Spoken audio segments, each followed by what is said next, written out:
Dear Sally, it was not easy for me to find fitting words for these first lines that I hope you are reading, as well as it was not easy to find out where you were living.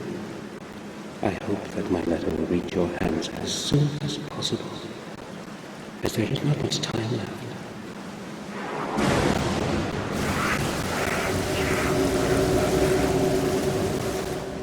Since your departure, I have contributed all my efforts and endless hours of sleepless nights looking for the truth about our family. I feel that I am already very close to beholding its full face, and I am concerned that I might not have the strength to look at it alone. Therefore I am turning to you, Samuel, for I know that you will hear out my plea.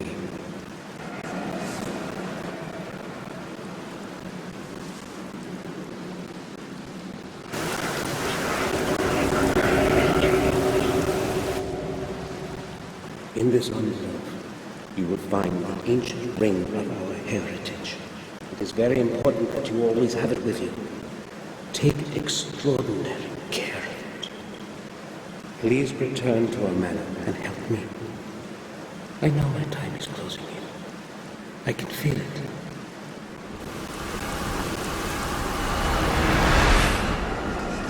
I am afraid.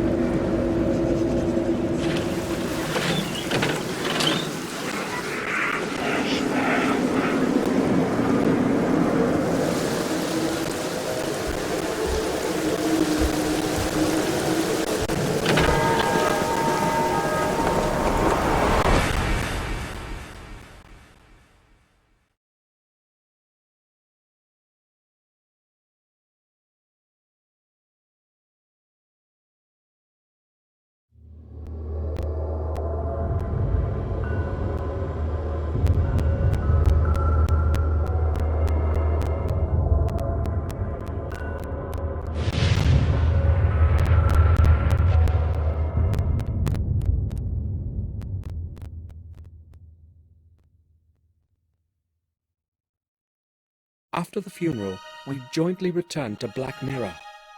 The journey through the desolate countryside seemed endless. No one spoke a single word. When our glances met, they were full of deep sorrow. It wasn't merely grief, however, that was in our eyes. It was also a certain alienation that Victoria and Robert felt towards me. My unexpected return after more than 12 years gave them the freedom to ask all kinds of unspoken questions. I am truly sorry about what happened. Thank you, Hines. I don't know what else I should say. William was everything to me, and now... You need not say anything, Victoria. Today is a sad day for all of us. I think I will leave you alone now, if you will excuse me. You don't have to go. You are a good friend to us, as you were to William. I value your words, but I think I had better go now. Please be our guest, I beg you. I would be happy to, if that is your wish. I would like to skim through certain volumes in your library, if you would not mind then. No, not at all. Thank you. I will be in the library. Bates, should Hines need anything, please be of help to him. Of course. You can rely on that, madam. Do not want to sound harsh, but I think we should leave you alone. You are empathic as usual, Robert. I want to be alone with my thoughts for a while. That is quite understandable. Samuel, would you see me to my study? Yes, gladly. Oh, Samuel, please stay. I'd like a word with you. Certainly. Will you excuse me, Robert? We will talk later. I will be in my study. Samuel, tell me, have you returned to stay with us for good? To tell the truth, I haven't decided yet. Give me some more time, please. Don't forget, we are still your family. You are a Gordon, and you belong here just like all the other Gordons before you. Yes, I am well aware of that. but I need to put my thoughts in order. Perhaps then I'll be able to answer your question. Oh well, I hoped you'd say yes. I'm not feeling well. Please excuse me now, Samuel. Of course. I will go to my room. Sir, I took the liberty to clean up your room. I believe you will be satisfied with the results. Here is the key. Your suitcase is already in the room.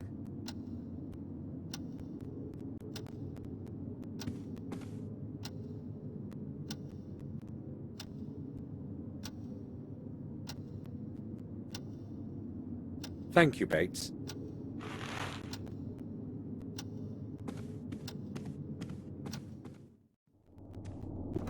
Victoria wants me to stay. Maybe I should have promised I would. But I haven't made up my mind yet. Maybe later. Bates has readied my room. I should go have a look.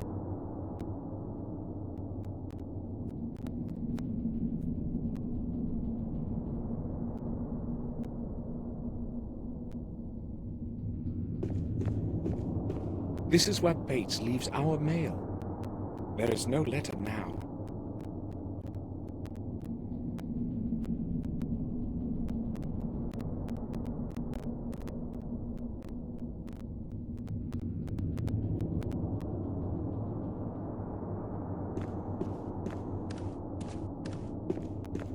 The founding stone of the original castle that Marcus and Mordred jointly laid in 1206. It's made of a single piece of some strange stone, charged with a peculiar kind of energy, as William would say. The atmosphere of centuries long gone can be felt around it. On the marble plate are the names of all the lords of our family who lived here.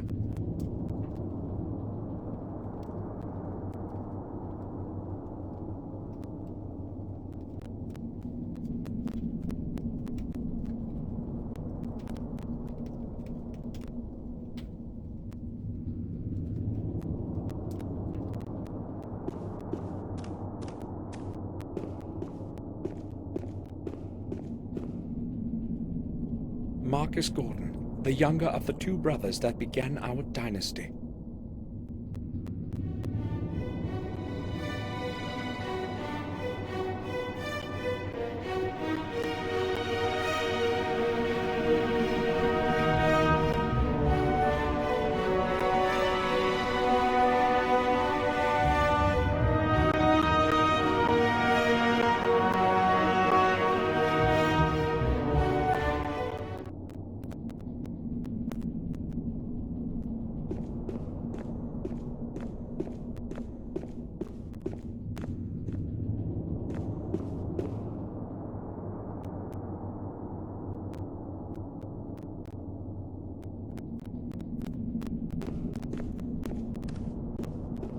This door leads nowhere.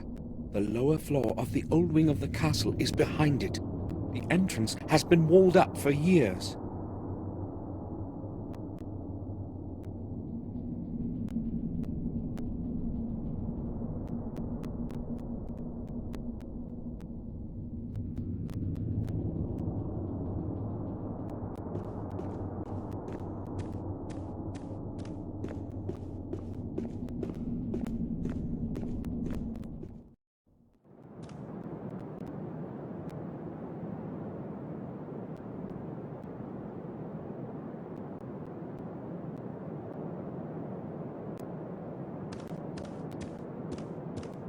I have no idea what I'd be looking for in there.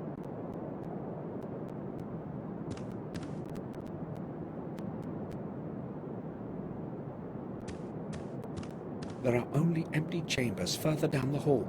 No point in going there.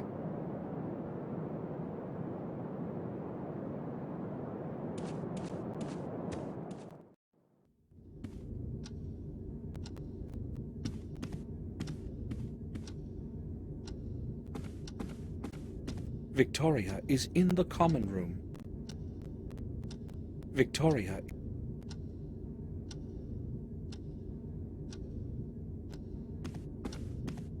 Jennifer, the wife of Tobias Gordon.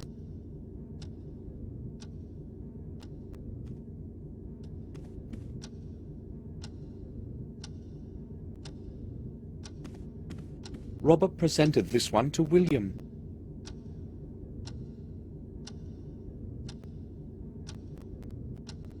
I used to play chess here with William. I remember him teaching me my first moves as if it were today.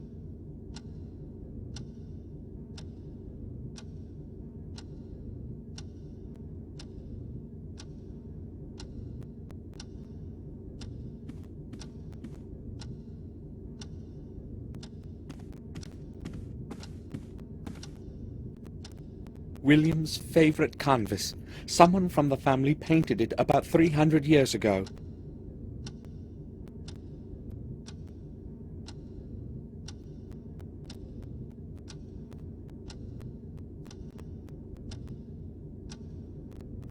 A child's room used to be behind it. Now there are bare walls. There's no point in going there.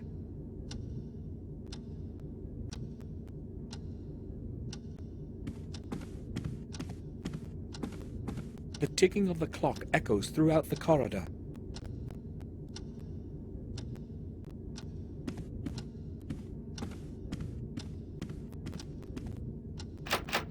The door is locked.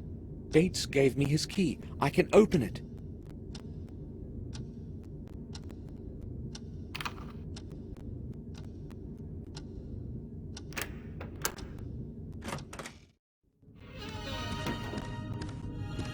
This place hasn't changed at all, as though I were only away for a few days. Welcome home, Samuel.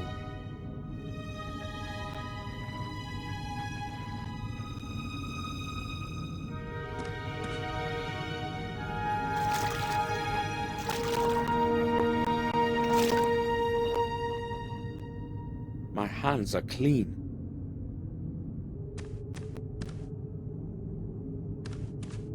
It's full of clean water.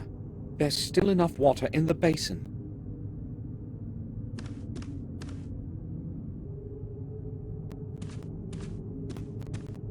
The night silhouette of our castle.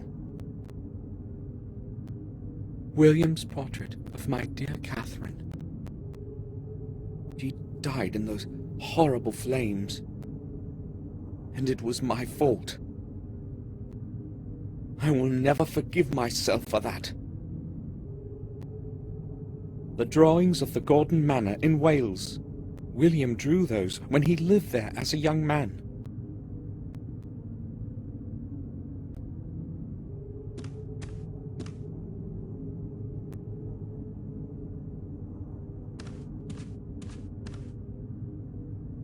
I only have a few necessities in it.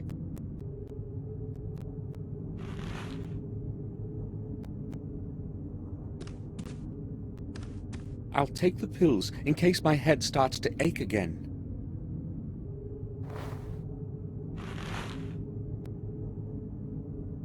I'll surely need the wallet.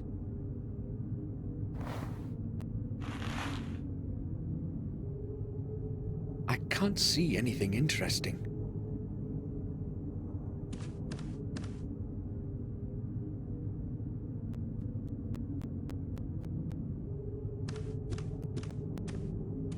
An old painting. I don't know who its author was.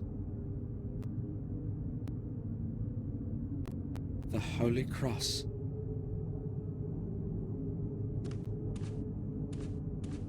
It's cold in here.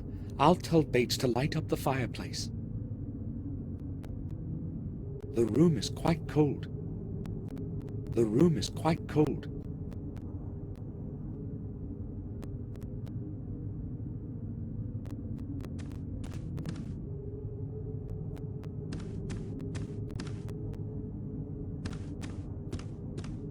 Catherine would comb her beautiful hair in front of it every morning. It's best not remembered.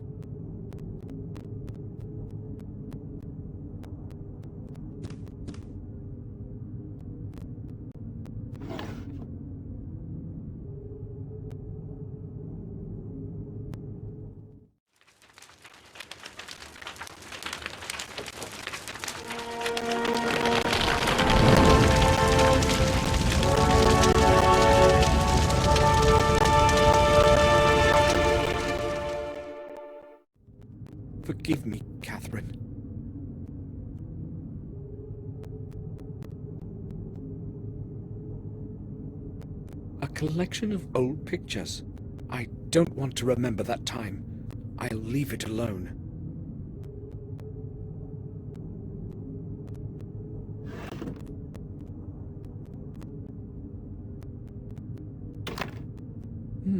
It's locked. I only had a couple of things and an old camera in it as far as I recall. But where did I keep the key? I'll have a look around the room. It has to be here somewhere. It's locked. It's locked.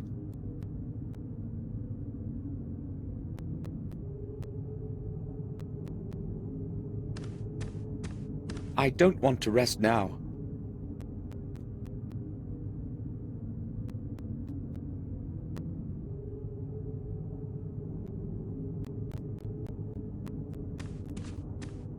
I cannot see there. It's too high. I cannot see there. It's too high. I'll try reaching up there.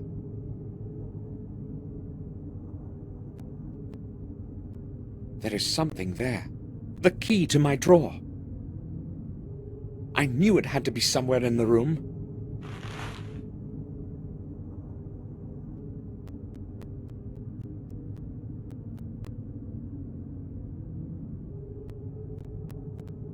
William's mourning card. I often have headaches these days. I'd better keep them.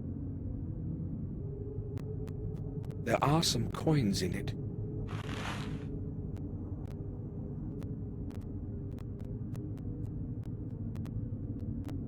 I knew it had to be somewhere in the room.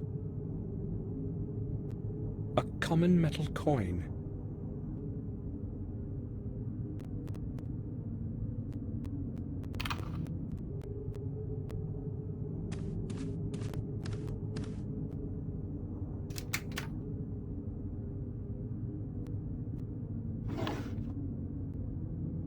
My Holy Bible.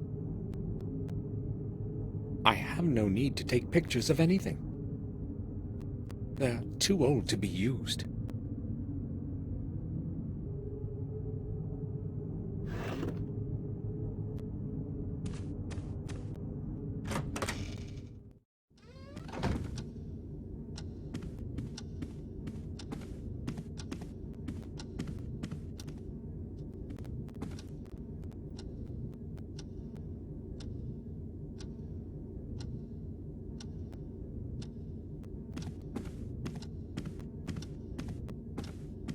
Robert didn't have lunch with us. He just had something brought in here.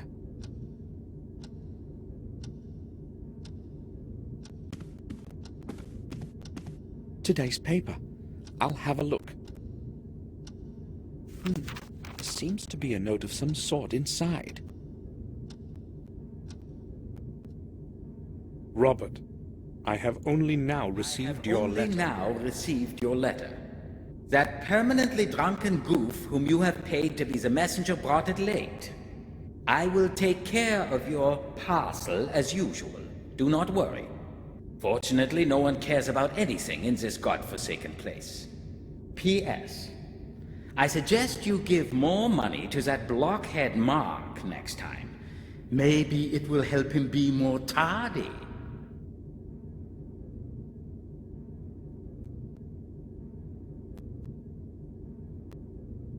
I'll...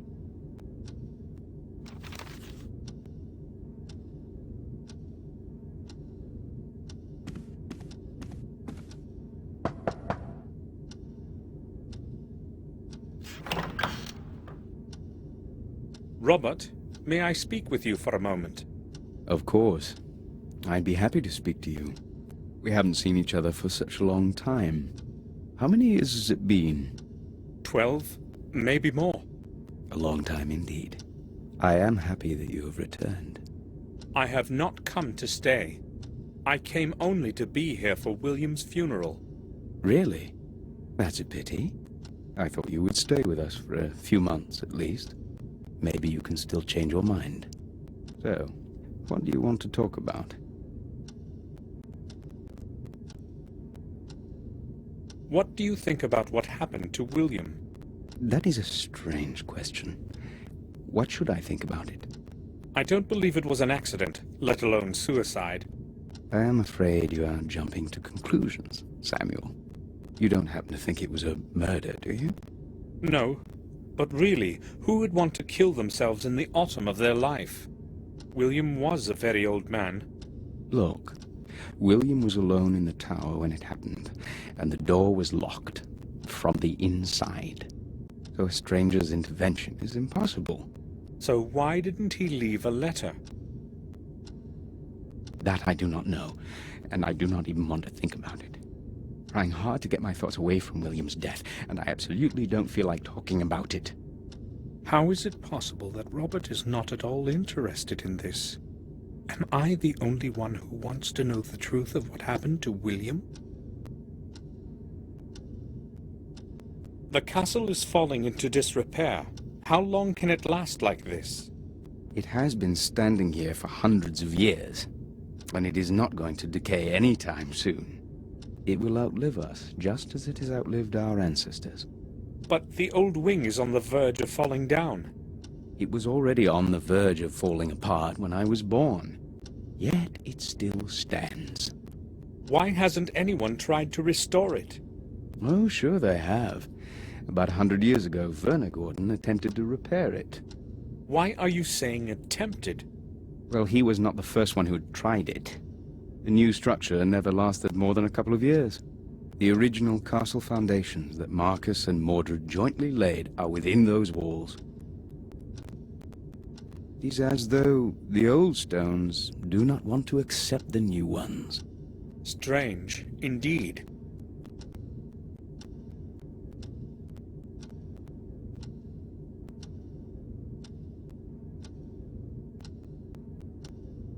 So what has been happening around here since I've been away? Things are rather odd, but I have no recollection of anything special. Are there any new families? No, I do not believe so. In fact, the only person to have moved here is Dr. Herman. We also have a different groom and a different gardener than the ones you knew. I've been away for 12 years, and all that has happened is that we have 2 new servants. Well, no one is clamoring to live around here. You know that yourself. Yes, nothing really has changed. It's almost scary. I will go now. All right. Feel free to come back if you need anything, Samuel.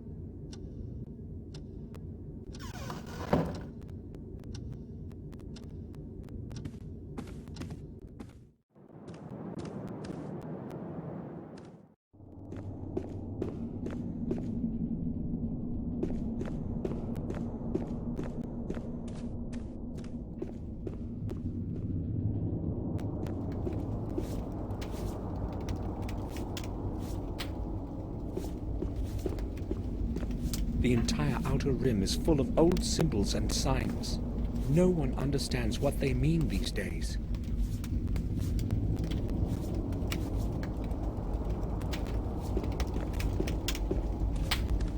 Mordred Gordon, the heartless ruler of the dark ages of our history. His rule was ended by his own brother Marcus in 1213.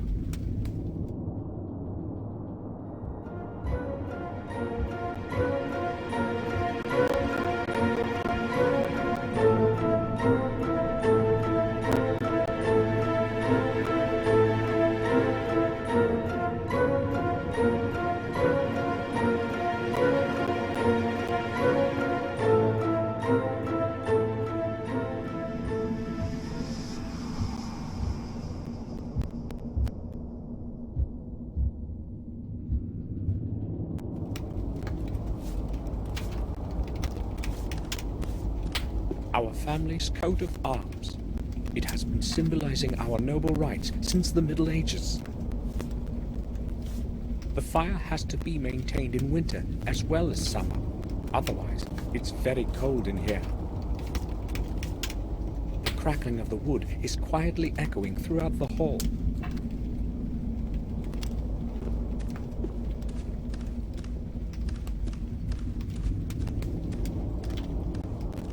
William would often sit here reading the paper. That was a very long time ago, though.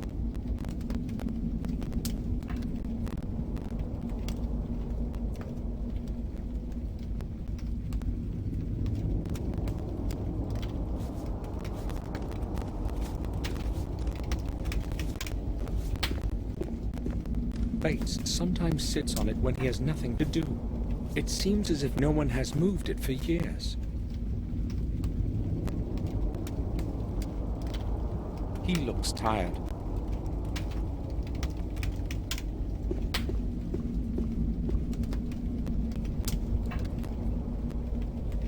I'm glad you have returned, sir. We have kept your room intact. It's exactly as it was when you left. Very nice. Thank you. If you would like to have it straightened or anything else, just tell me. That won't be necessary. It happened so suddenly, I didn't have time to write that I was coming. I would be happy to help you with anything. Thank you. I'll be fine. Do you need anything else, sir? I have spoken to Robert. It seems to me he may not be feeling well. It is probably due to his responsibilities at Ashbury. Lately, it seems to really exhaust him. He has recently taken to spending most of his time at work, often not even returning home for the night. He usually arrives in the evening, locks himself in his study, and works late into the night. He won't even let me in. He may just not want to be disturbed. Maybe, but he would never do that before. I'll talk to him. All right, sir. I was under the impression that nothing had changed here since I left. So many years have passed, but it seems to me like it was just last month. The same scenery, the same weather, as though time would rather avoid this place. Sir, a lot has changed in your absence. Nothing is as it was, believe me. We are all growing old, and so is everything around us. I've been a servant here since my youth, and I know well how much a man can be changed by this place. During the last few months, things have been getting noticeably worse, day by day. It is as if the bleakness within the old walls of this manor is gradually taking us over. Maybe you're right. Even I don't feel exactly well within these walls. Been recalling memories of me that I've wanted to forget. Strange and dark in them. And that dismal silence.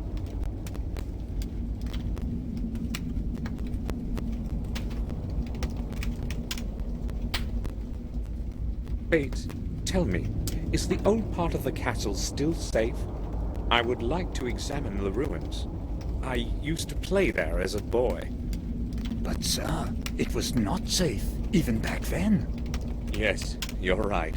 Victoria would always scold me when she saw me there. She would really read the riot act to me. And she was quite justified in that. Those old walls are only staying up thanks to their own weight. It certainly is not a good idea to go there, even for a few moments, sir. Please do not take that kind of risk. Calm down, Bates. I was just being curious. I do not intend to go there. Very well, sir.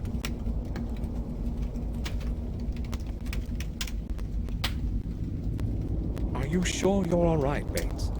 You know, you can take a rest whenever you want. Thank you, sir. I think I will be fine. Bates, could you please light up the fireplace in my room? It's quite cold in there. Oh, pardon this old servant, sir. I had completely forgotten about it. I will be happy to light up your fireplace. Also, if you need the room cleaned up properly, please say so. It was abandoned for over 12 years, and one hasty cleanup is insufficient. No, the room is all right. Thank you. You're welcome, sir. I think I will go now. I'll return to my work.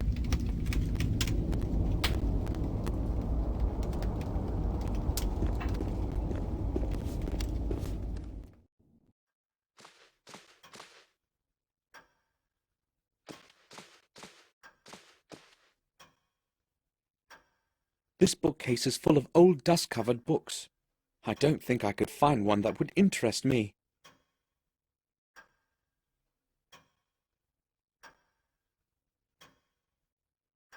I saw him for the first time today.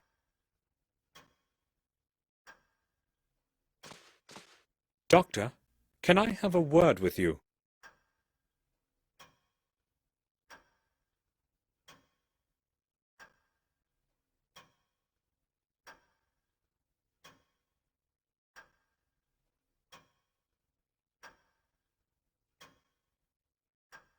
Yes, all right. It's William. I know you were his friend, and also his physician. Yes, that applies to your whole family. So, what is it that troubles you, Gordon? You do realize that this is not the appropriate time to speak about William. I don't believe it was an accident. Well, it is strange indeed. Then why would he do it? And those burns? What burns? Numerous deeply burned areas. I have no clue as to their origin. Go on. No, Mr. Gordon. Come back tomorrow. I will gladly tell you everything. I really do not want to talk about this today. All right. Then expect me tomorrow. I will certainly come back. Dr. Herman knows something important. I have to talk to him tomorrow.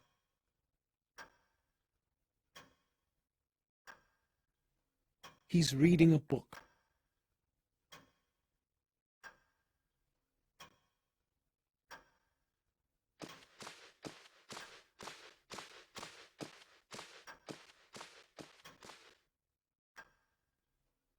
Lots of books for long evenings.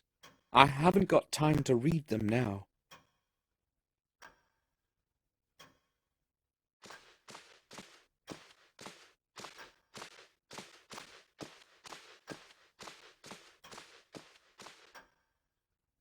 Jeremy Gordon, William's father.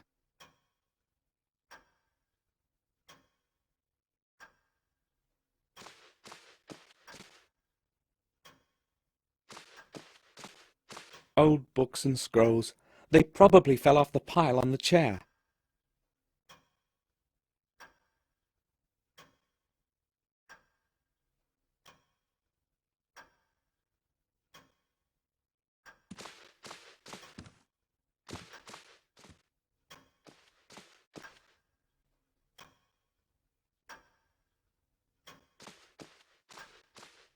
A manually drawn map of the world from the 16th century.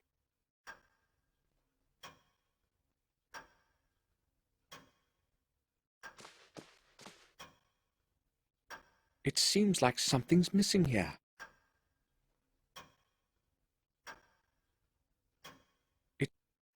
It seems like something's missing here.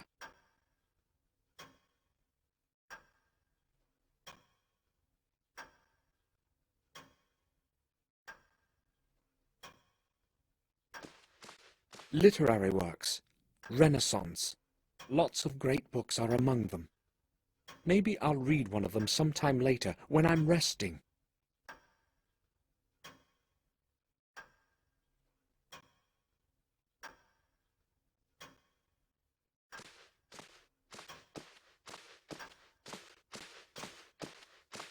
It's full of various parchments and old scrolls.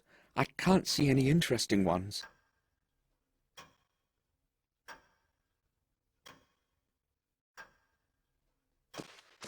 The map of our manor. It might come in handy.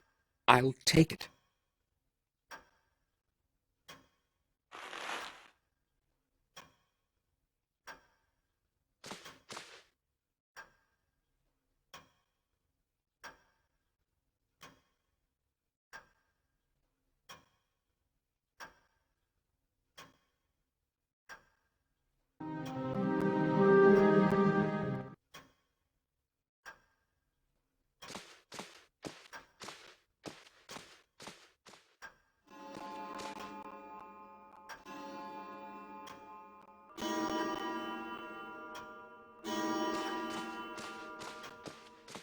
There's no point in skimming through these books. Not one of them can help me find out what happened.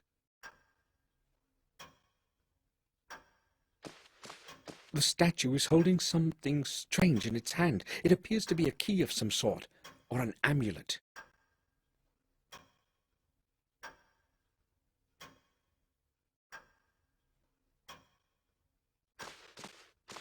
Just more books.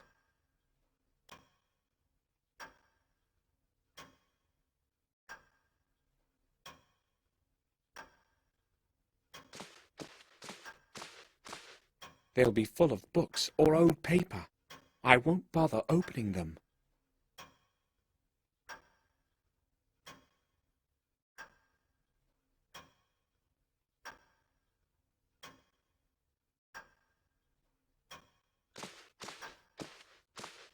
William's work table. He used to spend hours and hours at it, writing.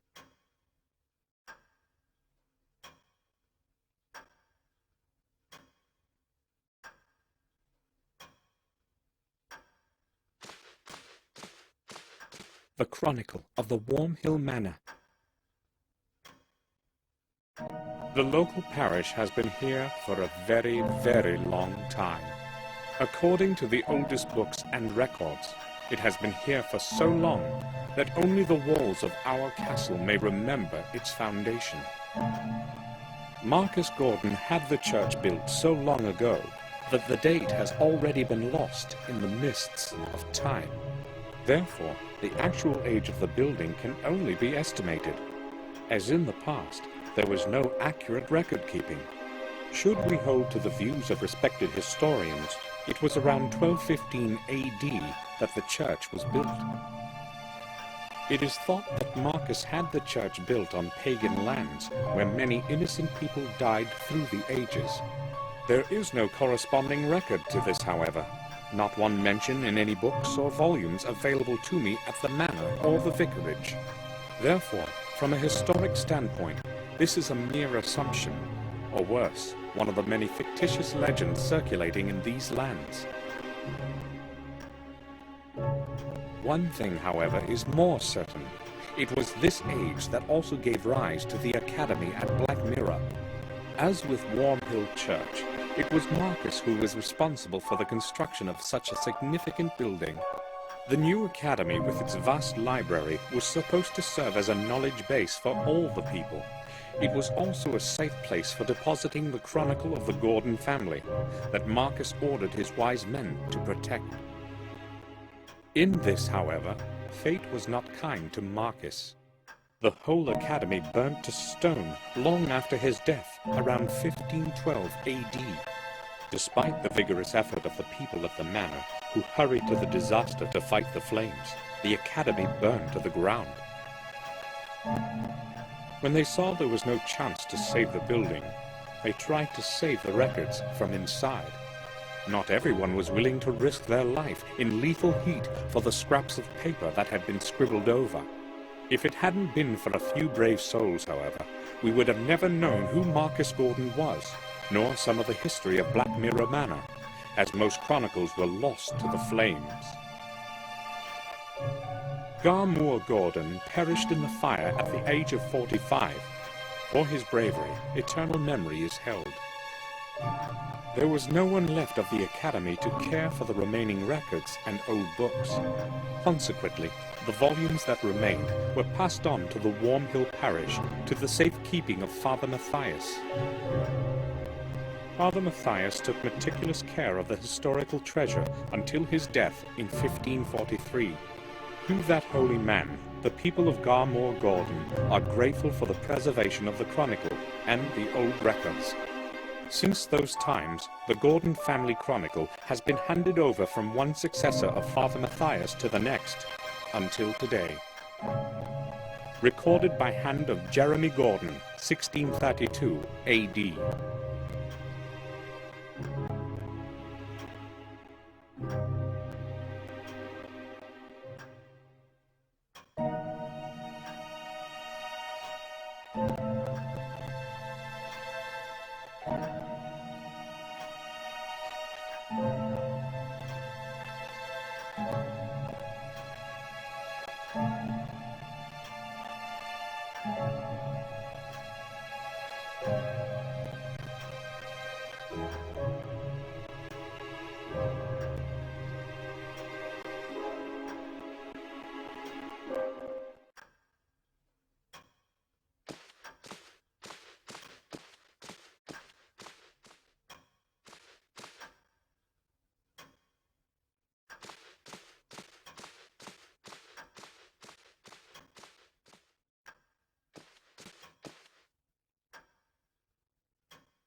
Victoria wants to be alone. I'm not going to disturb her.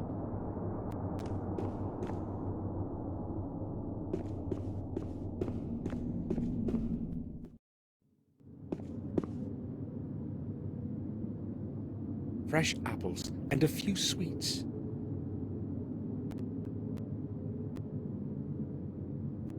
Almond sweets from Switzerland. I like these best.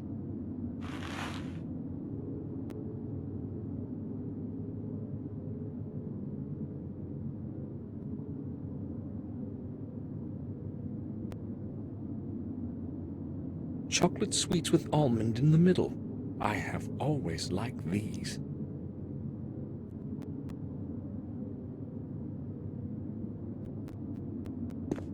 I used to sit on this chair at family dinners.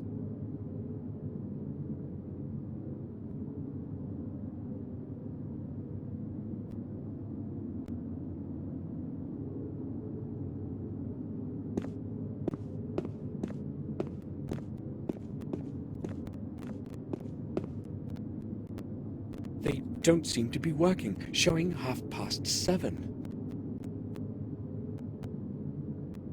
An ivory statue of a little Buddha.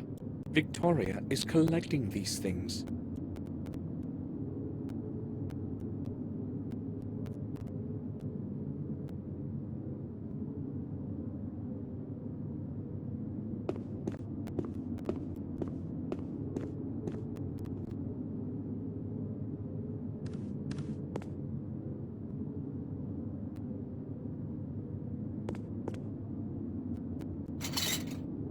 I don't need anything from here.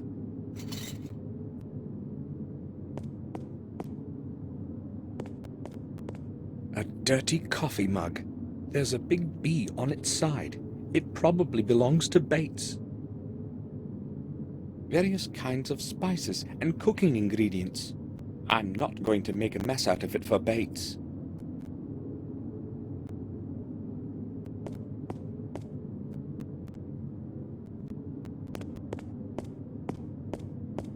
There's some dirty water at the bottom. Maybe there were flowers in it once.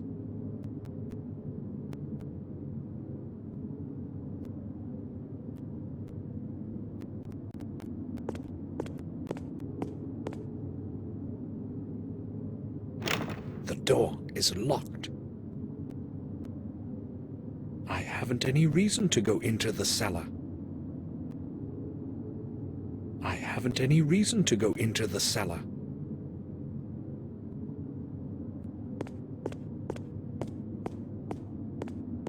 This is where Bates makes all the meals.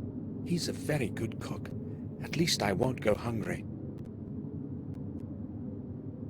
Pork, I'd say. Smells lovely.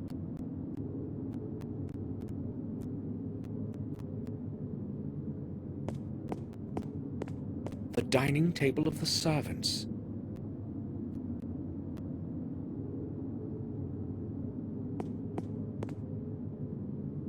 Spice grinder. It's just a decoration. It doesn't work.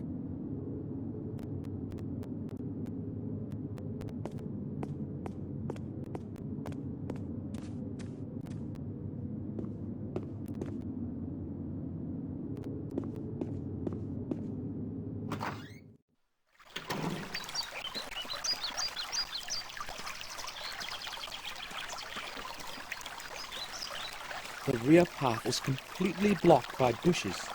I have to go around.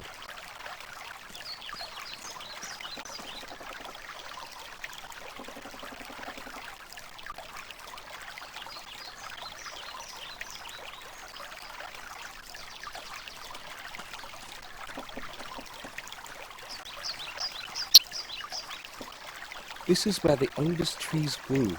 Victoria loved them so much. And this is what's left of them.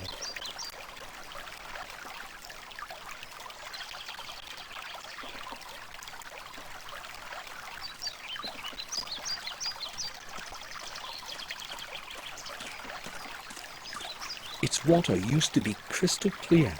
I'll tell Henry to clean it up. It can't stay this dirty. Its water used to be crystal clear.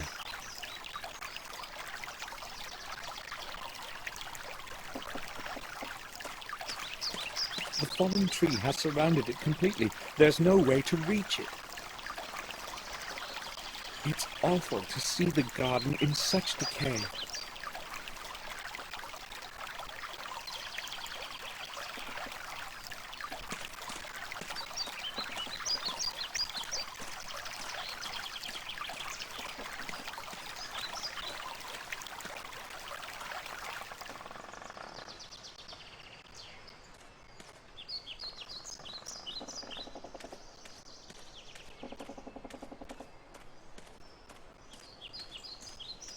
I used to play in it when I was a little kid. Back then, it wasn't so stagnant and neglected.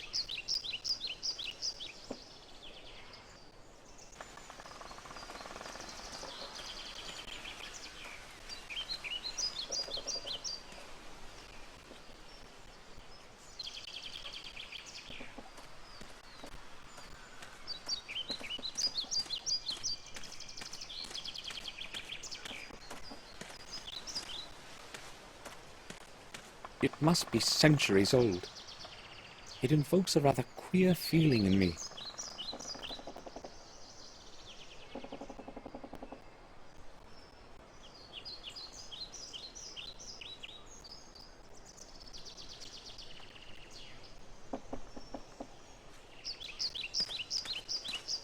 One of the several large rocks in the garden. No one knows how they got here.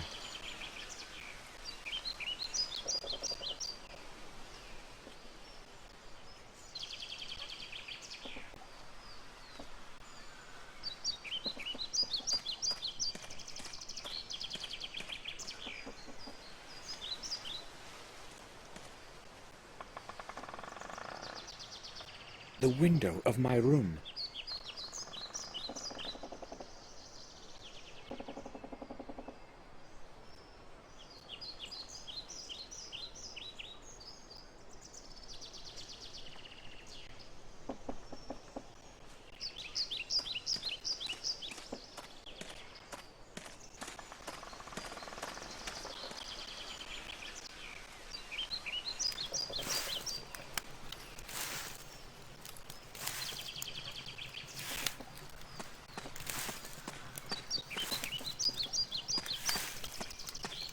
Smoke from the leaves smells nice.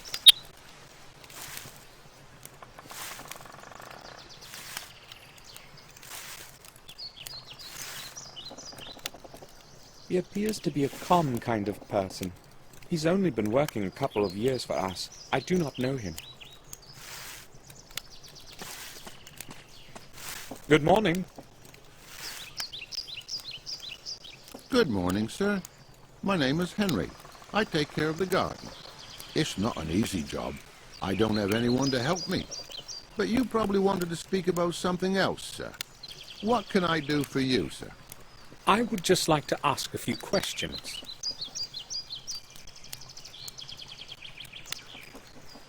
How long have you been working here, Henry? About a year, sir. The garden seems rather deteriorated. Everything used to blossom around here, but now... I'm trying hard, sir, but I can't get everything done just by myself. This garden is really a lot of work, sir.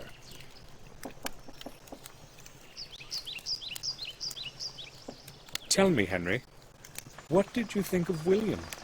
I didn't really know him, sir. I'd scarcely seen him. You have worked here every day and you hardly saw him? Well, you see, Sir William wouldn't go to the garden very often, and I only do what Madame Victoria tells me. Bates was the only one allowed in his study. He wouldn't let anyone else in. Is there anything else you can tell me about him? I don't really feel like talking about him with you. Why not? How would I put it? Everyone reckoned he was a bit of a loony. You know what I mean. Go on. I don't really want to talk about it with you, sir. Please ask someone else. What does that mean? Why would anybody perceive William as mad? Why doesn't anyone maintain the rear garden? I don't know, sir. Probably because nobody ever goes there. And what about the fountain? There used to be fish in it once. I have no problem with the rear garden as such, but I want you to clean the fountain. But, sir, isn't that rather futile? I mean, it can't even be seen from the front. It's going to be a lot of wasted work. Either you clean it by tomorrow, or you can start looking for a new job. As you wish, sir. I will leave you to your work.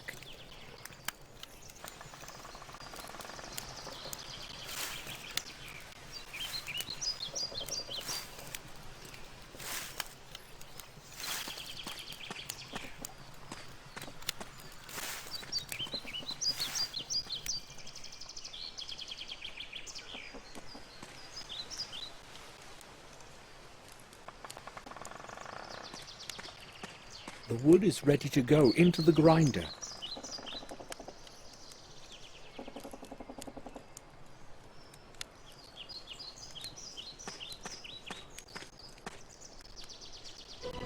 It looks like blood. Is this possible?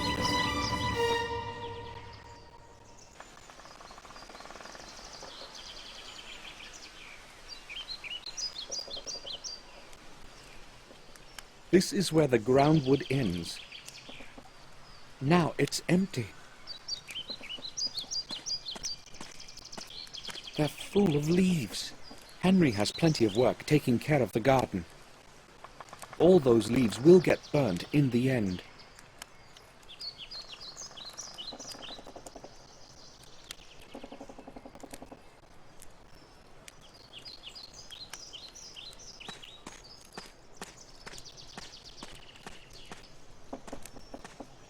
The door is locked.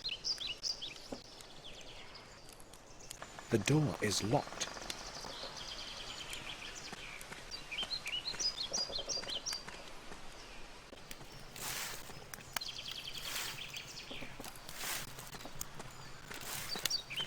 Henry? Yes? Henry? There's blood in the grinder in front of the greenhouse. Where did it come from? But that's impossible, sir. I only put branches in it. Are you quite sure? Perhaps you're right.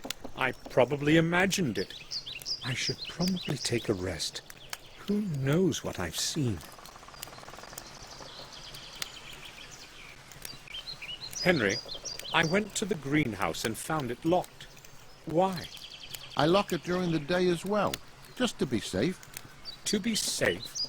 I don't want anyone wandering about the place and snooping in my stuff. Do we have strangers walking around here then? No, sir. That's not the problem.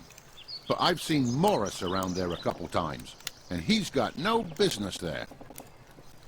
The greenhouse and the garden are both my responsibilities. I usually lock it so that I can be sure nothing gets lost. But if you want to have a look inside, sir, I'll open it. No, I only wanted to know why it was locked. What could Morris be looking for in the greenhouse? I will leave you to your work.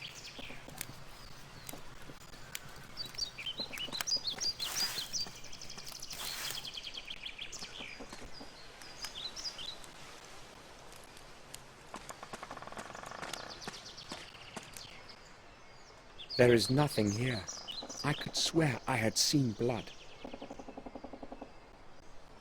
I'd better take my medication.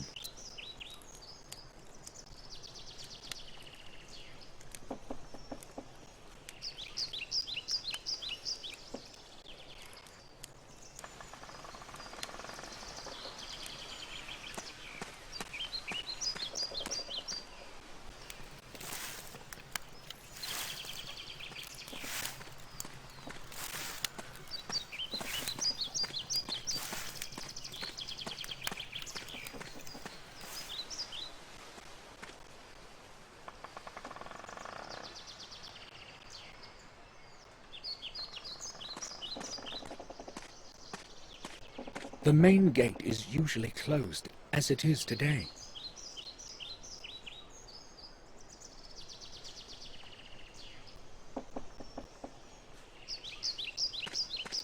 This is where our mail is brought. At least it used to be. There is nothing in it. No letter.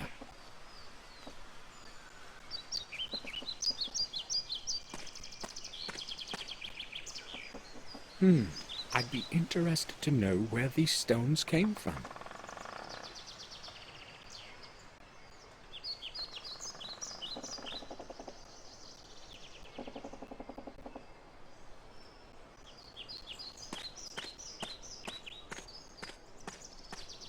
I have no reason to leave.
This is the place where William took his last breath.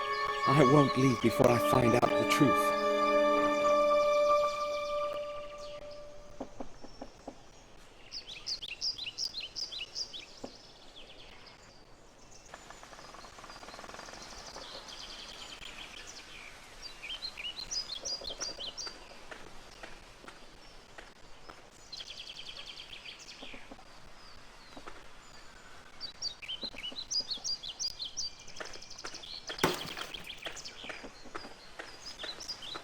It's dry. No one has taken water from it in a long time.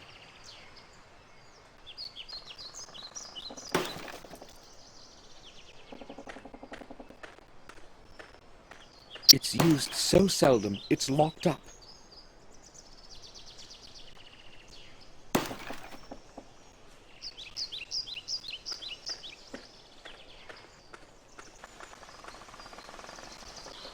The humble abode of the groom is up there. I haven't any reason to go there.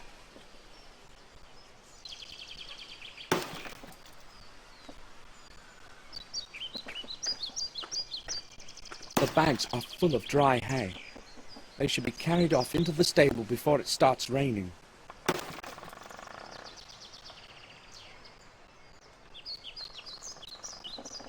He's a Cretan, but he works well. Something tells me I shouldn't trust him too much.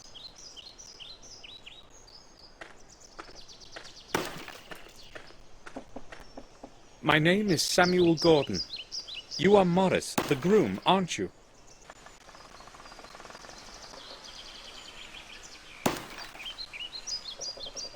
Yes, sir. I know who you are. Bates told me about you. I would like to ask you about something, Morris. What can you tell me about Bates? What do you want to know about him? Well, I don't know exactly. He's different from when I knew him. To me, he seems to be the same all the time. The same old standoffish mope. He wasn't like that before. That's possible. I've only known him for the couple of years that I've worked here. So how many years have you been working here? Almost 5.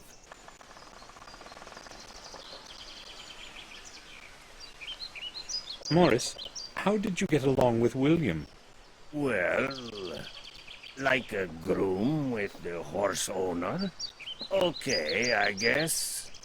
He's only spoken a few sentences to me in all the time that I've been working here. I mean, I saw him very seldom. I see.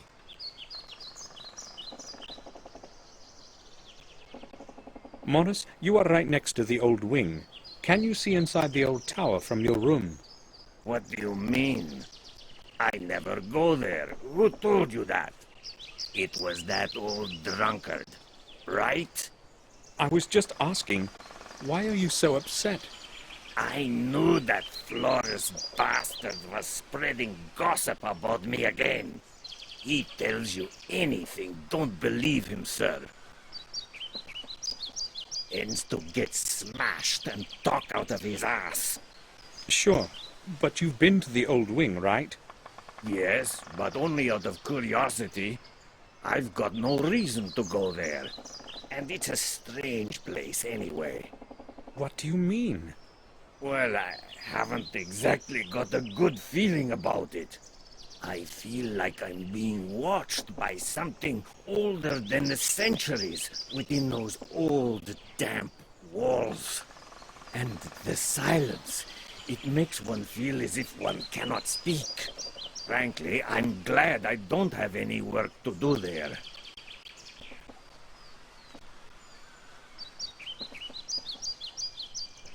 The gardener, what is he like? Henry? A quiet type of person, I'd say. As long as he's sober, that is. You know what I mean. I was unaware of his drinking. You can bet on it, sir. When he's in the mood, he closes himself in his room and drinks until he can't lift his head. Usually he just sits there, staring at nothing and drinking. I'd say that is quite odd, isn't it? Odd indeed. He does not seem like a drunkard to me. Well, you can trust me, and you're bound to see for yourself anyway. I will go then. All right, sir.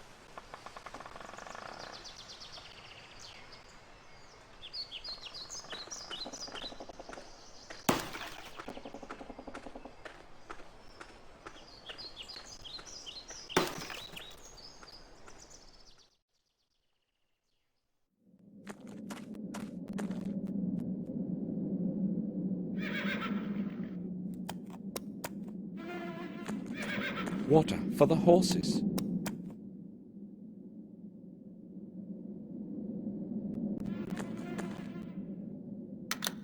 There's enough light in here during the day.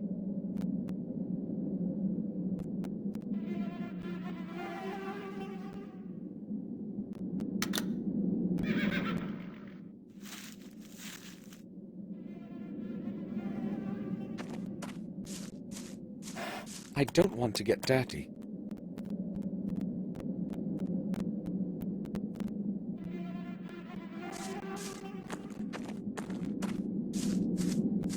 It's rusty and has many holes. It's useless. It appears stable, but I'm not going to climb up.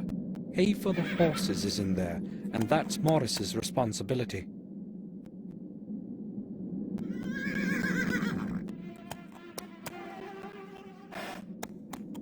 Our family's coat of arms. Someone should repair it.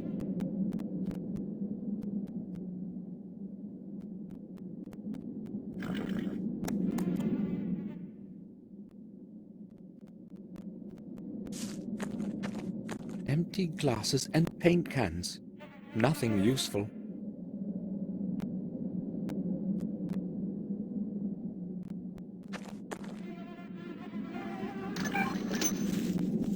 It's rusty, but it works. I don't need to take anything.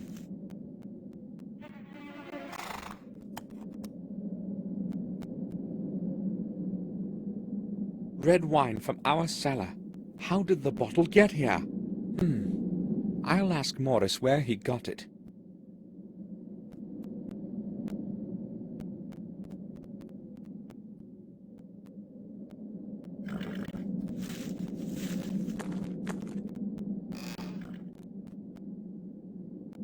Nails, screws, nothing I need.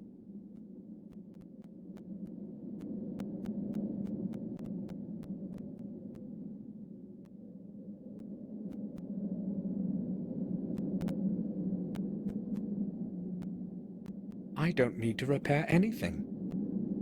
I don't need to repair anything.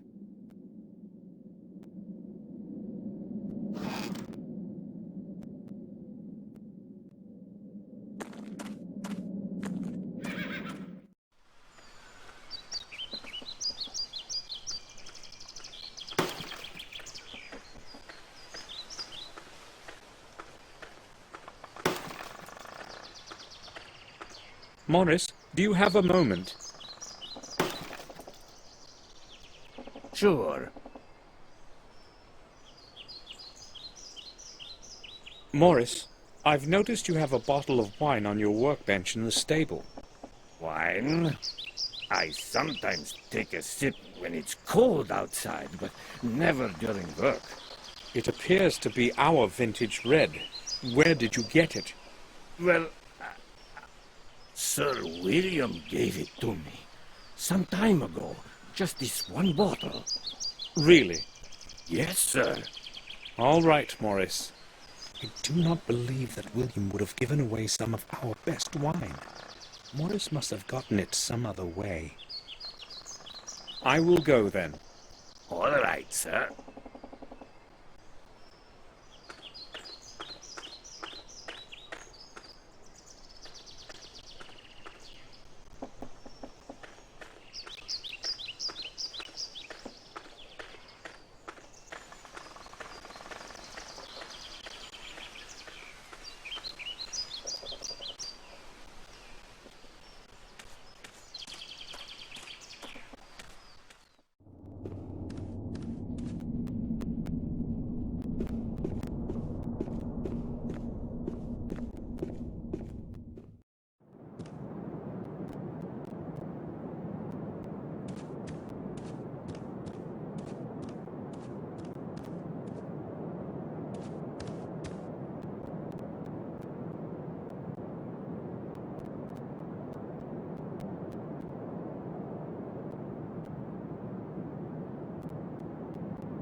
William had his study behind those windows. If I want to find out what actually happened, I must get inside somehow.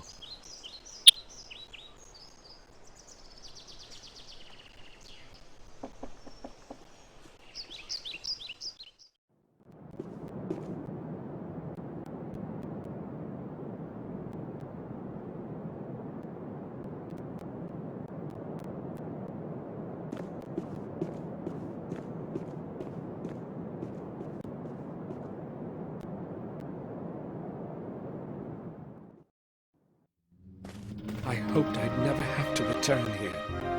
I'll never forgive myself for Catherine's death, for which I was responsible. It should have been me that ended up in the flames, not her.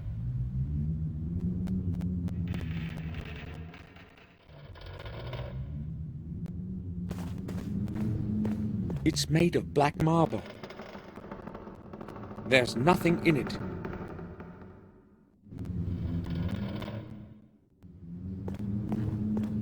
This one is long retired.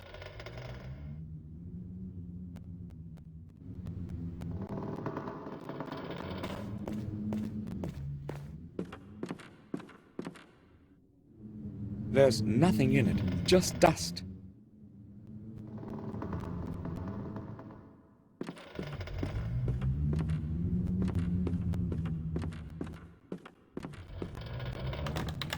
The door is locked. The door is locked.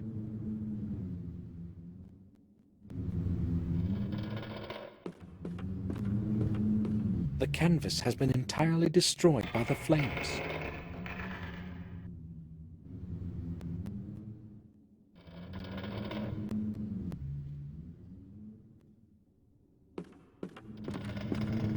It's destroyed like the rest of the room because of the unfortunate fire many years ago. This place is making me remember all those horrible events.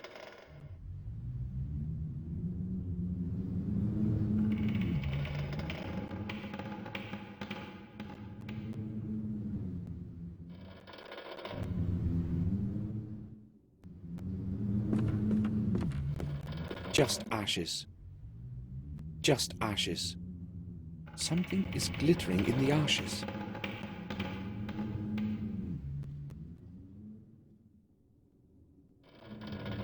The remnants of a torn-up photograph.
never seen this face before.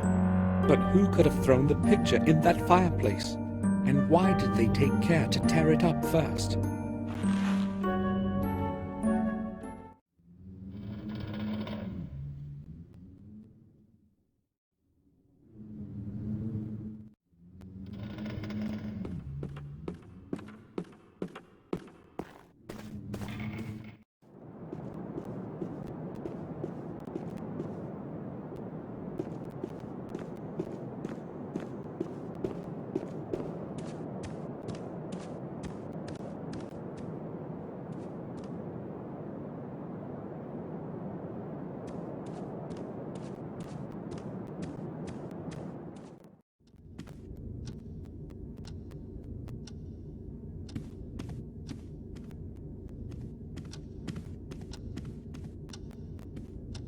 I have lit the fire in your room as you wished, sir. Thank you, Bates. It was quite cold in there. I will return to my duties now. If you need something, I will be downstairs in the hall. All right.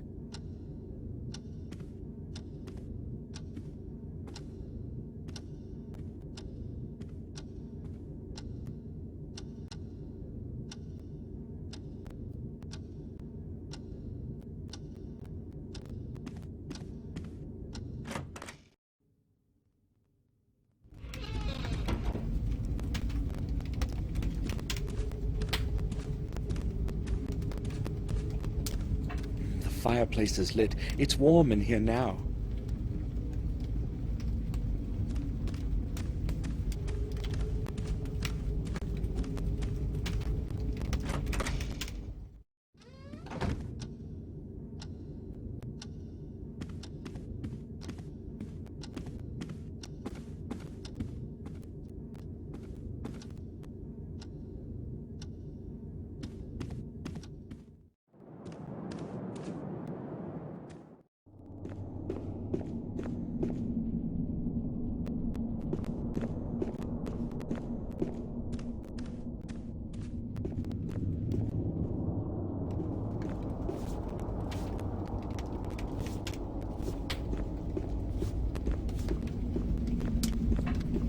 Bates?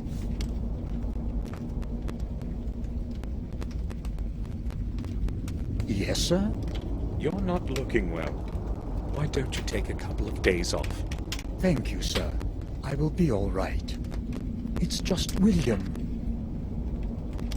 We lived our best years together here. Indeed. You must have become very good friends over time. Yes. Please, let us not talk about this further. There has been enough sorrow lately. Bates, I want you to know that you're more of a friend to us than a servant. Thank you, sir.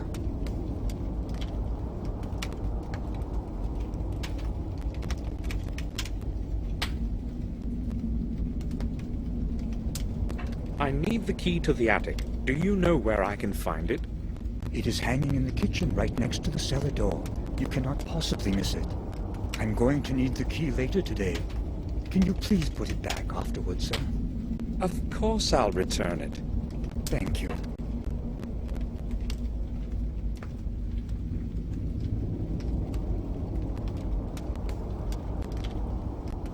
Have a look at this picture. Do you know this man? He does not look familiar to me. I am not very good at remembering faces, though. Sorry, sir. Bates, this might seem strange to you, but I would like to see the exact spot where William died. Oh, but why, sir? I have my reasons. Oh, well. Follow me if you insist.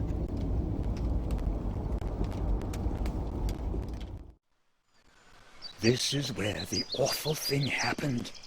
Please, just do not ask me to describe it to you. I have told the detective everything already, and I would not want... No, that's all right, Bates. Why all of this then, sir? I can feel something is not right. I just don't know what. Have you found anything unusual around here? No. Maybe just... We noticed a strange spot under the tower window. Right there. No one knows If you would allow me, sir, I'd rather go now. Certainly. I knew Bates wouldn't understand why I was doing this. Something tells me things aren't quite as they seem.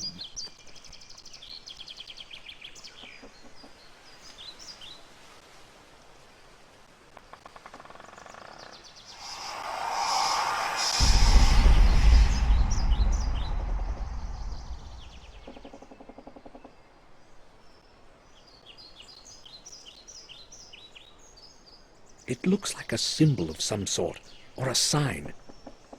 I should put this down somehow. It looks like a symbol of some sort. I should put this down somehow.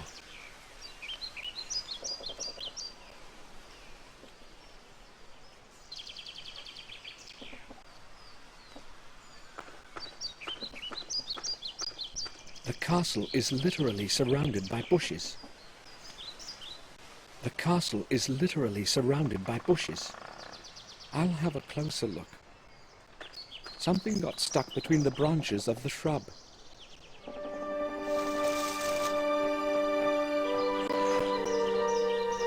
What could it be? Whatever it is, it seems incomplete.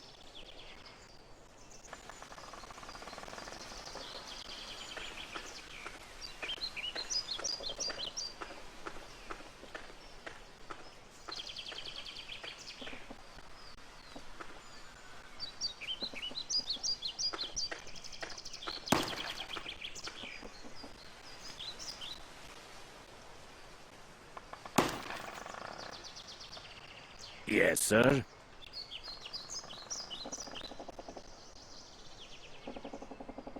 Morris, look here. Do you know this man? I wouldn't say so. I've never seen him around here. Okay, thank you. What can you tell me about this? Let me see. A piece of hard stone with some symbols. Looks quite old. Other than that, I don't know. Have you seen anything like this around? Inside the castle, perhaps? No, you see, I seldom go inside. Madame Victoria doesn't like to see me there. Can you think of anyone who may know something about this? Well, it looks old. Maybe that bloodsucker Murray might know something. He buys and sells such stuff, you know. Sometimes he has people coming to him from great distances to look through some of that junk he's got. God knows where he gets it all from. Thanks. I'll certainly go see him. No problem, sir. I will go then. All right, sir.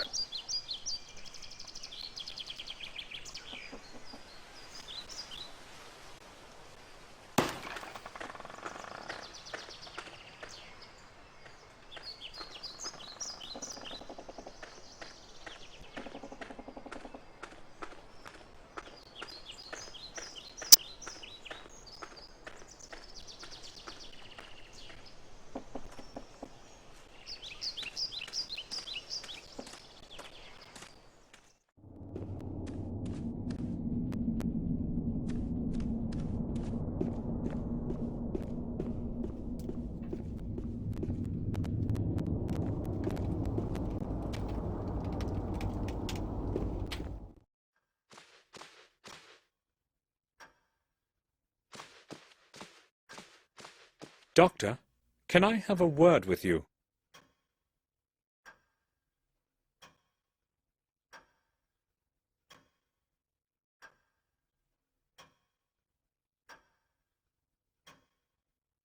Yes, all right. Have you ever seen this man? No, I have not. He looks like someone I would remember if I had seen him.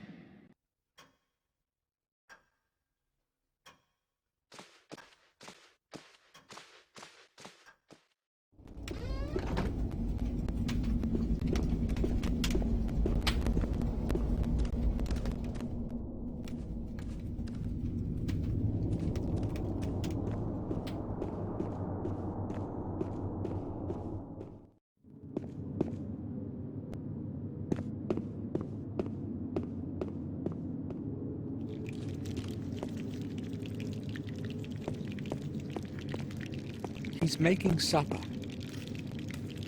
He looks a bit weird today, disturbed. Always precise and careful. He looks tired. Bates.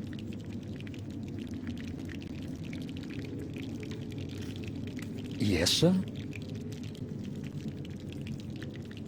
I found this at that place you took me to.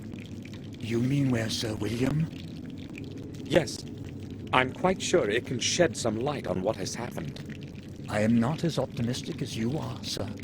Maybe you should hand the object over to Detective Collier. Bates, this thing may help us discover something new. I know one thing, sir. Sir William is dead, and no one can do anything to change that. You don't happen to believe that it was a suicide or an accident, do you? I have known William too long to believe that. Well, I have already offered my opinion on the matter. Can I go now, sir? You surprise me, Bates. I'm sorry, sir. Talk to Henry. He was working on the flower beds that evening. He might know more than I do. It seems to me that Bates knows something he doesn't want to talk about. But why would he do that? No, I'm not too sure. I think I will go now.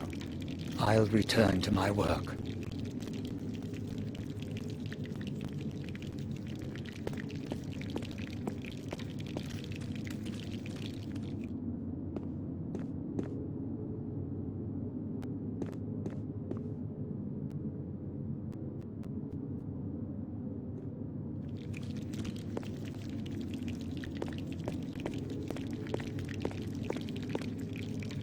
This is the key to the attic. I'll take it.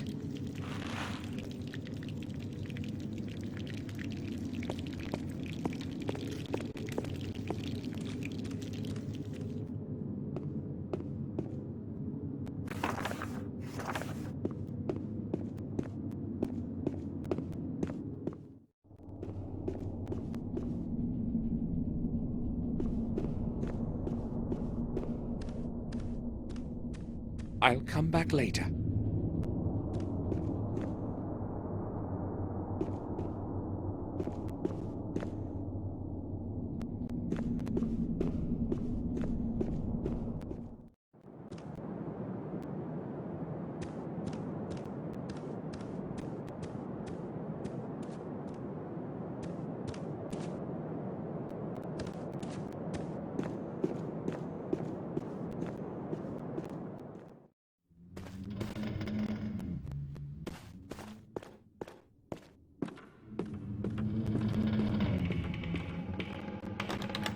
The door is locked.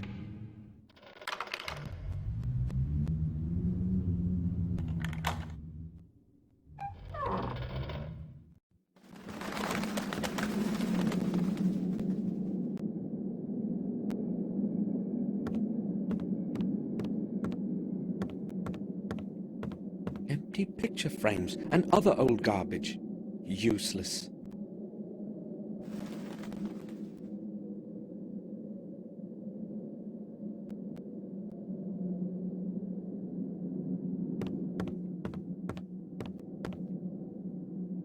There is nothing in it, just a few sheets of paper.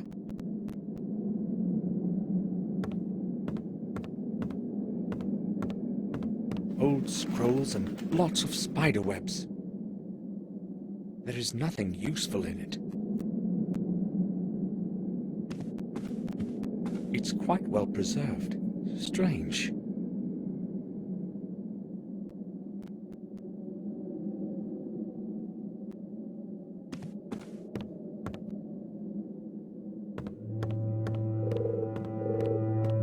I must get rid of these barrier boards somehow.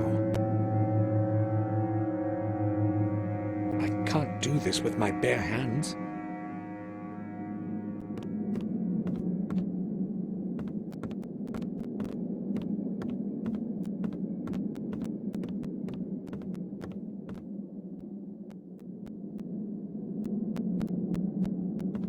I can't see anything special here.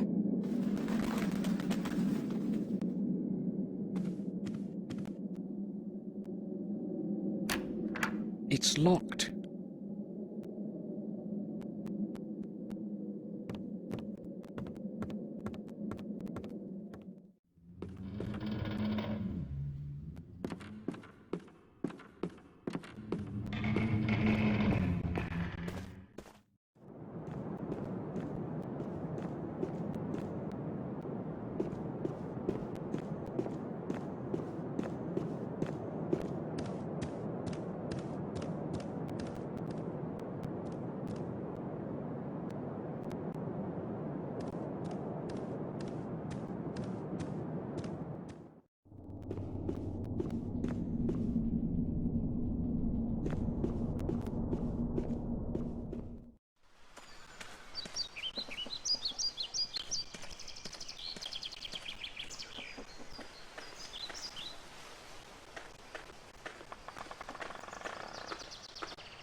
I should be able to get rid of the barrier boards on the door to the tower.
William used to be very fond of this place.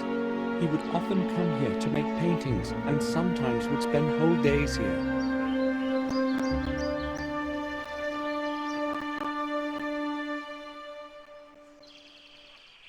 The Black Mirror Castle.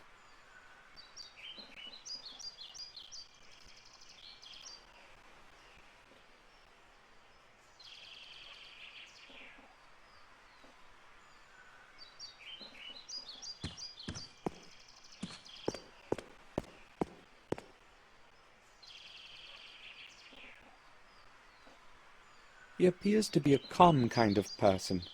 He's only been working a couple of years for us. I do not know him.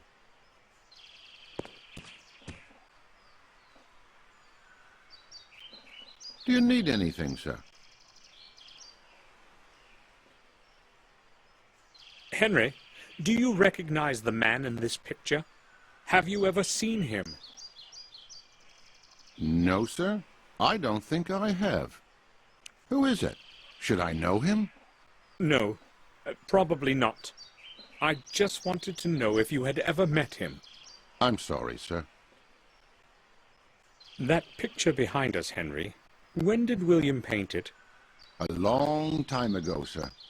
When he still went out to the garden. Madam ordered me to leave it here, so I've been taking care of it. Sir William sure was talented. Don't you think, sir?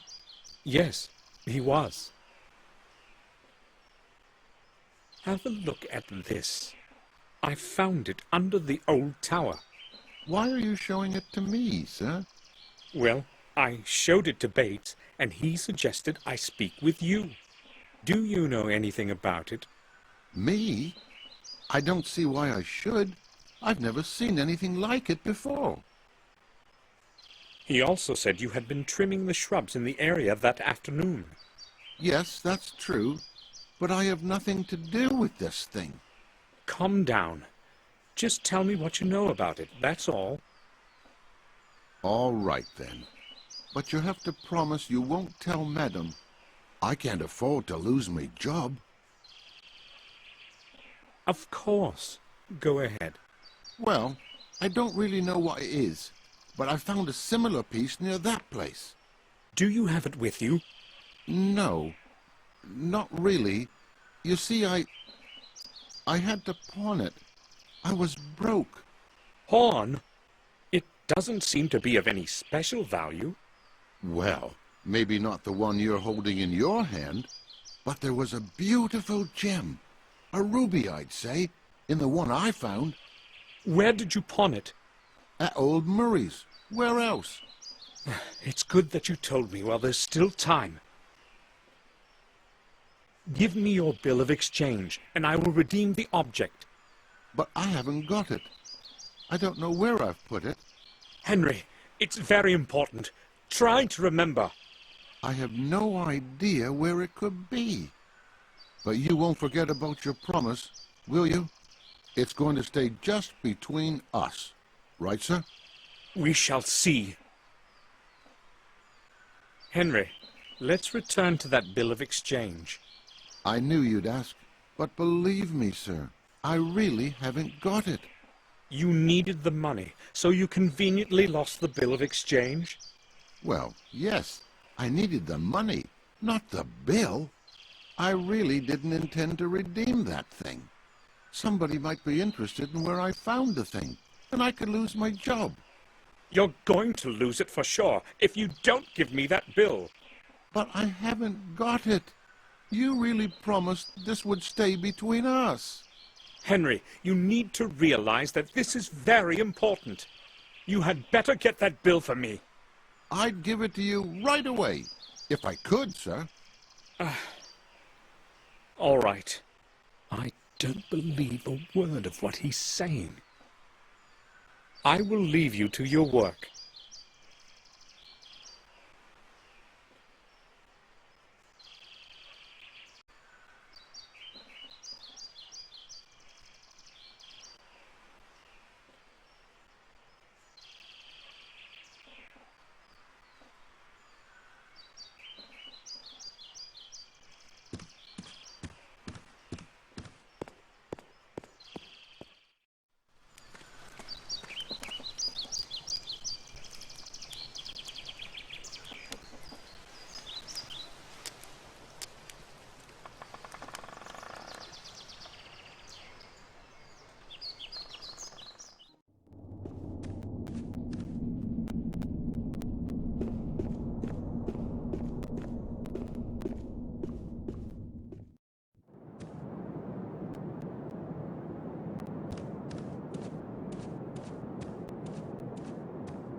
Done. The path is free of obstacles. Damn! The door is locked. I have no idea where the key could be. I should ask Victoria. I have no idea where the key could be. I should ask Victoria.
I put the key back where I found it.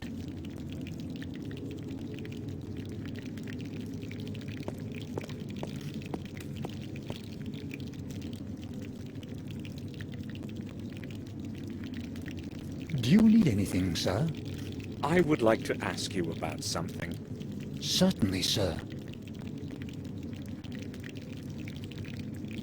Why is the entrance to the old tower blocked? Madam ordered me to nail the door shut so that she would not have to think about that place ever again. She does not want anyone to enter William's study. I see. I think I will go now. I'll return to my work.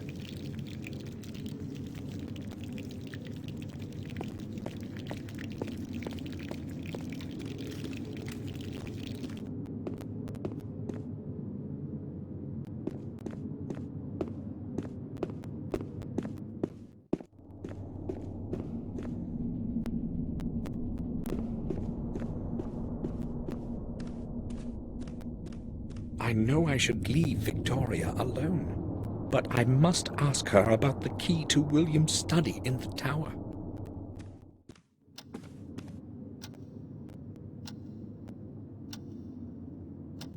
I see sorrow in her eyes. Victoria, I know you want to be alone, but I must ask you about something that only you can answer. Maybe it will help to get some fresh thoughts. Memories can become so tiring. During the last few years, I have had plenty of time with my thoughts.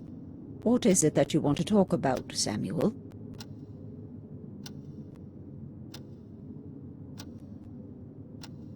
Victoria, why was William hiding away in his study? No one saw him go outside, and he would not let anyone in. Why all the secrecy? I don't know, Samuel.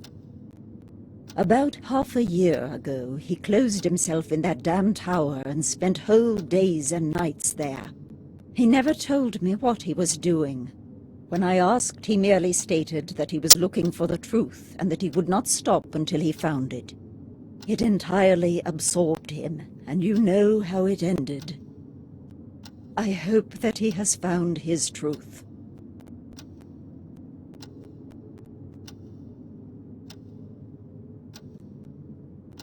I hoped I would not have to return to this place ever again. And even now, I'm not sure if I should have. I did not dare hope you would come. The letters to you were all returned, and no one from the family had seen you in years. As time passed, we assumed you were dead. I didn't open a single one of them. I wanted to forget it all. Only that morning letter. I had to open that one. Maybe I should have left it unread, like the other ones. Your words are cold, Samuel. If it hadn't been for William's death, I would have never returned. I returned because of William only. I don't expect you to understand it. Bates isn't looking well. He's old and very tired. He should take a rest. I would suggest that to him myself, but I know he does not want to be alone right now.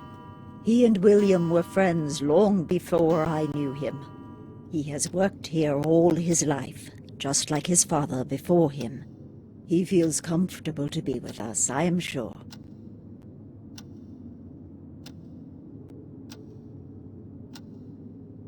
That person who was with us at the funeral, who is he?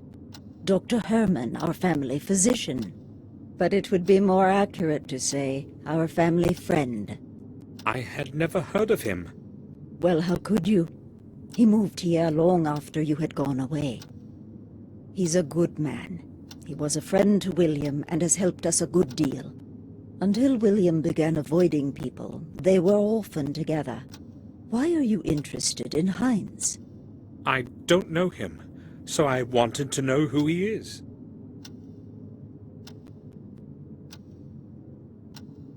Do you need anything, Victoria? No, thank you, Samuel. I am all right. Maybe just... No, you needn't worry. I'll ask Bates. That new gardener, Henry. I've heard he drinks. He is not new here. He's been working for us for over a year now. What you have heard is true, but it does not happen very often. Except for that particular habit, he is polite and hard-working. I'm surprised you're saying this. Does his drinking not bother you? Well, I do, but I would have trouble finding anyone else for the job.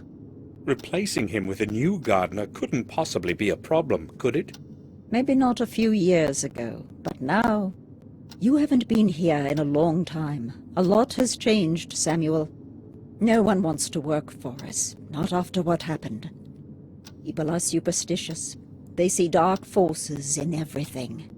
I'm glad that he has stayed, even if my garden looks so miserable. But why are you asking about Henry?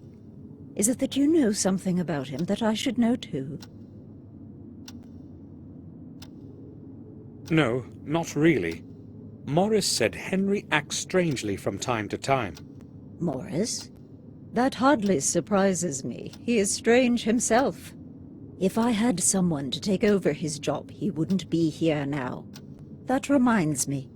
I ordered him to board up the old well, so there is no possibility of an accident there. Samuel, would you please see to it that he does it today? Of course.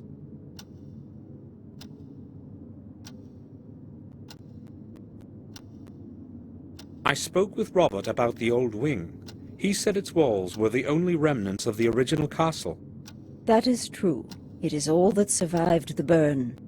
I do not recall anyone that had conquered the castle in the past. No one conquered it, at least not in the true sense of the word. The castle was half destroyed in a conflict between the first Gordons. Marcus knew he could not rise against his brother's people directly. Therefore, he decided to take him by surprise in the secret chapel deep under the castle. Mordred realized this too late, and the consequences were terrible. But those are merely old legends. Just old stories.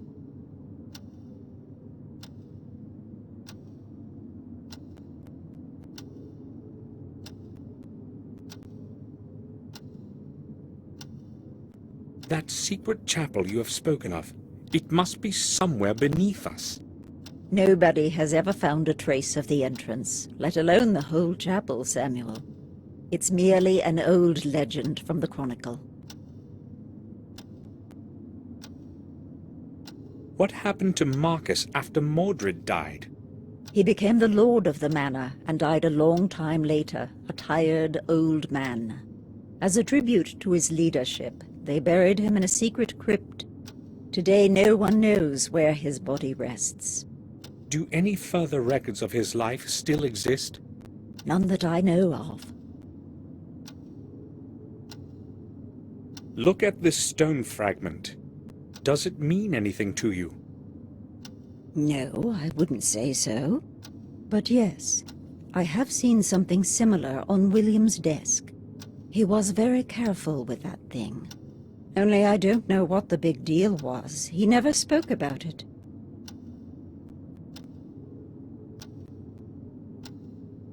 Can you have a look at this picture?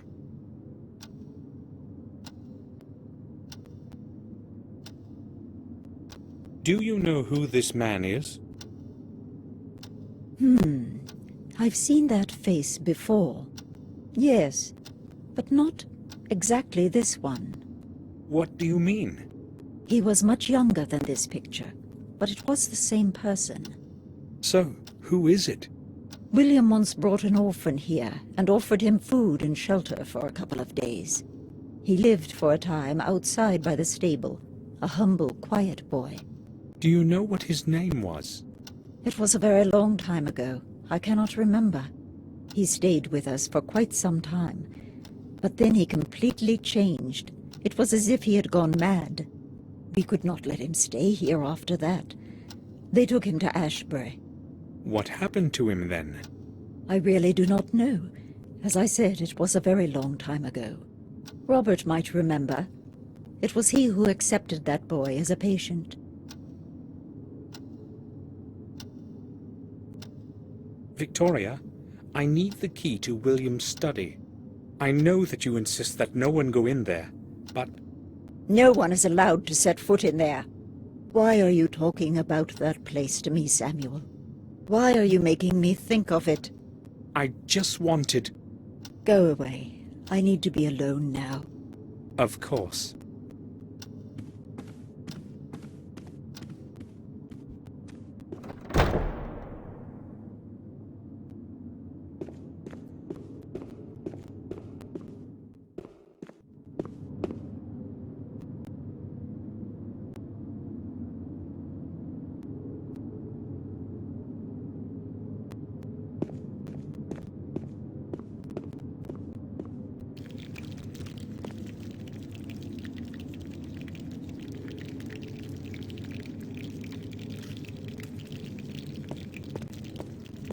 Bates, I would like a word with you.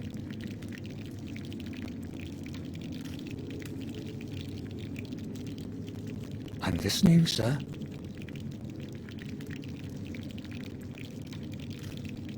Bates, I said something inappropriate to Victoria. Do you think she will accept my apology? Certainly, sir. Madam has a good heart. But, if I may advise you, sir, offer your apology as soon as possible. I think I will go now. I'll return to my work. Whatever it is, it seems incomplete.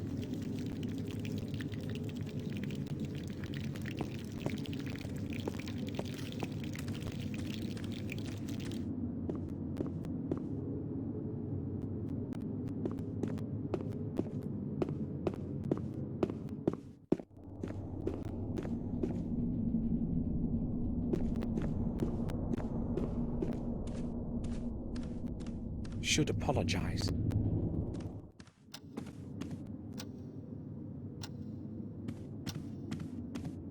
May I speak with you for a while, Victoria? Of course, Samuel.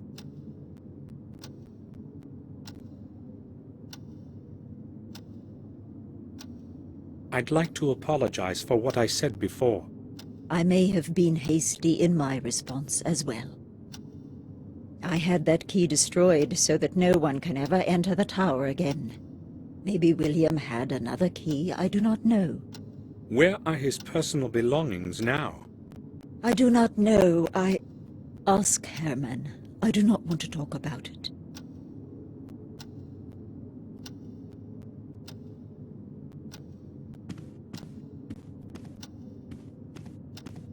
One of my distant ancestors, Durgam Gordon.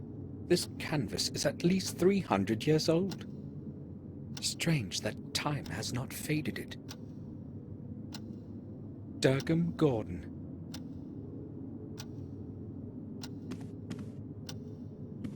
I have nothing to look for in these drawers. It most likely contains Victoria's personal things. I won't be opening it.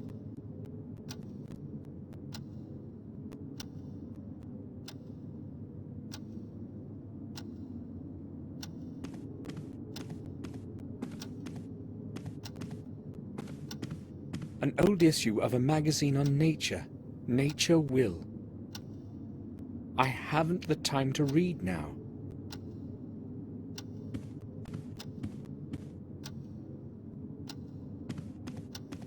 In the past, we used to have our own stable of full-blooded stallions. Some of them won many races. All that fame is long lost now. A souvenir of one of our champion horses.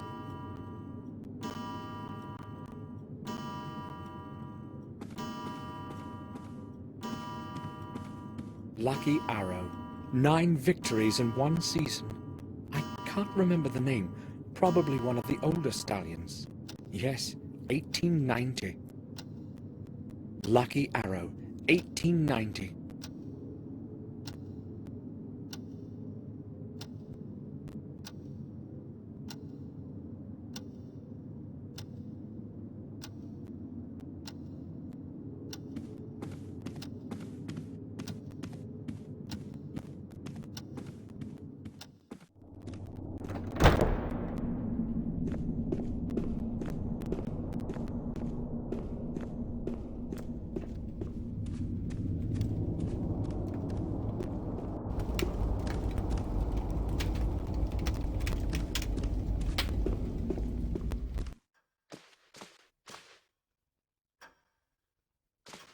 Doctor, can I have a word with you? Yes, all right. Dr. Herman, Victoria told me you had William's personal belongings. Yes, that is true. I would like to see them. Sure, I can show them to you when you come to the morgue tomorrow. I just do not have any idea what you are expecting. Well, I must see them today. Can you help me? Today? Well, all right. Maybe we could do it like this. I will send someone to the main gate with a parcel for you. Will that do? Perfectly. What time will this person come? I will send him as soon as I get back to the autopsy room. Let us say 7 o'clock? I'll be waiting in front of the main gate at exactly 7 o'clock. It's very important. I hope the person is reliable. Do not fear. He will be well paid. Settled? Thank you, Doctor. At 7, I have to be in front of the gate. I saw him for the first time today.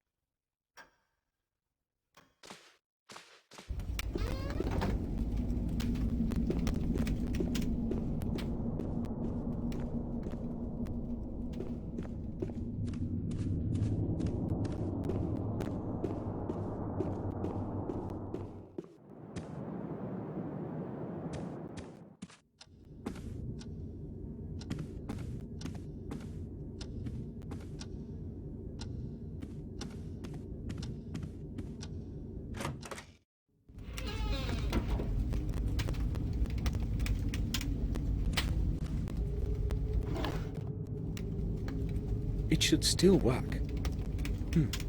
There's no film in it, and my old films are useless.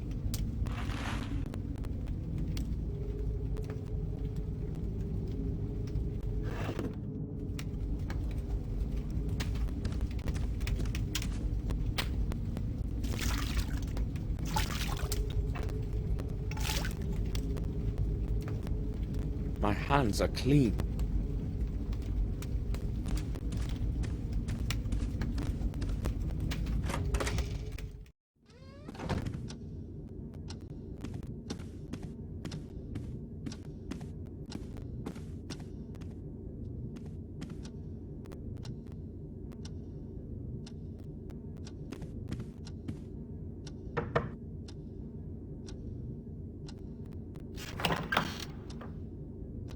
I need to speak with you, Robert. Sure.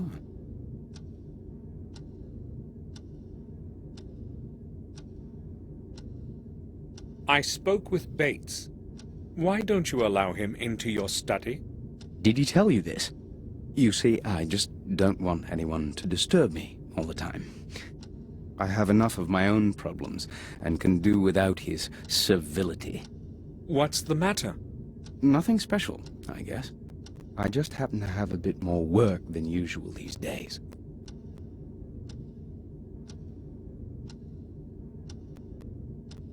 Morris and Henry don't seem to like each other. They've got some battles going on, but unless they bump into each other too often, they cause no harm. I don't really care about their silly problems.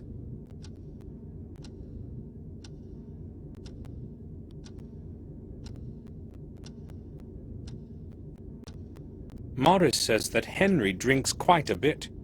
I don't like that very much, to tell you the truth. Neither do I. But there was no one else to take the job. So we have basically put up with that habit of his. He has not done anything wrong yet, anyway. Not yet, right? Why doesn't Victoria like Morris? You mean why she can't stand him? Well, maybe because he is so common. Aristocratic prejudice, you know what I mean. I'm not into this nonsense about blue blood myself. Victoria, however, has her own opinions. Robert, look at this old picture. Do you know who this might be? No, I do not know that person. Why are you asking? I found the picture in the old wing, torn to pieces in a fireplace. Given the fact that someone has torn up the picture, the person in it is probably not anyone important. Forget about it. I showed the picture we talked about yesterday to Victoria. She said she knew the man, that he had lived for some time near the castle. Are you sure you don't know who he is? Let me see the picture again. I'm not quite certain, but he resembles one of my patients in the institution. It could possibly even be him. I do not see where this picture could have come from, though. Maybe we can find out. Who could have brought a picture of some madman to the castle? And why? I need film for my camera. Do you know where I can get some? Well, perhaps down in Willow Creek. But hold on, I think I may have a couple of rolls myself. They should probably still be usable. Can you give me one? I would be happy to, but I put them in the attic with some other old things. It is in my chest. That's the one right round the corner. You'll have no problem finding it. Thank you. I'll go pick it up. Sure. Take all the film you need. I have no use for it. I went to the attic to get that film, but your chest is locked. May I borrow your key? Locked? Oh, I have entirely forgotten about that. Sorry. Here's the key.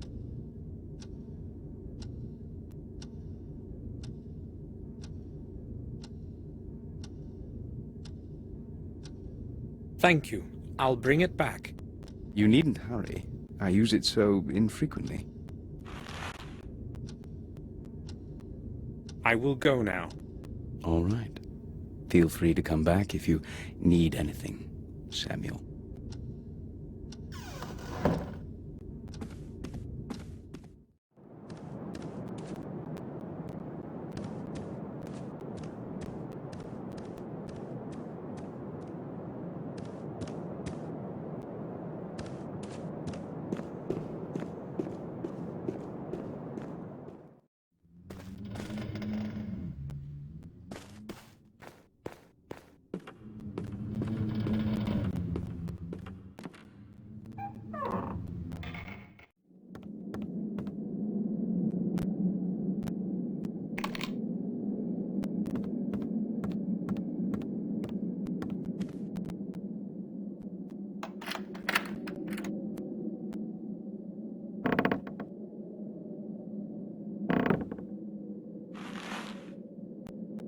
Hopefully, it's going to work.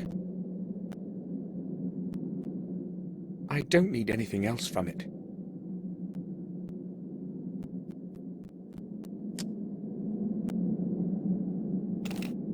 I'm out of practice, but I guess the film is installed properly.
It looks like a symbol of some sort, or a sign.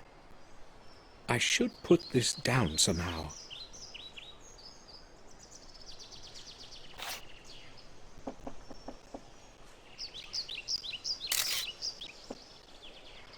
All I need to do now is have the film developed. But where do I get it developed?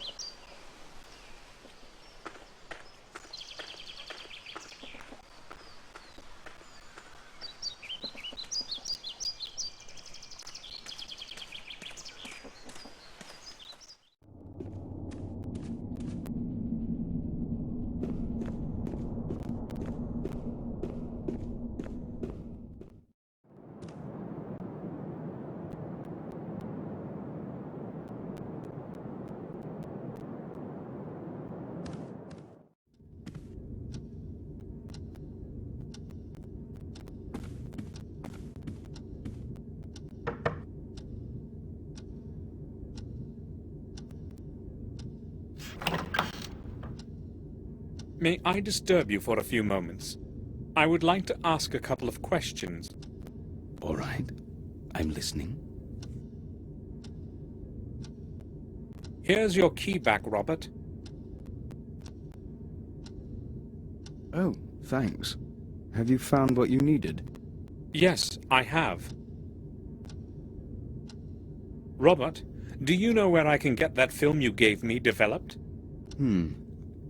I only know of Murray in Willow Creek. I go to him myself when I need some pictures developed. He has a dark room in his pawn shop. Do you know where it is? Yes, I remember that shop. Try him. I guess I should go there. I must go now. Right then. I'll return to my work.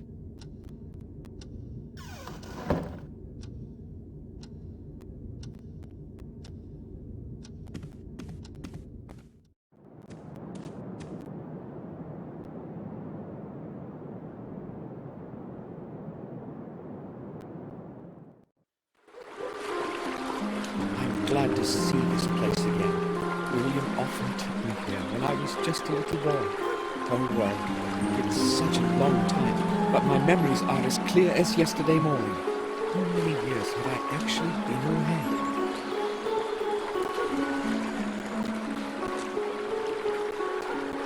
Willow Creek. That has been the name of the village since forever. Most willows have disappeared by now, though.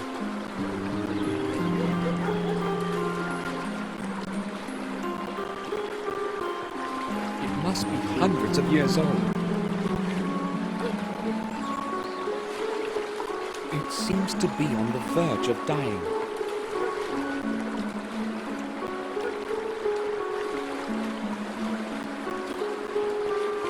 The stairs for launching the boats. It will be easier to cross the river using the bridge. The stones of the steps are damp and slippery.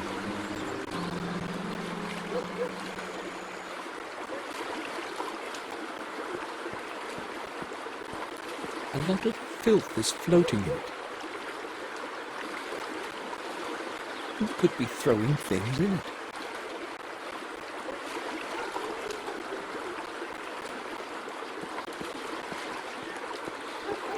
It's locked.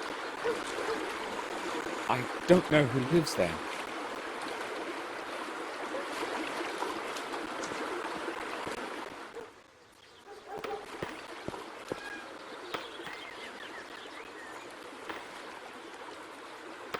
How many times have I seen this sign?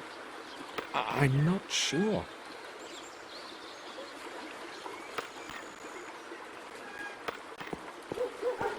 The day's menu.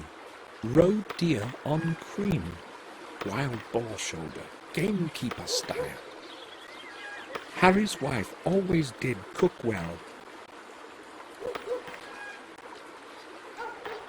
Maybe I'll have something later. I'm not hungry yet. It's empty.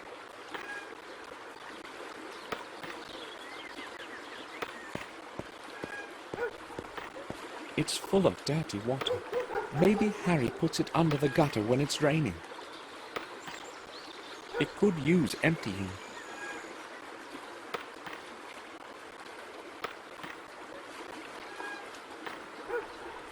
Clean towels from the kitchen, no doubt.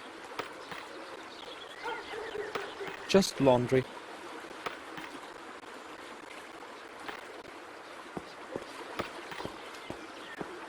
The lids are firmly shut. These are certainly still full of beer. The Black Bison, Harry's own production.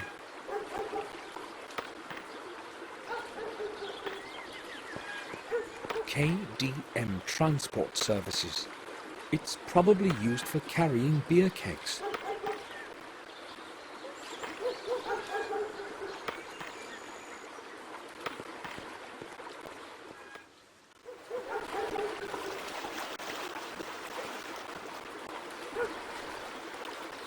(2:10). The time is not correct. It probably doesn't work at all. It's broken.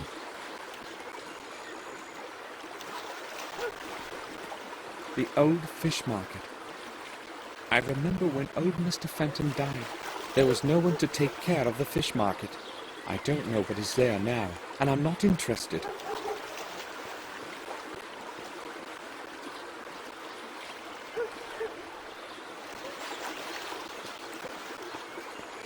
Davison, William's friend and lawyer, lived here. He moved away a long time before Catherine died. He always said he wouldn't be able to do much around here as a lawyer. He decided to move to Berkeley with his family. I have not heard of him since. I have no clue as to who lives in Davison's house today.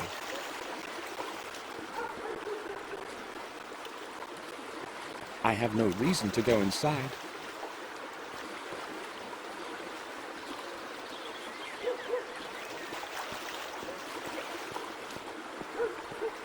Private house.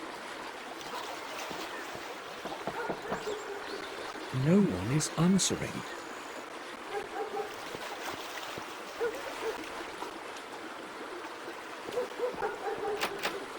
The door is locked.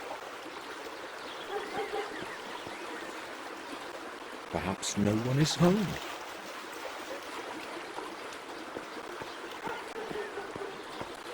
It has several small holes in its side. It's not likely used by anyone anymore.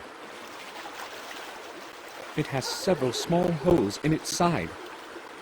It's not likely used by anyone anymore.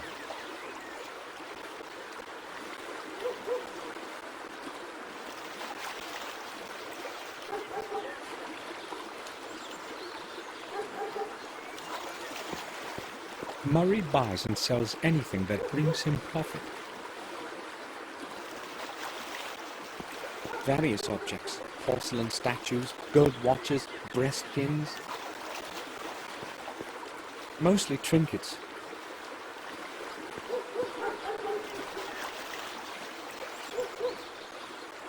There's nothing interesting there.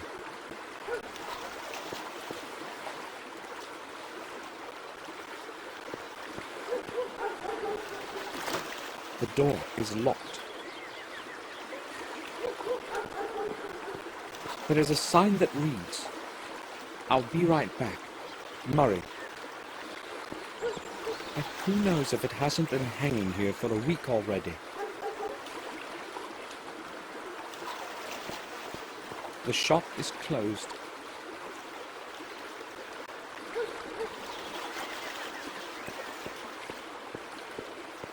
Old cardboard boxes, damp from the rain. This is probably where Murray throws out what he no longer needs.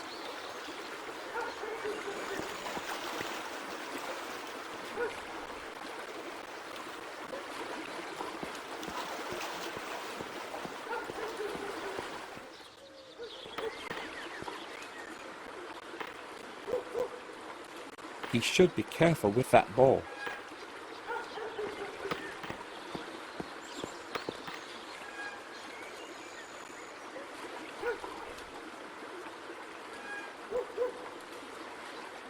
Hi, what's your name?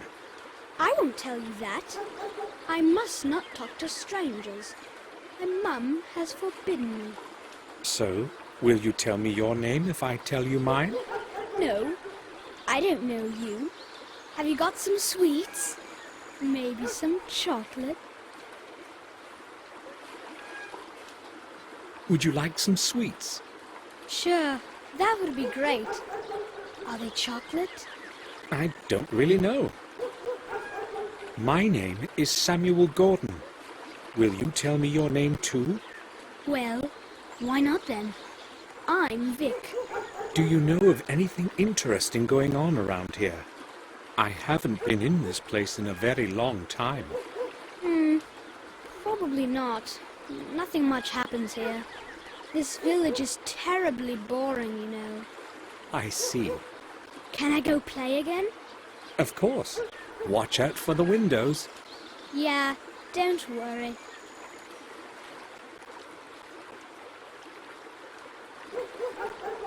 Vic, Have you ever seen the man in this picture? Let me see. No, I guess I haven't. I would have surely remembered that one. He looks pretty stupid. Why are you looking for him, Samuel? Are you related? You had better watch your mouth. Come on, that was just a joke. Vic, have you seen Murray today? His shop is closed. Why should I care about his shop? Why? Is there a problem? Well, that old man doesn't like me hanging around that shop of his. Or rather around those glass cases. I've got no idea what his problem is. I may have one. Oh, I do remember seeing him leave this morning. Do you have an idea when he will be returning? Judging by how he sharpened himself up, he must have gone into town. So he's probably not going to return before tomorrow.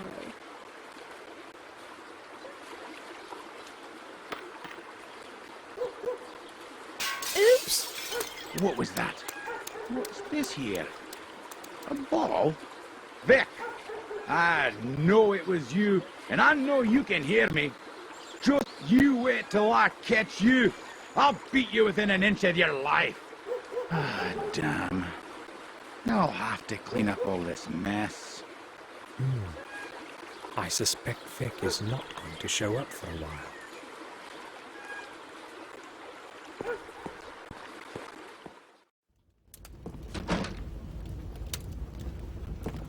An advertising poster.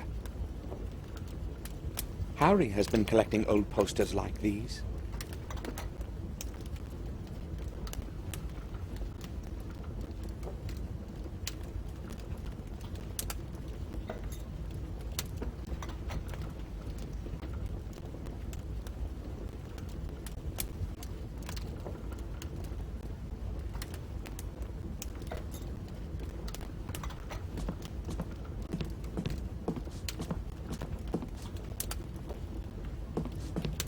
Harry's regular.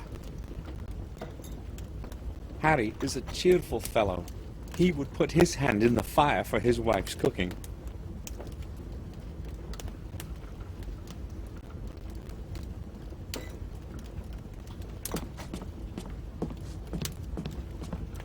Good morning.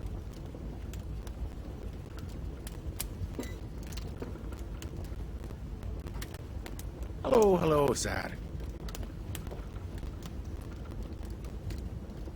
I haven't been here in a long time. What can you tell me about the manor? Well, I'm not sure where to begin, but really, there isn't much in the way of news. Hold on. You seem familiar to me. Haven't we met at the winter feasts? No, I don't think so. But I do know you. See, I'm pretty good with faces. What about last month during the vintage? Is that it?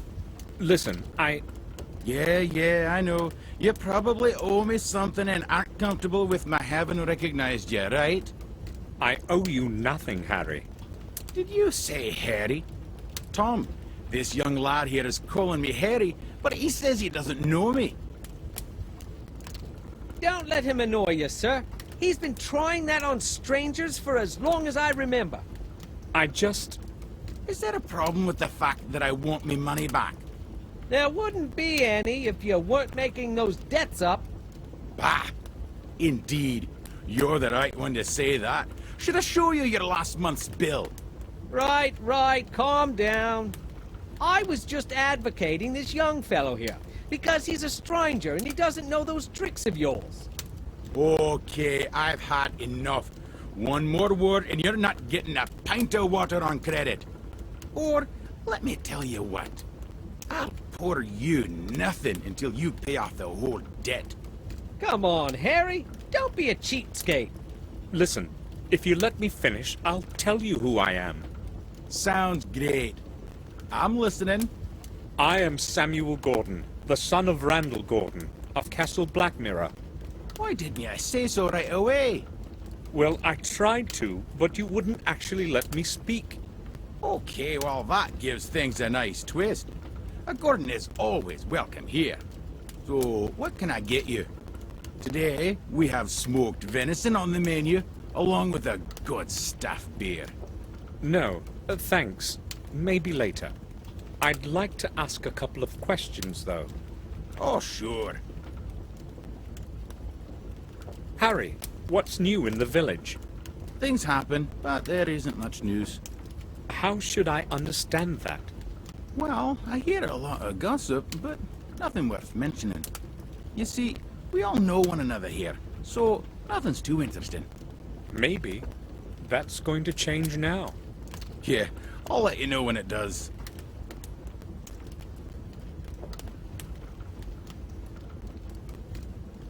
Harry, until what time are you open? Well, that depends, but usually late into the night. You see, I don't sleep much, and when I'm not doing something, I'm usually pretty bored. But not many folks show up so late, do they? I usually play cards with Tom here, or I play chess with myself. Oh, you play chess? I'd say I've learned to play well during all those long nights. Let's play together sometime then. Sure. I remember William bringing me here. Yup, so do I. He was a serious poker player, you know. Incredibly lucky with the cards. He would totally clear us out, but then he would return everything. Yeah, he was a nice bloke. That's a real shame he stopped coming here. Why? Who knows? We were all on good terms. But the last 6 months, he didn't show up once. Well, it's a bit of a distance, and at his age. Nah, I wouldn't say that was the reason. William was always a tough old gent. I'll tell you something, though. They say he wouldn't even come out of the castle, and instead locked himself away in the old tower to study some old volumes and stuff. Where did you hear that? Well, I told you, I hear things from time to time. What else have you heard? Nothing. But maybe Mark knows something. He used to help out in the manor garden. Where can I find him? He would normally be here by now, so he's probably not going to turn up today. Never mind. I'll ask him some other time. As if William was hiding something. I have to know more about the last months of his life. I came upon a closed pawn shop. Is it ever open? Sure. Old Murray would never close the shop without a reason. He probably had to leave. Some business of his own, no doubt. You don't speak well of him. Not many do. Everyone knows he's an old sly boots. The only thing he cares about is cheating people in that old junk shop. But what would you expect from an old cheapskate?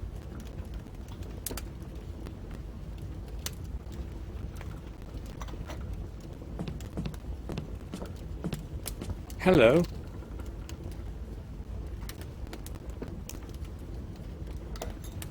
Hello.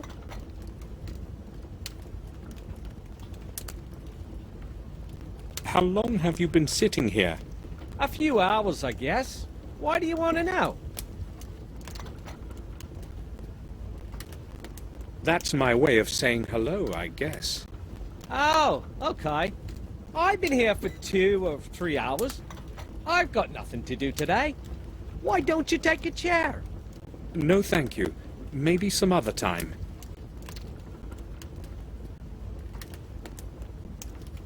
How long have you owed Harry money? That's my business, not yours. Or do you want to pay up for me? Should I? Well, I overheard your conversation about old Sir William. Do you know anything that might be interesting to me? Maybe I do, maybe I don't. My memory is fogging up. It's probably the thirst, you know. Oh, I see. I know where he's coming from. I'll pay off his debt, and then I'll ask again.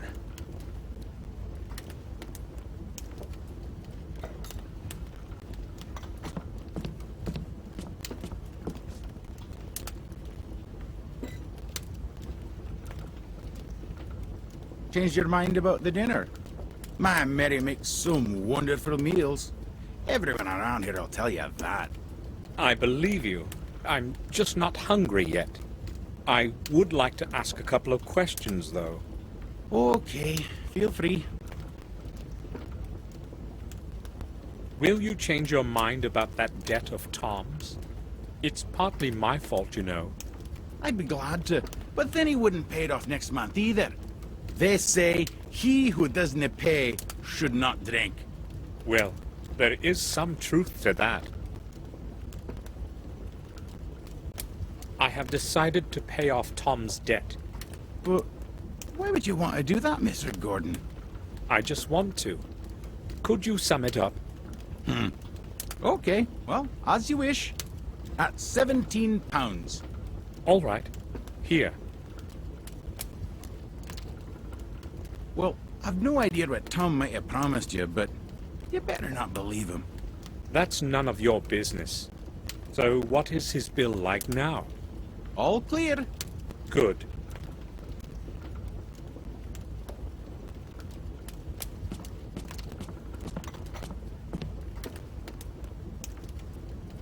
What do you want from me? I'd just like to ask about something. All right.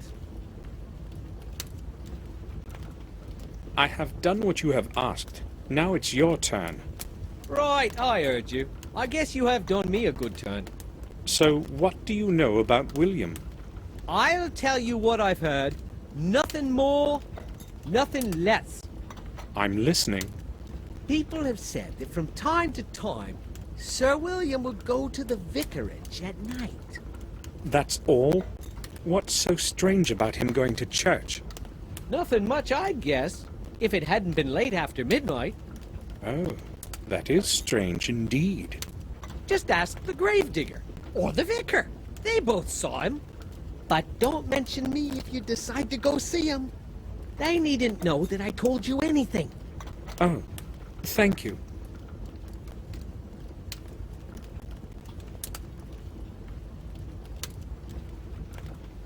So, how's it going? All right, I guess. Why don't you take a chair? I'm a little short on time. Some other day, perhaps. Never mind, I'm used to drinking alone. I need to speak with Mark. You probably know each other. Yeah, we've known each other for years, but he's not here today. Do you know where he works? I would like to go see him.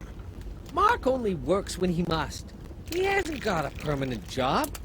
But try old Murray. Or Herman. He does something for both of them from time to time. Tell me, is anything interesting going on in the village? Here? No.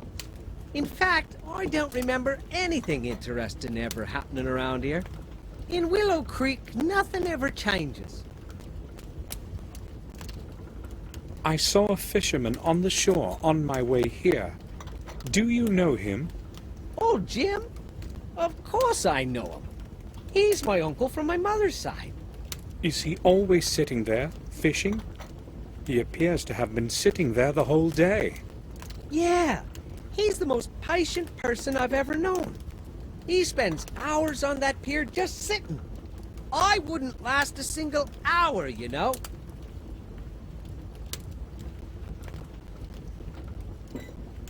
Hello, sir. Will you sit down? No, I really can't. Maybe some other time.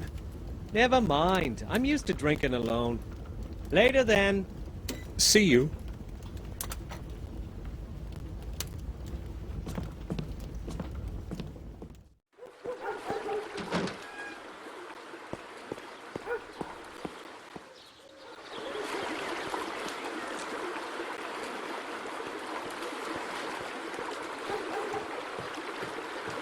I may go fishing too before I leave. Excuse me, may I speak with you?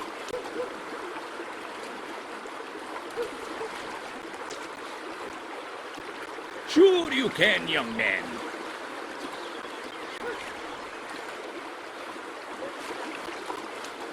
So how is it going today? I'm going to catch a big one today. I hope. If only it will rain. You mean because of the fish? Have you caught anything yet? Not a scale. My luck was much better yesterday. Fish are too smart. They won't go out of water. Well, I'm not surprised. Heh, I had a very nice one on the hook a while ago, but it managed to slip away in the last second. I dragged it in as far as the pier, but then it snapped my line. The biggest and oldest ones are truly cunning. They get tangled in the seaweed at the bottom, and then wait until you snap the line yourself. Why don't you fish further out in the river? My old boat has too many leaks. Besides, I enjoy fishing this way better. How are you? Have you stopped for a talk? I'd like to ask you a question. I need something from the pawn shop on the other side of the river, but it's closed. Yeah, that's possible. Have you any idea when Murray opens the shop? No, I haven't. I don't care what he does. Good luck to you. I have to go now. Thanks. I hope it will start raining soon.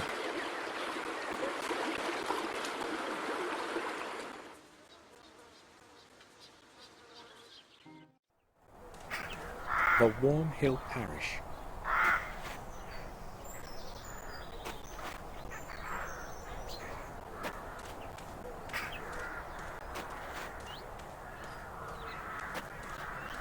The main entrance is closed and only opens on Sundays. I've got to use the side entrance.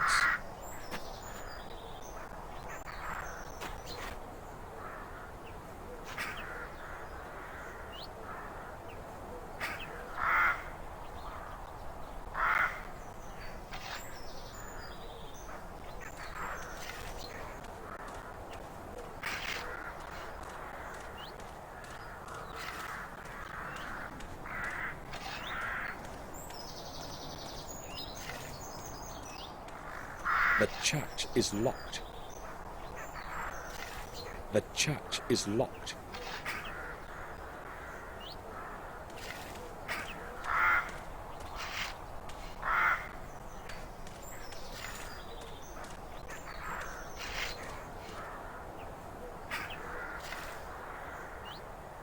Father Frederick's gravedigger.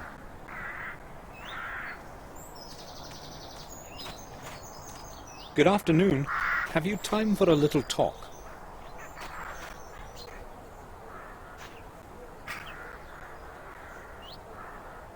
I never hurry anywhere, unlike everyone else around here. I'm interested in learning about the parish and this cemetery. I think you're the right man to ask. Maybe. I've been helping Father Frederick for many years now. I know the names on all the graves. What do you want to know? Tell me, how old is this parish? No one knows how old exactly, but this cemetery and church are much older than anything in the neighborhood. A long time ago, they used to bury heretics here.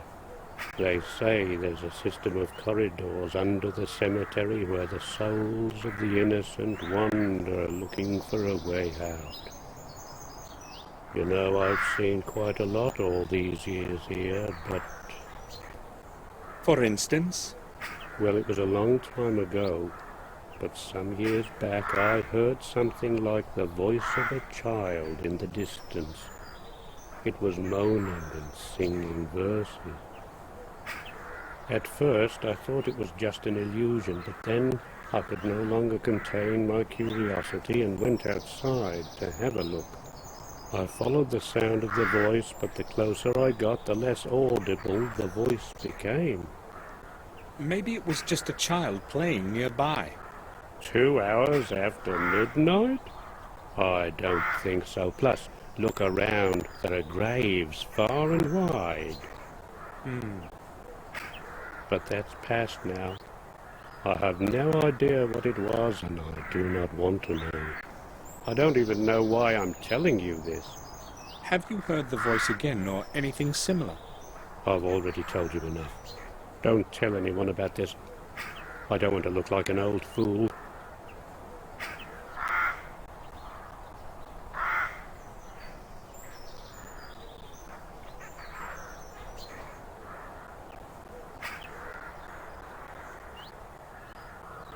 You said you have known Father Frederick for many years. What can you tell me about him? Father Frederick is the best man I know. He took me in when I was orphaned and raised me as his son. For that I will be grateful to him for the rest of my life, and I will be around to help him as long as I am able to. But if you want to talk to him, you will have to wait until he returns from the neighboring manor. I see. Thanks. Tell me, what is your name actually? Mine? No one calls me anything other than Gravedigger. Father Frederick's Gravedigger. And I don't mind if you have questions about it. It's true anyway. And you are a Gordon, right? Yes, Samuel Gordon. So you're the grandson of old Mr. William? Yes. I saw you at the funeral. Of course. Did you know William? No, not personally. I would see him from time to time, though. He used to go inside the church. How often? Not that often, but when he did show up, he was always in a hurry, as if he knew he didn't have much time left.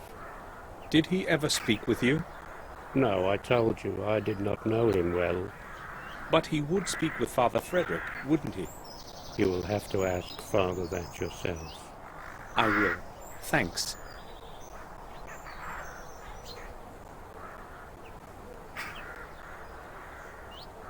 I've heard that you sometimes saw William come to the vicarage late at night. Is that true? Who told you that? That's not important. So is it true? I don't care to talk about it. I don't want to look for problems. Whatever you tell me will stay just between us. It's not like I think I can trust you, but since you're a Gordon, I'll tell you what I've seen. Everyone who knew old Sir William thought he was a bit of a madman. Please don't get offended. And later, when he refused to see anyone, the gossip began floating about. I'm telling you this so that you know I'm not making up what I'm going to tell you next. Go on. I first saw him here some 6 months ago. I was sitting in my cabin, about to go to bed. I saw a light. It was someone approaching the church. In the 20 years that I've been working here, no one has ever come here this late. So I went outside to check out what was going on. I saw a figure concealed in a dark coat walking among the graves. He was looking for something, his head down to the ground. Was it William? At that moment I had no idea who it was. I couldn't see his face in the darkness. He spent some 20 minutes there, going round, mumbling something. What was he saying? Well, I observed him from a distance. It wasn't audible. So what happened next? The church door opened, and he made for it right away. I cautiously followed him. Father Frederick was standing in the doorway. It seemed as if he was expecting that person. It was only then I realized it was Sir William, because I was close enough to recognize his voice. He and the father had a long conversation then, and Sir William was waving his hands vigorously about during most of it. They finally went inside, and that is all I saw. Do you know anything more? I never stick my nose in other people's business. Thanks for telling me this. I only told you because you're Sir William's grandson. Now leave me alone. I have to finish my work here. Why was William meeting with Father Frederick in the middle of the night?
May I have a look inside the church? You have to wait for Father Frederick to return. The church is going to stay locked until then. But you can open it, can't you? It doesn't matter. It's going to stay locked, as Father Frederick ordered.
Its branches are stretching over the graves.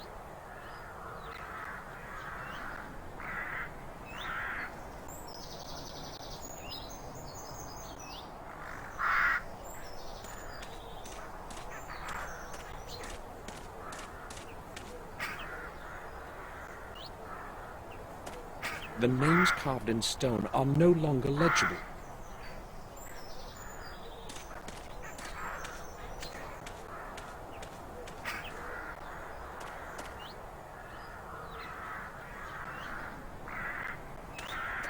The tomb of Jeremy Gordon.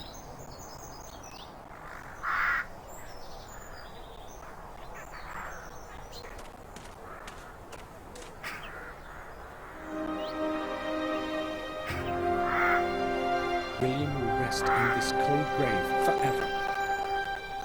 I'll find out the whole truth, even if I go through hell for it.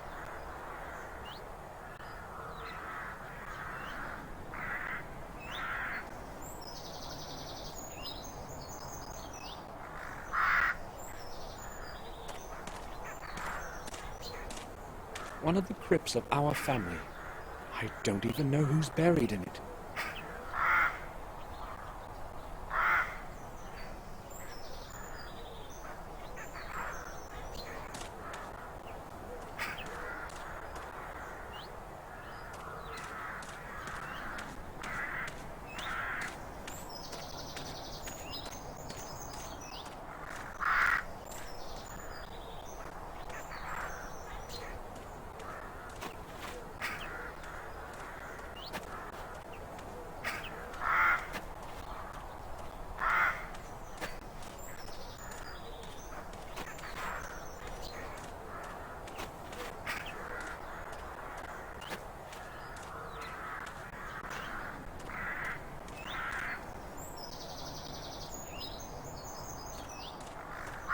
May I disturb you?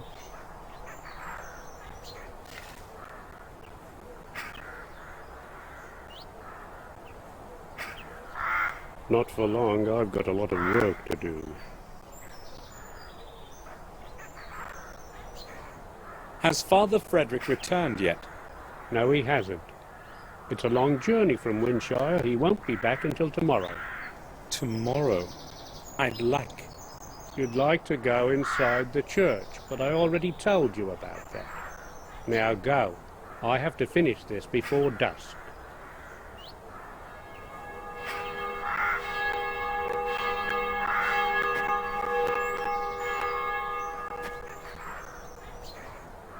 It's 7 o'clock. I should return to the main gate. If Herman is true to his word, his man will be waiting there for me.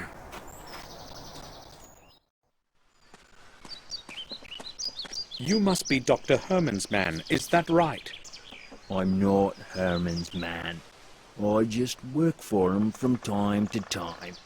You're Samuel Gordon, aren't you? I've got something to deliver.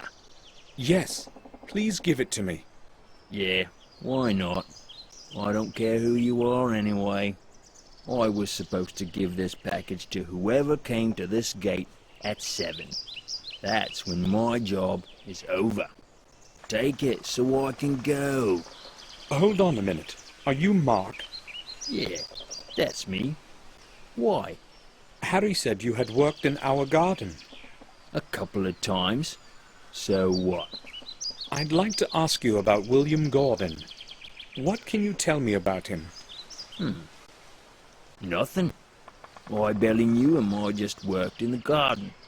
I'm in a hurry. Do you want anything else? No thanks. Good. See you around. Bye. I hope I'll find what I'm looking for.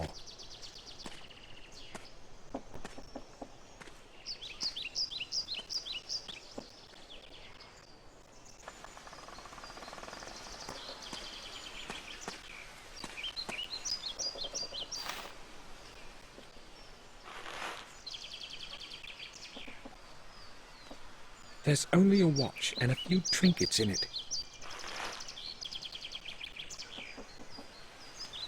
I'll open it. William made a remark of some kind here. A gold pocket watch. Beautiful handiwork.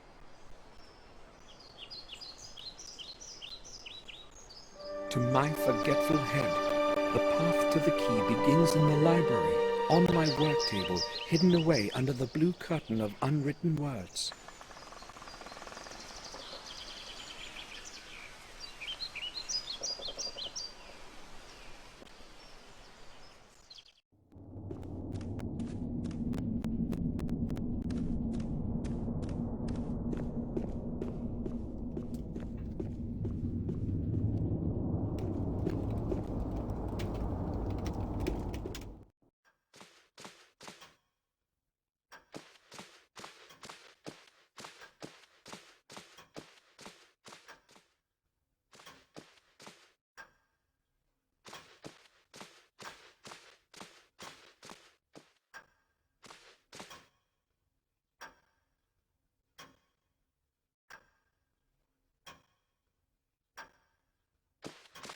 There's a button under the inkwell. I'll try to press it.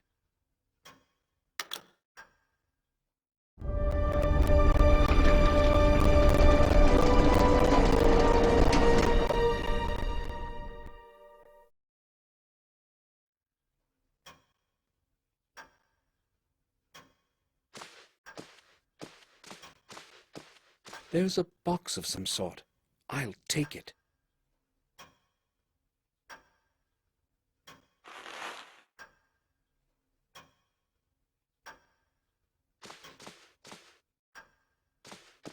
There is nothing of interest there anymore.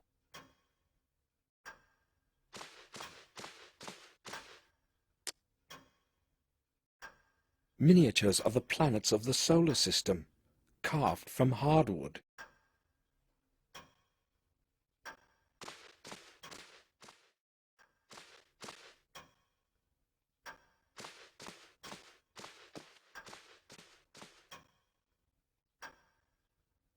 It seems like something's missing here.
That's it. That must be William's key.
The door can't be opened.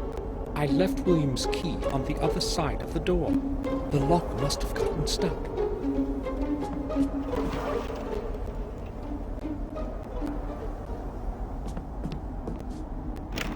The door won't move a bit.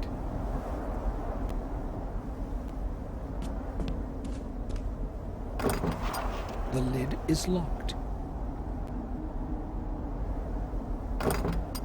The lid is locked.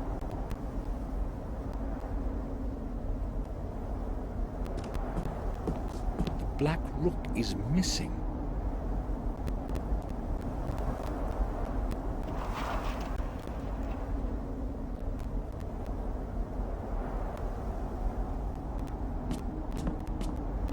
Several scrolls scribbled over with notes. There isn't anything useful on them.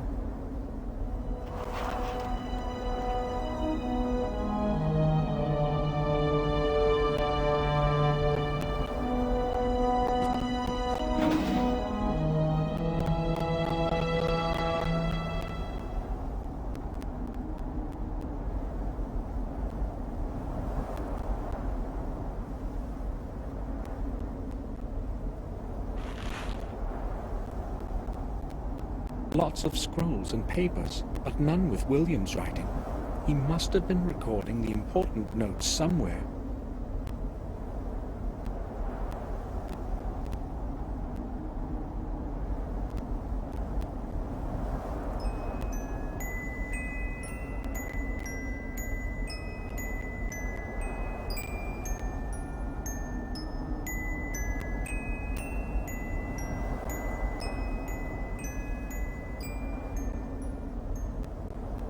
As though I've heard that melody somewhere before.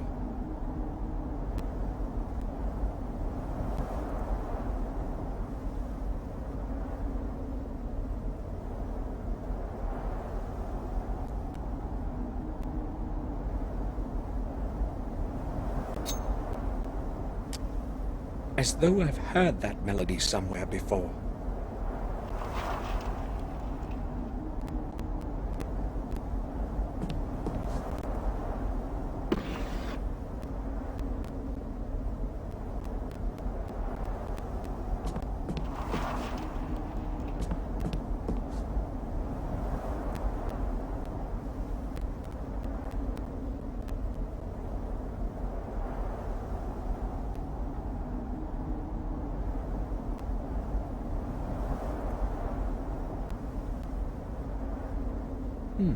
This title makes no sense. I'll have a closer look.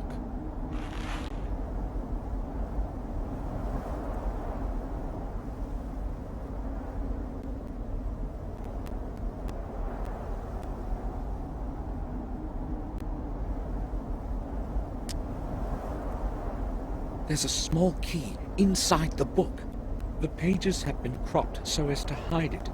I'll take it.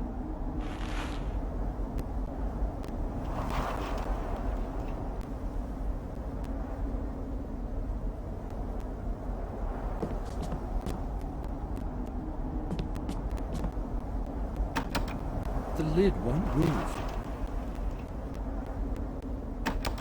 The lid won't move. Astrological maps. William admired the stars and space. I don't think these can help me, though.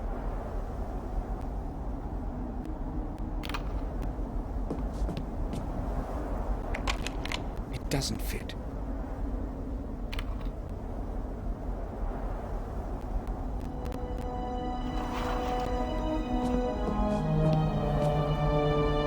A book has been glued to the bottom side of the drawer. The diary of William Gordon. William's diary. Excellent. Hopefully I'll finally learn what happened that night. March 21st. I'm old. I know my time is drawing in, and that is why I want to put some sense into my life before I leave this world. I have contributed my last years to looking for the truth about my family and the blood that runs in my veins. Maybe it is also because of the guilt that I bear in my heart for the fate of my dear James. The fate that I didn't have the courage to change. After all the years spent with the old journals, I know at last what the goal of my search is. I must not lose time. March 23rd. In the chronicle of the manor and the old records in the library, I have learned things that were forgotten and much that is new. I learned that James is not the only one to have lost full control of his mind. Throughout the centuries, several of my blood ancestors have suffered from the same affliction that now curses James. It seems as though it is all somehow correlated, has a perverse purpose of some kind. I traced the family line and learned that every one of those poor souls had been born in the same week, repeating with a period of 2 centuries. Is the madness supposed to be punishment of some sort? A punishment for deeds so horrible that we have not been pardoned, even after 700 years? I am terrified by this idea. It follows me now, day and night. April 5th. I feel something is not right with me. I am weaker from day to day. My age has caught up with me at last. As the chronicle foretells, the way to revealing the truth is through 5 symbolic keys. I don't exactly know what their purpose is, but if they can lead me to the truth, I must obtain them. I have decided to pursue first the ones that have been carried over time far from my manor. Centuries ago, the keys were given to different men of our family for safekeeping, so that they couldn't be used together. Luckily, I still have my own with me, and obtaining James's key should not be difficult. If only I had known before what I know today, I would not have given it to him. The next one must be in the hands of Marcus himself, according to the records. The 4th one was given to Durham Gordon, the original owner of the remote manor in Wales. I must set off for Wales soon. That is certain. I still do not know where the 5th key is. Its origin eludes me in the many years of the past. When I obtain the other ones, I must find this last one too. April 15th. I have returned from Wales. My searching was futile. It was not easy to get into the family tomb. Unfortunately, I failed to reveal the next fragment of truth, and returned home empty-handed. Not all hope is lost, however. I will focus on the keys that James and Marcus possess. It should not be hard to obtain them. April 21st. I cannot change what has happened in the past of my ancestors, but I hope I can influence the events of the future. The curse that has plagued our family must be of dateless origin. It must stretch into times as distant as those of Marcus and Mordred, the first Gordons. I have decided to start looking for answers at the place where the body of Marcus rests. I know that the tomb is concealed in the dark underground of the parish. Its entrance has long been lost in forgetfulness. No one knows where to begin to look for it. I will set off for the vicarage tonight, April 26th. Whatever it is that is buried underneath Worm Hill, it is not easily within reach. It took me several days before I discovered an extraordinary pedestal with numerous tiny and meticulously shaped stones in the belfry. The whole pedestal is a complex mechanical lock. Surely it will open the way to the church's underground for me. I tried to change the positions of the opposite stones, but it was beyond my will to fully concentrate. I was too tired to attempt to set up the mechanism properly. Before I left for home, I made a drawing of the whole mechanism and returned the stones to their original configuration. Tomorrow I will go to Worm Hill as early as possible. April 27th. Luck was on my side today. I opened the way leading to the tomb of Marcus. Surely, I'm the first one in centuries to have succeeded in doing so. How great was my surprise when I descended into the tomb. There was not a trace of Marcus's grave. Nothing. His body must be hidden somewhere. I hope that the answer lies in the 4 books surrounding the center of the tomb. Shall wisdom be your way? Writes an old text carved in stone. Even after his death, wisdom protects Marcus as it has in his life. I am almost positive that the first answer is map. Despite the darkness, I tried to write down the text from the books, but it was easier to memorize it. I also found it extraordinary, in all probability, a ceremonial object in the shape of a perfect sphere. When I touched it, it was as though whole long centuries breathed on me. An odd feeling. May 7th. I am afraid of this night. I have not slept for 2 days now, and I hear voices. Yes, human voices. There are dozens of them. Their whispering is melting my ears into a sea of horrifying noise. What's happening with me? Am I mad too? No, I repudiate that, now that I am so close to the truth.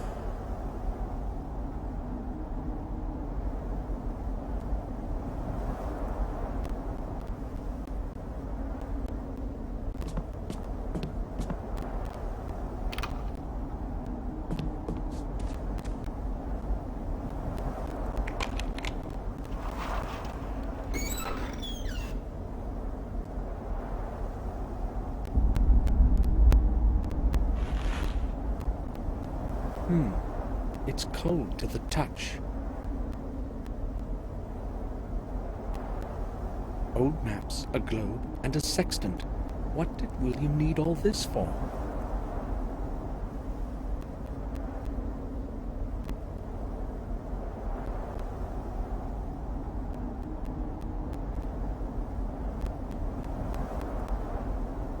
As though I've heard that melody somewhere before. It's strange to the touch.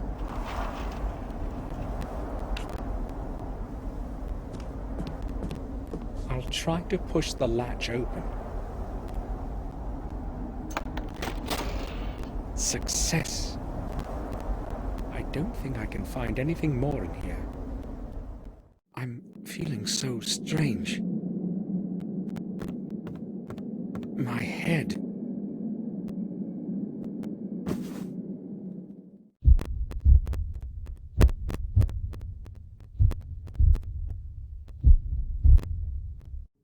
Sir, you're awake at last. We were starting to worry that something might have happened to you. What happened to you, Samuel? I don't know. All of a sudden, my head started to ache vigorously. I cannot remember anything after that. How did I make it to my room? Bates found you lying unconscious in the attic. Yes, I was going to tidy up there when I saw you lying on the floor. I hurried to get Sir Robert, and then we carried you to your bed so that you could have a rest. I told you, Samuel, that you should take a rest after such a long journey. Perhaps you are right. I have no idea what happened. I vaguely remember having a strange dream, but I cannot figure out what it means. Important thing is that you're all right. Yes, that's true. It would be best for you to sleep for a while. This time, I will follow your advice, Robert. Good. We shall leave you alone then. If it gets worse, come see me. Thank you. Hopefully I will be all right now. Come, Bates. We shall leave Samuel to his rest. Yes, sir. Robert is right. I should take a rest. Tomorrow, I'll find out more than today.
I had a terrible dream. In the morning, my thoughts were interrupted by a knock at the door.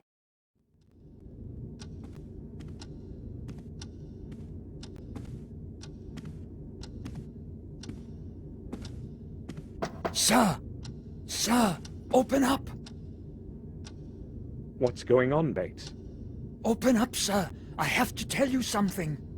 Hold on, Bates. I'm there in a moment. What's the matter, then? It's horrible, sir. Henry, our gardener. They found him in the garden pond. Calm down, Bates. What are you talking about? They found him dead this morning in the pond. I know what I am saying. I saw his body being dragged out. How did it happen? I have no idea. Detective Collier will tell you that. He has been questioning everyone for quite some time now, and he wants to speak to you too. He did not give any of us a chance to recover from the shock, not even Madam. Where will I find him? He's waiting for you in the common room. We had better go there right away, sir. All right, let's go. Detective Collier. Yes. Samuel Gordon, I presume. I need to speak with you. Mr. Gordon, do you know what happened? Yes, Bates told me everything. Good. I need to ask you a couple of questions. Shall we begin? Yes. Did you speak with Henry Stanton yesterday? Yes, I only arrived yesterday, but I spoke with him during the day. Oh, you arrived yesterday? Yes, to attend William's funeral. I understand. What did you speak with Stanton about? I don't know exactly. It was a very trivial conversation. Had you known him from before? No, I only knew Mr. Dickens, who was Henry's predecessor. That was before you left the manor? Yes, about 12 years ago. Okay, let's return to your conversation with Stanton yesterday. Did he seem strange to you? Nervous or disturbed? No, nothing like that. He behaved normally. So, you are saying that he seemed normal? Right. I spoke to Morris, your groom, before this interview. He told me that Stanton would often have a bit too much to drink. Yes, I have heard the same. Madame Victoria has also confirmed it. What do you make of it? Well, they found him in the garden pond, tangled up in algae. I don't know yet how he ended up in there, but the most likely explanation is that it was on account of his drunken state.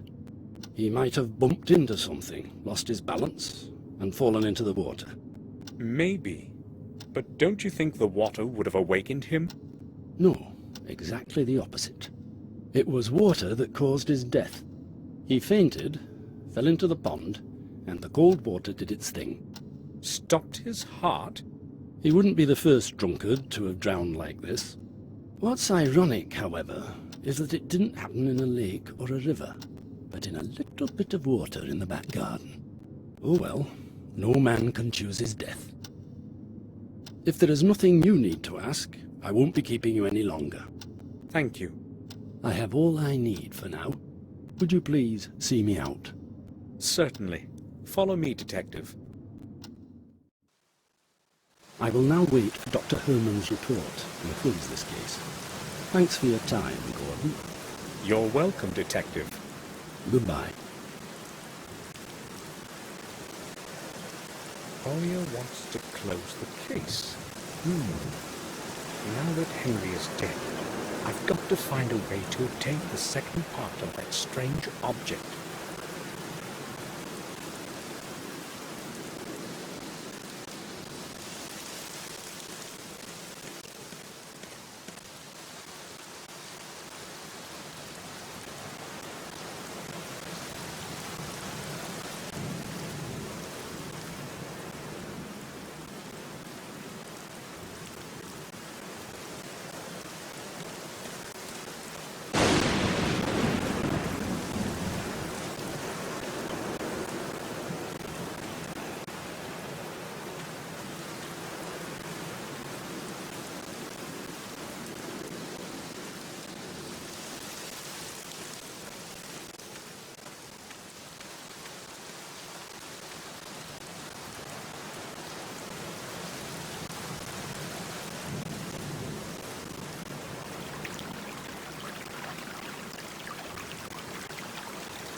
According to both Bates and Collier, Henry's body was tangled up in algae when they found him. How could he possibly have drowned in this, though? I shouldn't have made Henry clean the fountain. How could I have known that something like that would happen? The water is murkier than yesterday. The water is something is glittering at the bottom. What could it be?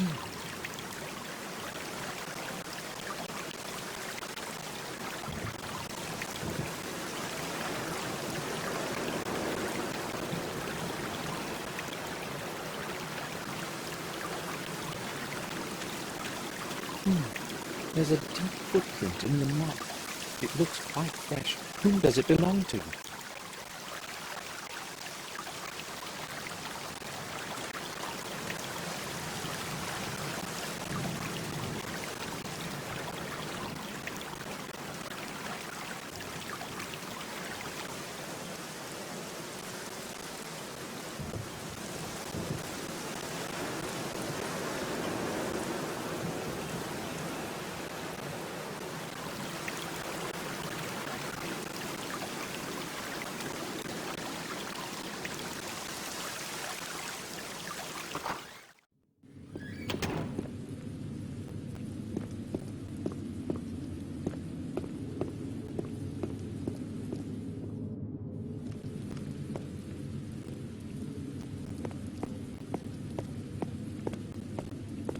The door is open. Someone must be down there.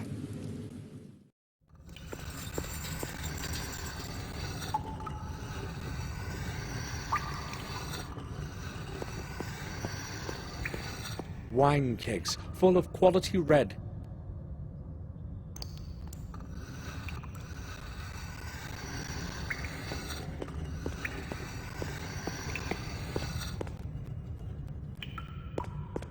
This well is from the era when the castle was under siege.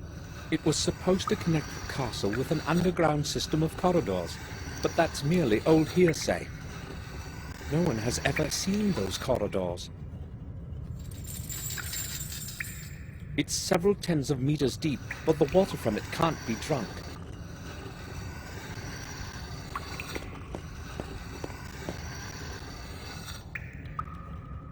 He looks tired.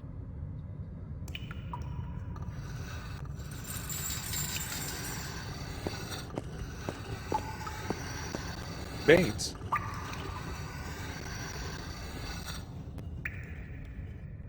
Yes, sir?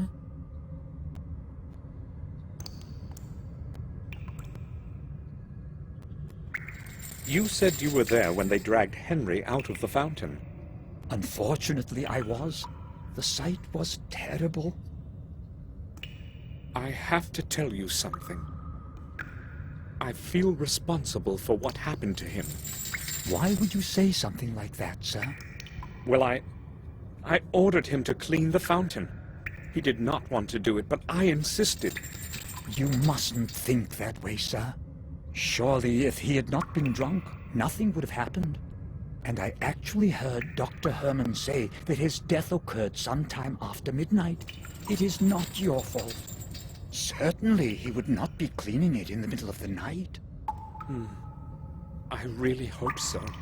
Bates is probably right. Henry most likely fell in there by accident. Have you seen Robert today? Yes, Sir Robert was reading the newspaper in the dining room this morning.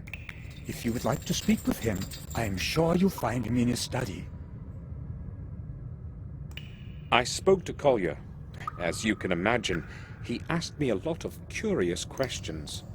Tell me, what did he question you about? Many things, but most of all, he was interested in the place where we found Henry. It was very unpleasant having to describe it all over again, sir. Oh? Can you repeat to me what you told him? I was afraid you would ask. Well, if I must. I was awakened by a sharp knock at the door of my room.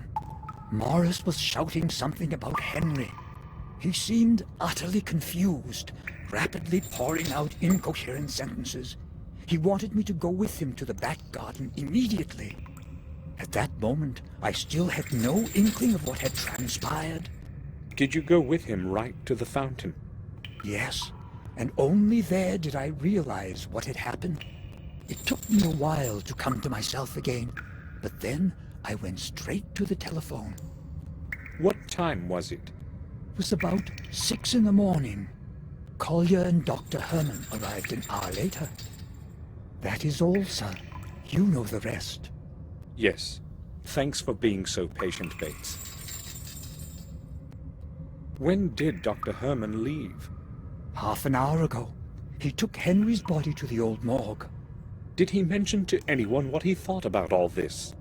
He had a long conversation with a detective, but I have no idea what they were speaking about. I was so distraught, I was not really listening. All right. That's all then, Bates. Body is in the old morgue then. What was Morris doing in the back garden so early in the morning? His work is in the stable, right? Yes, but he sometimes helps with the gardening. Henry cannot do everything that needs to be done. I mean, he was not... Bates, why don't you take the rest of the day off? You don't have to work under the circumstances. No, sir. I do not want to just be sitting around brooding. I'd rather attend to my responsibilities. It helps take my mind off things. I understand.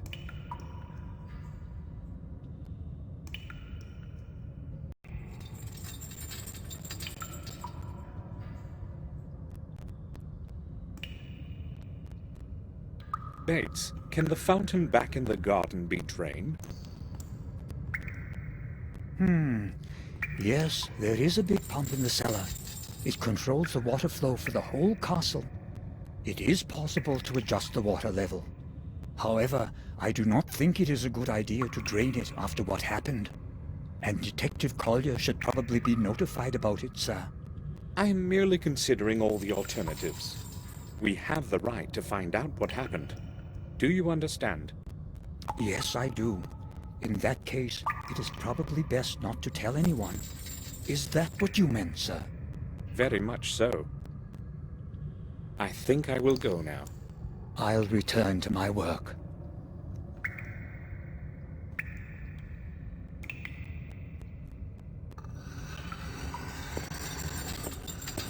They're full of clean water. The cellar is quite cold, so the water is always cool. I can't see anything special, just clean water.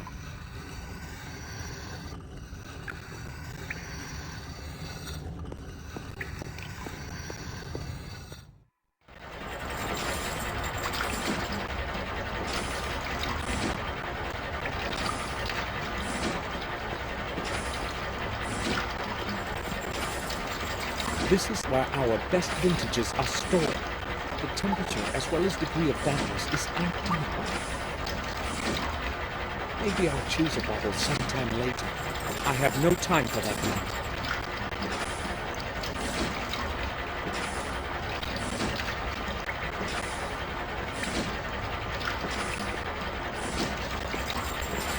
It's empty.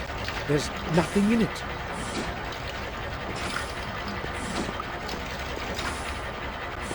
The pump is part of the entire water distribution system. It pumps the water in and out endlessly according to immediate needs.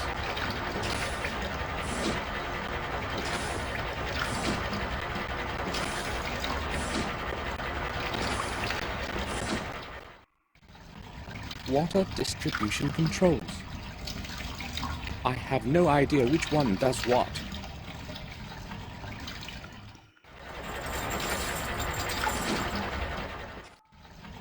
I have no idea which one does what.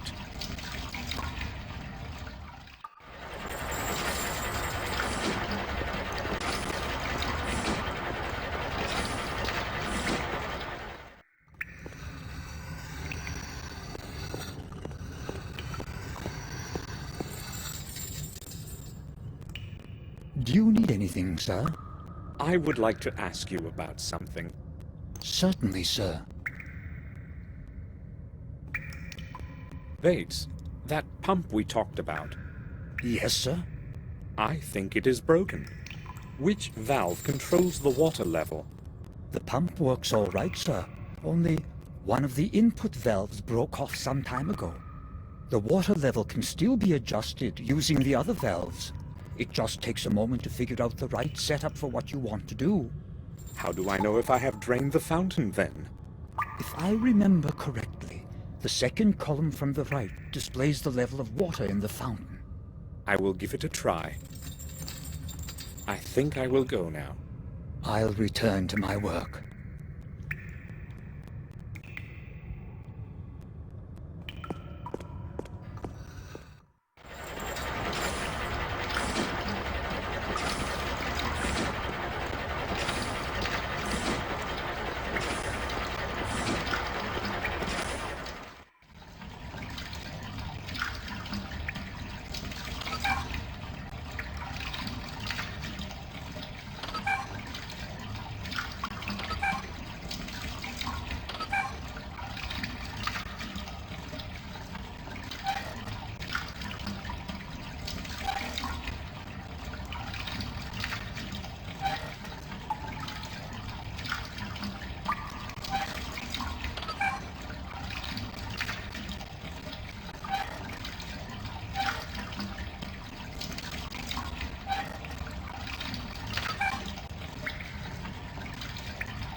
ready.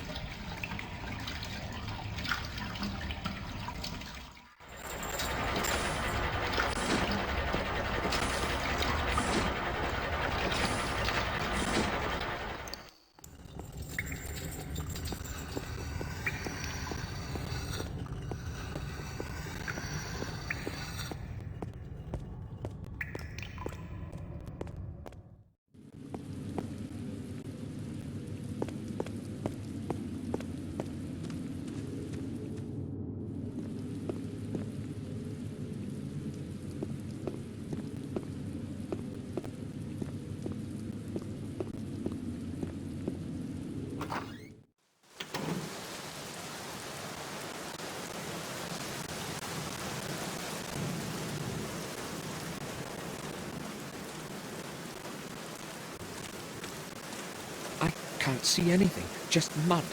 Where is that shiny thing?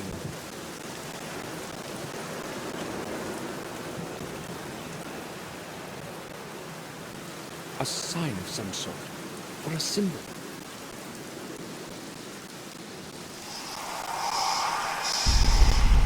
This must be the thing that glittered at the bottom. A symbol similar to that from the tower wall.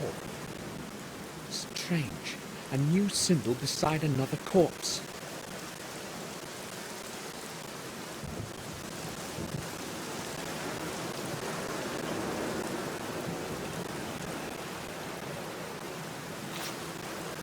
I'll take a picture of it, just like the first symbol.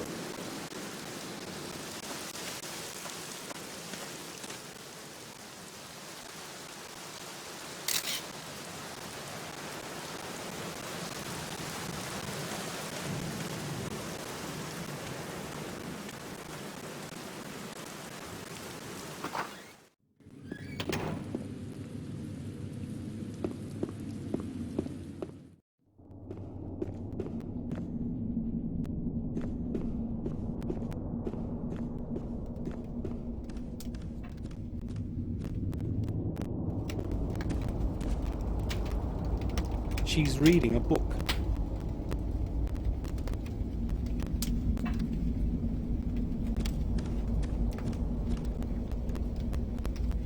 What happened to Henry is awful. First William, and now...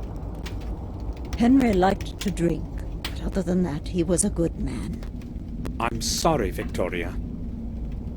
I would like to be alone now. Do you need anything, Samuel?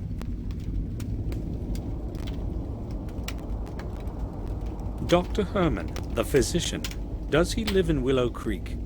No, some time ago he moved into an abandoned house near the old mill. It is quite close on the road to Willow Creek, the only house far and wide. Yes, I remember where that is. Thanks. Please excuse me now, Samuel.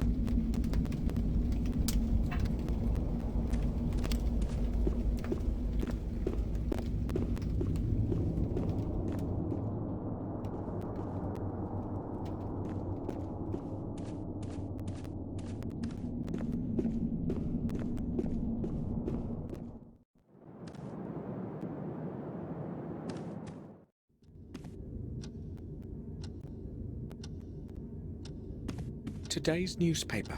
I don't want to read it.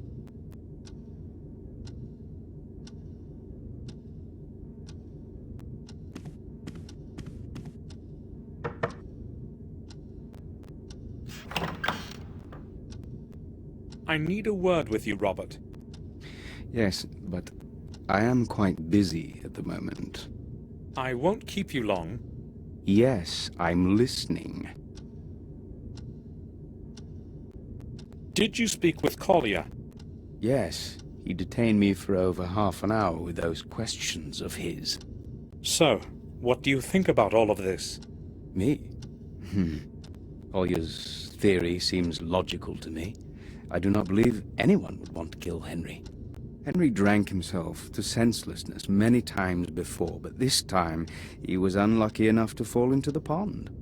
Cold water certainly had something to do with the body's condition. Being a physician, I can certainly attest to that. You're probably right. Is there anything else you want to talk about? I have a lot of work to do today. Victoria is not willing to talk to me right now. Maybe you should talk to her instead. You need to consider her age, Samuel. She just needs some time to herself. I'll talk to her in the evening.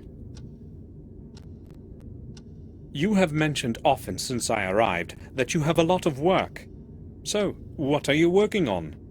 Oh, I would rather not bother you with the details. Let's just say I'm carrying out specific research. Perhaps I will tell you more about it tomorrow, when I have some time. I need to leave for Ashbury this evening to check on some results. Oh, all right. I must go now. Right then. I'll return to my work.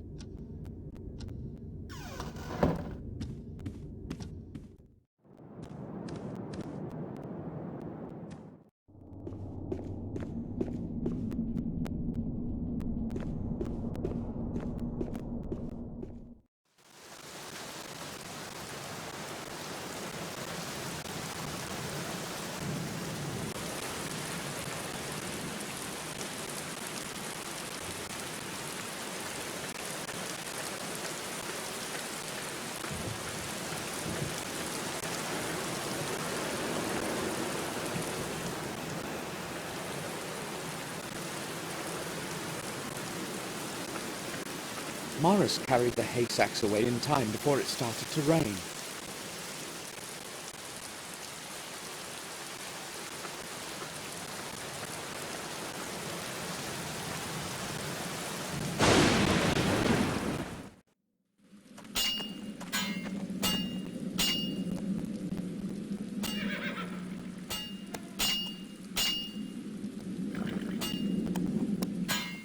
He's a Cretan, but he works well.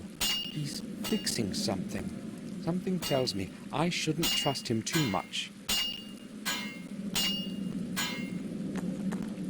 Morris, do you have a moment?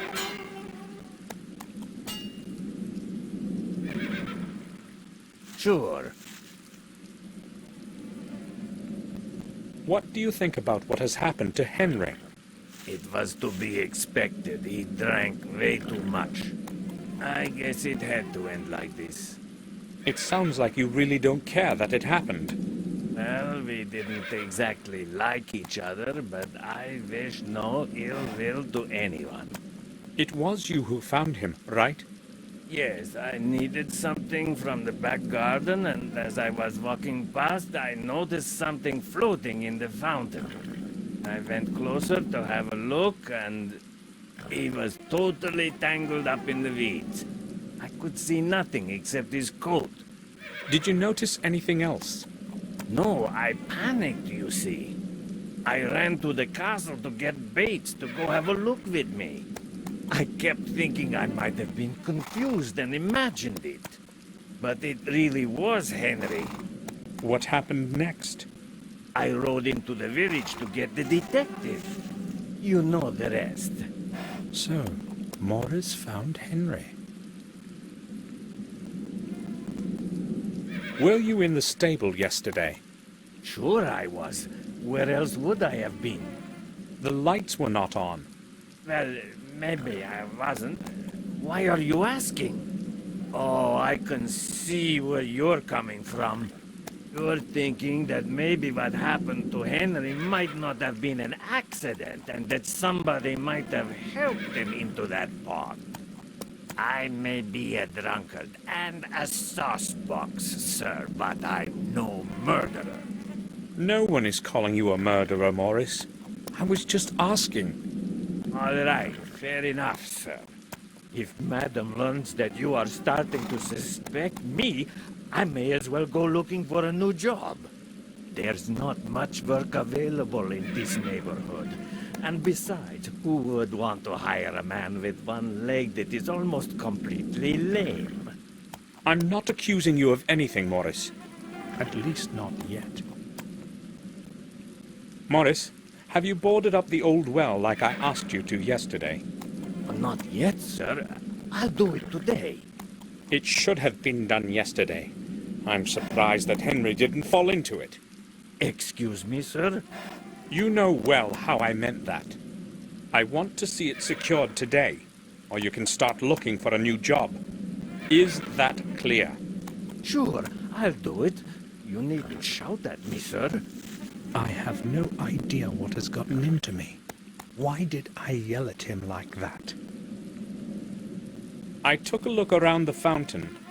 Sir, why would you bother with such a thing? Why not just leave it up to that detective? Well, I can't help suspecting something's wrong about all of this. 2 unfortunate accidents in such a short time? You said it, sir. They are accidents. Henry just got drunk as a stone, and this time his luck ran out. Maybe. But never mind. I have come because of something else. I found a footprint in the mud by the fountain's rim. But that's nothing strange. There must be lots of footprints there. Well, this one is fresh and much deeper than the other ones. The person who left it there must have limped badly or been carrying something very heavy. Are you suggesting it's mine? Well, why couldn't it be yours? It's mostly me who walks around the garden, and the footprint is probably from the morning I found him. Maybe. Sir, I told you I was home the whole evening. I've got no idea what happened that night. How do you know that it was nighttime? If I answer that now, could we stop returning to the subject? We shall see. I heard it from Dr. Herman when he was speaking with Collier. What else were they talking about? I was not really listening. I just overheard a couple sentences as I was walking by. Can I go now, sir? All right. I'll ask Dr. Herman myself. Maybe I'm suspicious of him unnecessarily, but maybe not.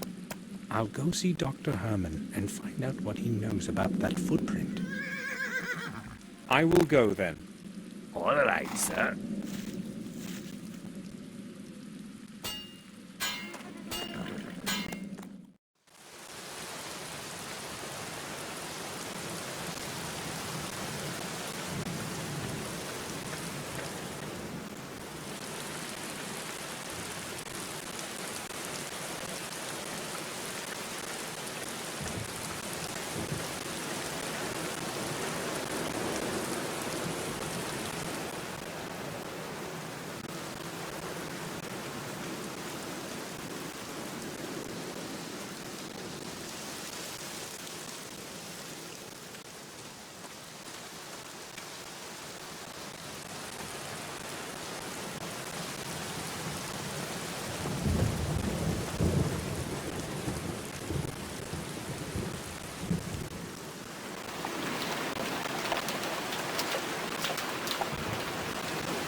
The leaves will begin to rot soon.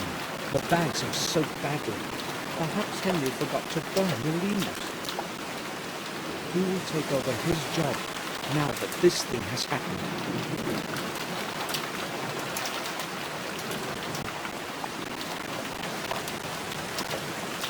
It's full of rainwater. It will have to be cleaned before it can be used again.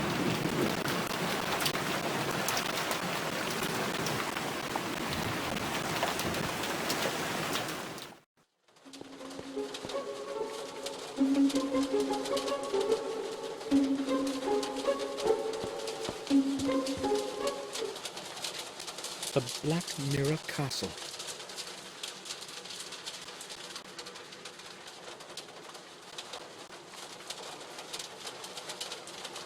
Cans of paint and a tin with brushes lying on it.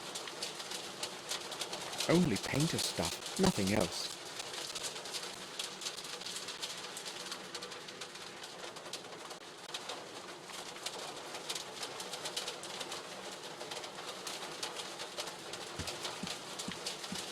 It's full of dry leaves.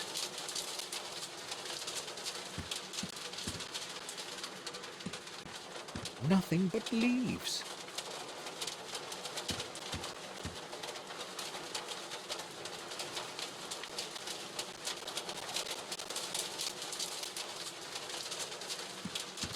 It's full of clean water. I don't want to water anything.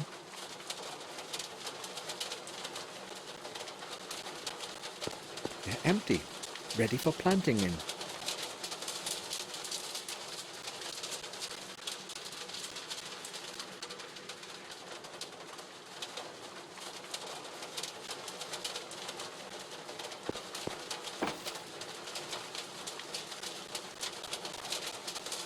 Seeds of some plants, maybe beans.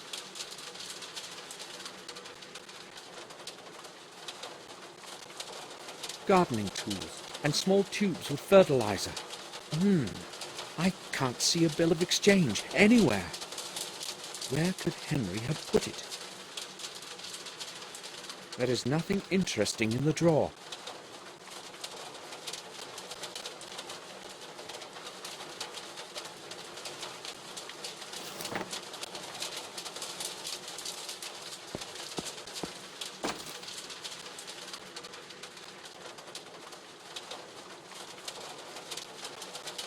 It's closed and probably full of whiskey.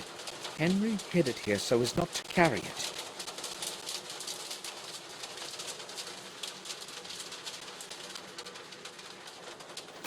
It's locked.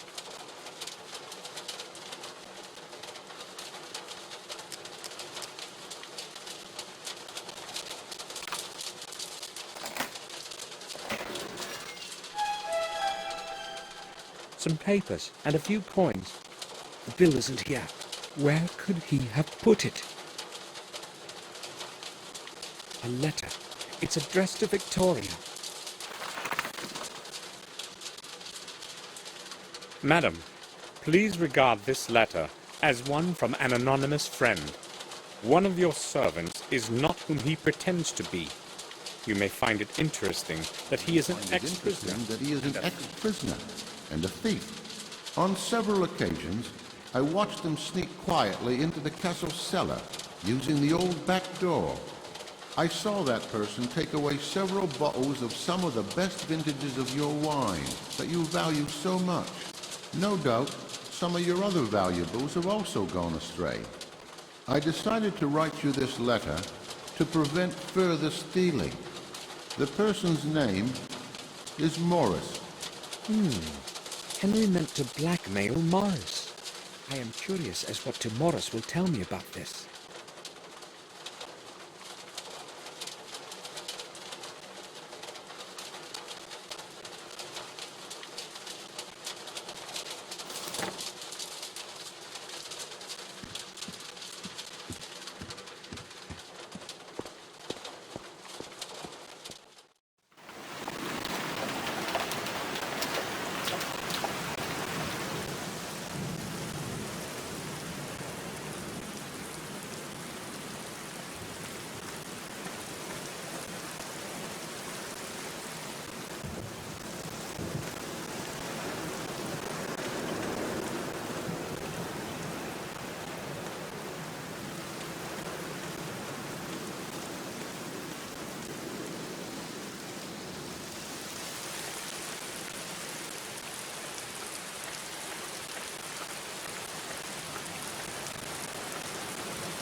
Yes, sir.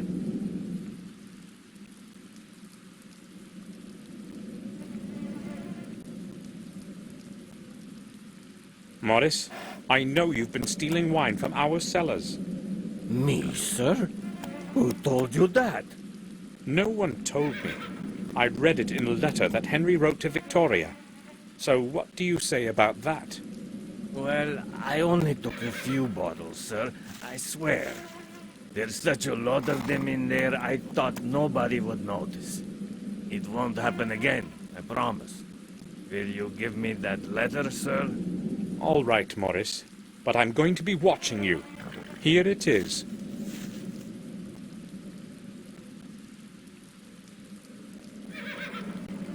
I will go then. All right, sir.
We've already said everything there is to say.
I'd like to speak with you, Victoria. I'm not feeling well, Samuel. Please excuse me. I hope Robert will make up for the lack of my company. All right.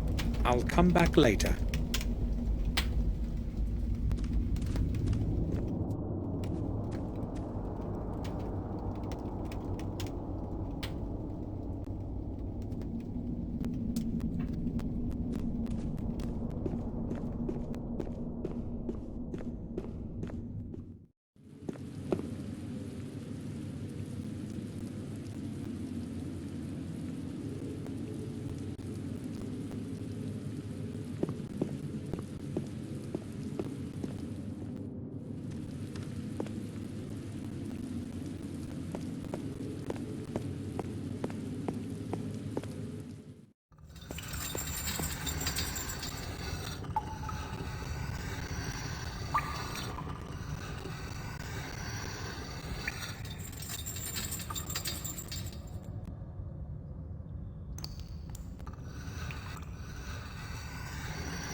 Bates, I would like a word with you.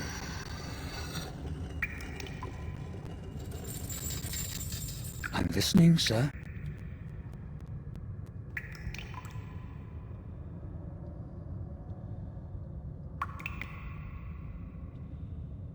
I found a letter in which Henry blames Morris for stealing the wine from our cellars. Did you know anything about it? Tell the truth, sir. Yes, I have a good clue as to who might be behind it. Why didn't you say anything? I didn't want Madam to have to worry about a couple bottles of wine after what just happened. There is so much wine in the cellar, sir. It seemed unlikely that anyone would notice a dozen bottles missing. Henry has written in his letter that Morris is an ex-prisoner and thief. Is that true? I do not believe that, sir. Morris is a brute, but he would not hurt anybody. He does what he is told. He does it well and never causes any trouble. Well, I'm not really so sure, Bates. I think I will go now. I'll return to my work.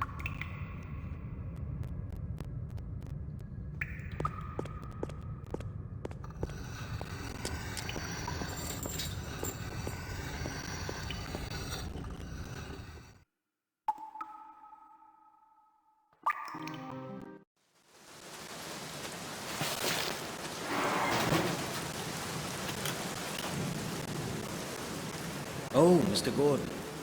I would wish you a nice day, but that is not what it is today. To what do I owe you a visit? Well, you told me yesterday to come over. Let us not discuss things outside in the rain. Please, follow me. Better, is it not? Do you mind going down to the morgue with me?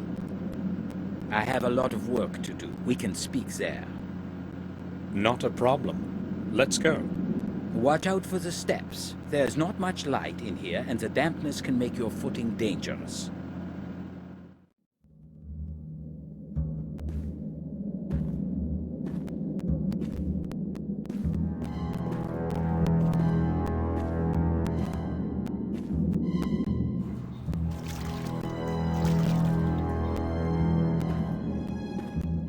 So, what do you want? I have returned as per our conversation yesterday. This won't take long. I would only like to ask a couple of questions. Let me guess. This is about William, right? Yes. You mentioned some bad burns on his body. On the chest area, to be more specific. Yes. So? So what? When we talked yesterday, you said you would tell me more about it. That is why I am here. Is that what I said? Well, I can only repeat what I have already told you. Massive burns on the chest caused by an unknown object. Is that all? An unknown object? What you're saying is different from what you already told me. I cannot remember. Those were just initial theories, anyway. I have recorded everything in the post-mortem account. Shall I quote from it? That won't be necessary. It seems Dr. Herman has lost his memory since yesterday. Why is he concealing what he originally wanted to tell me after we had first met? That death report would interest me, but not in his presence. I spoke with Detective Collier about Henry's death. It was inevitable that he would end this way. He was a lost cause. What do you mean? Well, it certainly was not the first time something happened to that man after he drank himself into a stupor. I know this well because it was I who had to restore him to normalcy after the other bouts. It was not usually serious. However, on this occasion, he overestimated his capacity for drink for the last time.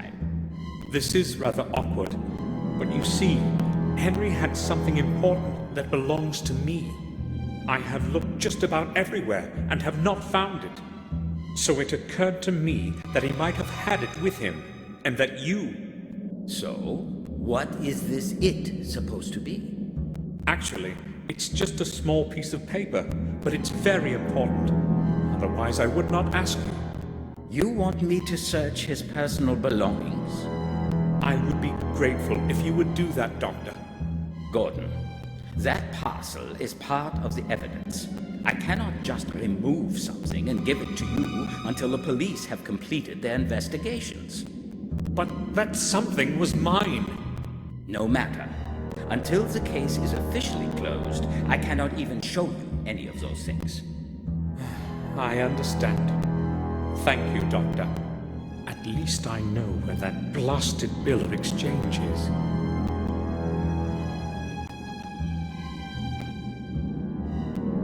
Dr. Herman, I'd like to ask you about something in connection with Henry's death. Mr. Gordon, it was my impression that this affair is currently being investigated by Detective Collier. Is that so? This affair, as you call it, happened in my garden. I have every right to be interested in it. All right. What do you want to know? I found a footprint right next to the fountain. It was quite deep and very recent. Yes, we noticed it. Collier made a record of it in his papers. I do not know what else I can tell you. Did you notice something odd about it? What do you mean? The person who left that footprint either limped or had been carrying something quite heavy. You have an eye for detail, Gordon. That is exactly what Collier said. So? The trouble is, there are footprints all over the place, and they most probably all belong to your groom. What is his name again? Morris? Yes. You can exclude that one, though, if you thought of him as a potential murderer. Let me tell you why. I'm listening. I should not be telling you this, but it is your business in a way, too, so... I have been doing autopsies for over 15 years, and I have never seen anything like this before. Something seemed odd to me the very moment we dragged him out of the pond. His skin was entirely white. You see, I know what the body of a drowned man looks like even after a month, but this was different. He looked as if he did not have a single drop of blood left in his body. Maybe it was in the water. Impossible, Gordon. I told you I know what a drowned man looks like. I have not mentioned this to Collier, however. He would think I am going mad. I need to prove my theory first. So what have you found out? Exactly what I expected. No blood. Not a single drop of it anywhere. As though something squeezed the life out of him, like the juice from an orange, and disposed of its skin in that fountain. This is not like anything I have ever witnessed. I'm not a doctor, but I can see it's more than strange. This is not strange, Gordon. It is flat out impossible. Even if someone deliberately wanted to extract all of his blood, there would still be some remaining in the organs and muscles. So what's your opinion now? I have no theories yet as to what my conclusions should be. I have no sensible explanation for what I've found, but so far, nothing is indicative of a violent death. Thanks for telling me this, Dr. Herman. Listen, no one except the two of us is aware of this fact, and I would prefer it to remain that way for now. When you speak to Collier, do not tell him anything. I will tell him myself when the timing is appropriate. Understood. I'll say nothing. You can take my word for it. Now that is truly weird.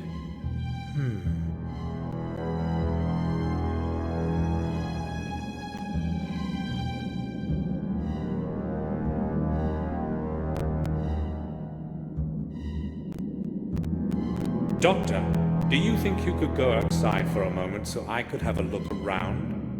I could forget my wallet on the table when you return. Excuse me? If I had not known your family for so long, I would be offended. Look, I can see where you're coming from. I already told you the parcel has to stay sealed until the investigation is over. So forget it.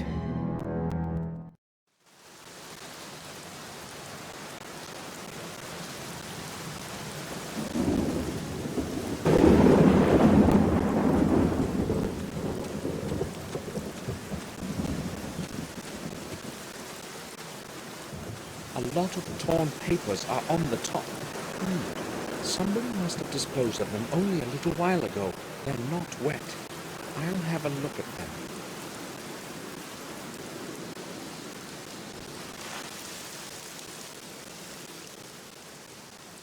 It was torn to pieces. Obviously, they didn't want anyone to read it.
Dear H, my next delivery will reach you soon. Delivery will reach you soon. You need not worry. Everything has gone smoothly. No one knows anything, and that is how it is going to stay. Do not forget that what I am doing here is for the good of science, and without your help, I would be unable to continue my research. I will send you my results, as usual, within the next month. H. Herman is likely the addressee, but who's hiding behind the R? What kind of delivery are they talking about in that letter?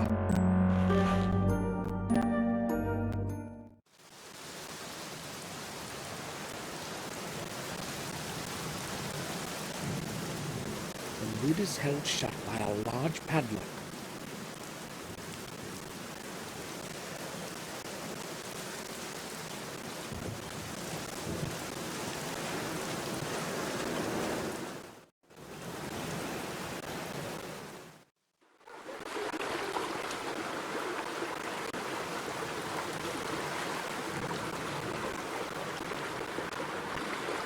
When it's raining, the steps are so slippery that one cannot safely descend to the water.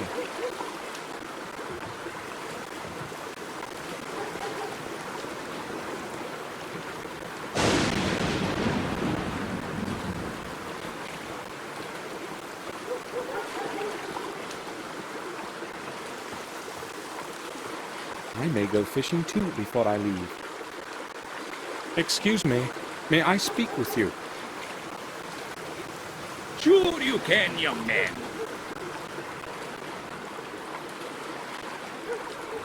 How long are you going to stay here today?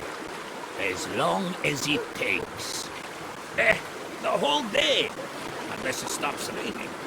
What a better way to spend a rainy day. Good luck then. I must go now.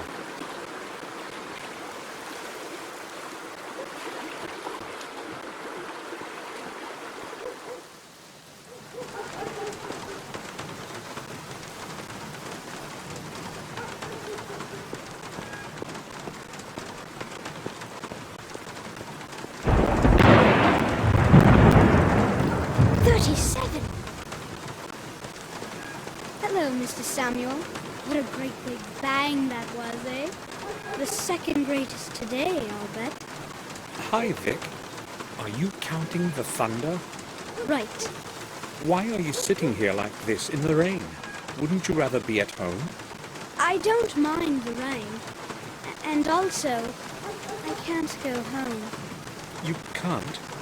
You're in trouble, aren't you? Well, it's that broken window from yesterday. Harry told my dad, you know. So I'm not exactly hurrying home. Oh, I see. I have to go now. Be careful of the windows next to you. I will. Throwing my ball to the other side would be a lot safer. He likes chocolate.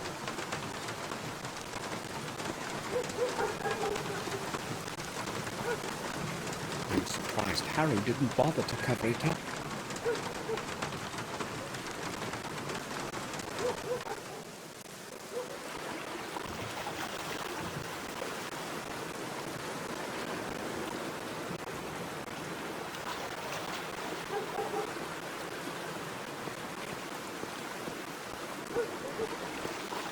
It's slowly taking in water.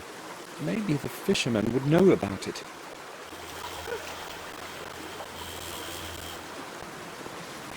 The light is on. The shop must be open.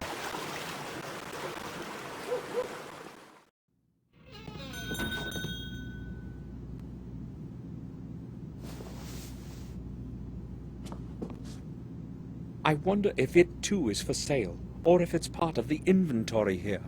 Hard to say among all these things.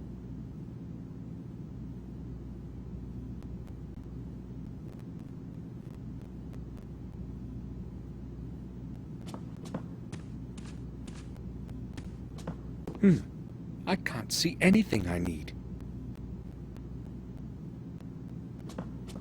I don't want to buy any of these things. It's mostly garbage.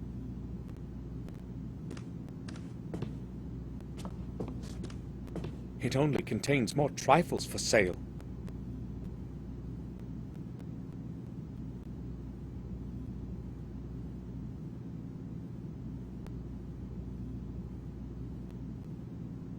Murray opened this pawn shop some 10 years ago.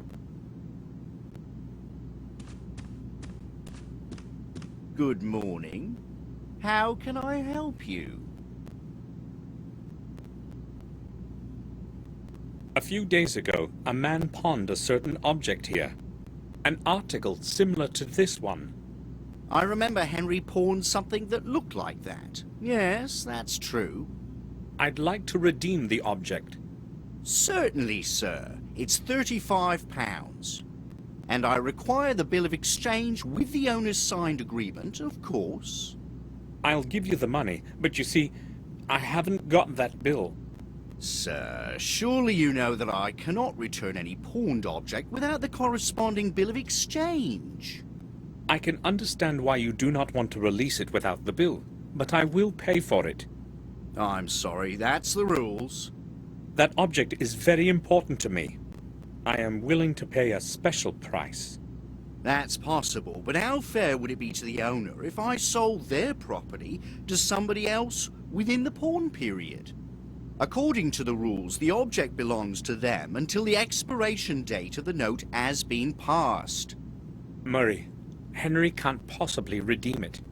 How do you know that? He's dead. Dead? I'm truly sorry to hear that, but I'm afraid the owner's death changes nothing. The person who presents a valid bill of exchange and pays the designated price can redeem the object at any time then. Please try to understand that I haven't got it. Wouldn't the money be enough? I'm sorry. You can wait until the pawn period expires. That's not an option. In that case, I'm afraid I can't help you, sir. How about I let you recalculate the price? Shall we say double?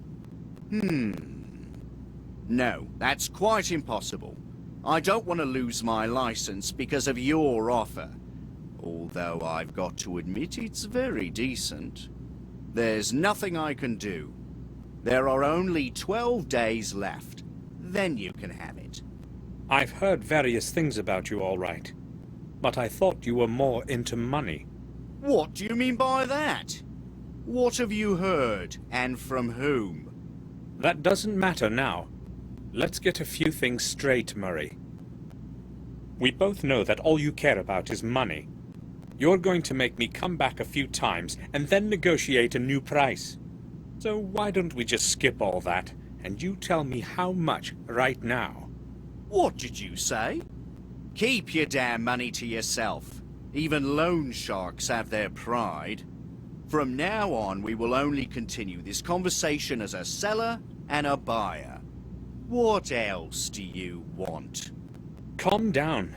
I didn't mean to upset you like that. I must find Henry's bill of exchange, no matter what. Murray isn't going to give me anything without it. I need to get a film developed, and I've heard that you can do it. That's true. It doesn't happen very often, but it's possible. Trouble is, my machine has been out of order for quite some time now. I would have had it repaired if somebody had needed it, but with things as they are around here, there's been no reason to hurry. Do you know of any other place that I can get the film developed? I'm afraid you have to go into town.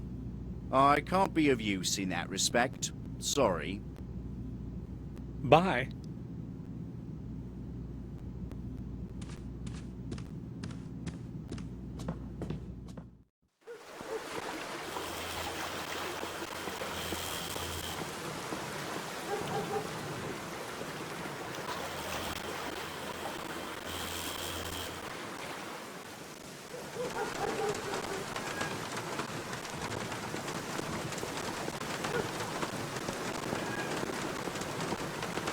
It isn't very legible.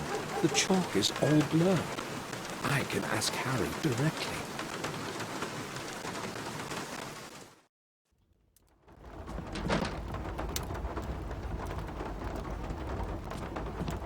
Hello, Harry.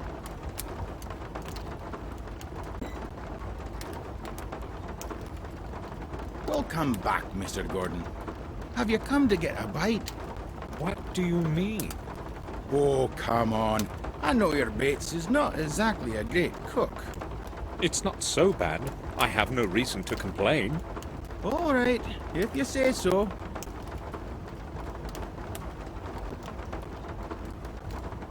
Do you remember our conversation yesterday on how nothing ever happens around here? Sure I do. Well, unfortunately, something did happen. Oh, you mean Henry? How do you know? Well, news travels around here fast. Poor Henry. He was a good regular. We sure drank a fair amount together. So how long had you known one another? Since the time he started working for the manor. Which in fact means the day he arrived here. I remember when he first showed up, all sweaty with a suitcase in each hand. He took no time to order 2 pints right away. I knew right off that we would understand each other. Did he have any friends in the neighborhood? Probably not. You see, he was kind of a loner.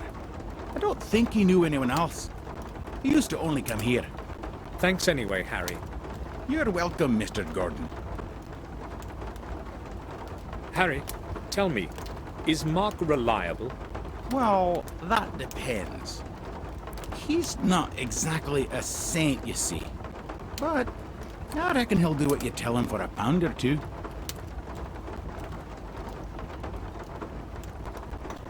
He doesn't look like a very nice fellow. I need to talk to you. Go ahead, but make it quick. Tell me, did you know Henry Stanton? No, I didn't. Should I have known him? Well, he worked as a gardener for us, but he died yesterday. Sounds like I'll get to meet him soon now. You want anything else? I'm not interested in company.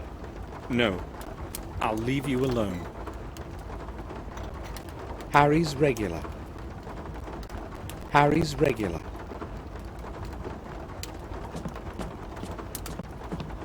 Hello. Hello. Did you know Henry Stanton? Henry? I saw him in the pub sometimes. He didn't talk much, so I really didn't know him. Now leave me to my sport. Good morning. Might be good for you. What do you want?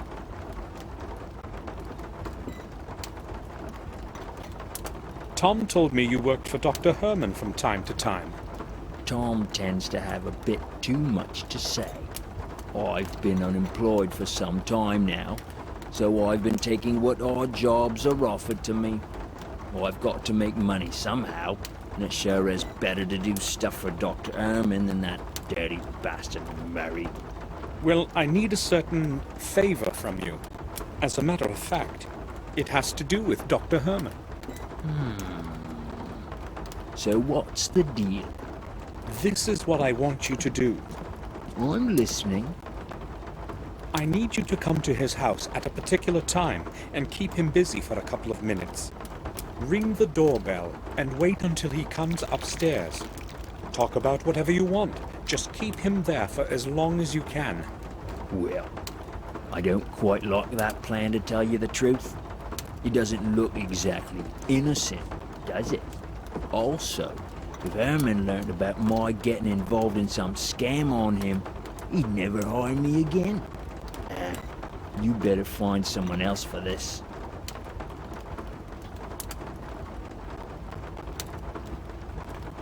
Look, I don't expect this for nothing.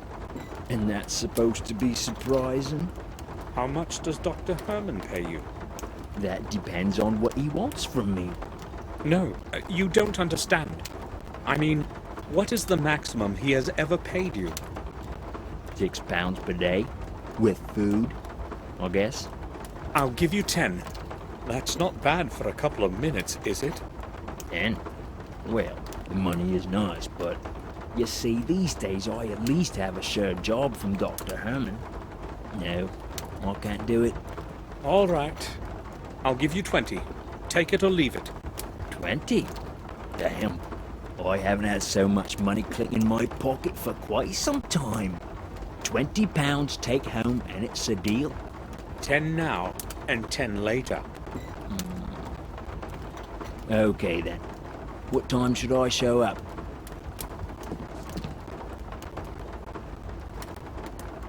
About a quarter an hour after I leave the pub. Make sure you're on time, otherwise you get nothing. Don't worry, I'll be there. You said yesterday that you used to help in our garden. A couple of times, yes. So you knew Henry, our gardener, right? Yes. I don't want to talk about him after what has happened. When did you last speak with him? Well, yesterday evening. I met him just a short distance off the road to the village. What time was that exactly? I don't want to talk about it. I already told you that. I don't feel like getting involved in anything. I'm not the police. You needn't worry. What did you speak about? It was just a couple of sentences. I'm not sure. Was he acting normal? I mean, was he sober? Yeah, he was, that's for sure. It's true that he used to drink a lot, but he didn't drink every day. And yesterday, he was sober. I would have noticed. Thanks for telling me. You're welcome. So, Henry was still sober in the evening, and they found him drowned at dawn. That doesn't make much sense.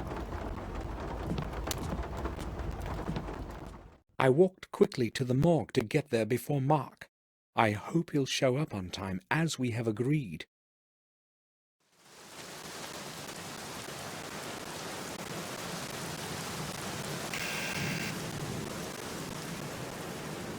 Yes? Samuel Gordon, please let me in, Doctor. I need to speak to you. Yes, come in. I am downstairs, in the morgue.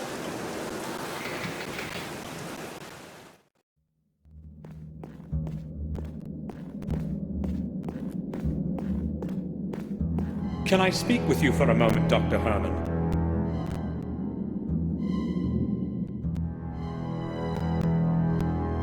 Yes, but I told you I have no news. This needs time. So if you keep interrupting me... No. I'm here because of something else. Yes? Well, the thing is... So what is it you want, Gordon? I do not have the whole day for you. Where the blazes is that Mark? Did you say something? No, you see, I just... Now, who could that be? Damn.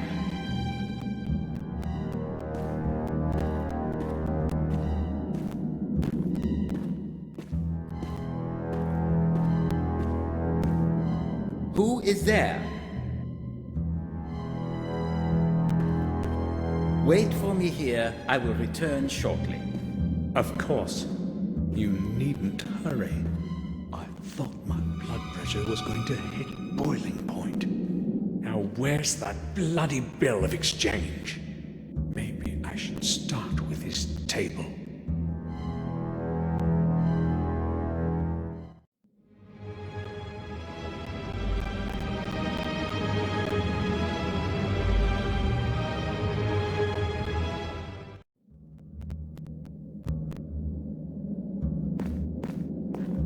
It's better not to imagine what's in it. Herman probably uses it during autopsies to dispose of pieces of flesh.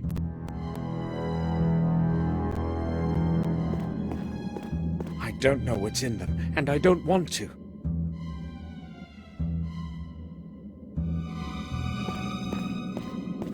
Herman uses it to carry the bodies. There are some things contaminated with blood. I'm not going to mess with it.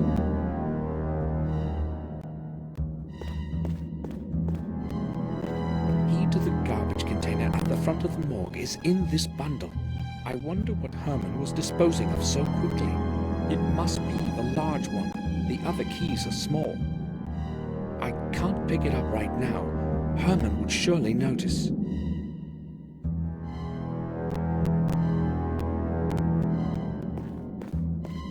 Empty photographic developer canisters. Herman apparently takes the photos for death reports himself.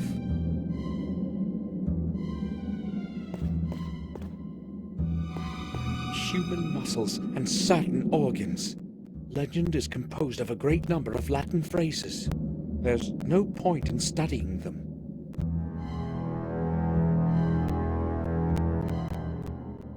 The bottom is stained, probably by dried blood. There is nothing in them.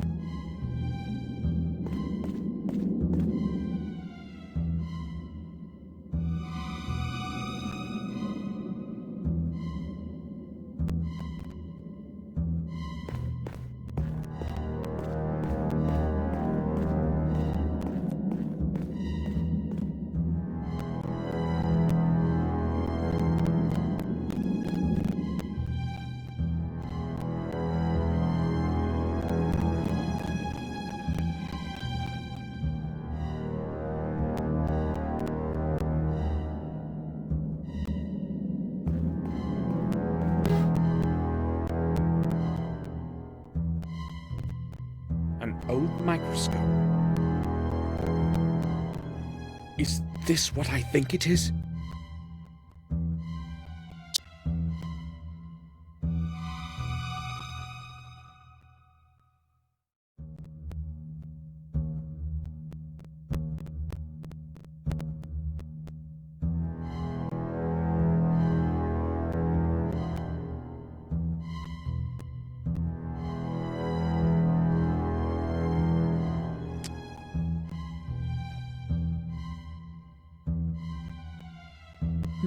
A piece of plastic for making imprints.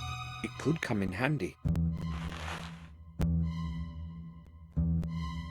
Lots of things, but nothing I'd need.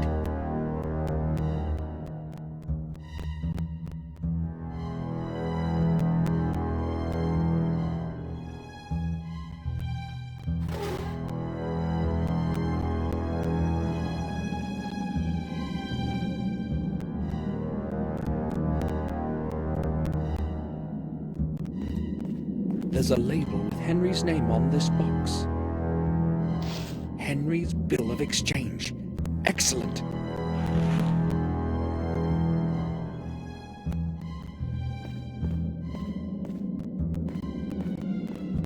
I've examined it thoroughly. It no longer contains anything of importance.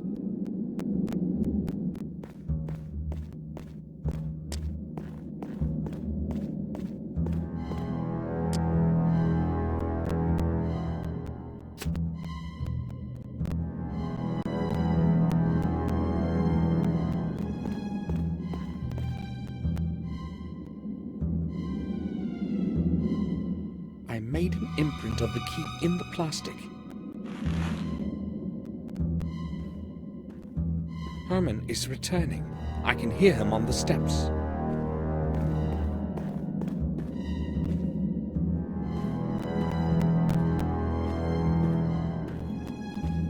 Are you looking for something in particular? No, of course not. Well, I've never been to a morgue before. I'm just curious. You have some odd interests, I can see that. What were we talking about? I've forgotten completely. It can't have been anything important. So be it then. I do not have the time to be talking to you constantly. No offense intended. Oh, it should be me who's apologizing. I won't disturb you any longer. See you, Doctor. Goodbye, Gordon.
Is there anything I can do for you? I'd like to redeem the object we talked about, Murray. Surely you remember you must present a valid bill of exchange. Don't worry, I have it. Here.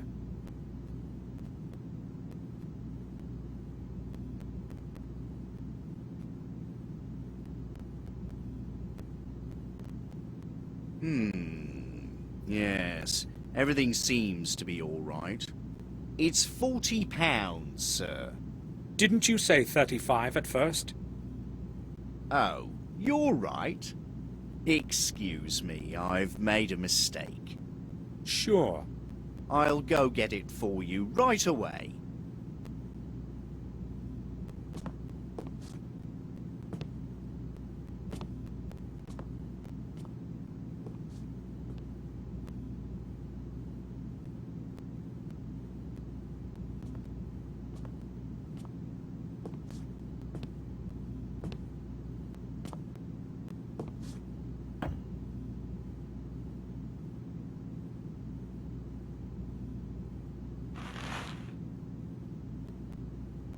Bye.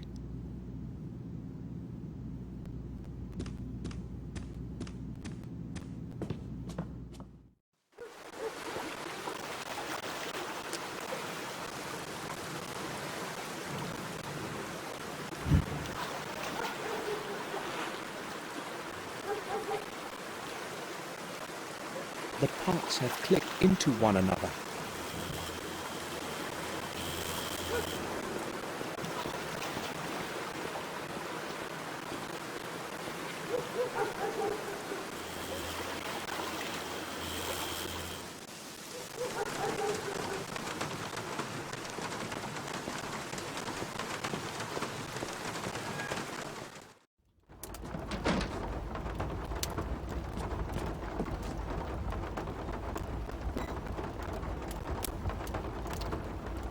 How can I help you?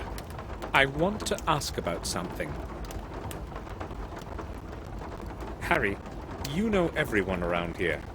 Would you happen to know someone who can make a key? Well, I'm not sure if he's the man for the job, but Mark here has a few skills. Just ask him. All right. Thanks.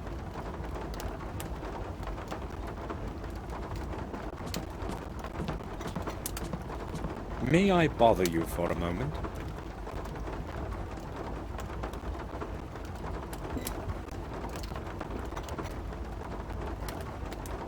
Well, if you must, but not for long. I've been getting some good hands. I can see you wasted little time spending my money.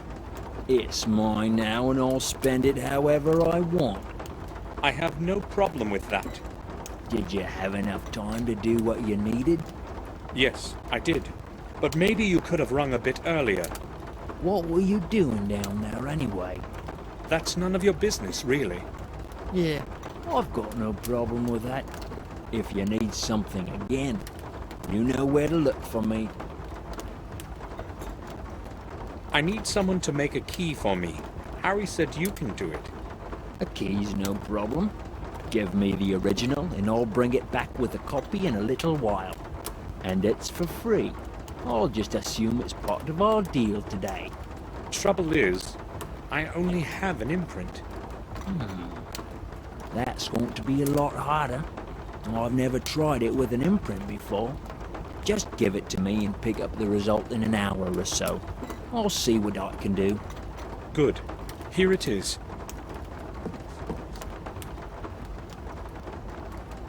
See you later.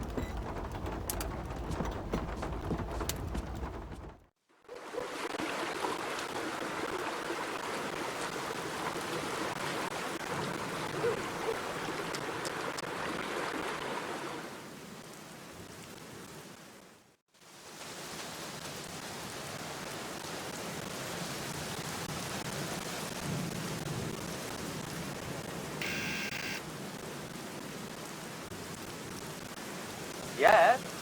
Samuel Gordon, please let me in, Doctor. I need to speak to you. Yes, come in. I am downstairs, in the morgue.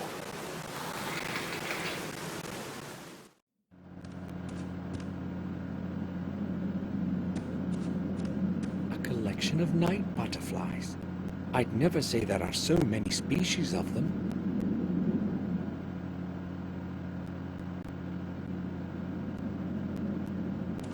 Herman's private rooms are probably up there. I'm not going there.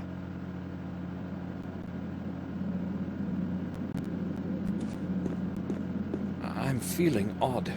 Hopefully my headache won't return tonight and I'll have a good night's sleep. I don't know who this is. Maybe the former owner of the house.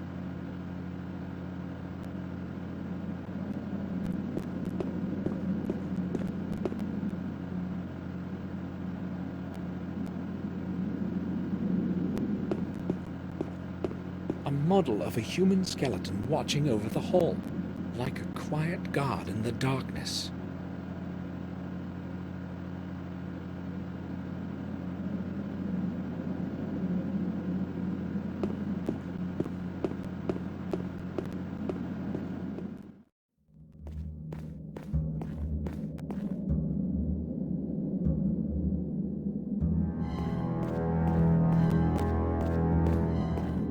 Dr. Herman, I would like to speak to you.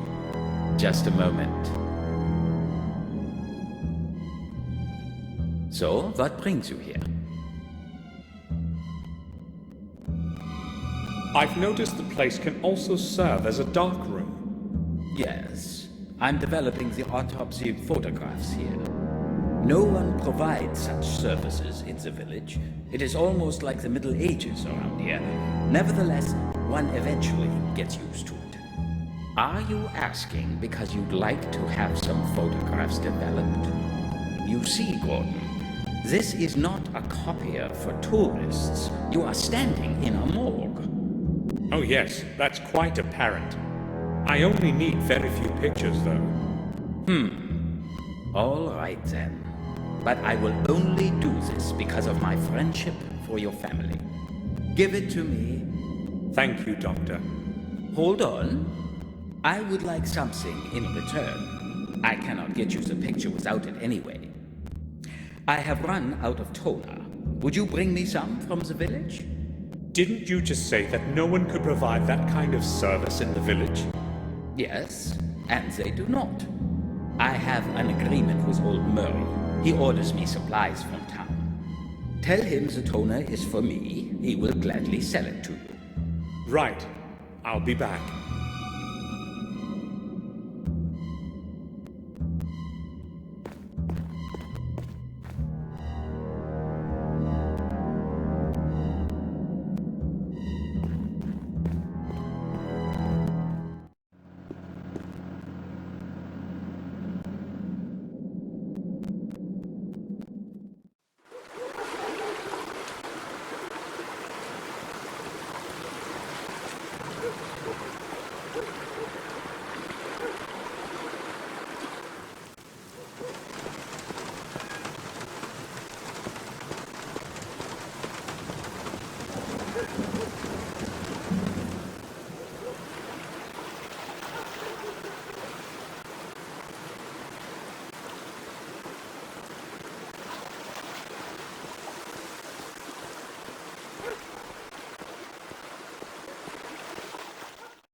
Oh, it's you again.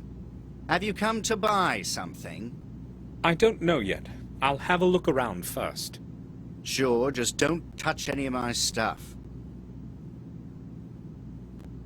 Dr. Herman told me I could get some photographic toner here. Have you got any? You're lucky. I've still got a couple of bottles left. I don't go to town every day, you see. Here it is.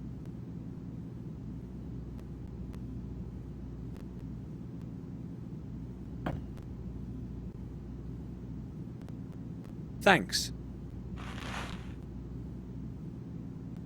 Bye.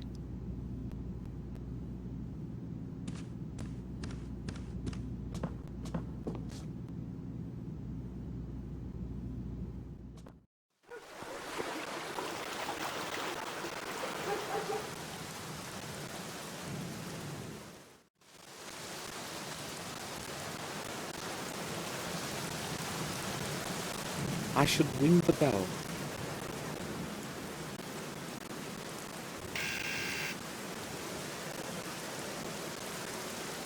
Yes? Samuel Gordon, please let me in, Doctor. I need to speak to you. Yes, come in. I am downstairs, in the morgue.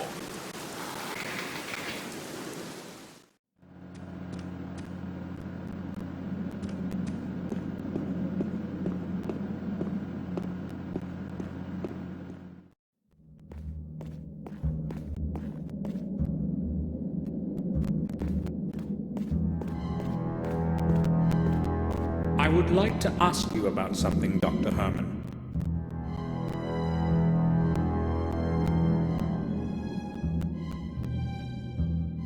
Go ahead, Gordon. I have that toner for you. So, can you develop my film now? Why not? But come back later. I have to finish my work before I can do the pictures. What is so important about this film that you have come to me with it? You will see that for yourself, Doctor. They may be important, or they may be completely useless.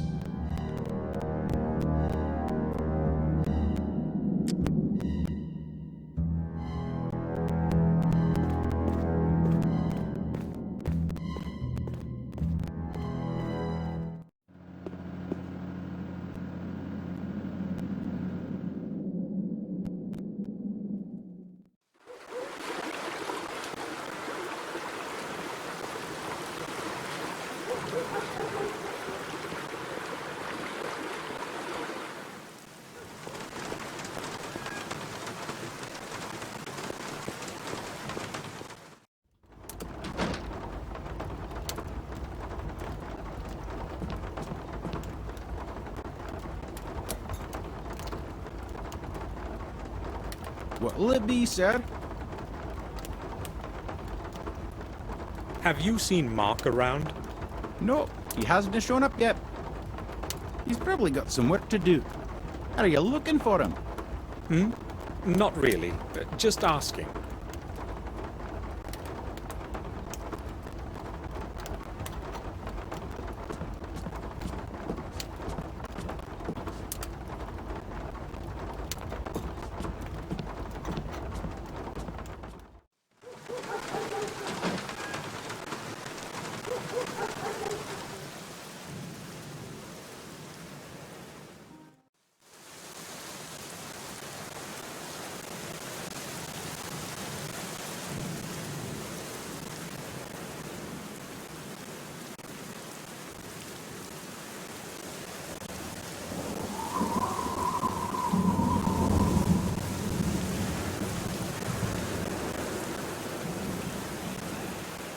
The church is locked.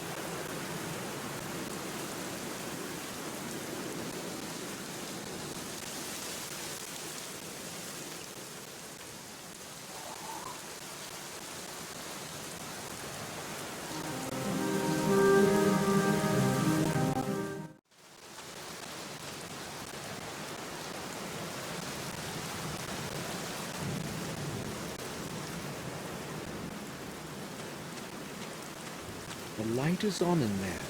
It's probably Herman's room.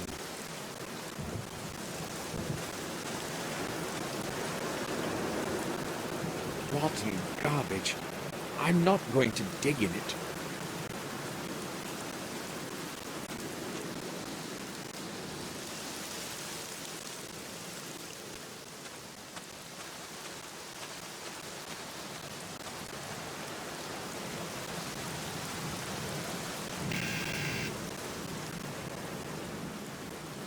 Yes?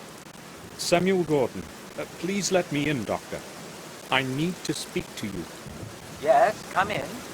I am downstairs, in the morgue.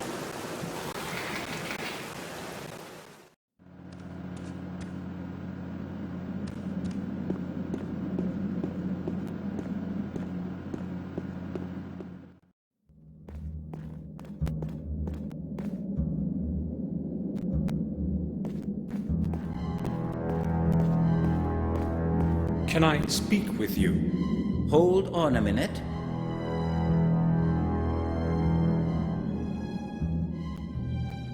Yes, I'm listening. Have you developed that film for me? Not yet, Gordon. I have work to do. Come back later.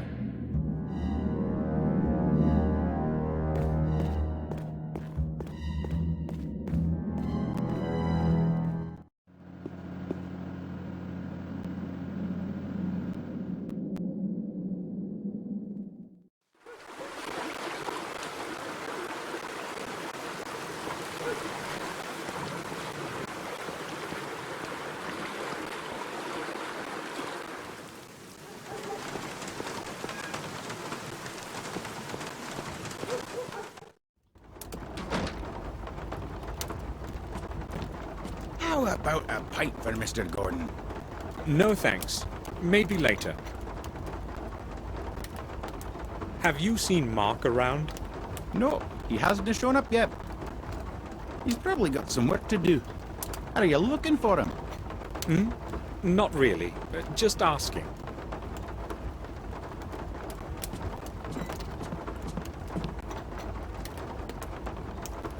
I don't want to talk to anyone. So goodbye.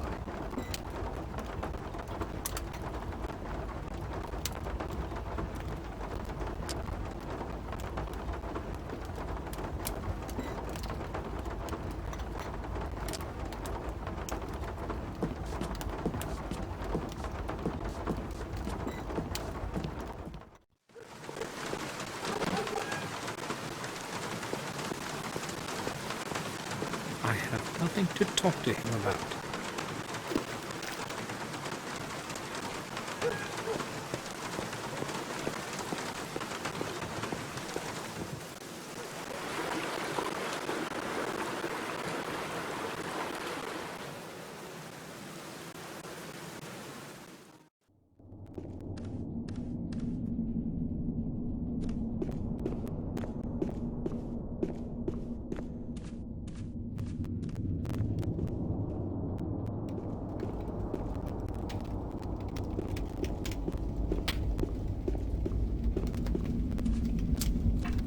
I'll leave her alone now.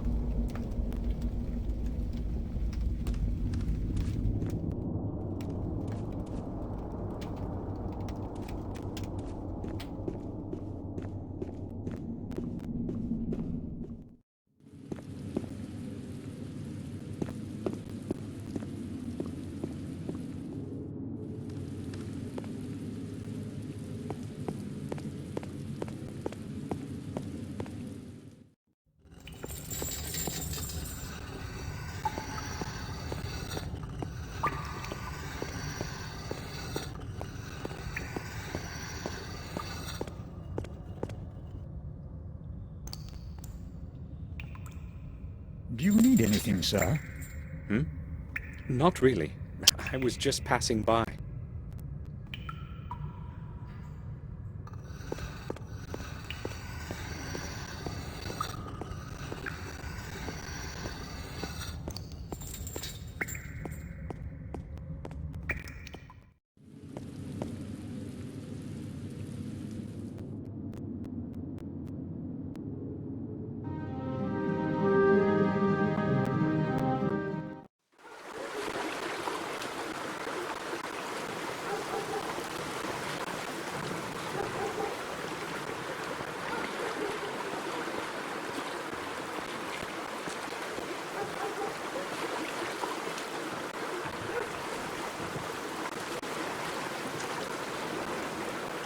Hello there, young man. The fish are going to crawl on my hook by themselves today. I can feel it in my bones. That boat on the other side of the river, is it yours? A lot of water has leaked into it. It is about to sink at any moment. Don't worry. It's older than I am. Thanks for telling me. Most people would not be so polite these days. No problem. I must go now.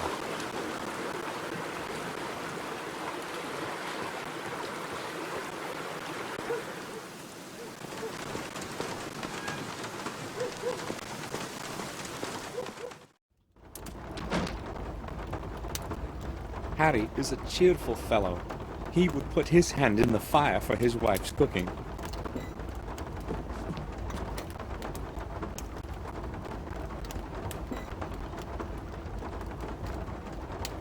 Changed your mind about the dinner? My Mary makes some wonderful meals. Everyone around here will tell you that. I believe you. I'm just not hungry yet. I would like to ask a couple of questions, though. Okay, feel free. Have you seen Mark? He was supposed to wait for me here. Aye, he popped in just a moment ago, but went somewhere right away. But he's left this key for you here.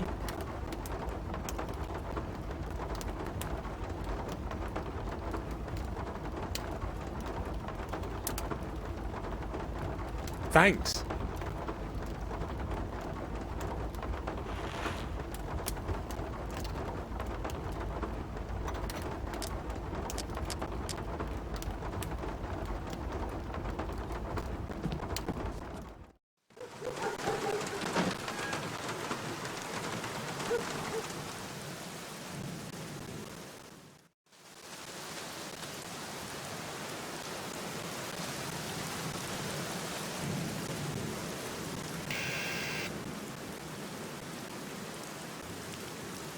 Yes? Samuel Gordon, please let me in, Doctor. I need to speak to you. Yes, come in. I am downstairs, in the morgue.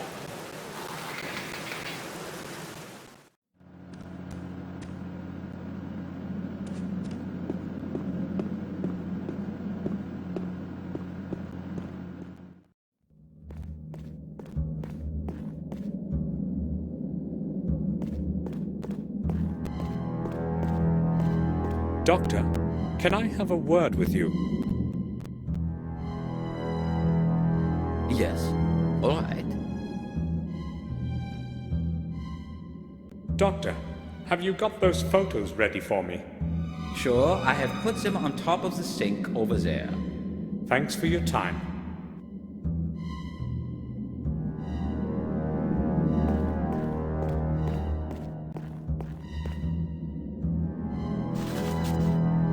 I'll put the pictures in my diary.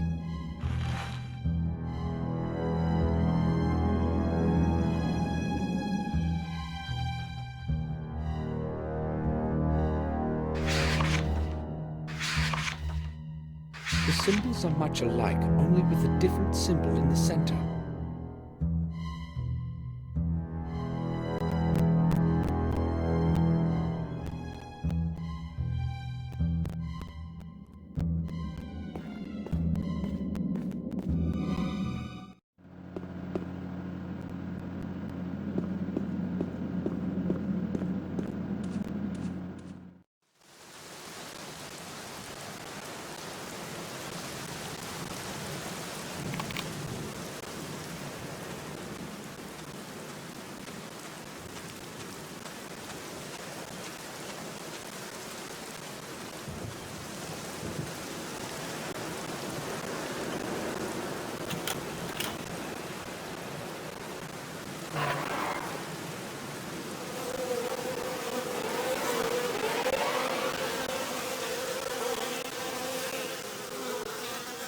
The stink of decaying flesh is forcing tears into my eyes.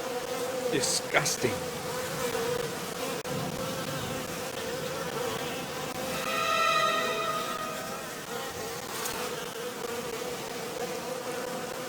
Human remains. Shouldn't they be buried deep in the ground?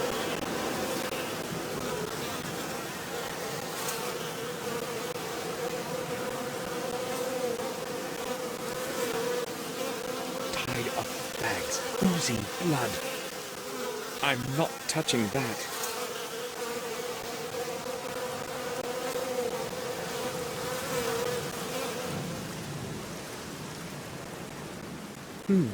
The pockets are empty, but I feel something hard inside.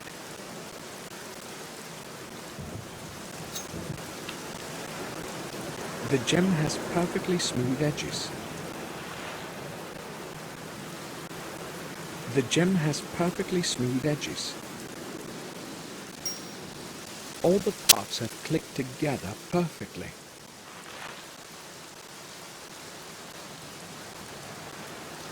All the parts have clicked together.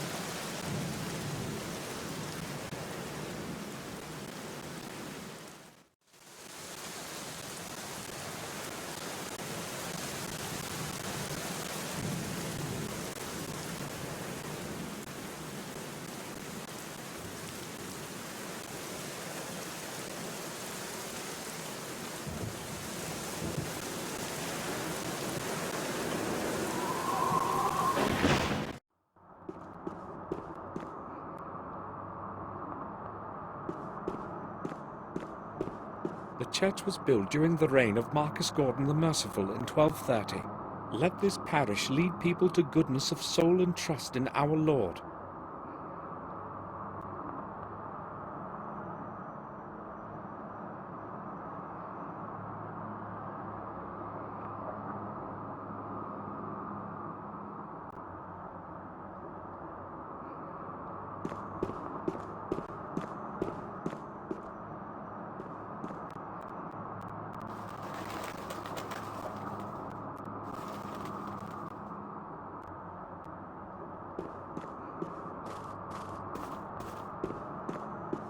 The light of the candles is reflecting in the arch.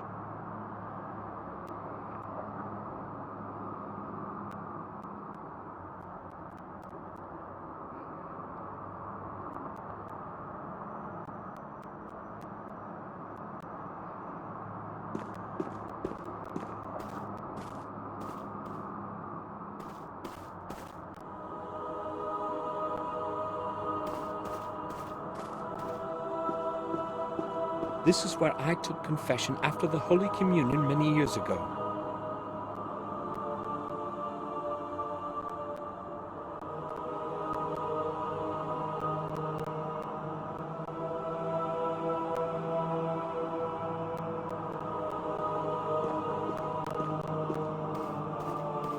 A fleece with golden knitting covers the holy altar table.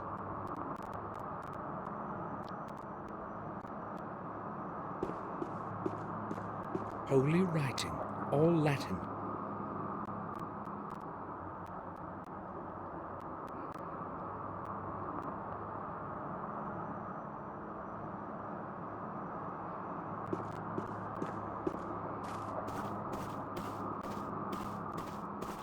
I don't want to disturb them. Father Frederick has been administering to the vicarage for many years. Father Frederick? Yes? Can I speak with you? Certainly, my son. I am listening. I am Samuel Gordon. It has been a long time since we last met, but I still remember you. I would like to thank you for what you said at the funeral. You need not thank me. It was the least I could do for William. Father, I'd like to talk with you about William. May he rest in peace. What is it that bothers you, my son? I know he came here often. Yes, just like many other people who confess regularly to relieve their souls. But I also know he came here at night. Can you tell me about that? Well, since it is you, I guess that I can. He kept asking me to let him into the old belfry. He was very insistent, and in the end, I fulfilled his wish. Have you any idea what he was looking for in there? I have not. He wanted to be alone, and I respected that. He always spent a lot of time in there, and then left exhausted. I really do not know anything more.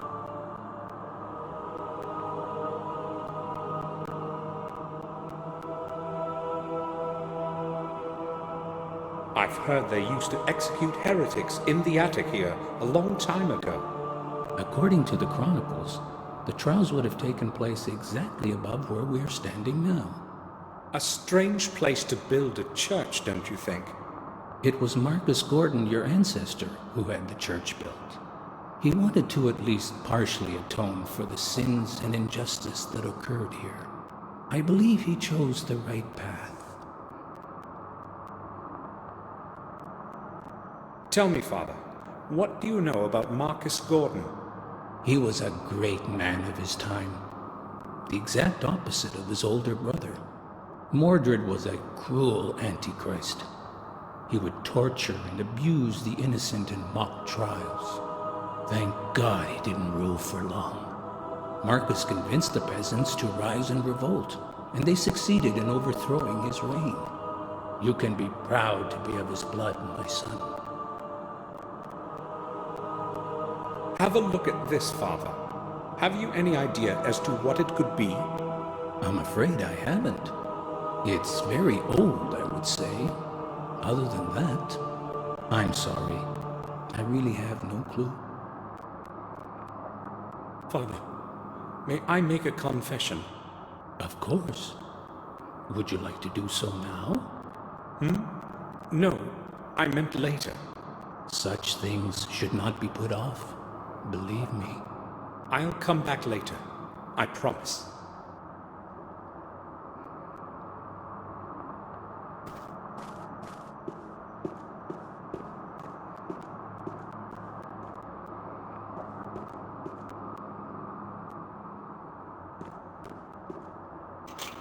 The grate is locked.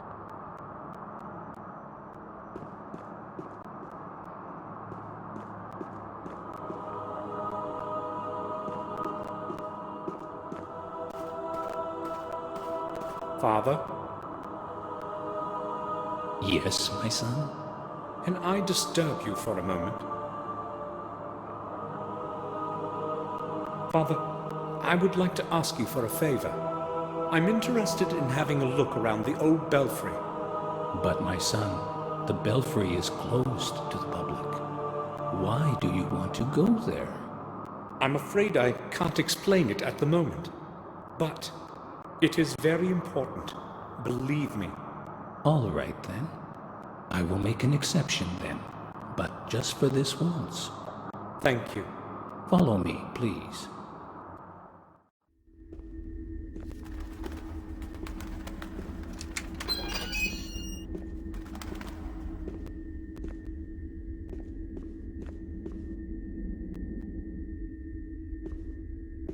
I will leave you alone. I have to return to the church and serve others. Of course, Father. Thank you. Please tell me when you are done, so that I can lock the grate again. Of course. I have to figure out how William entered Marcus's tomb. I will not leave before I discover the entrance.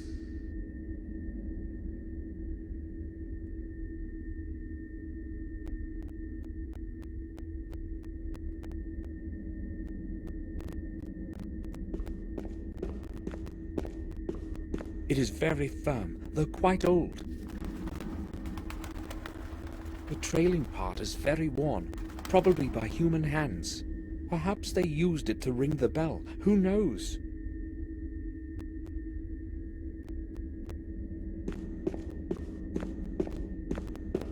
Several old pictures and a dusty inventory are lying in the shadows. I can't see anything interesting there.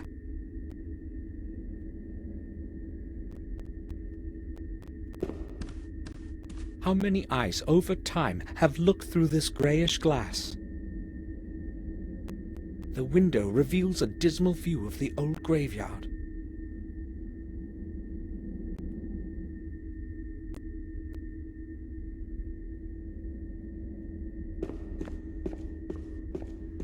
A picture of the Madonna.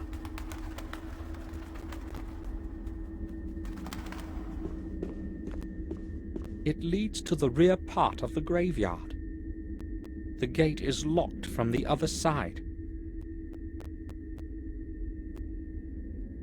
It can't be opened. There's no lock on it.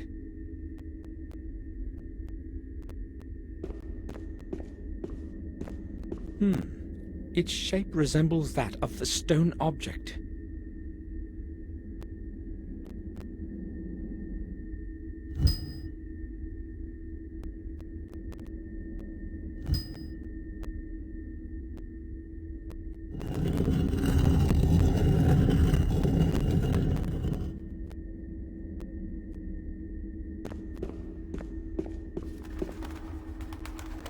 This must be what William wrote about in his diary.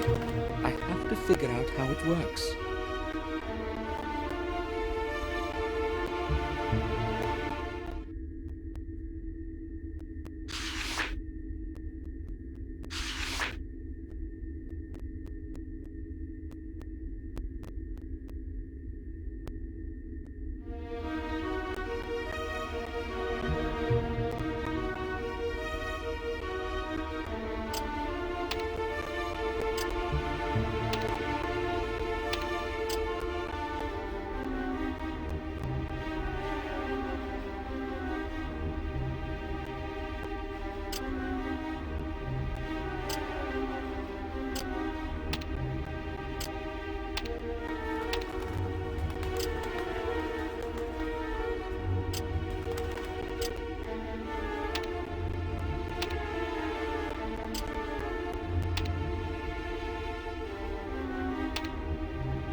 The right combination at last.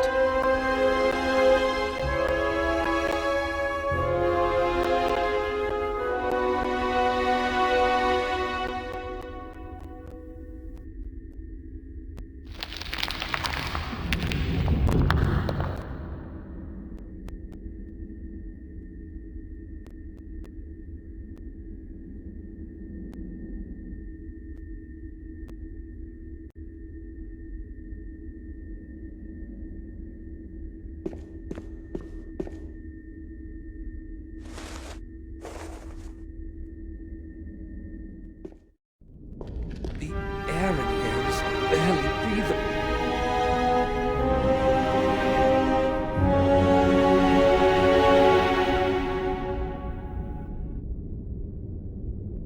It's entirely decayed, useless.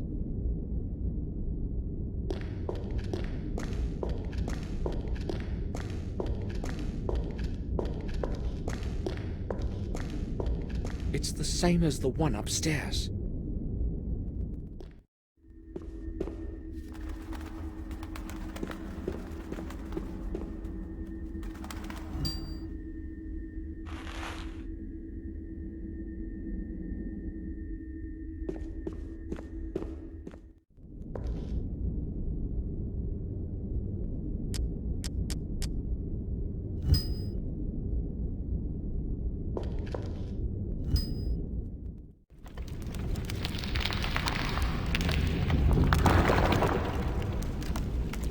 Damn! What was that? Entrance has closed. I must open it somehow. The path has closed. There's no getting out that way. With hope, there's another exit somewhere.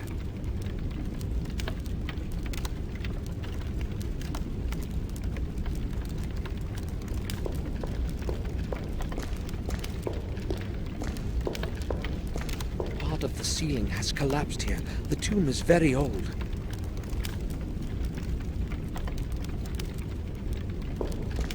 I can't see anything over there. I'll stay in the light for a moment.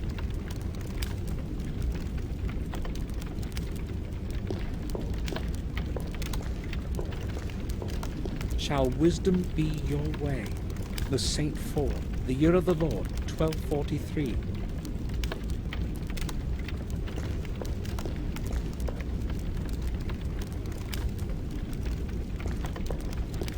The pages are well preserved. I'll have a look. It can't be seen, but it can be heard. It will not speak unless it's spoken to.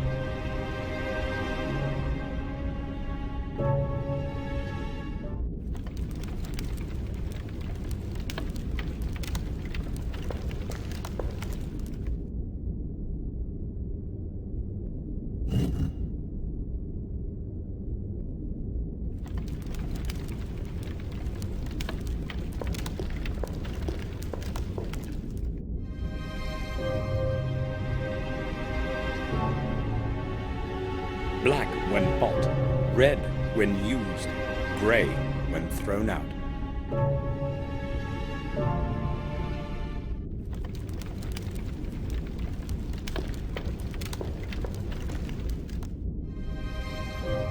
Cities without houses, rivers without water, forests without trees.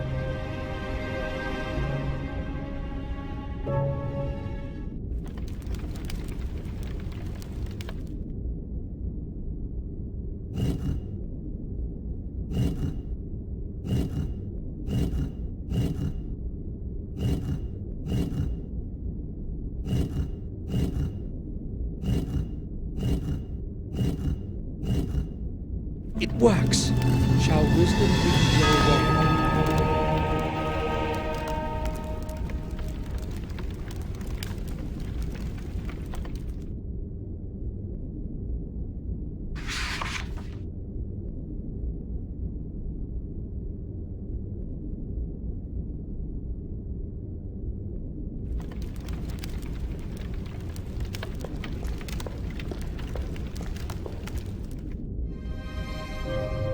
The more you take away, the larger it grows.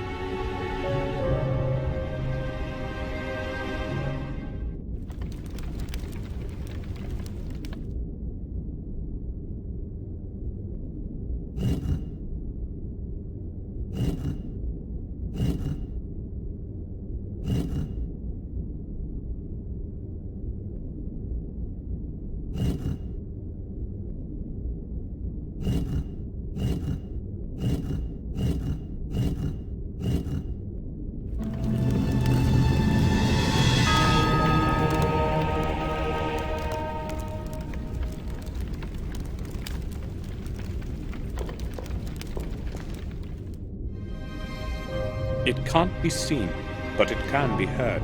It will not speak unless it's spoken to.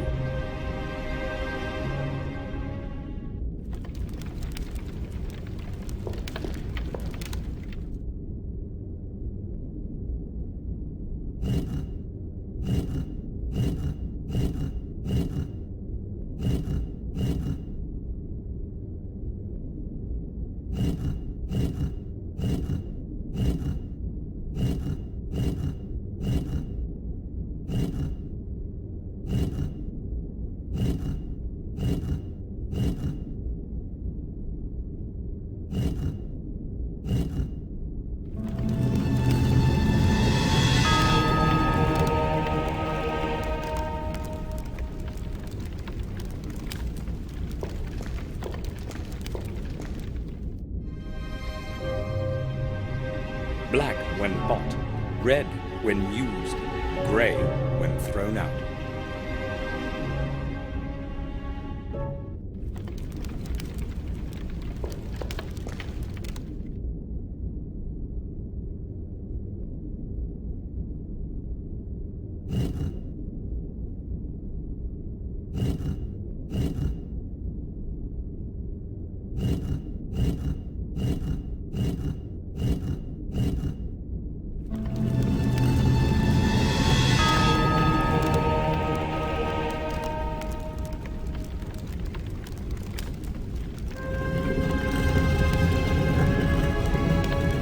Grave of Marcus Gordon himself.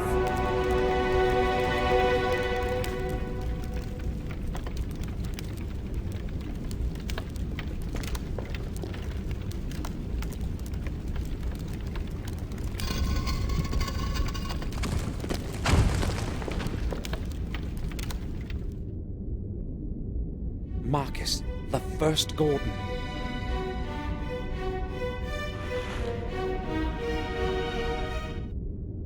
There is no man today who would remember the origin of the Gate of the Two Worlds, the Black Mirror.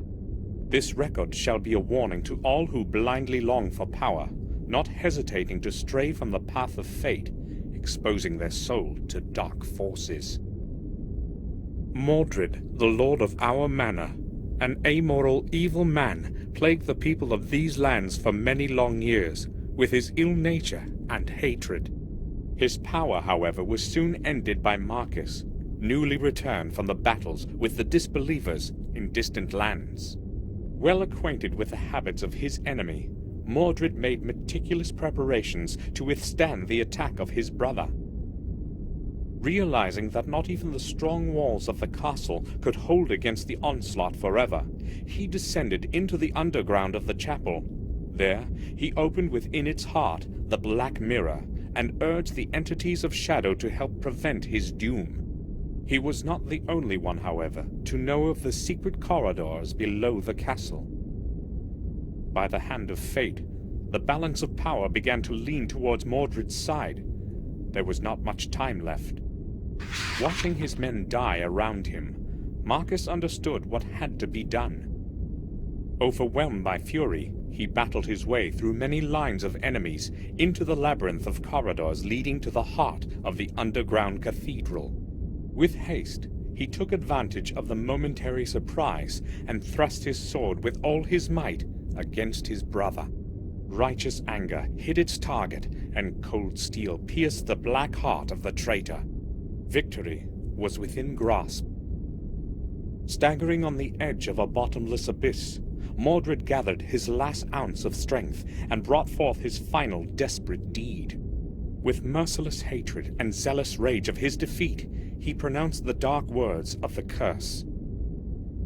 Of your blood, others will rise with your name, bearing my curse. one of your heirs will convert 5 souls of 5 mortals. This will be the catalyst to bring my anger back to life. And I will return. When your days have ended, there will be no one to stop me. Mordred then fell to his knees, and the throat of the Black Mirror closed as he took his terminal breath.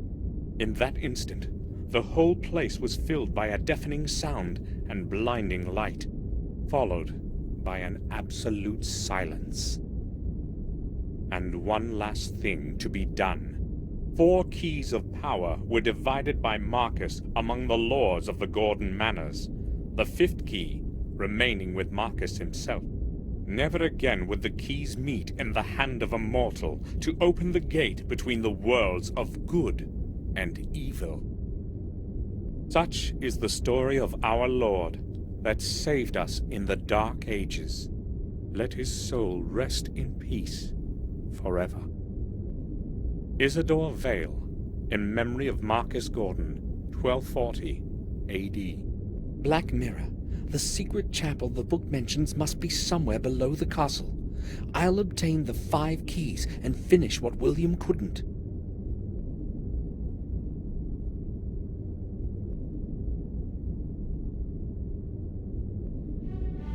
This must be the key William wrote about in his diary. The first of the 5.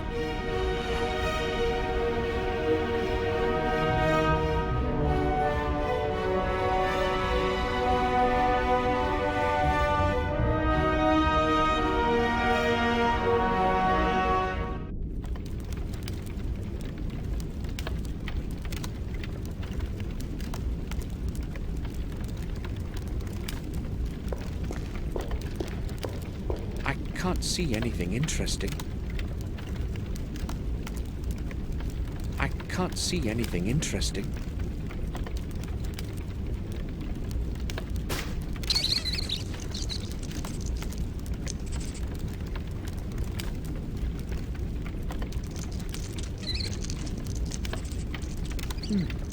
Where did it run?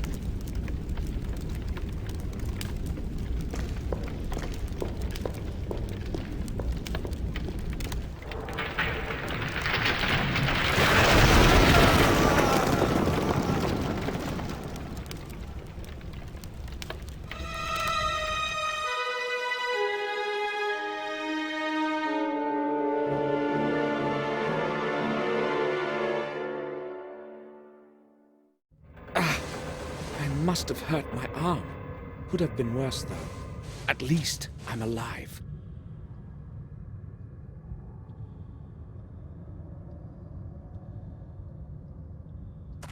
A mechanism of some sort with 3 levers. With a bit of luck, it might still work.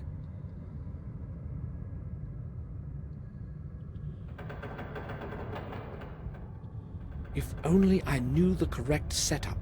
I've got to keep trying. Nothing. The levers must be in the wrong position.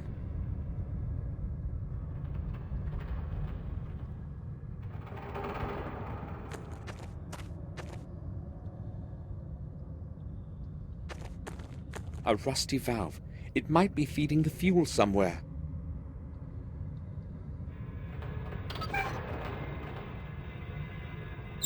It's stuck.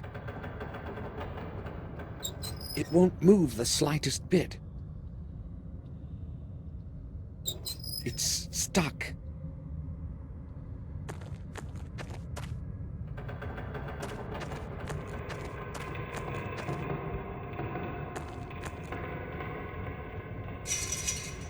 Some fencing, maybe a door. The fencing is very strong. I can't do anything with it with bare hands.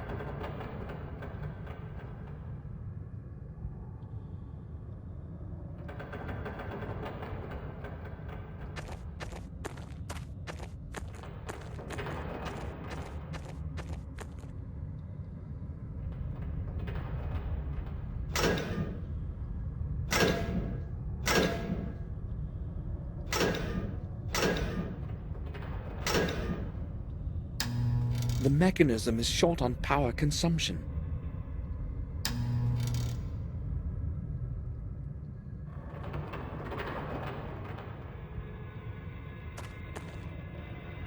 It won't move the slightest bit.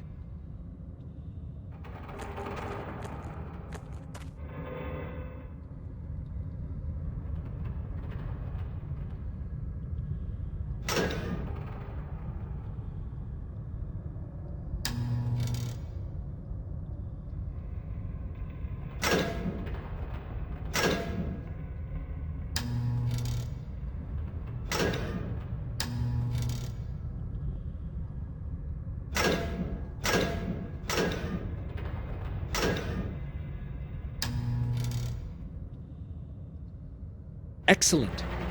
Everything's going to be easier with light. Here are the things I lost when I fell down the shaft.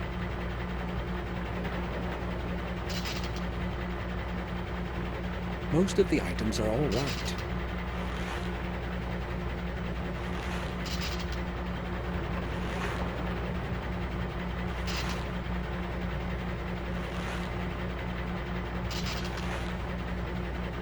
The camera is smashed.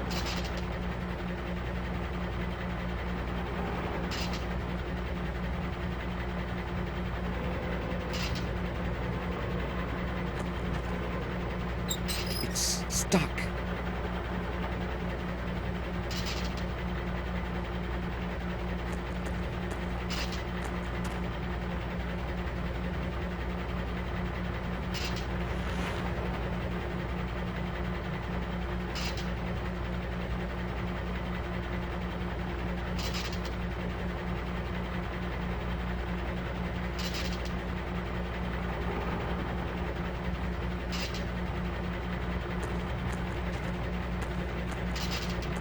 Old wire cutters might come in handy.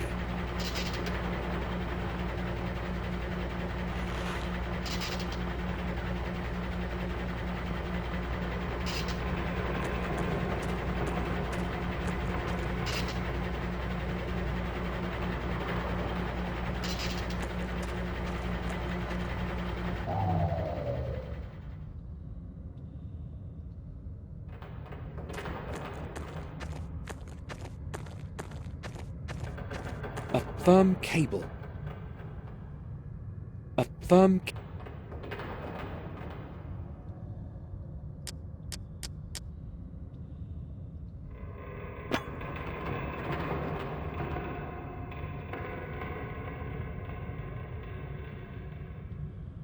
It won't be obstructing my way any longer.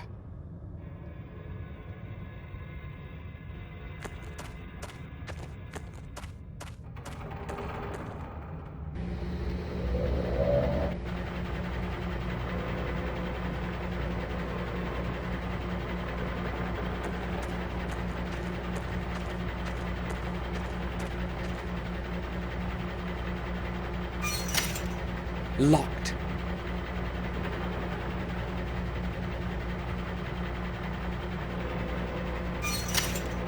Locked. The key is on the other side of the door.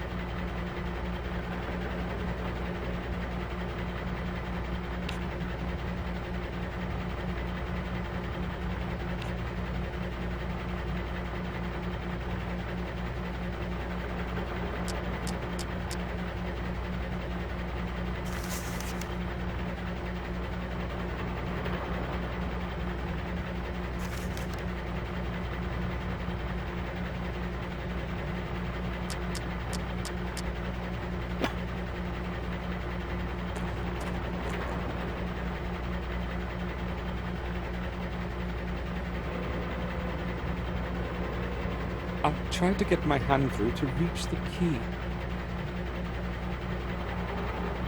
Got it.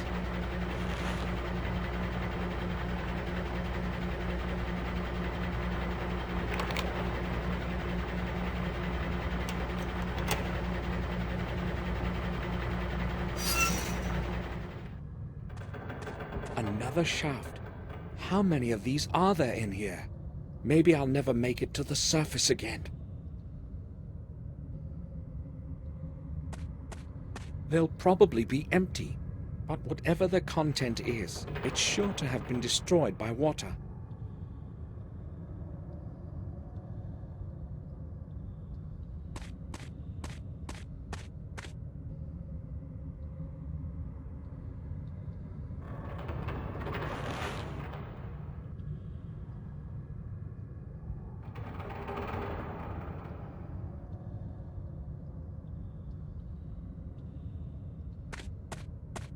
I wonder how he died.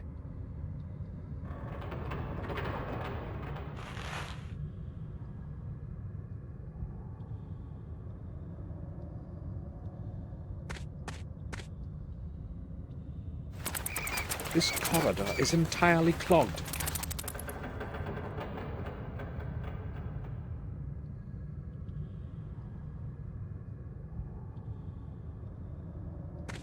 The barrels around here probably contain oil or diesel fuel. This one's empty.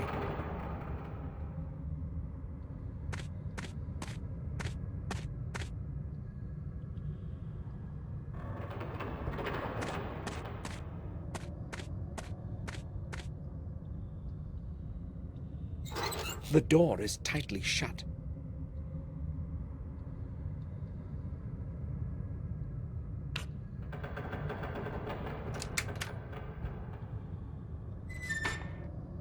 A system of fuses and cables.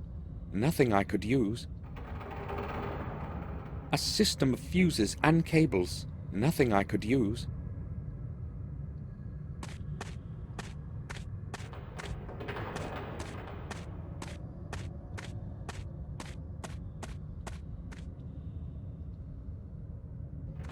Lift shaft.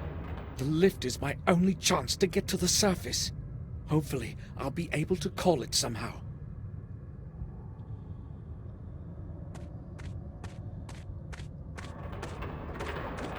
It's very rusty, but still in one piece. It's very rusty, but still in one piece.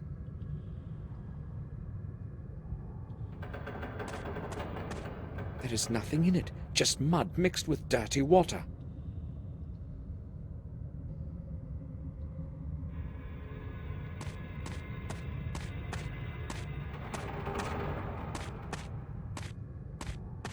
It's broken.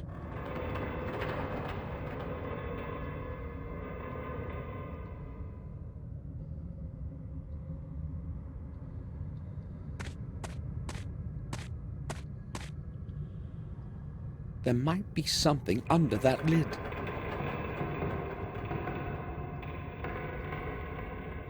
There might be some...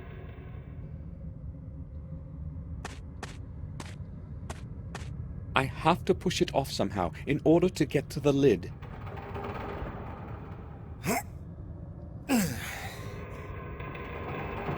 No way. It's too heavy.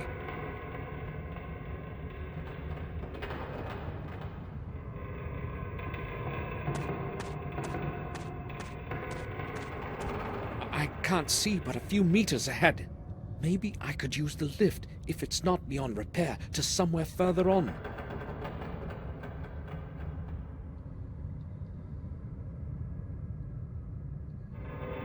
This part of the gallery has been entirely filled up with earth. There's no chance of going this way.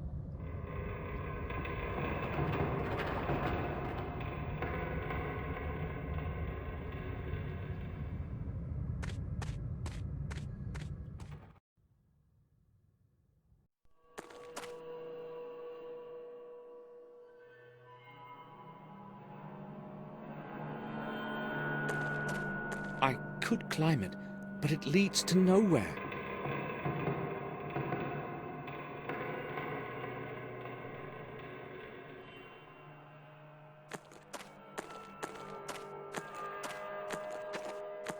This enormous mechanism was used to move something big.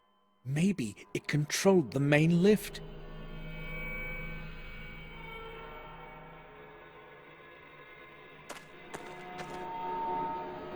Dirty water with oil in it. Dirty water.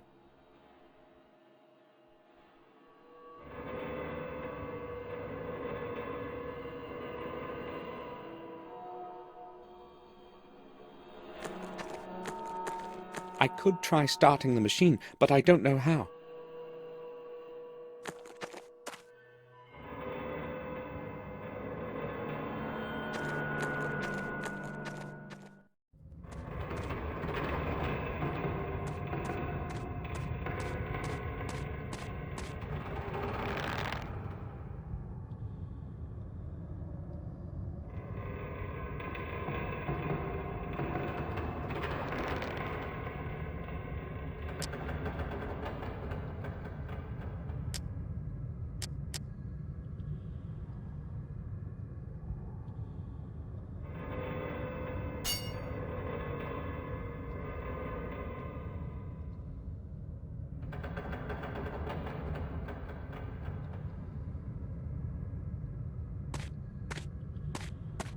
I'll try piercing through the plate with the sharp end of the rod.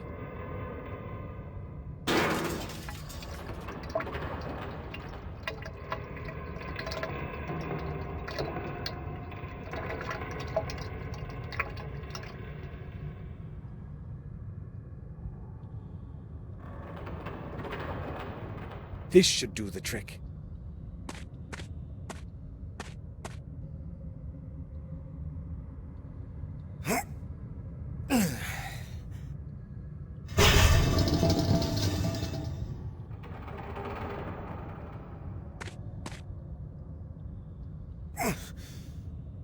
The lid won't move.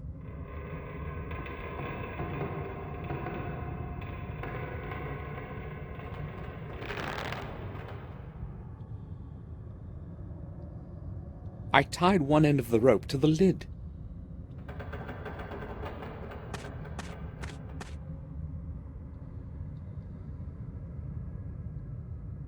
All I need to do now is push away the trolley.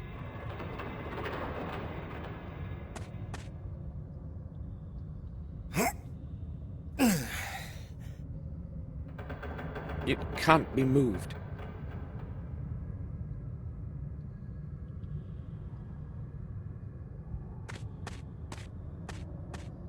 I have to get rid of the brake stop.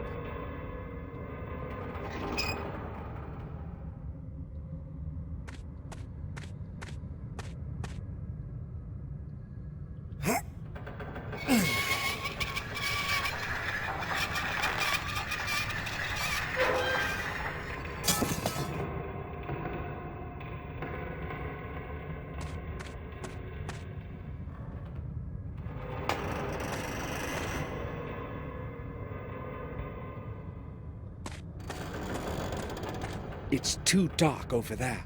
I'll keep close to the light coming from above.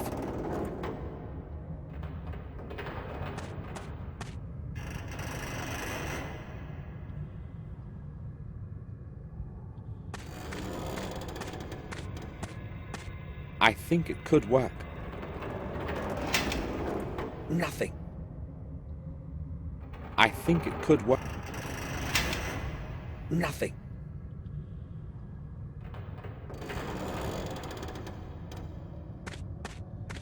It's like the ones upstairs, full of oil.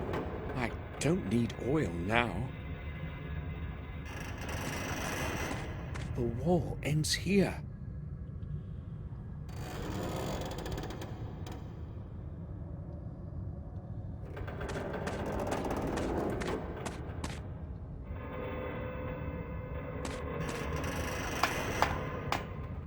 It's entirely dark in here. The power circuit is probably interrupted.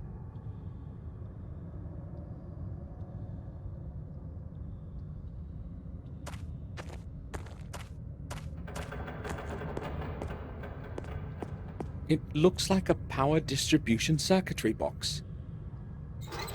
It can't be opened.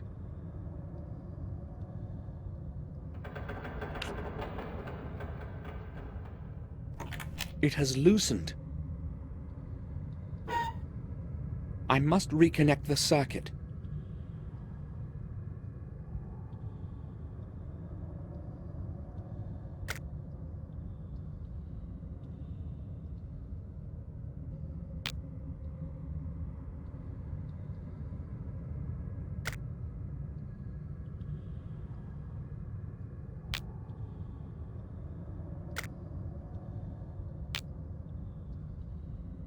nothing.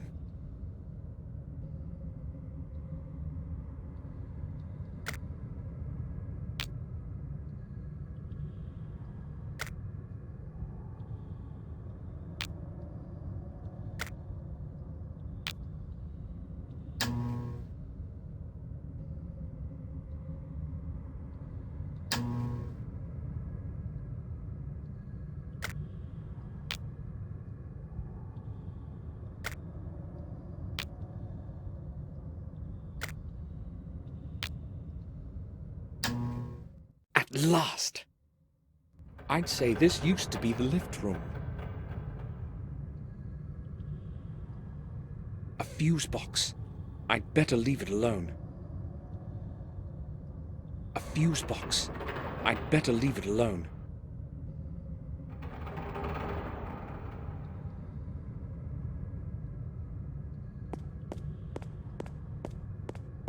Maybe its purpose is to power the lift. Maybe its purpose is to power the lift.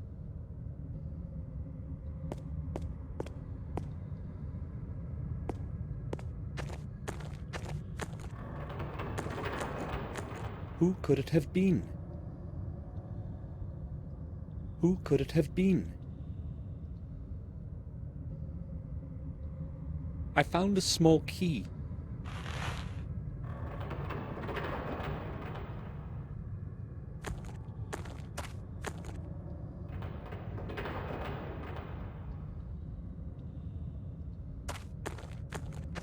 Maybe it will help me get outside.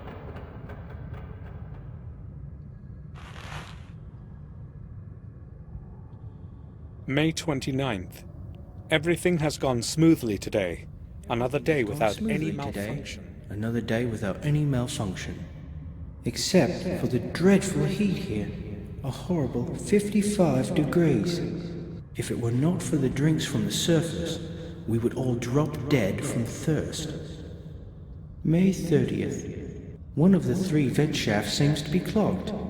The men say something must be stuck in it. That would explain the horrible heat. I have to go to the vent shafts and check out the whole area this afternoon. May 31st. Something has entirely clogged vent 2. It's going to take a while before we can remove it. It's almost halfway through and quite large. Tomorrow we shall discover what has been causing the heat in here. June 1st. We finally dragged out the thing that was clogging the second vent today.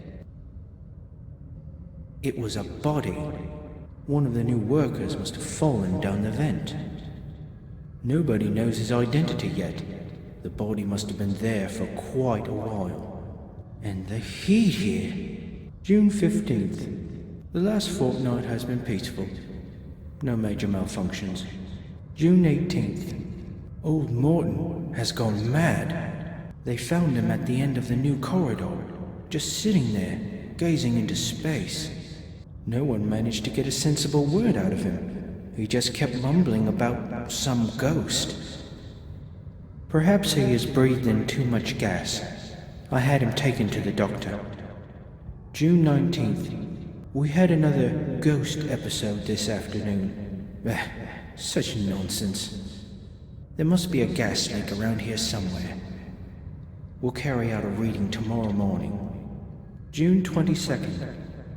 We examined the entire corridor and found nothing. No gas. However, 3 more men had to be taken out today. Nobody knows what is wrong with them. They keep saying the same rubbish as old Morton. If it goes on like this, the mine will have to close down, and Fuller won't be too keen on that. June 23rd. It took me an hour to persuade those cowards into the hoist today. Nobody wants to work in the new corridor. They're afraid of the ghost. I had to agree to shut it down. Otherwise, I'd have to go into the mine alone. Day 1. Something terrible has happened. I heard strange, damn strange sounds coming from above the lift shaft. And then it happened. A nerve-shattering scream, and the sound of a tremendous crash. I don't know how many minutes or hours have passed since then, but when I regained consciousness, I was on the other side of the room, and my mouth was full of dirt. I believe a couple of my ribs are broken, and my left arm is so swollen I can barely move it. I don't know if I'll be able to crawl out of the lift room in this condition. Day 2. It's no use. All my attempts to break out of here have been unsuccessful. Something must have fallen on the ladder access lid. Damn it.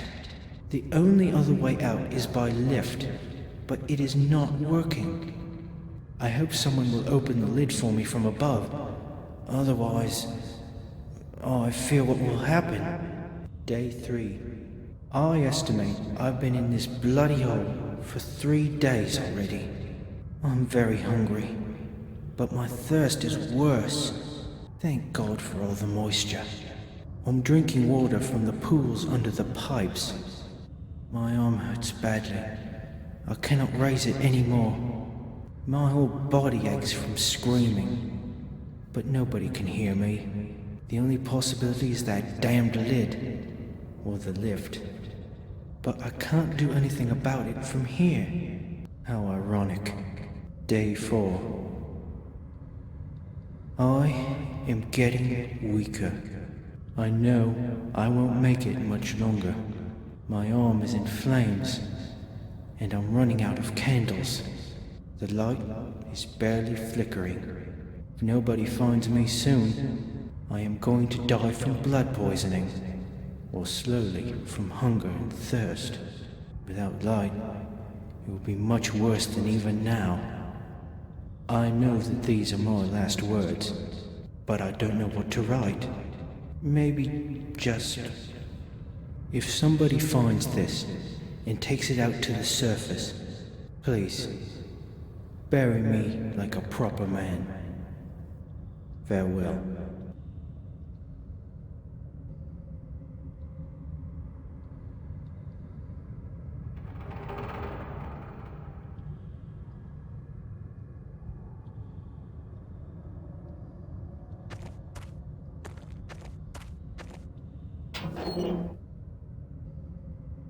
There is nothing useful there anymore. There's a lock on it.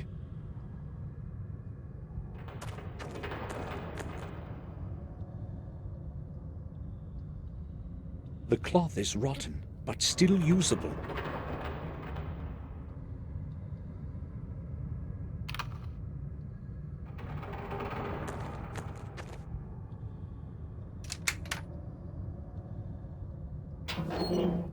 A revolver. I'll take it. Hopefully, it will still work.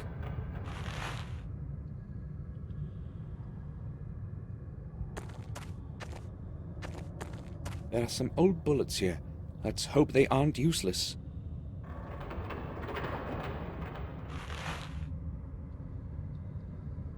Technical drawings and plans for a machine of some kind.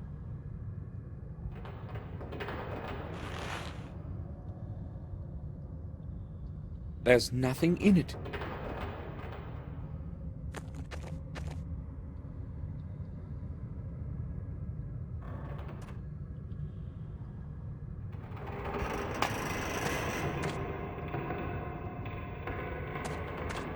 I think it could work.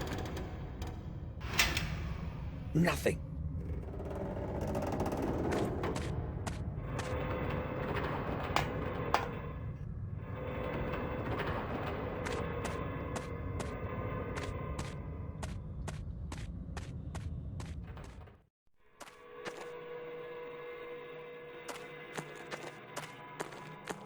I could try starting the machine, but I don't know how.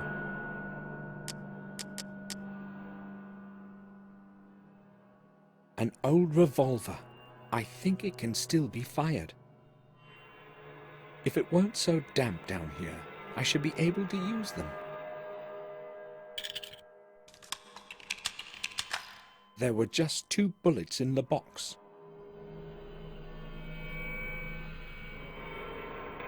Plans for the controls and drawings of a big machine.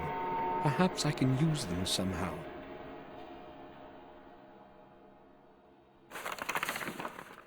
I'll try to get it to start with the help of those plans.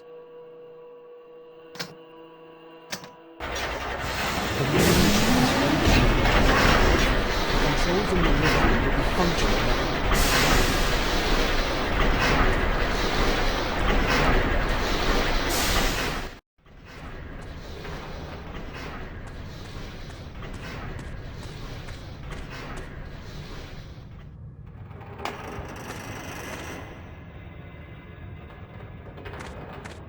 I think it could work. Nothing.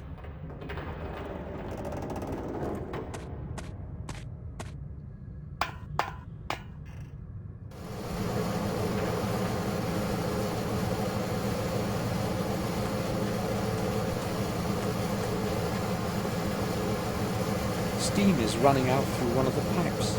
I should block that hole with something. Not with my bare hands. I'd get burnt. It's functional, but isn't running full power. I must re-enable the steam flow somehow.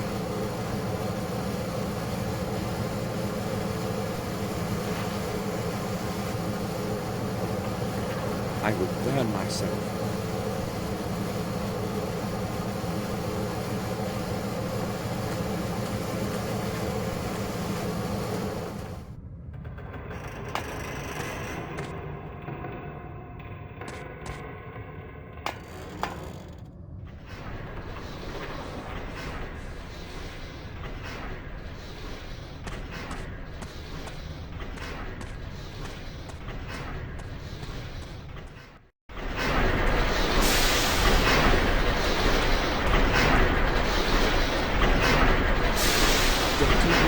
With oil in it.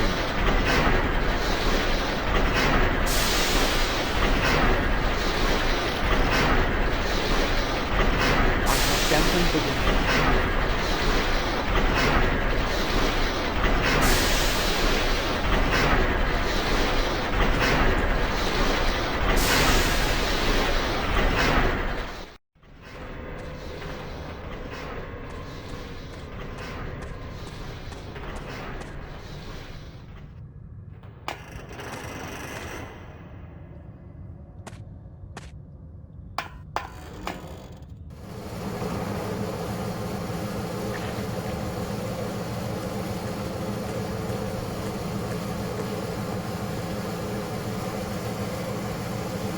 I blocked the hole in the pipe.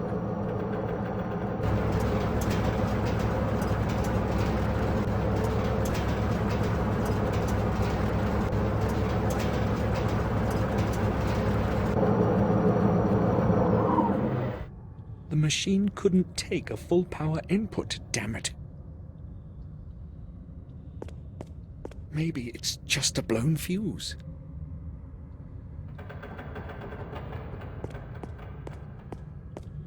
One of the fuses has blown. One of the fuses...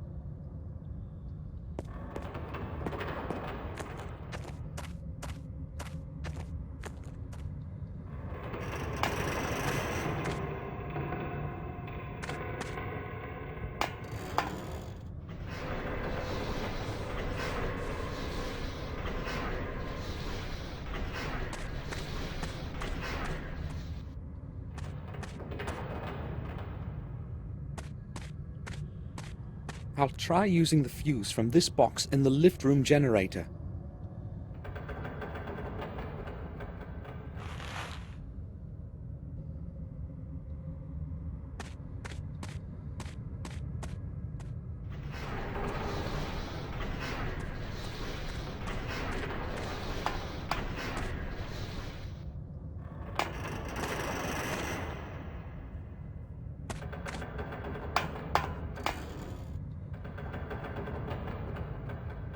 It seems to be in one piece.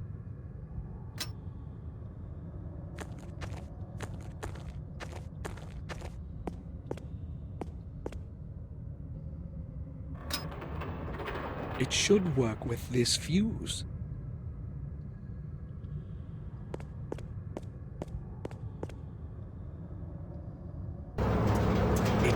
full power now. I should try to call the main lift. Maybe it will work, and I'll get out of here finally.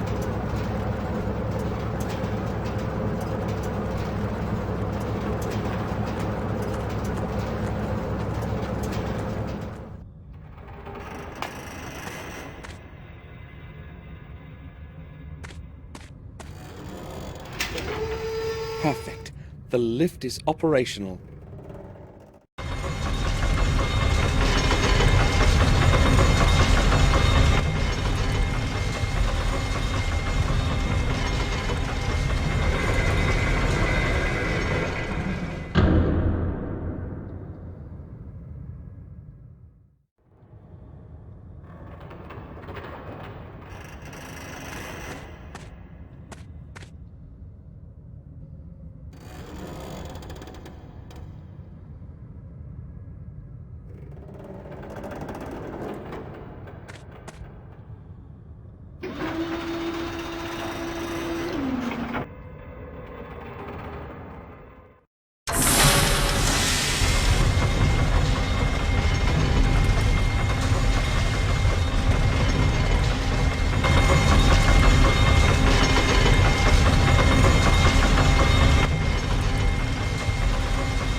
At last, this is the highest floor.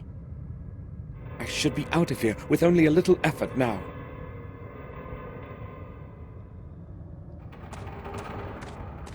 It probably used to hold dynamite. There are some leftover wicks. Nothing else except the old wicks.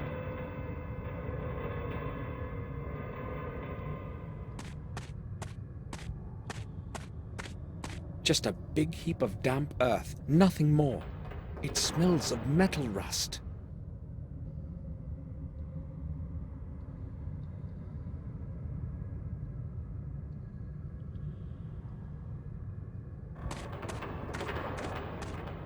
The grate is closed with a padlock chain.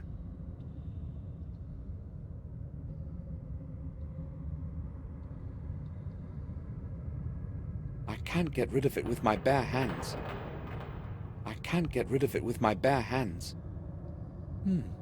The right side of the lock is quite rusty. Maybe I'll be able to break it somehow.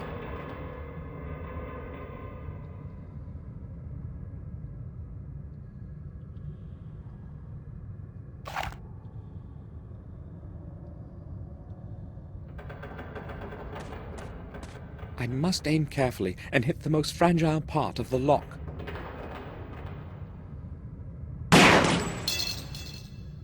A perfect shot. The padlock is down.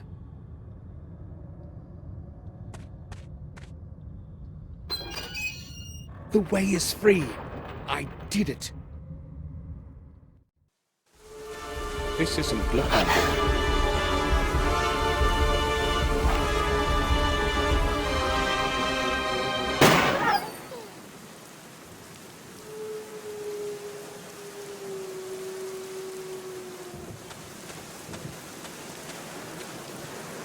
I scrambled through the vast area of the woods and set off for the castle.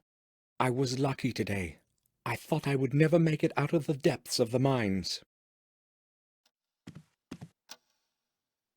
Oh, Samuel! Come, join us.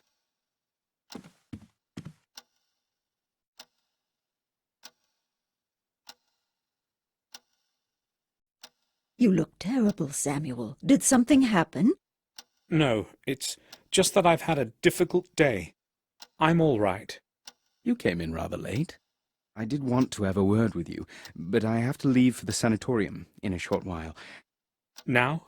At night? Yes. There is a problem that cannot wait. Can't you put it off to tomorrow morning? Unfortunately, I cannot. What's this about, then?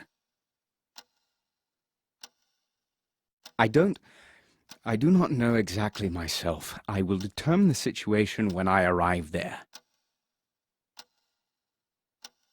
It must not be anything serious. You need not worry, Victoria. Please return as soon as possible. I do not like your going there at night in this terrible weather. It's late already. I must go now. See you tomorrow, Samuel. Goodbye. Be careful, Robert. Do not fear.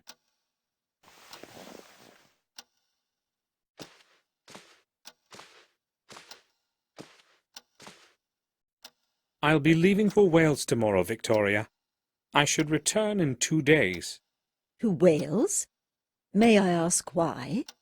Oh, just for a visit. Haven't seen dear Eleanor for a very long time. I will write a letter to her first thing in the morning. Will you take it to her along with my greetings? Of course. Thank you. I'll go to my room now, Victoria. I need to take a rest. Of course, Samuel. According to William's diary, the next key has to be in the Wales Manor. I must not delay. I'll set off tomorrow.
I awoke drenched in sweat today. My past memories are haunting me even in my dreams. I should not have returned. I cleared my thoughts and decided to carry on with what I had begun. I set off for our family's manor in Wales so that I could finish what William couldn't. I hope Eleanor will not refuse my visit. I don't even know whether she'll still remember me.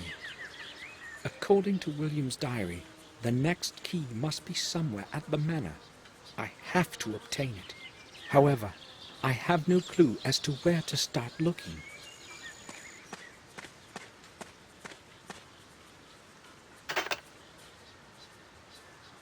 The grate is locked.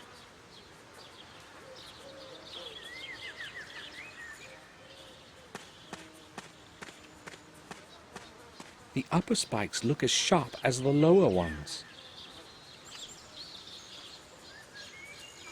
There's no going this way.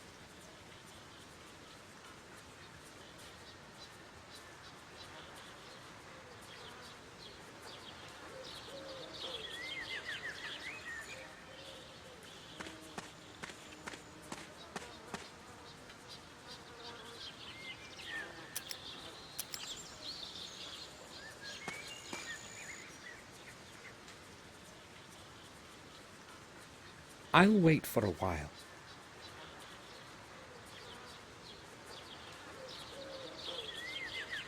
Maybe the ringing was too short for anyone to hear me.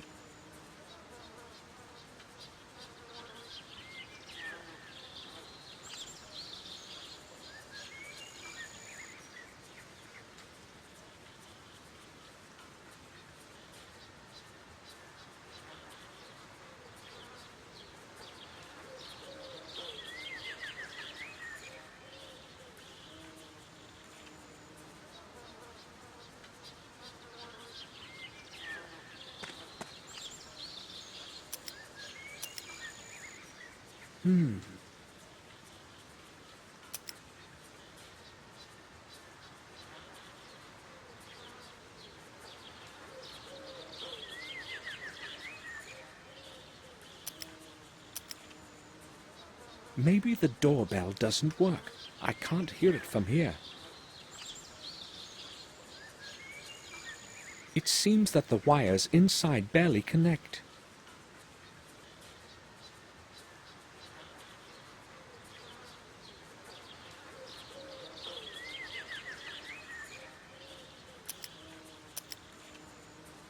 The doorbell must be broken, otherwise someone would surely have heard it.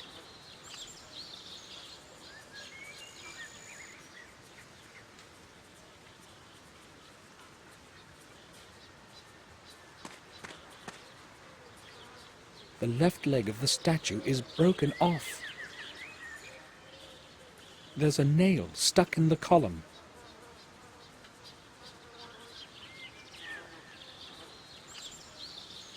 It wasn't at all hard to pull out.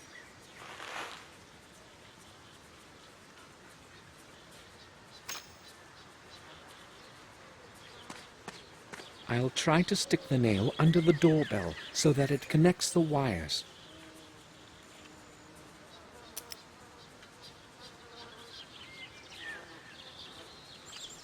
That seems to have helped.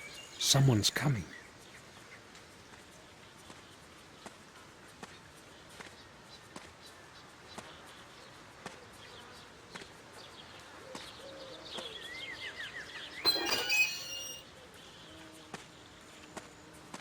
What do you want, sir? Madam Eleanor is not expecting anyone today. I am Samuel Gordon from Black Mirror. I am here to visit Eleanor. Take me to her, please. I'm sorry, sir, that's quite impossible. What do you mean? Pardon me, you said you were a Gordon? Yes, Samuel Gordon, the son of Randall Gordon. I'd like to trust you, but I can't. There have been some problems recently, and I've got to be very careful about who I let in. Maybe if you could prove your identity somehow, sir. I must say, I expected a warmer reception. I'm sorry, sir, I must insist.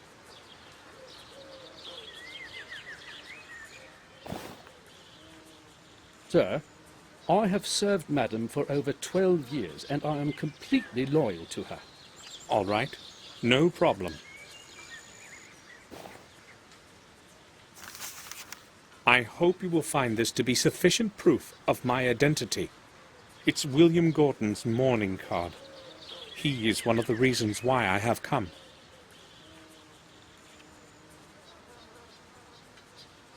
Of course, sir.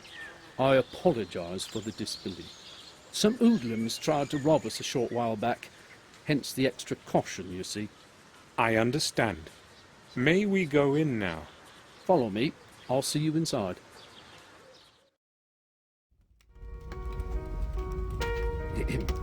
Pardon me, madam.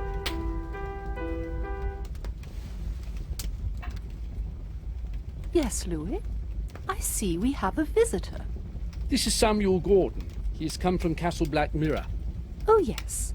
I know who he is, Louis. That's all right. Is your memory failing you? I hope you welcomed our guest warmly, Louis. I didn't know who he was, madam, and therefore I didn't want to let him in. Welcome to Wales, Samuel. Hopefully Louis didn't annoy you too much. No, madam. He explained the reasons for his cautious behavior. We need to be extra careful these days. We were almost robbed last week. But that is probably of little interest to you. So why are you delighting me with your visit? Can we speak in private? I understand. Louis, can you return to your duties now? Certainly, madam. Thank you.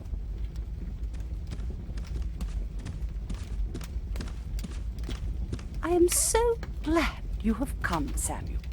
I have not seen anyone from the family in years, and time passes so slowly here.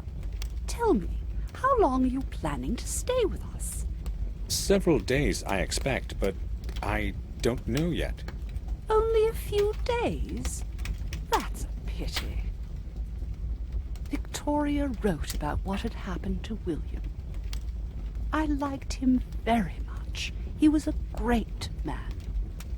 I regret not attending the funeral, but I am weak, and a long journey might affect my health further. I explained everything to Victoria in a letter. I hope she is not angry with me. Do you know whether she received my letter? I have not received a reply, and I do not know what to think about it. But I have her reply here. I promised to deliver it. Really?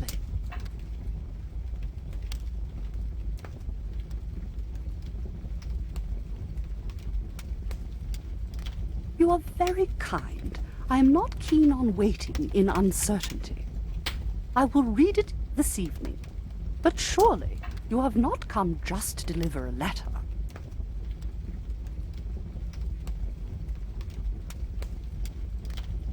Tell me, madam, when did you last see William? That was a very long time ago. Yes, I do remember. He came to visit me 2 years ago, along with Robert. It was nice to see them again after such a long time. How long did they stay?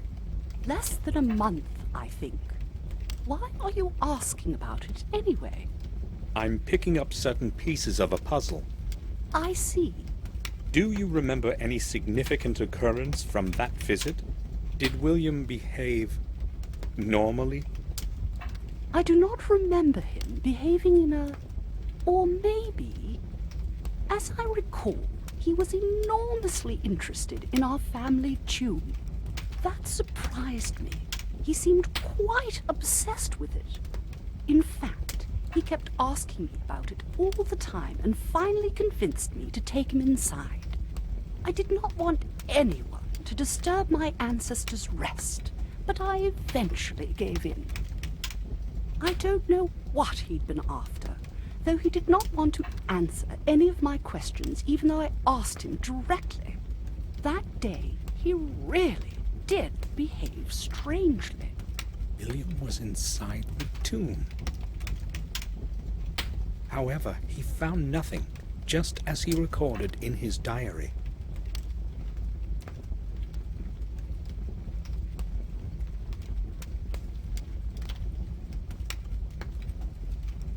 I found William's personal diary, Eleanor. I read all the important records several times. He mentions the tomb you spoke about. Are you sure he did not tell you anything about it? Can you remember anything more from his visit? Much time has passed since then, Samuel, but my memory still serves me well. He did not give me any idea why he'd been interested in that place so much. Nothing at all. I understand. You most probably are aware of the curse that has harassed our family for so long. What do you think about it? The curse of the Gordons? You would not believe such a tale, would you? Being a young man of the modern age, Samuel? The chronicles state that Durgam Gordon found his final rest somewhere at this manor. Perhaps this refers to your family tomb. I do not think so. The tomb is old, but not older than 200 years. As far as I know, the tales about Durgam reach much farther into the past. The only thing I know of him is the memorial with his name. Even if the chronicles did not lie, his grave would have certainly fallen apart a long time ago. William knew that Durgam's key must be somewhere at the manor. I've got to get into that tomb somehow.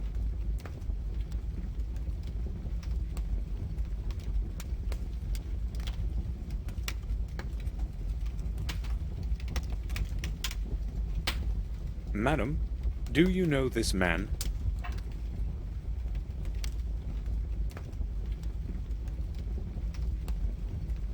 He reminds me of someone, but I may be mistaken. Am I supposed to know him? Oh, I believe so.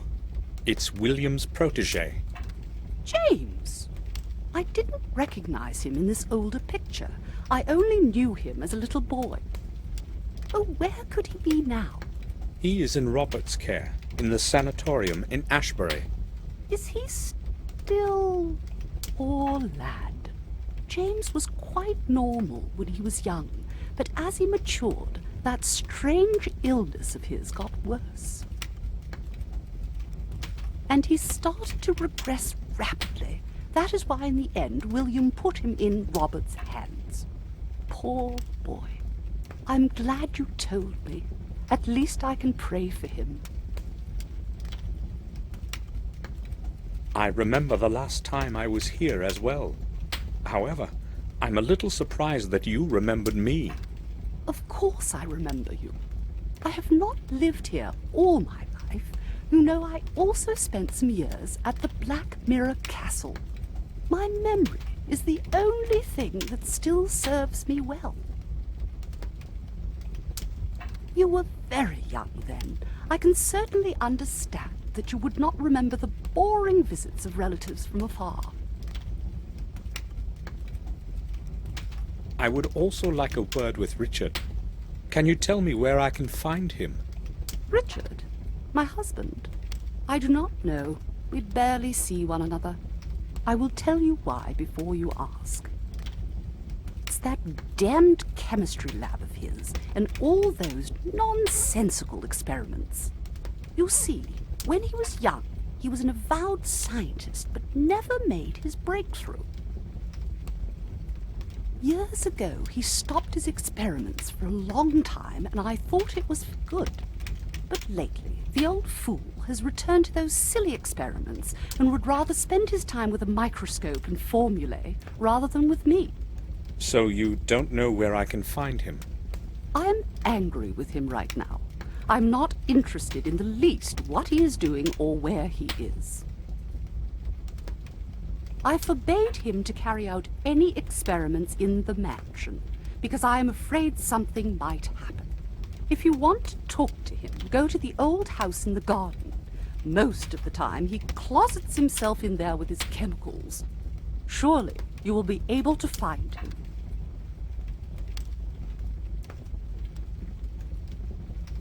Eleanor, have you ever seen anything like this? No. What is it supposed to be? Oh, I hoped you would tell me. I'm sorry. According to William's diary, an object similar to this one should be somewhere here at the manor. I really have not seen anything like it before. Will you allow me to examine the grounds of the mansion? Gladly. Consider yourself at home. Just tell Louis that you are my guest. Look at these pictures. Do the images make any sense to you?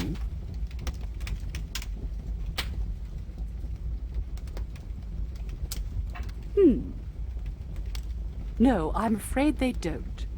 So what do the symbols mean? I'm not sure myself, but I hope to find out. Do you know that after having traveled a whole day, I almost did not make it past your main gate? Yes, I do. Louis did not want to let you in. You must forgive him. He's only doing what he has been told. Oh, it wasn't just Louis. The doorbell doesn't work.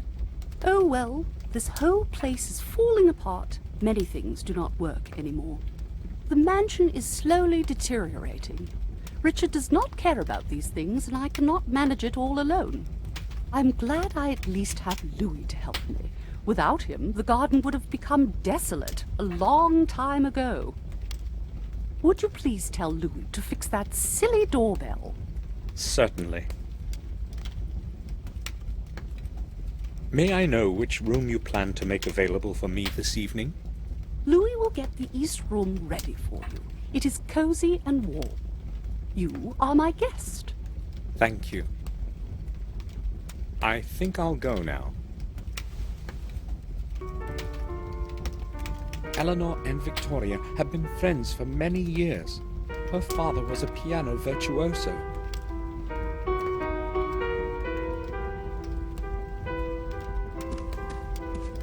A common mirror, nothing special.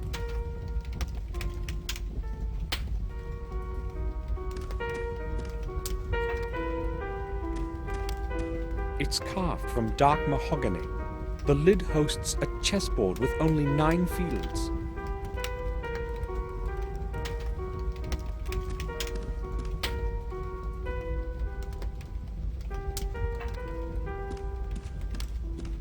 The coat of arms of the Wales branch.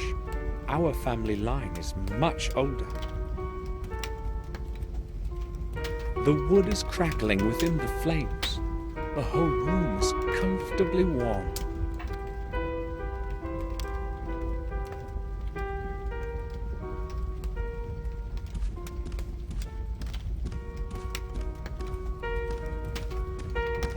I won't rest before the evening.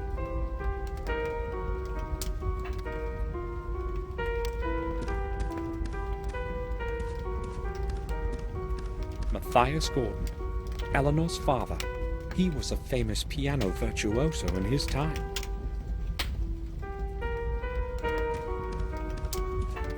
I am not familiar with these coats of arms. They are not ours. Perhaps they belong to relatives of Eleanor's.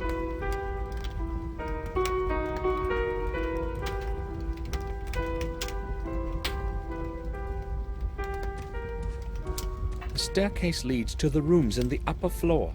I'll go to my room in the evening.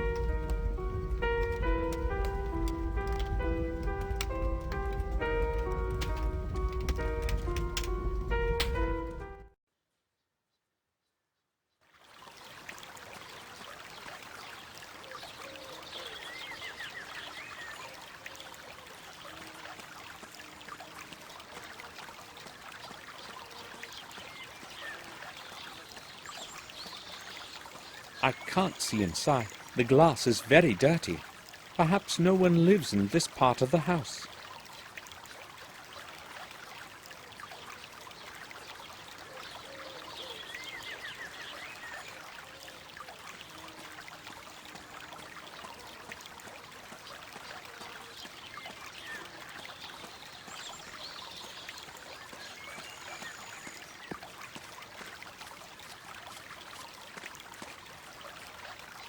I don't know what species it is, but it smells lovely.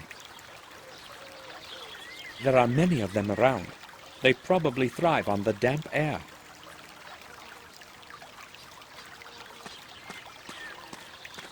The water is quite clean, no algae or mud. It reminds me of our ill-fated pond. The water is quite clean, no algae or mud.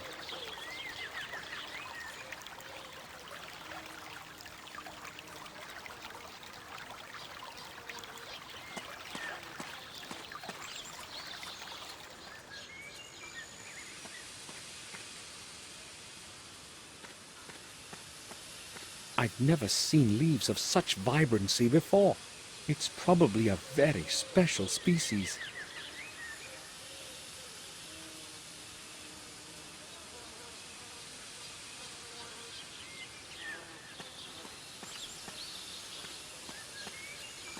The caretaker.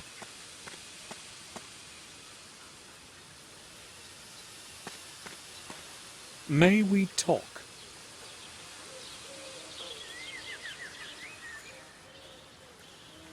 What do you want? Do you know that the bell on the main gate is not working? Yes, I'll know, but I only have one pair of hands. When I've finished with other things, I will attend to it. Well, you really should go fix it right away. It is Eleanor's wish. Okay, I will get this done and then I'll fix it. I think I'll go now.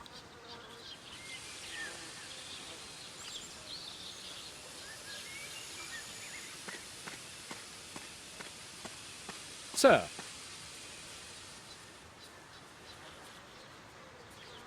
That path leads to the oak garden. Visitors are not permitted back there. Madam has given me permission as her guest to go wherever I please. Oh. In that case, it's all right, sir.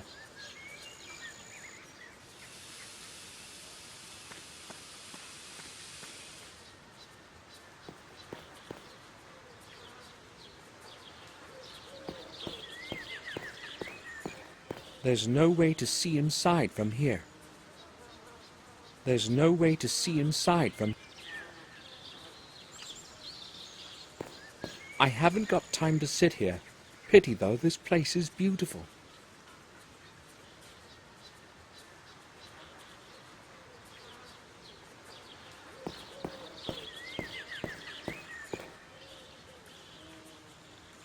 An old water ditch. It could be quite deep. Now it's overgrown with bushes and tall grass.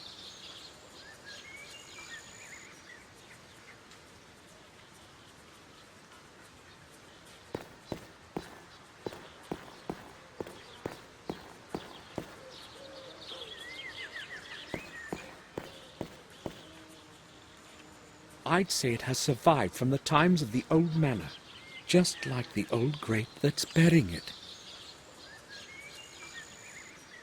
When was the last time water was running it?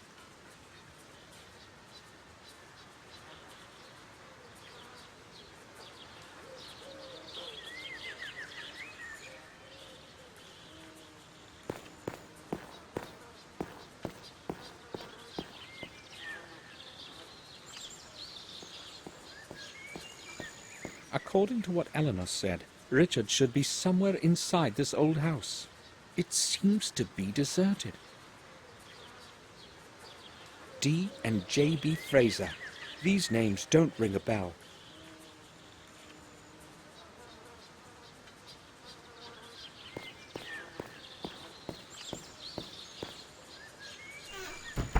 Locked. It won't move a single inch.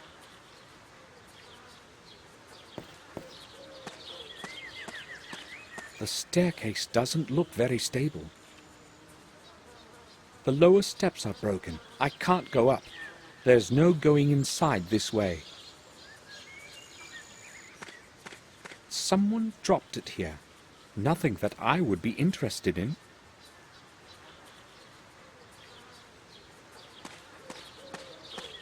These boards seem newer than the other ones on the house. Someone must have mended the hole recently. This hole must let quite a bit of water in when it rains. If Richard stays in this house, it's certainly not in the room with the hole in the roof.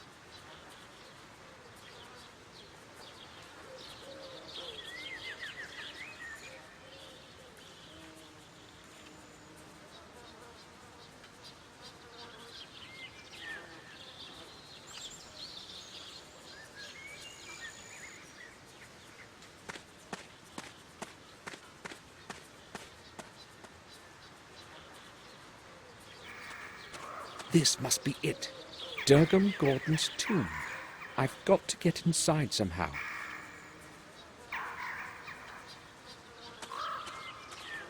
It must have been here for hundreds of years. It may be as old as the ruins of the church behind it. An old carving in the stone tablet reads, Durgam Gordon, 1523. The rest of the carving is illegible. Durgam's memorial.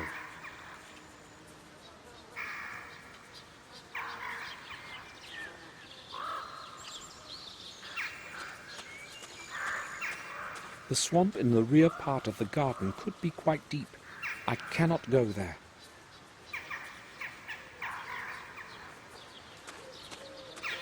Strange. The soil here is of different color than anywhere else in the garden. Strange.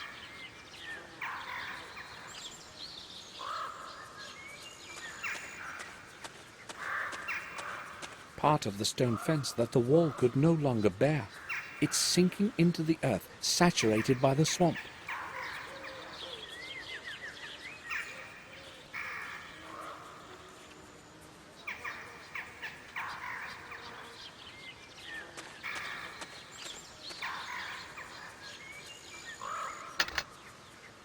The grate is locked.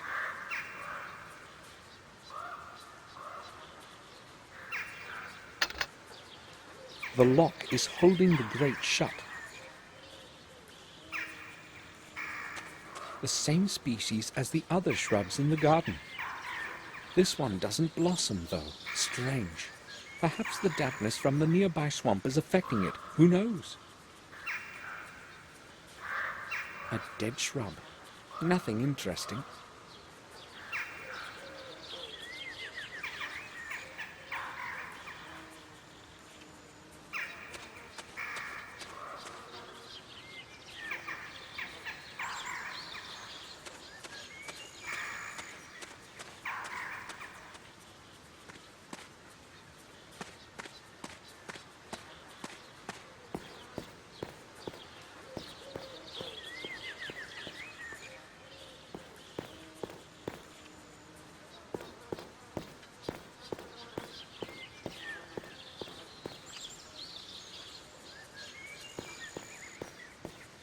The hose is fixed to the faucet with a strong wire. I'll get it off.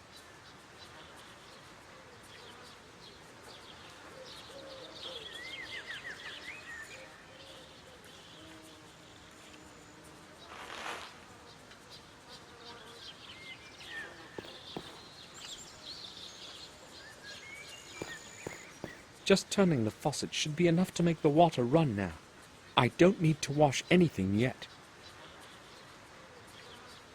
It is firm and will bend only with difficulty.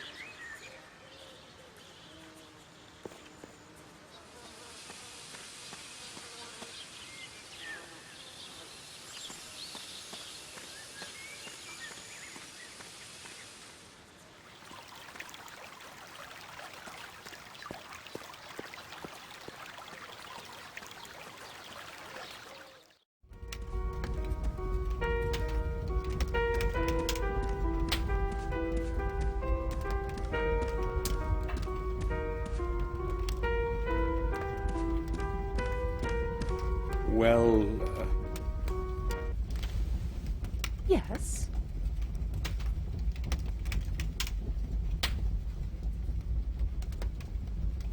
I went to the old house at the rear of the garden as you suggested, but the door was locked.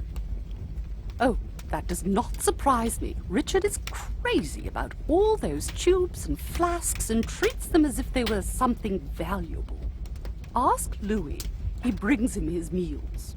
He probably keeps the key with him. May I ask what that composition is that you are playing? It is from a distant memory. I love this song. It has so much melancholy in it. If you are interested, I could play some more for you in the evening. That would be delightful. I had a look at your family tomb at the end of the garden. It looks quite well preserved, unlike the ruins on the hill. Yes, but its base is slowly sinking into the swamp. I have no idea what to do about it. The swamp is spreading more and more. In a few years, I may even see it from my window, and all those annoying insects will be flying everywhere. Do I understand correctly that you do not wish that anyone enter the tomb? I would like to ask you to make an exception and let me in. I'm sorry, Samuel. I really don't want anyone stepping inside. The dead deserve a dignified rest. I understand. I won't insist. I conveyed your message to Louis. He'll fix the doorbell by the evening. Thank you. I think I'll go now.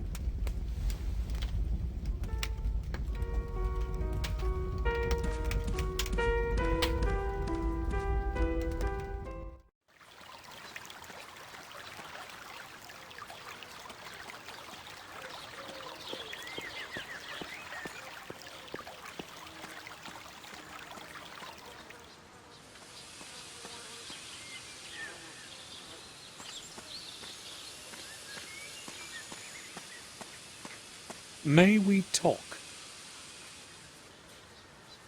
What do you want?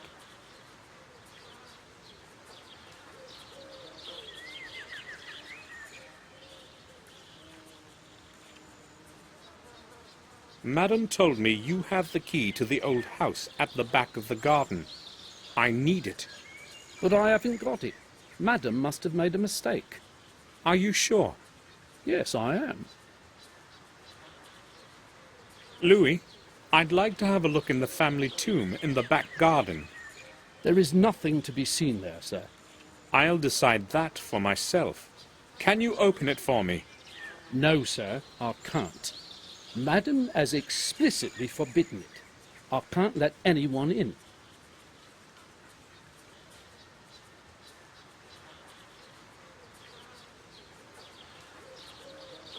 Surely, nothing bad will happen if you let me in.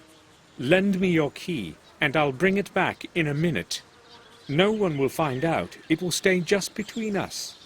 Madam would certainly fire me if I broke her explicit order. I can't do anything. Obviously, Louis won't open the grate. Oh well, at least I know who has the key. I think I'll go now.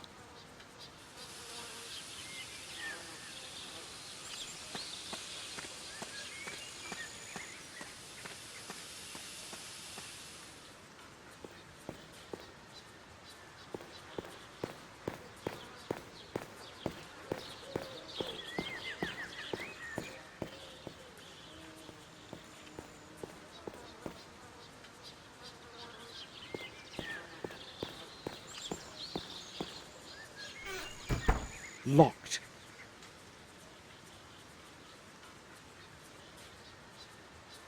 It seems that the key is in the lock on the other side.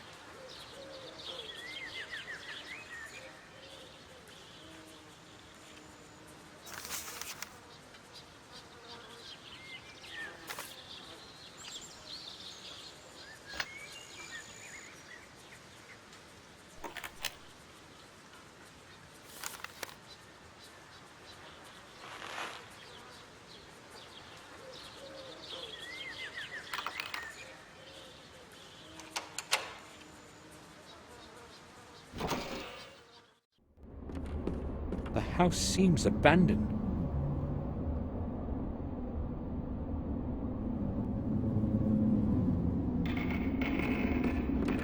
They are no use to me. Tools for maintaining the fireplace. It's tightly shut. It is closed by a hexagonal latch. It is closed by a...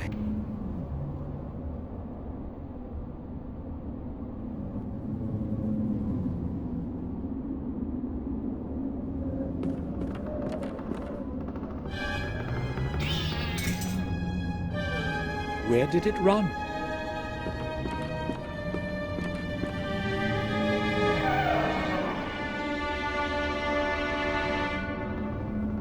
Where is it? It's not in the cabinet. I can't see anything there. The cabinet is too dark. Just dirty paper. No, they're actually newspaper clippings. I'll have a look. A young, talented chemist acquires further appreciation. For the second time this year, a promising chemist, Richard Gordon, is attracting well-deserved attention. It has now been a week since he mentioned his work would deliver many improvements to the methodology of mammal blood research. Let's wish him good luck in his work. His research will bring fresh ideas to the domain of biochemistry. Daily Times, 19. The text that follows is illegible. I didn't know we had a famous chemist in the family. I can't see anything in it.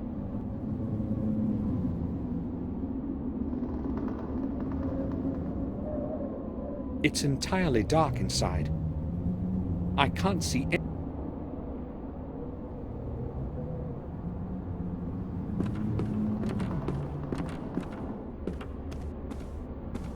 It's completely dirty.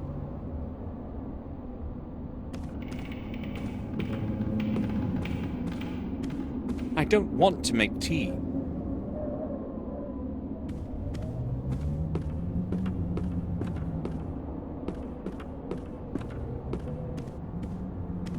It's completely dirty.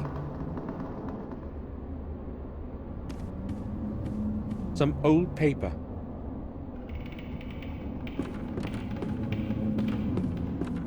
I'm not going to dirty my hands on it.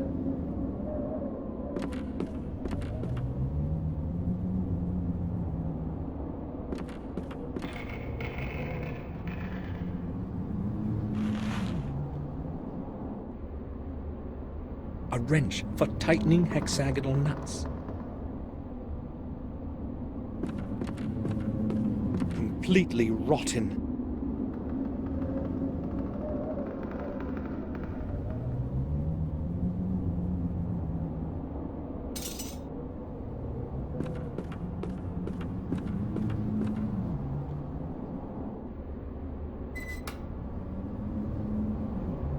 A cigarette lighter.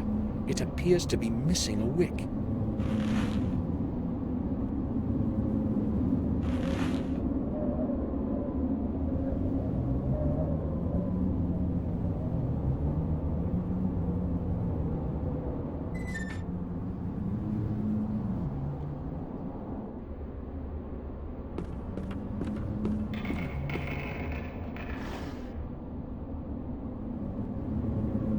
The bottom is completely blackened, as if someone burnt something in it.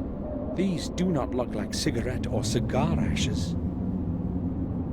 There is nothing in it. A broken oil lamp. I can't do much with it. Old advertisement papers, a page with technical literature. 2 ads are marked in red.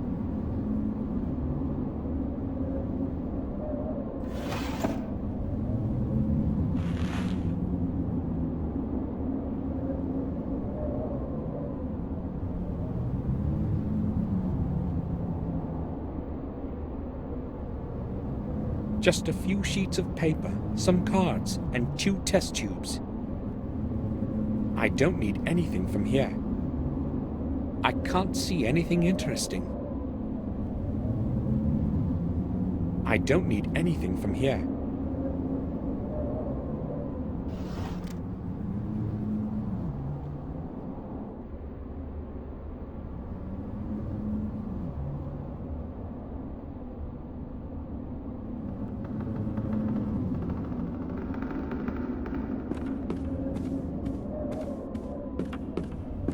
It's empty, just ashes. It's empty, just ashes.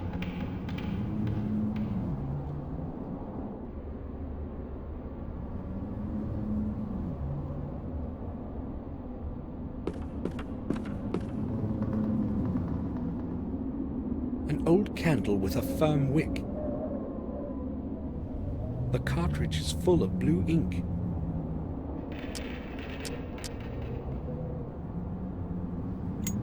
It's missing a wick. Other than that, it might work. Let's try something.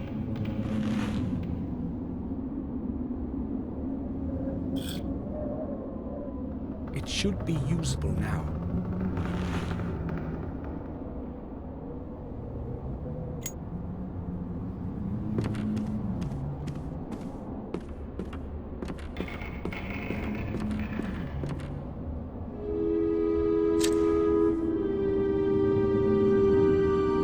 There is a latch. The back of the cabinet can be pushed off. Where could it lead?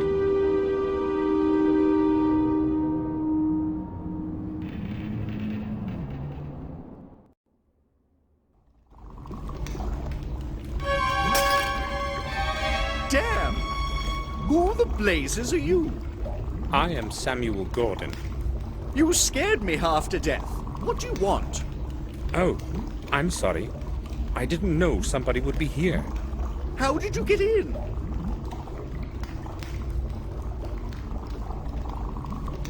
Behind an old cabinet, I discovered a passage to a small staircase leading downward.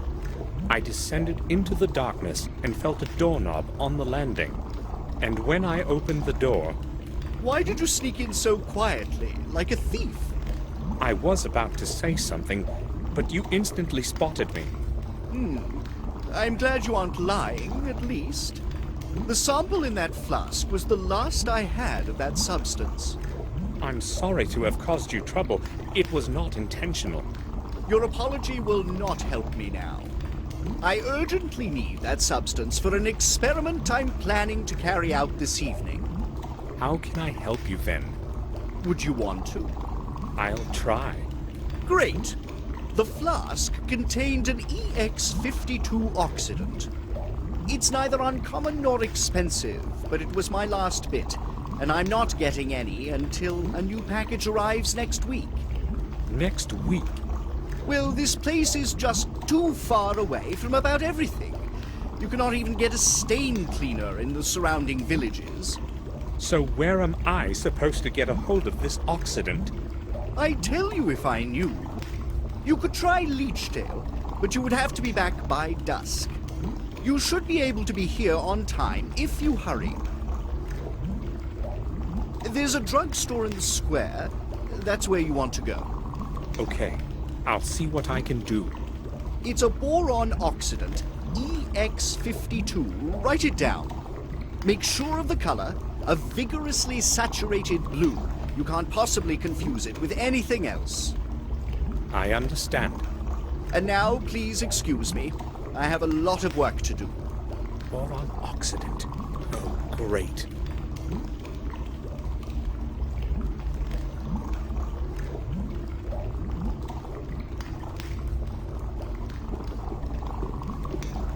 I'll take one.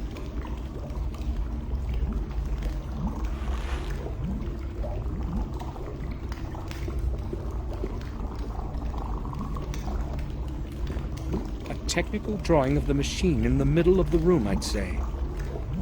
There are many indecipherable formulas and remarks under the drawing. The chains reach the ceiling of the tower. At least a little sunlight is getting in through that hole in the ceiling. Various scientific volumes, physics, astrophysics.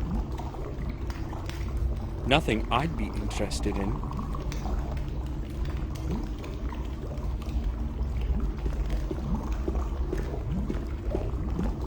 I've never seen anything quite like it before. The whole thing is probably Richard's invention.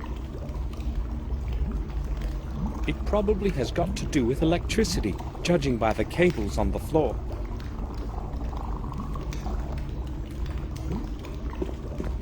It's the same color as the contents of those big containers behind me. According to the color, it's probably acid.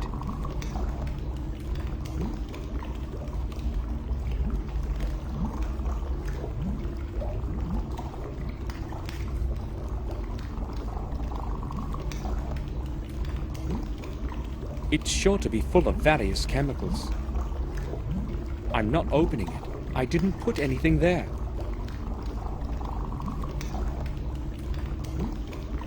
I think he may not have even seen the light of day for a few weeks.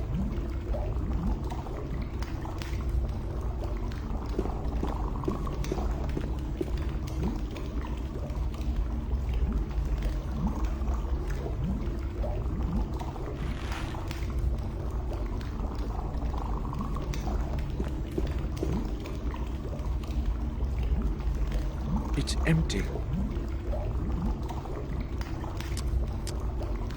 This is what is left of the Occident that I must get somehow. The label reads Occident EX52.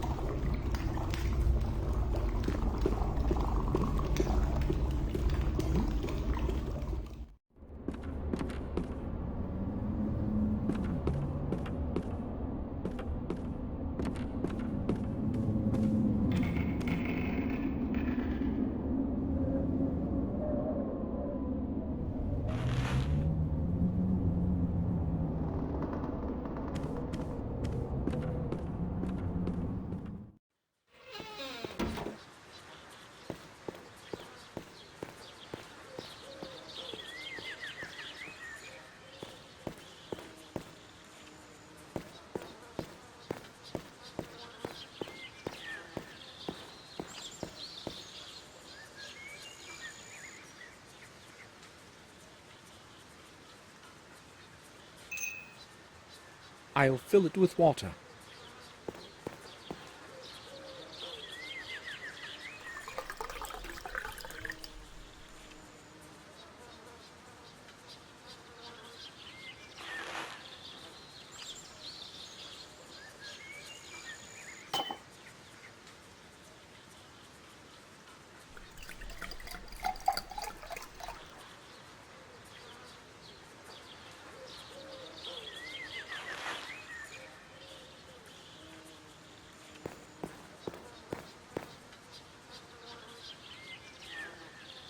The cartridge is full of blue ink.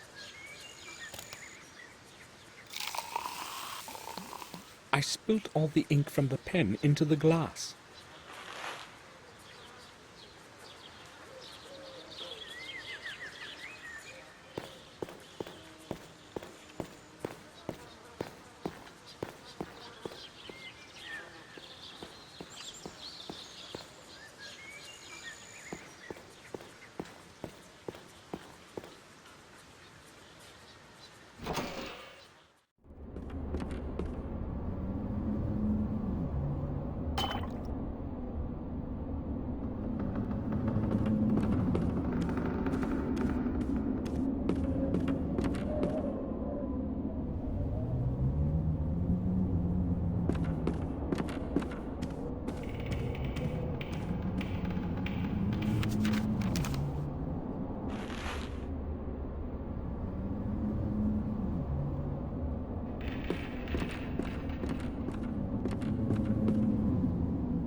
A dirty newspaper, 2 years old. The wood is dry. It will burn well.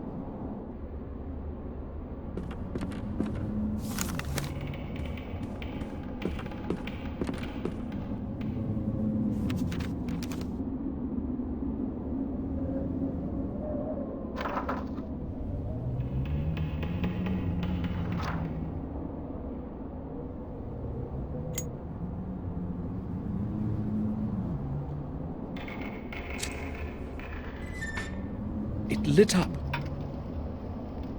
The water will start boiling in a minute.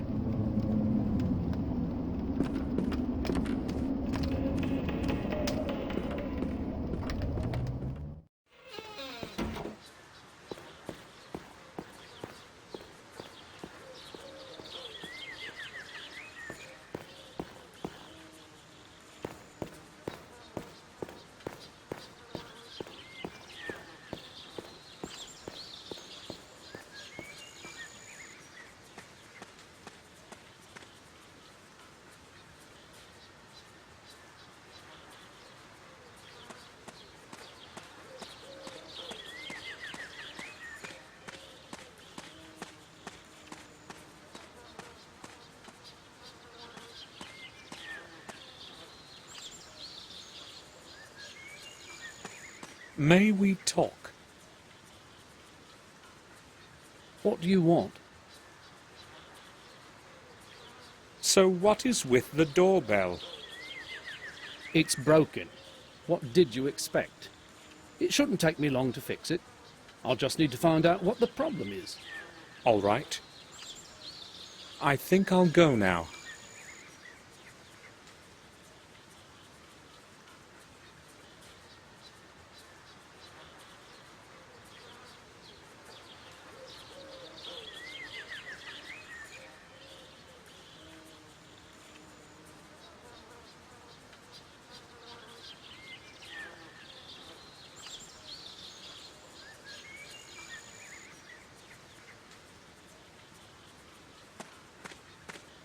I can't mess with the toolbox while he's around. He would notice.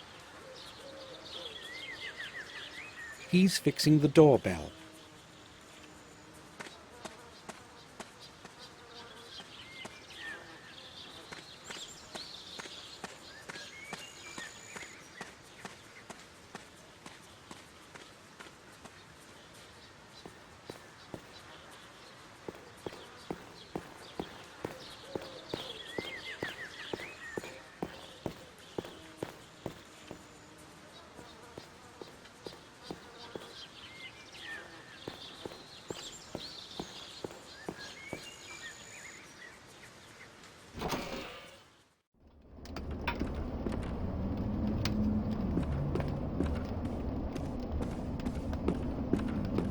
The water in the kettle is already boiling.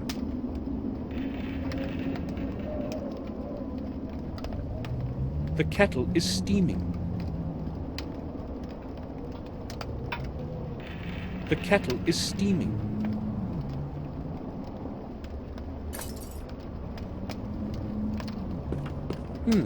Let's try something.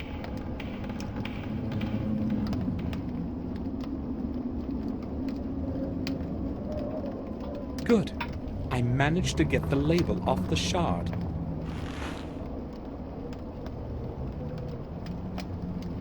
The label from the flask that Richard broke.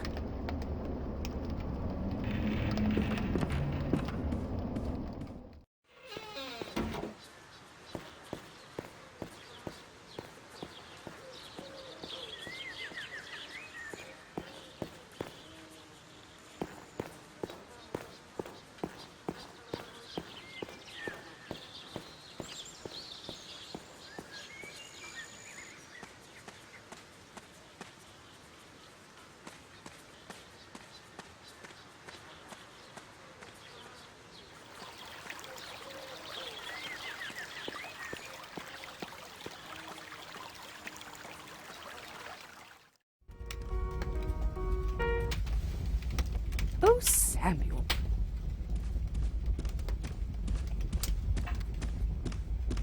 Do you like it here? Did you have a look around the garden? Yes, this place is very beautiful. That reminds me. Is Louis still working in the garden? Yes, he's fixing the doorbell at the main gate. Can you please ask him to leave that for later and mow the lawn? Of course. I'll tell him. You are so kind.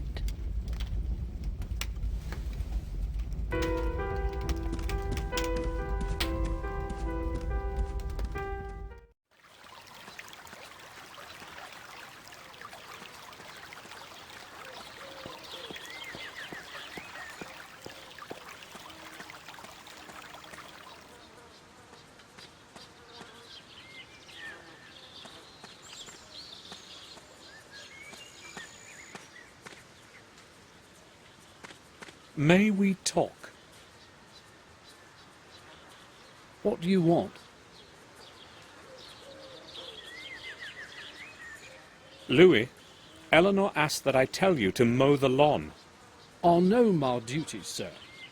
I have no time for that at the moment. Okay. I think I'll go now.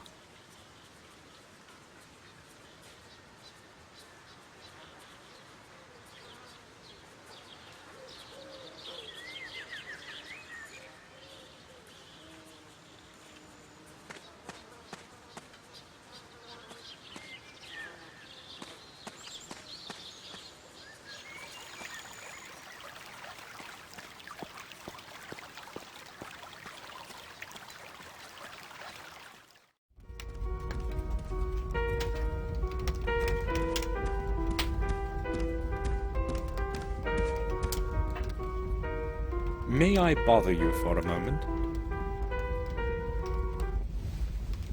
You are not bothering me, Sam. I like talking to you. I told Louis he should trim the lawn, but he insisted on fixing the doorbell first. Oh, did he?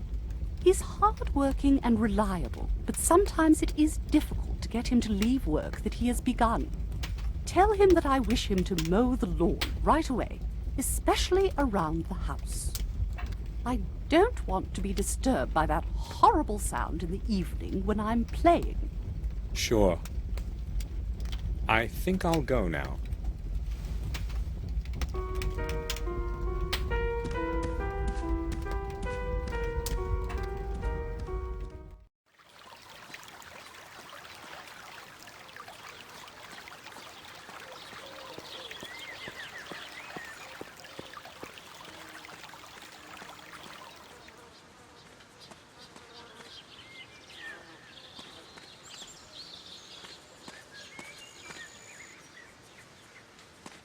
May we talk?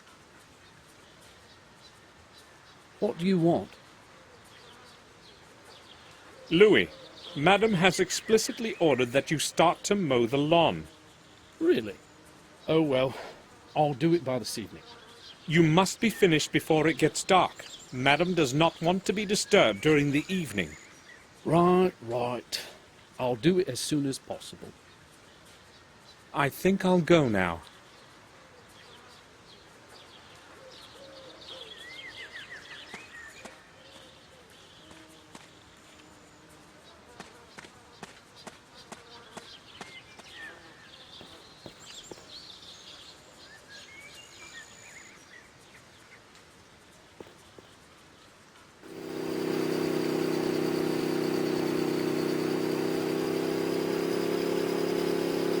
What would I say to him if he saw me?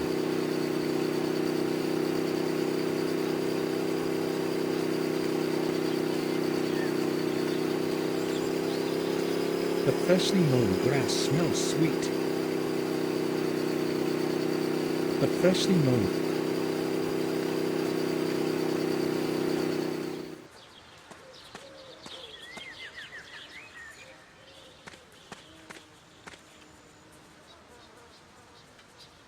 A strong glue. I'll take it.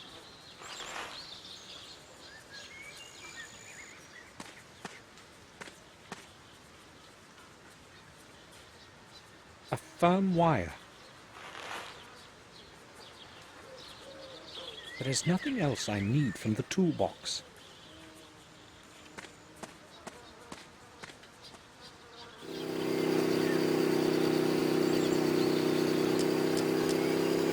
The tube is half empty.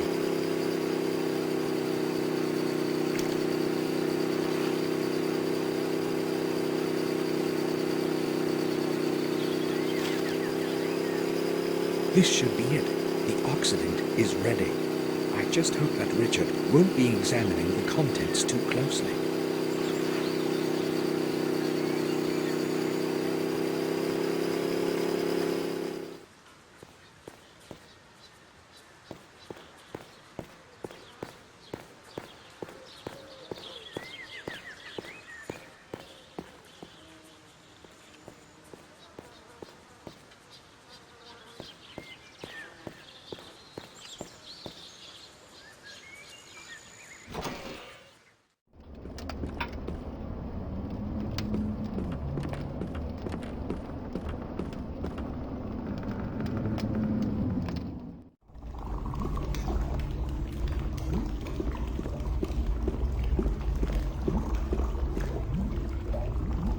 I've gotten the substance you need.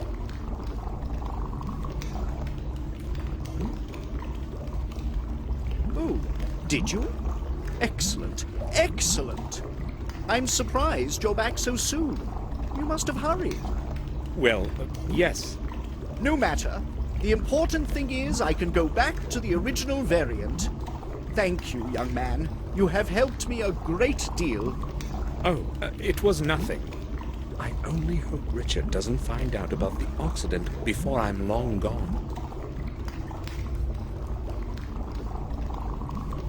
When did you last see William? Oh, that must have been many years ago. I would have to try to remember. Some 8 years back, I would say. Why are you asking? He was here about 2 years ago. Did you not see him? Was he? No, I have not. I am not interested in these family visits. You see, I have a lot of work. Have you any idea what this could be? I haven't.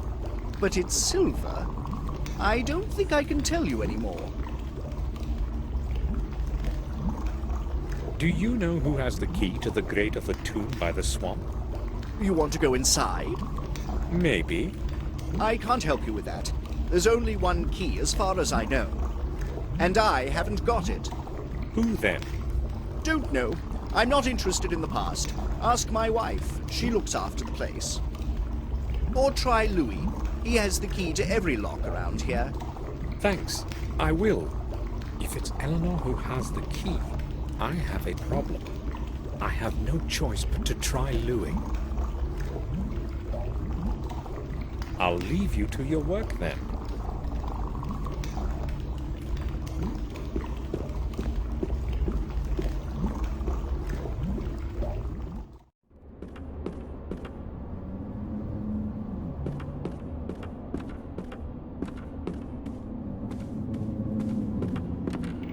The fire is out. The fire is out.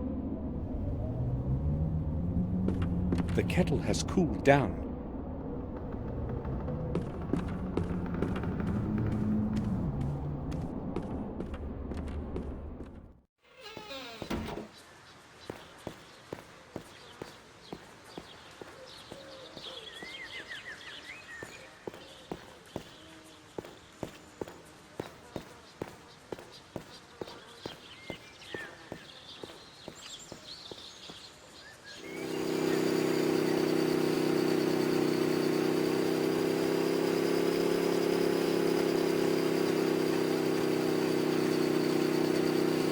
The freshly mown grass smells sweet.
bundle of keys.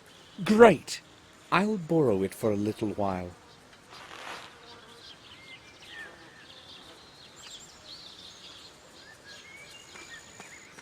I'm not interested in anything else he might have in it.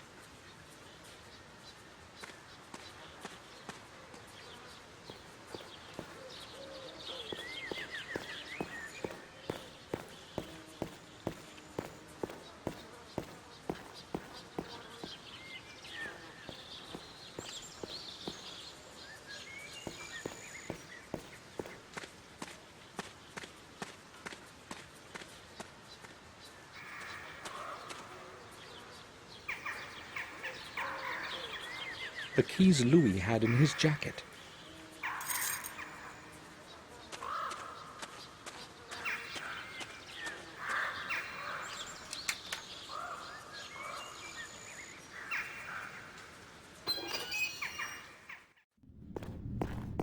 This is where I should be looking. I can feel it. The key can't be too far.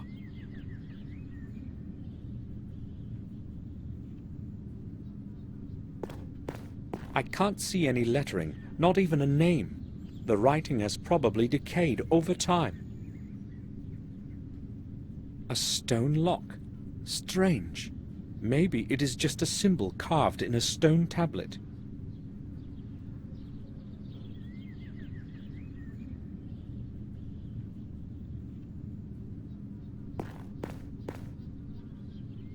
Malite.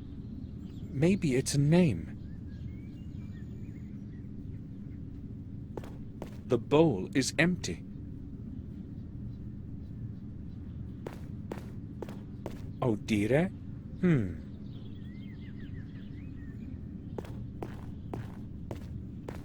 There is nothing in it. Viene. Doesn't sound familiar. The bowl is empty.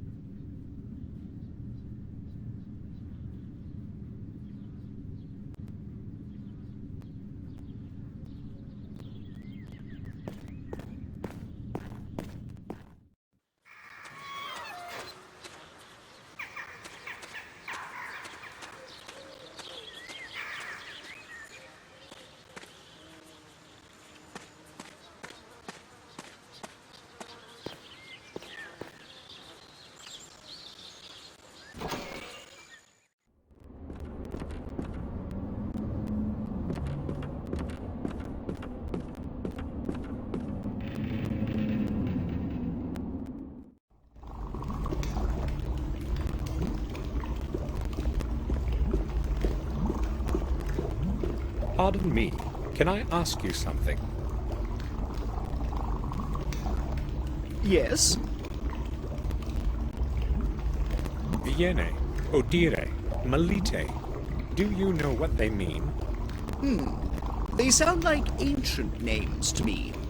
Do you know what those names mean?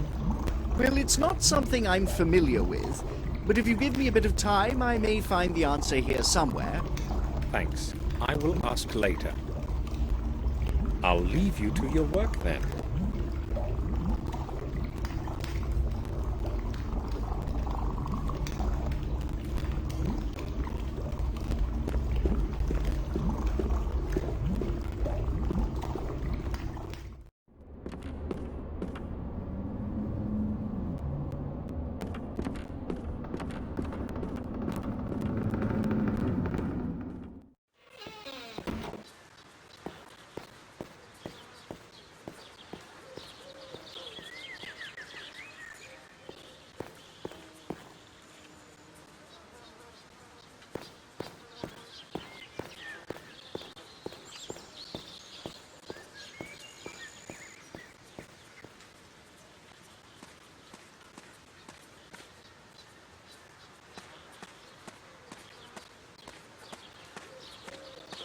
It's going to take him some time to fix it.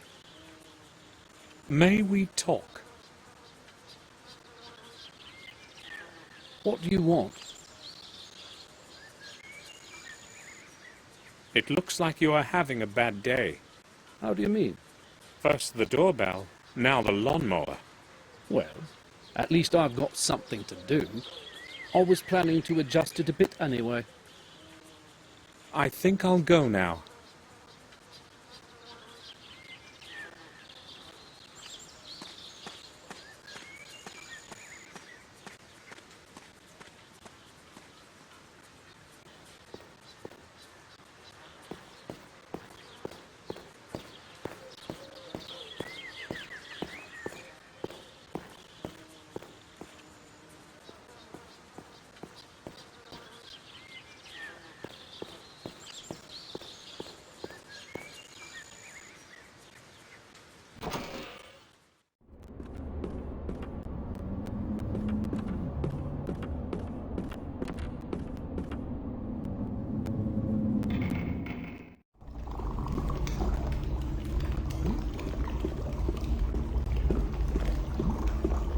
Do you have a moment? Hold on.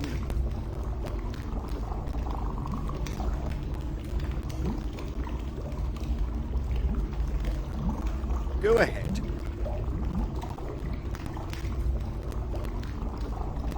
Have you figured out what the 3 words mean? Not yet. It's going to take me a while. I've got to finish something else first. I'll return later. I'll leave you to your work then.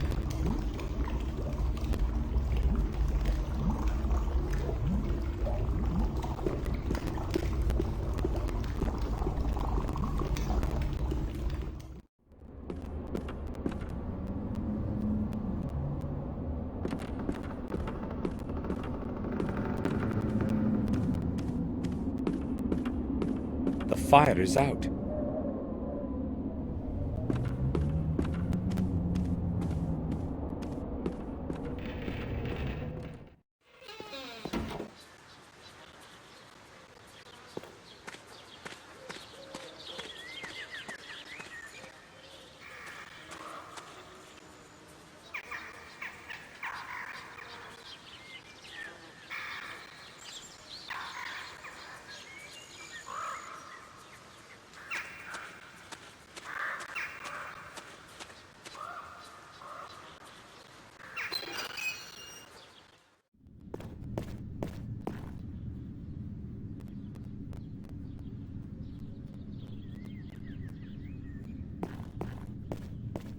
The bowl is empty.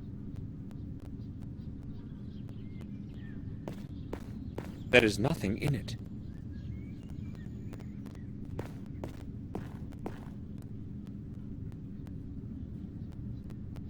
The bowl is empty.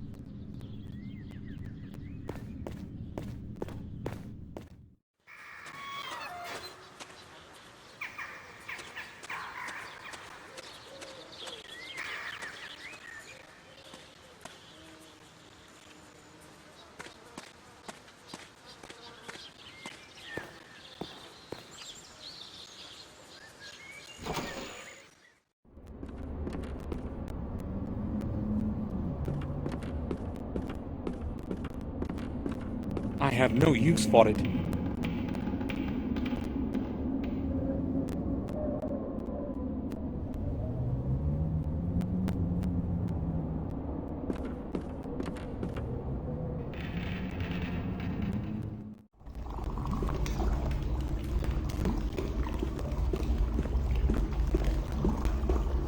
I would like to ask you something, Richard.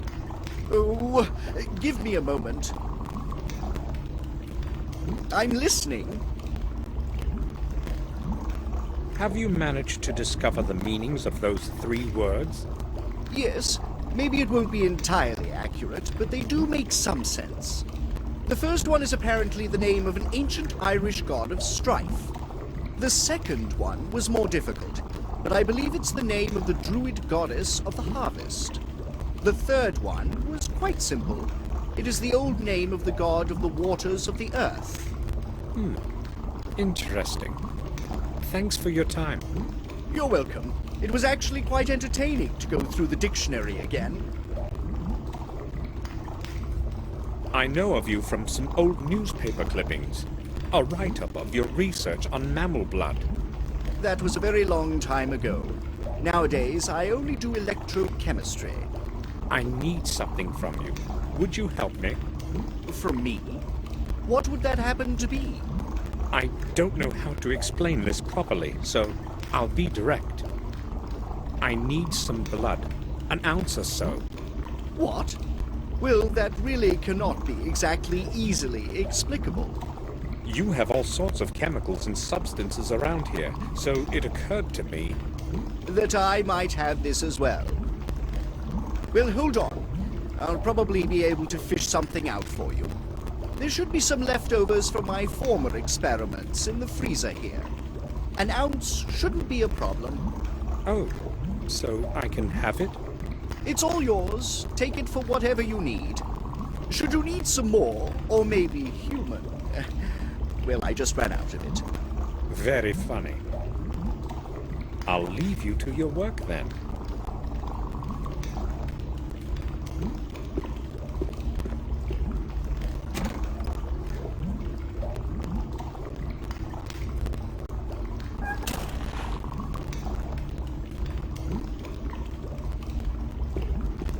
Blood that Richard gave me.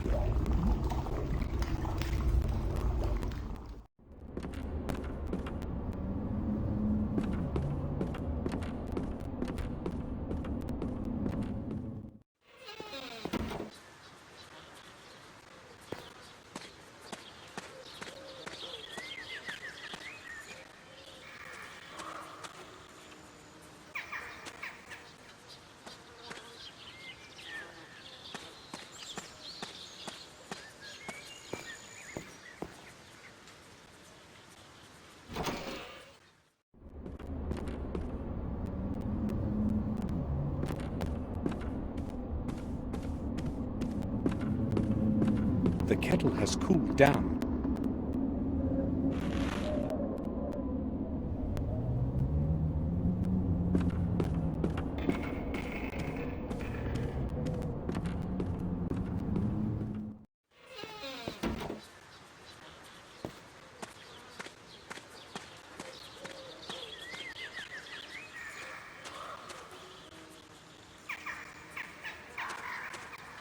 Strange. The soil here is of different color than anywhere else in the garden.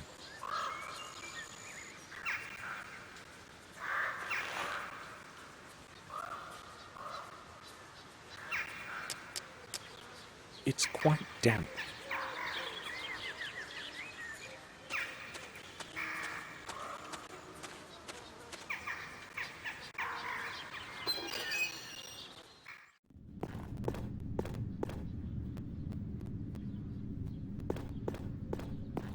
The god of strife. Maybe I should try blood.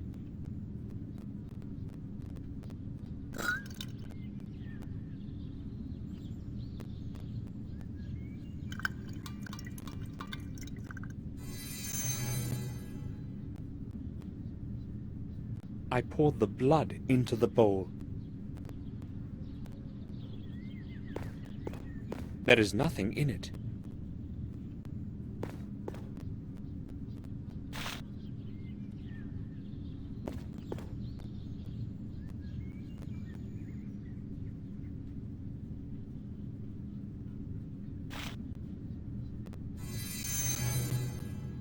I poured the soil into the bowl.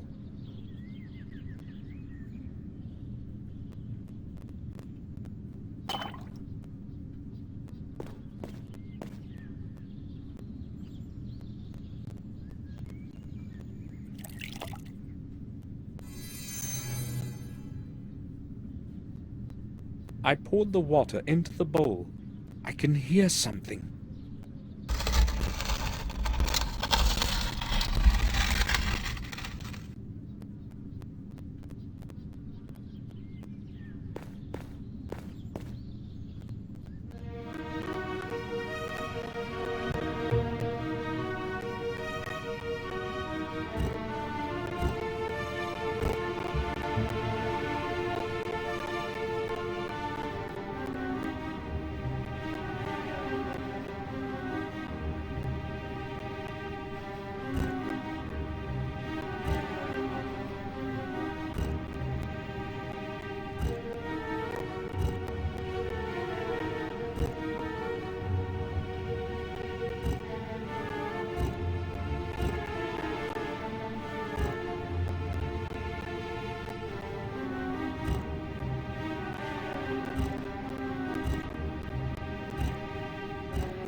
it. The Zodiac is the right combination.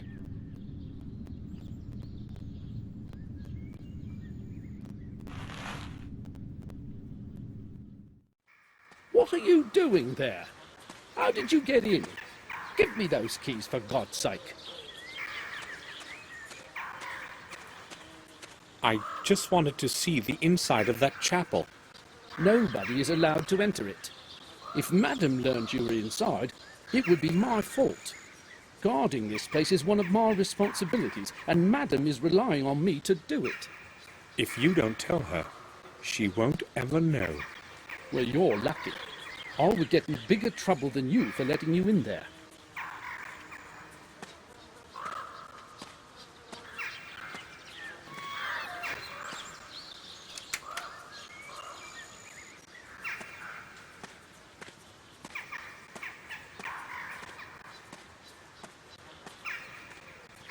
Damn, how could he have found me here? I've got to get inside again, but how? It would probably be best to return at night.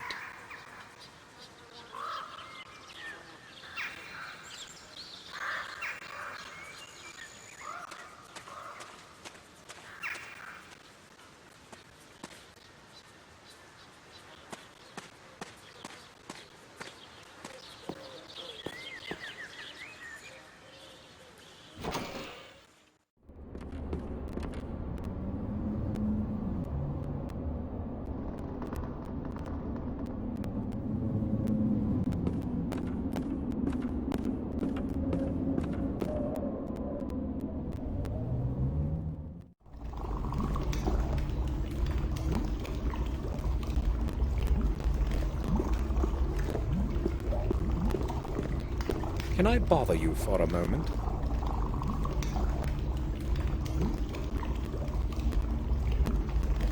I've got quite a bit of work to do. Hurry up. Do you remember our talk about the tomb? Yes, I do. Did you manage to get inside? Yes and no, but I still want to examine it thoroughly.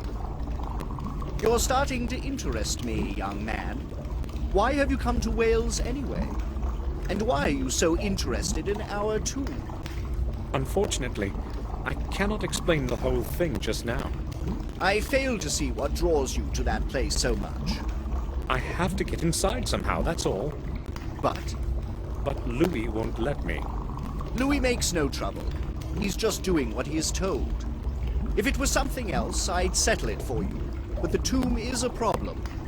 Eleanor is very respectful of her ancestors and guards the place as if it were a shrine. I can't do much about it, you see.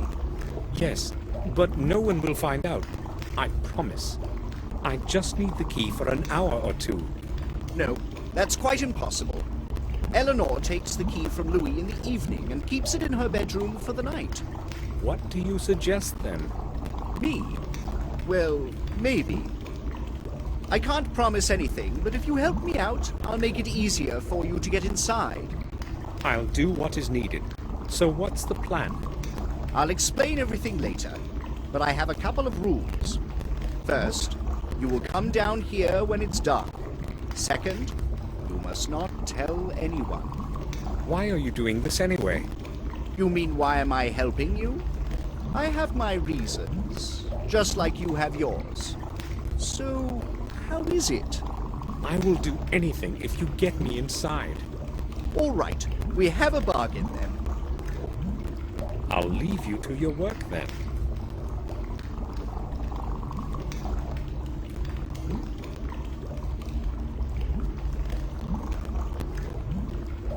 Strange. It's made of just one piece of stone.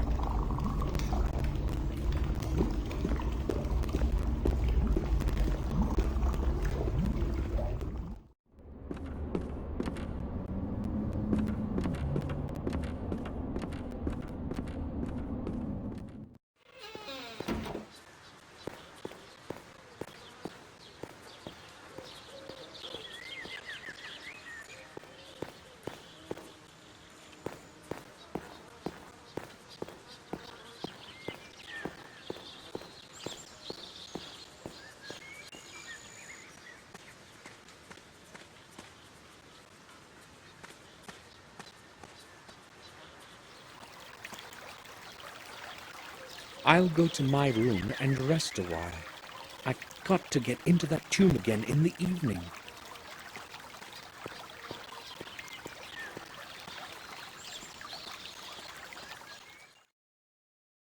I waited until the last sound had quieted in the mansion, so I could be sure I could leave my room unnoticed.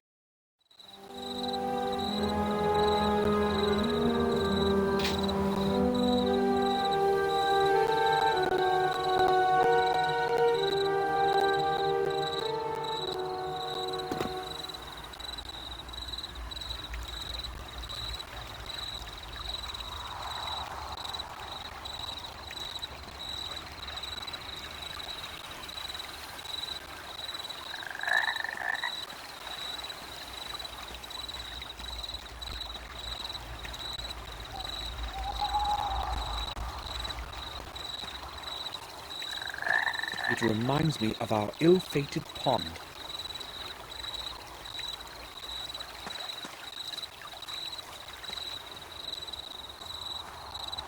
This place looks entirely different at night.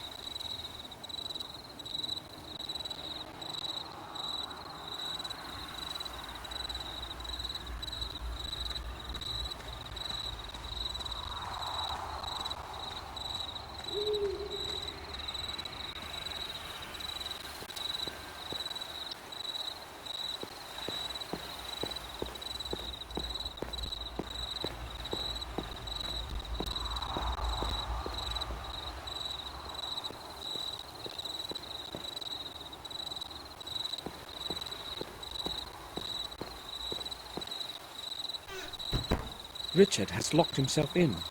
Did he forget about our agreement? I need to draw his attention somehow. Locked. This time, the key isn't there. This time, the key isn't there.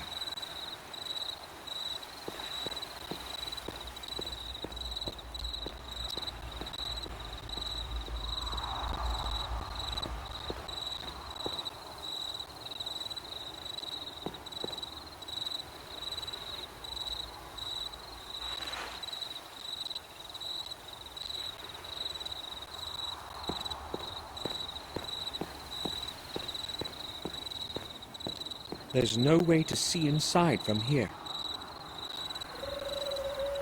Richard is expecting me, as we agreed. There's no way to... A few small rocks. I'll try to hit the window.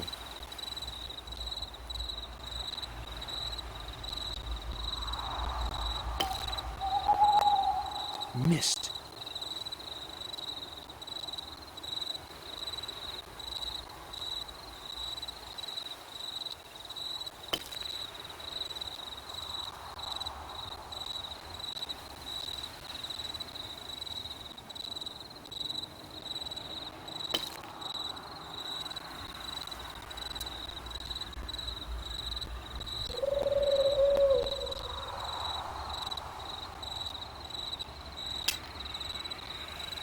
I hope they hear that inside. I'd better go to the door quickly.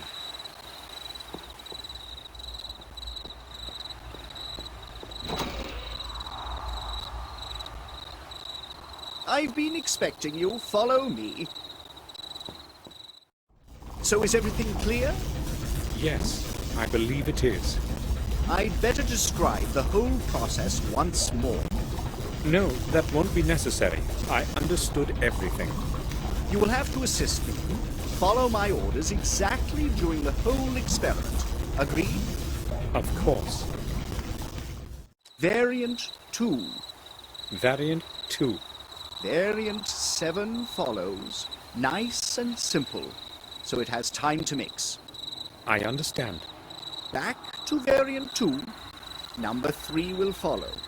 2 and 3 follows. Now we must wait a little. Right, this is the moment. From now on, it's going to be easy. Just keep turning it down as I told you. Yes.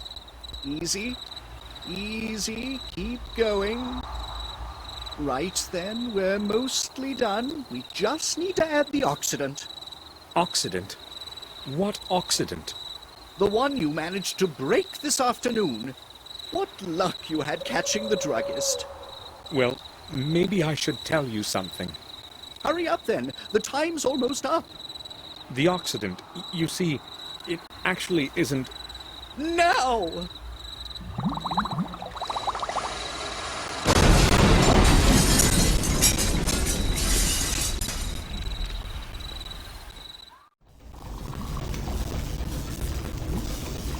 How could this happen?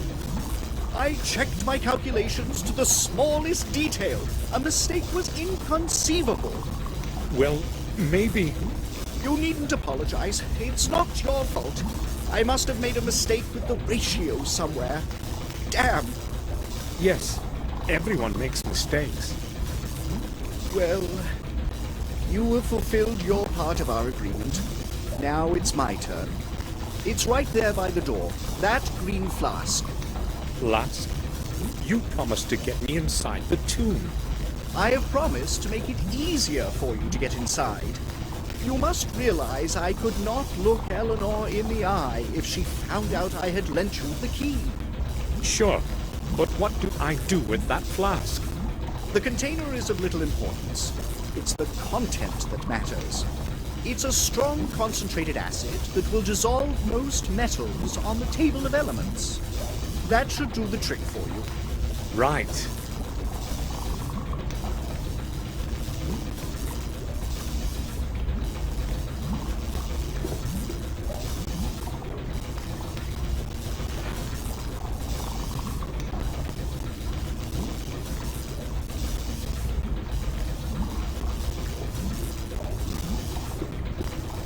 Now, it's completely destroyed. Hopefully, Richard won't find out what happened before I leave.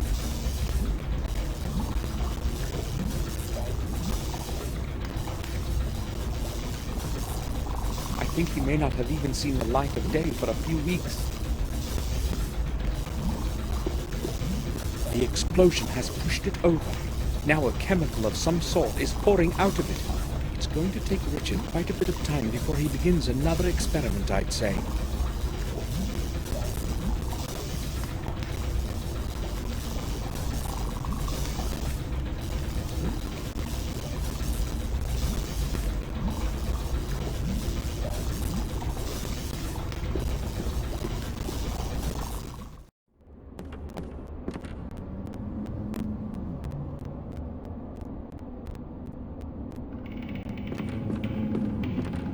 Tools for maintaining the fireplace.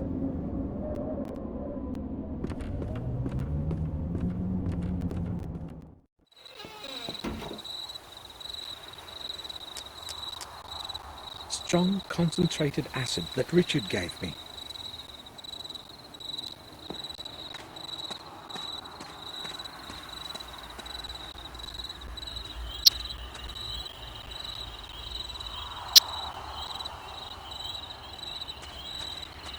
The silhouette of the chapel ruins looms over the swamp, as though it meant to warn.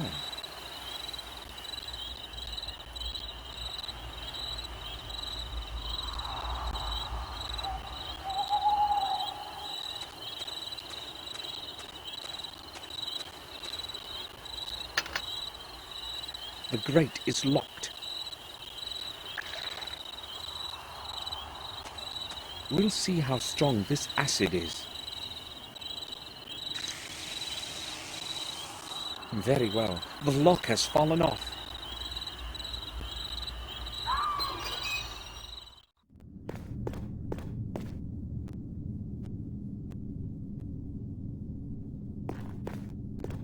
A stone lock. Strange. Maybe it is just a symbol carved in a stone tablet.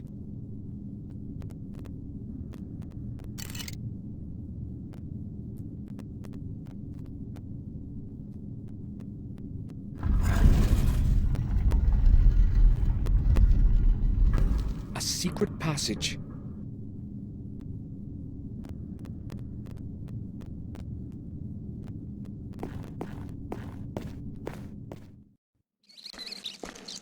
can't go any further. The tomb is locked like a safe. At least I know I'm approaching my goal. The lock looks odd and quite complex. That symbol on the lock, though, I've seen it before. I think I'll need the right key. The lock looks odd and quite complex. That symbol on the lock, though, I've seen it before.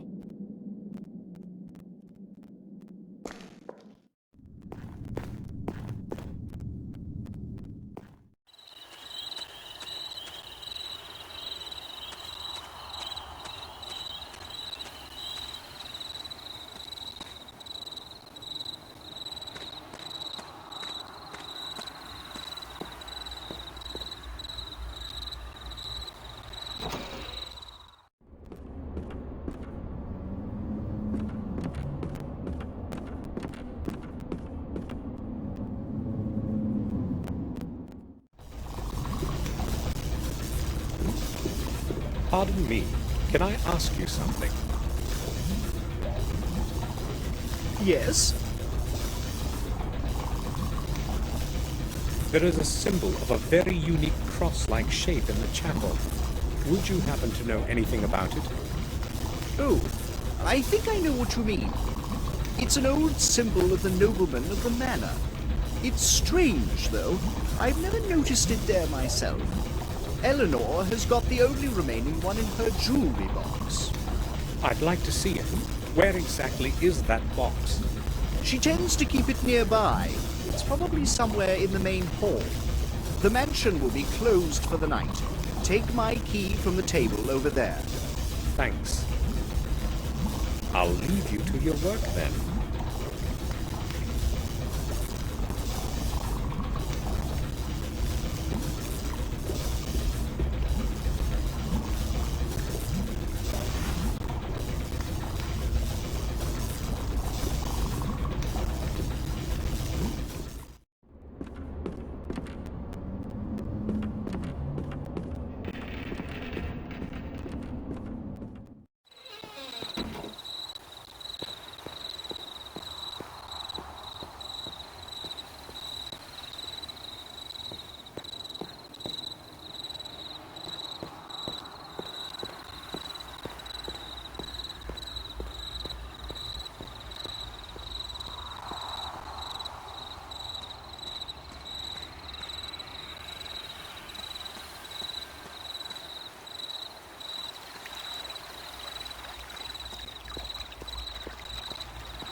The entrance is locked.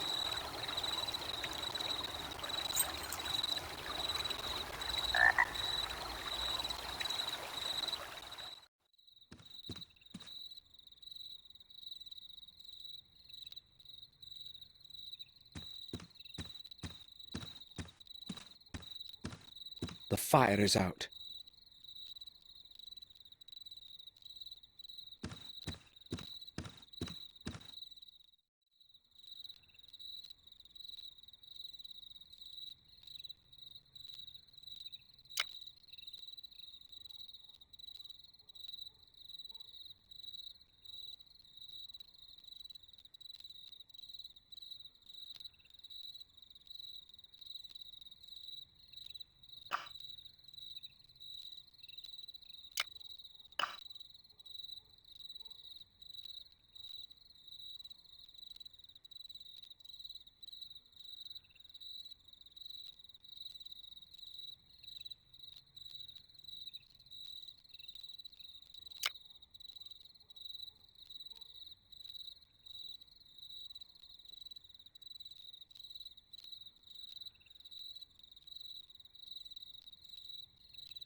The bottom part looks exactly like the opening in the grate of the underground tomb.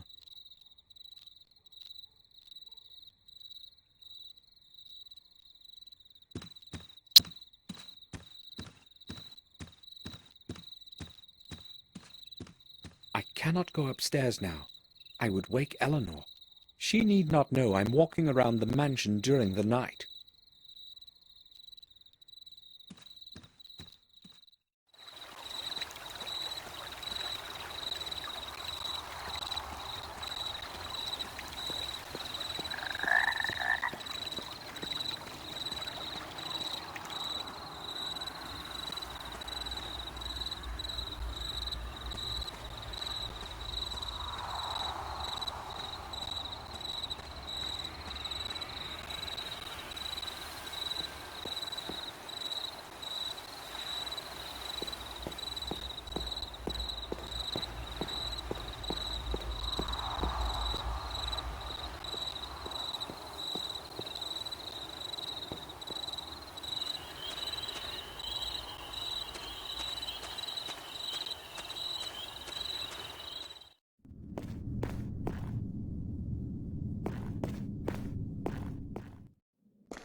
Iron juts are coming out of the bottom side.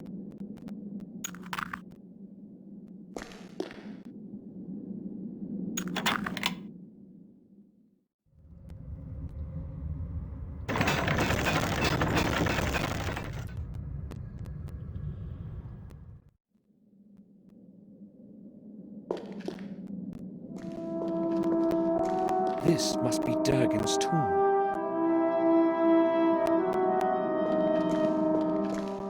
Use a stranger's head, or your own will shed. There's an opening on the top.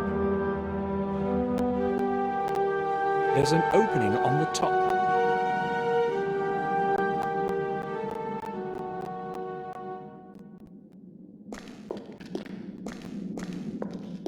Curtain of steam makes it impossible to estimate the distance to the bottom. The floor may have collapsed deeply. I'd better hold back. The roots have worked their way down here. Soon they will disrupt the whole ceiling of the tomb.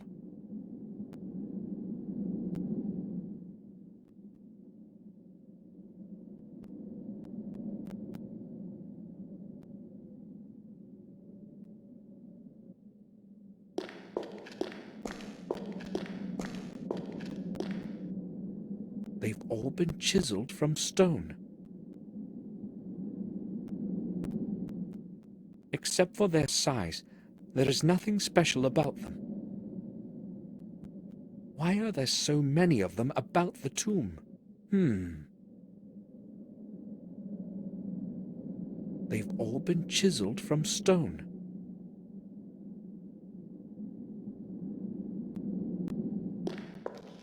This one has a crack on it.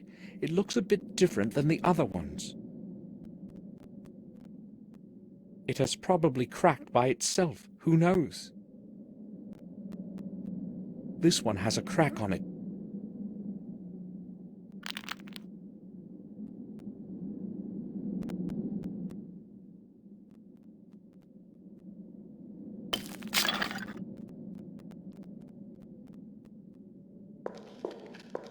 Except for their size, there is nothing.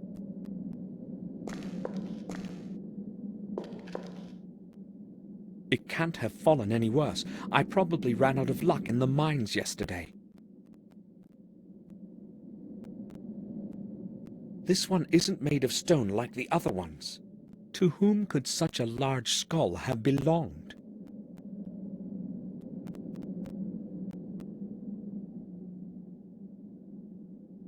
Damn, it's too far. I can't reach it. It's too far.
a massive metal poker. Maybe I'll reach it now.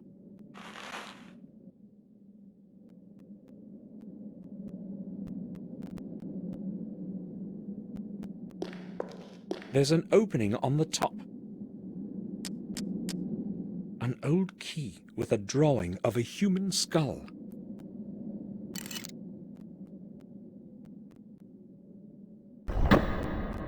That sound! What was that?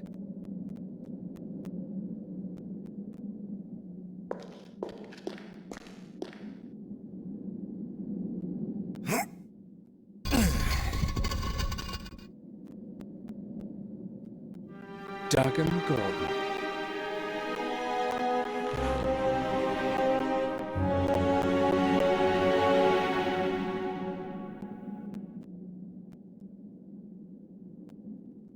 I did not have any reason to extend my stay in Wales. The next morning, I said goodbye to Eleanor and returned to Black Mirror.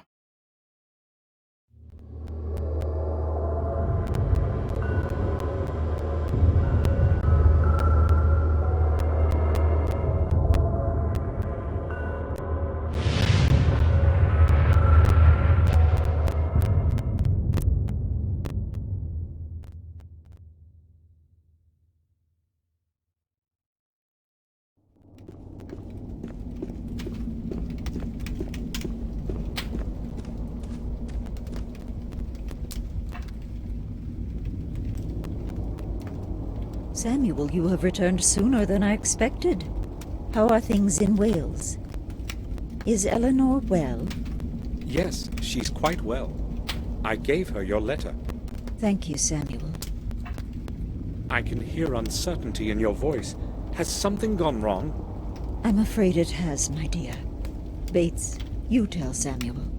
I do not want to speak about it myself. Yes, madam. First, about Sir Robert. He went away the night you left for Wales, sir. Just before he left, he told me he had to go to Ashbury on an urgent matter. I know. I spoke with him about it. Did something happen in the sanatorium?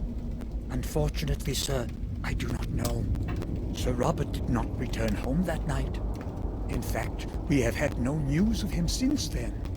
Maybe he had to stay there. He told me he had a lot of work. That is what we thought too, but the head nurse told us he left the gates of Ashbury just before midnight. That's strange indeed. He would often stay at the sanatorium for several days in a row, but he would always let us know. We do not know what could have happened. Bates, do not speak like this. I'm sorry, madam. I did not mean it that way. We'll wait until this evening and then call the sanatorium. Maybe Robert will have returned by then. Bates, you started to say, first, about Sir Robert. Is there anything I should know? Yes, sir. I just don't know if I can speak about it in front of madam. Oh, go ahead, Bates. The thought is inevitable anyway. All right, then. Detective Collier showed up this morning. I thought he had come because of Henry's drowning, but I was mistaken.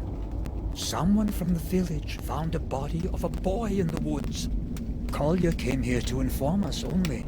This time he spared us his questions. A body of a boy? What happened to him? Detective Collier suggested that the boy had been killed by the wolves. Did he mention the place where it happened? No, I did not want to ask him about anything. Oh, I understand. Too much evil has come to us within the last 2 days. Do not know what is going on, Samuel. Now please excuse me. I do not want to talk about this any longer. Yes, I understand.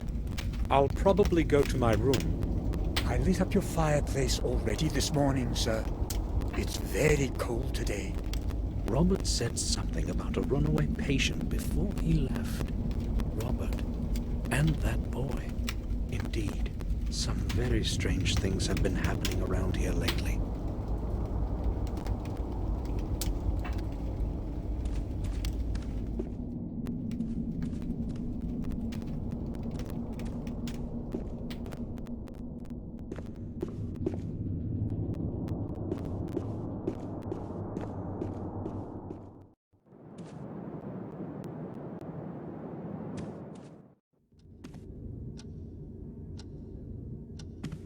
today's newspaper. I don't want to read it. Robert hasn't returned yet. Nobody knows where he could be.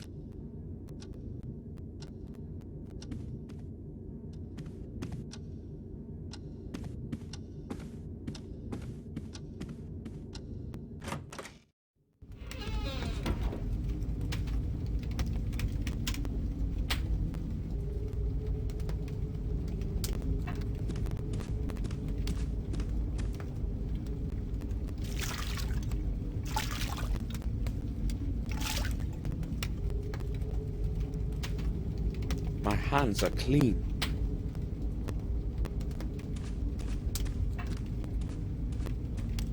It's pleasantly warm in here. I should hang my clothes over the chair in the evening so that they dry.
Morris, do you have a moment?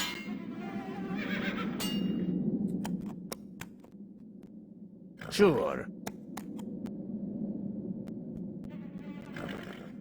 Morris, what do you know about that dead boy they found in the woods? Me? I don't know anything about him. But I'll tell you this. Some pretty weird things have been happening around here lately. Some damn strange things indeed. I will go then. All right, sir.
The shop is closed.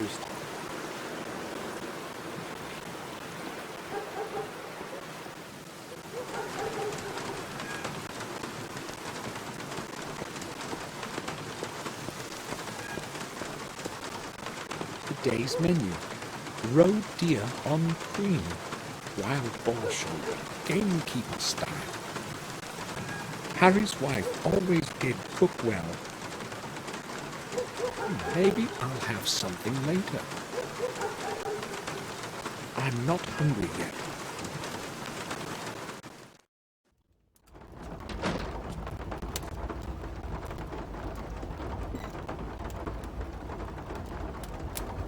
Master Gordon, have you heard what happened? Yes, I have. Poor boy. And I was so mean to him. I hope someone kills that beast of a wolf real soon. I'll hang its stuffed coat above the door. You can count on that. How do you know it was a wolf? Well, what else could it be? It was a wolf, that's for sure. Maybe.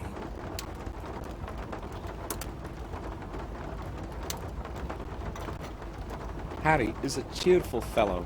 He would put his hand in the fire for his wife's cooking. There's no reason to talk. He doesn't look like a very nice fellow. I need to talk to you. Go ahead, but make it quick. Have you heard what happened? Yeah, it's terrible. You know, I don't get distressed easily. But this boy, I feel sorry for him. They found him torn to pieces. Those damn beastly wolves. I'd like to see traps set all over the place. And shoot whatever the traps don't take care of. Where did it happen? Close to the old mines, right around that bloody altar. Stonering? Yes, there. That place is haunted, that's for sure. It was once the sacred ritual place of the druid wizards. It's an evil place. Poor little thing. Stonering. I used to play there as a child too. I should go have a look around there.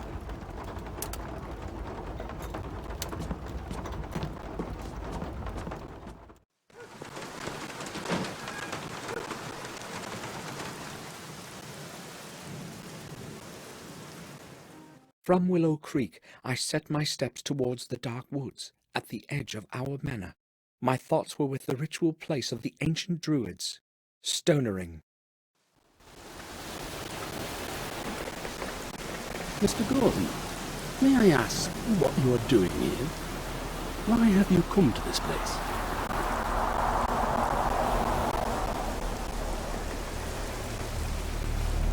I heard what happened, and I wanted to see for myself.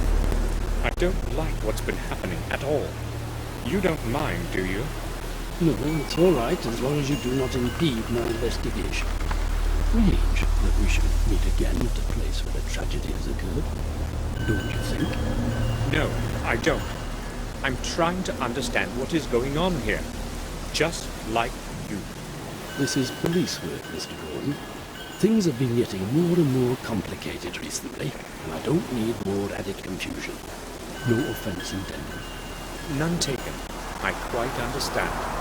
Can you at least describe to me what happened?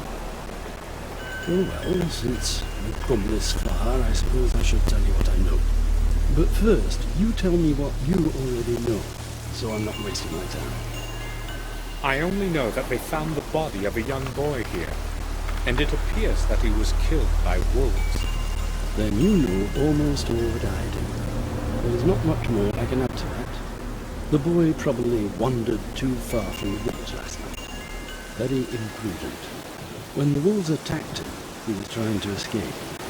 Unfortunately, the furious beasts got to the unlucky lamb. You know the rest already. Don't you find it odd that the bloodstains are only on that big stone in the middle? I'd say the boy was trying to run to a higher place, but it was no help. That's all I'm willing to tell you. Gordon, I don't want to speak about this with anyone else, honestly. People know way too much already, and I don't want to be adding to any scary, tall stories. I'll keep it to myself. Good. I need to reflect on what matters. Of course. Would you mind if I had a look around here? What makes you so interested in all this? You wouldn't happen to know anything I don't, would you?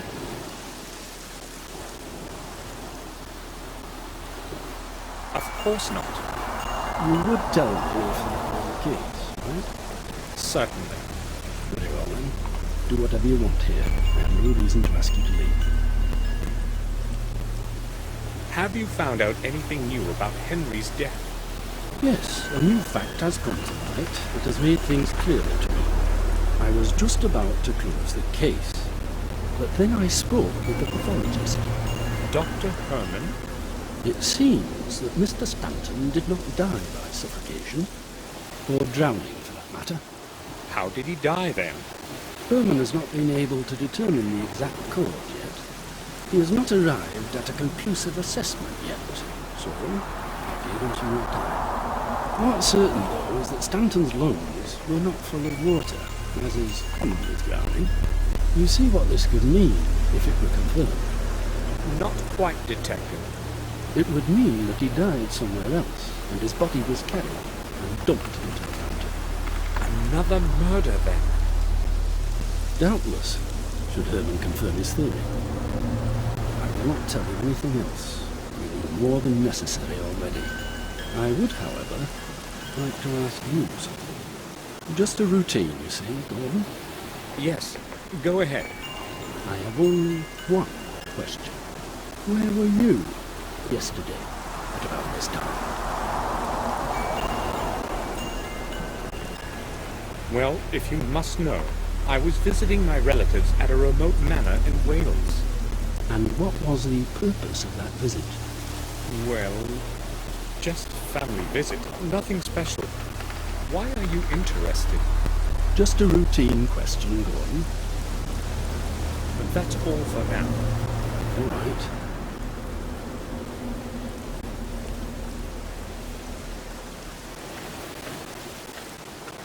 So much blood. So this is where little Vic died. Blood on the stone hasn't even dried yet.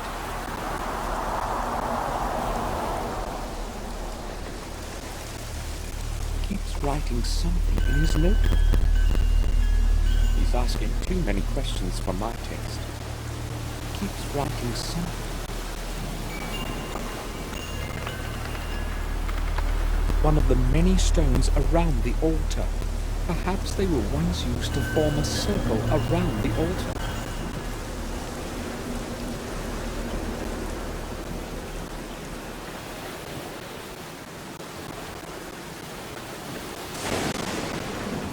A wind chime made of metal strips and iron fragments.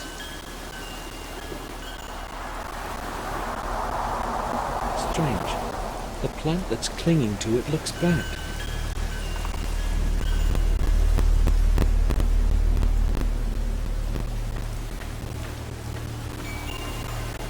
The third stone in the triangle.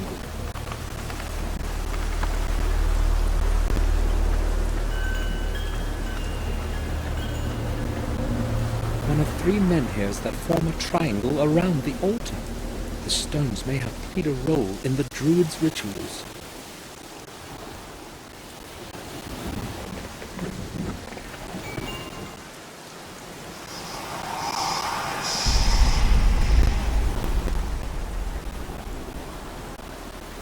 Another symbol.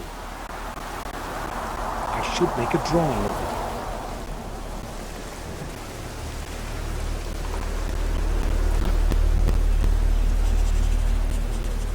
Done.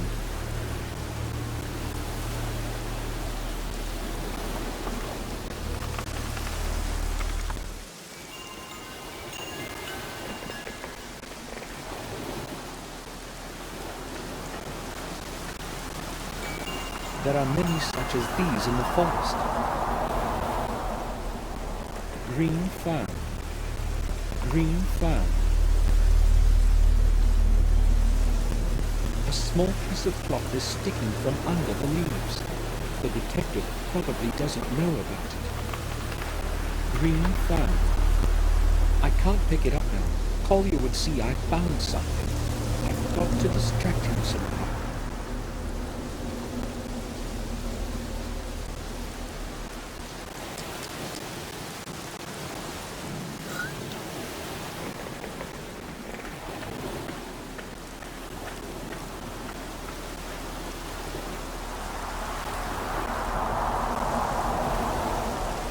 This should keep the detective busy for a while.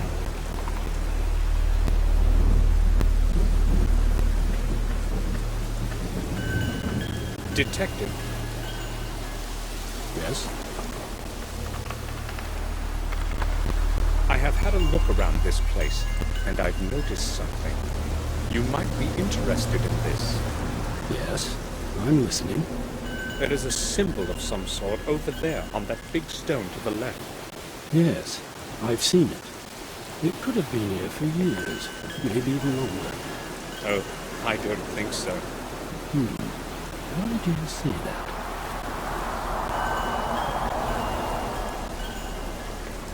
Well, the paint is very bright, and also, I have seen a similar symbol before. Really? Where?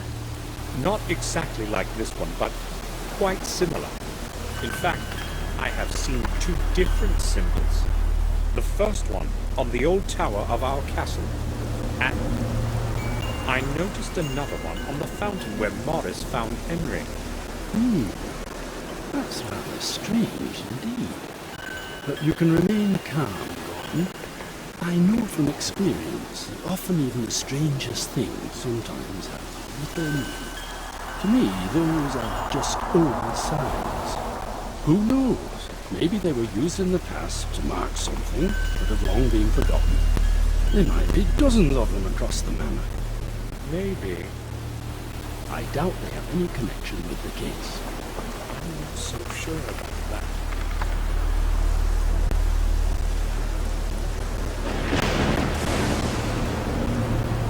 I found something that may interest you. There is a stain here on this stone behind you. I think it might be blood.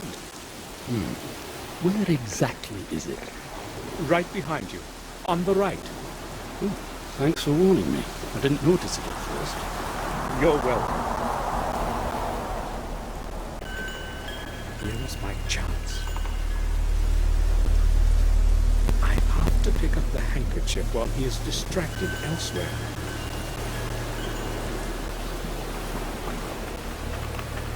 Green fern.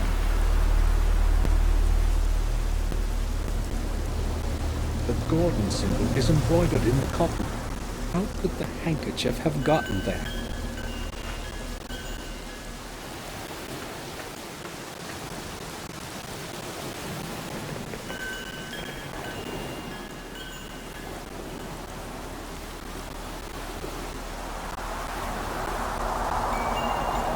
The Gordon symbol is embroidered in the cotton.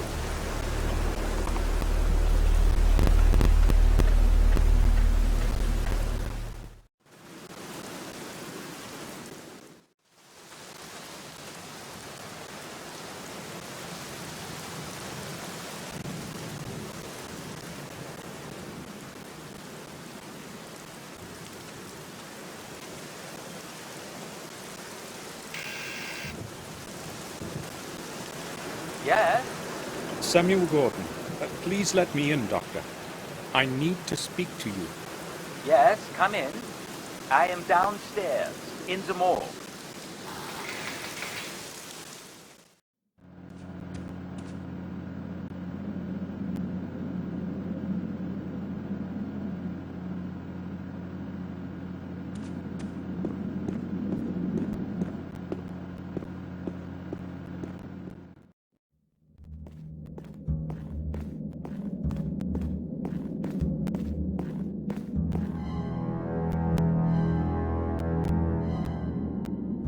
Mr. Gordon, to what do I owe your visit today?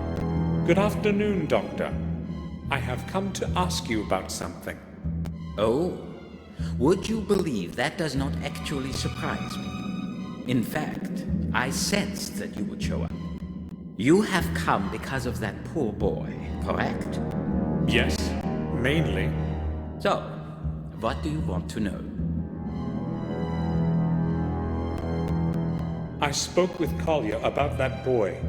We were standing at the place where it happened. He didn't tell me much, other than the boy was killed by wolves.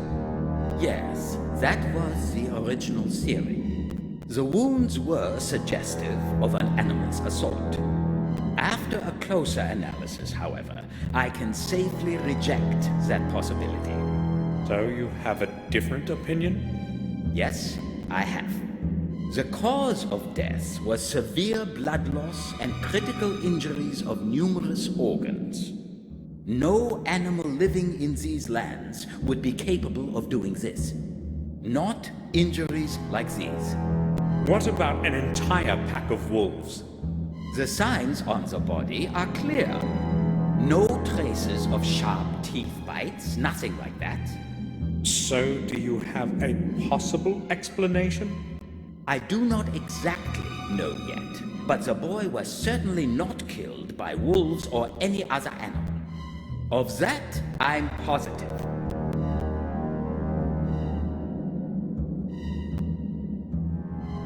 Dr. Herman? Yes? Have you found out anything new regarding that strange thing you told me about? Do you mean Henry's body? No, I have not. I need much more time for that. Tell me, when did you last see Robert? Some 3 days ago, I think. If you are looking for him, it is best to call the sanatorium. He is there constantly. No one has seen him in a while, and Victoria is becoming worried. I just wondered whether he had been here lately. Oh, he has not been here for quite some time. But then again, there is no purpose to his visit as far as I can tell. The last time I saw him was after William's funeral and not since. If you hear anything about him, please let us know. Certainly.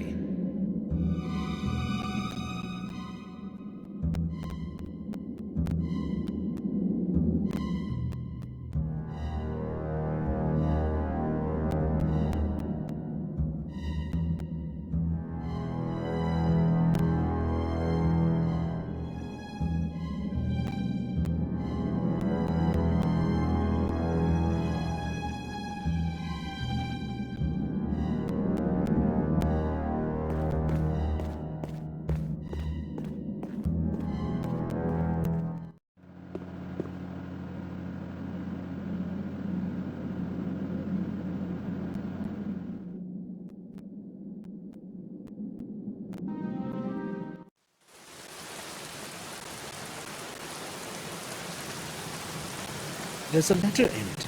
Maybe Bates forgot to pick it up. I'll take it.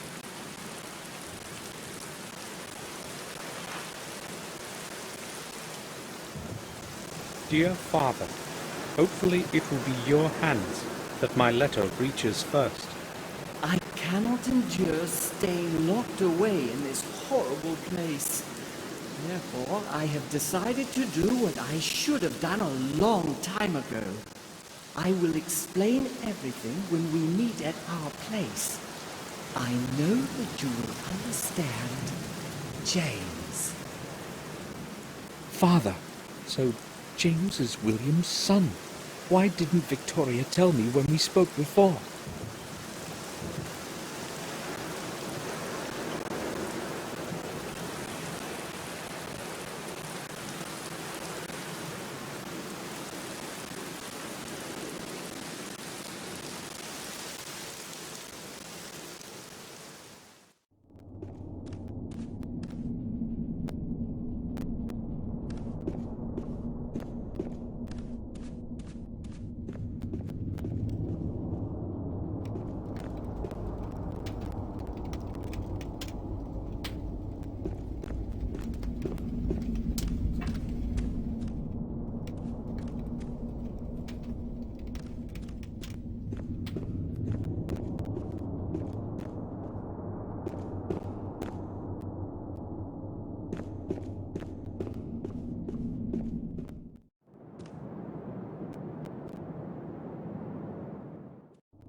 He looks tired.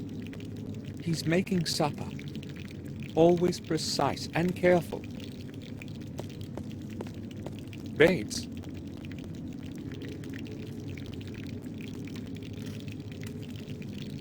Yes, sir? I'd like to speak with Victoria. Do you know where she is? Madam has gone to her room to rest, sir. I do not think she wants to be disturbed. Oh, all right.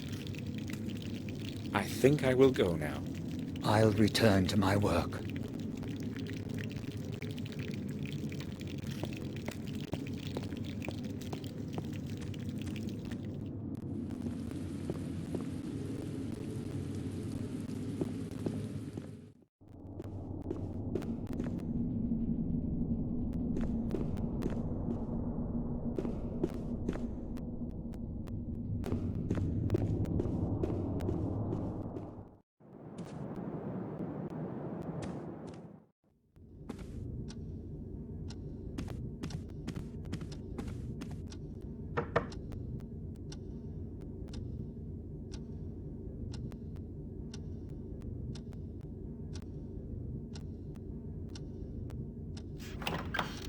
May I speak with you for a while, Victoria? Of course, Samuel. I'm concerned about Robert. I appreciate your concern. I spoke with the sanatorium's head nurse a few minutes ago. She had no news of him whatsoever. I'm worried, Samuel. Something strange is going on. I fear something may have happened to him.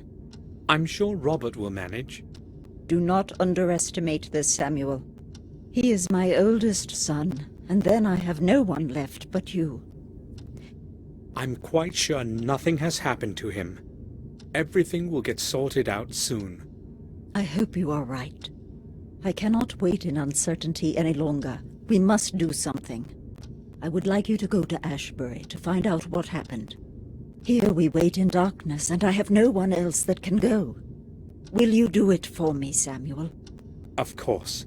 I'll set off straight away. No, please do not go in the middle of the night. It will be better to go in the morning. I don't mind traveling at night, and it is best that I go as soon as possible. Are you certain? The sooner I find out something, the better. All right, then. But please take care of yourself, will you, Samuel? You needn't worry. I must go to Ashbury and figure out what happened. Victoria, I found a letter in which James writes to William. He addresses him as Dear Father. So who is James, in fact? Oh well, it does not matter anymore anyway. It is true, Samuel. James is William's illegitimate son. I could not tell you before when you showed me that picture. I didn't want anyone to know. This secret must be buried along with William. I understand. Would you please excuse me now, Samuel?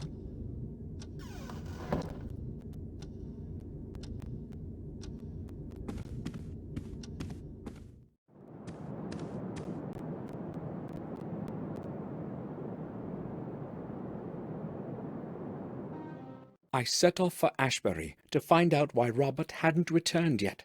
Someone has to know something about him there. The Ashbury Sanatorium, the place of laments as William used to call it.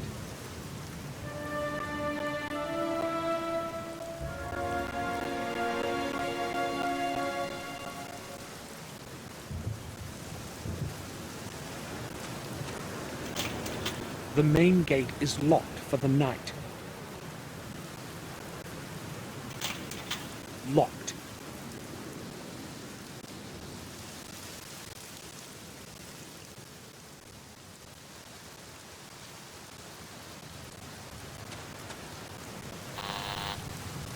Hello? I know this is an awkward hour, but can you let me in? I would like to visit one of the patients. We do not allow anyone in at this time. I'm sorry. You will have to come during regular visiting hours. Tomorrow will be too late. Please, let me in and I'll explain everything. Oh, are you a doctor? No, I'm not. Who have you come to visit then, in the middle of the night? I've come because of Robert Gordon. He is the director here. Yes, I happen to know who's director here, Mr. Samuel Gordon. I'm sorry. I forgot to introduce myself. Very well then. I'll make an exception, Mr. Gordon. Push the gate open when you hear the buzzer and go straight to the main entrance. I will be expecting you in the lobby. Thank you.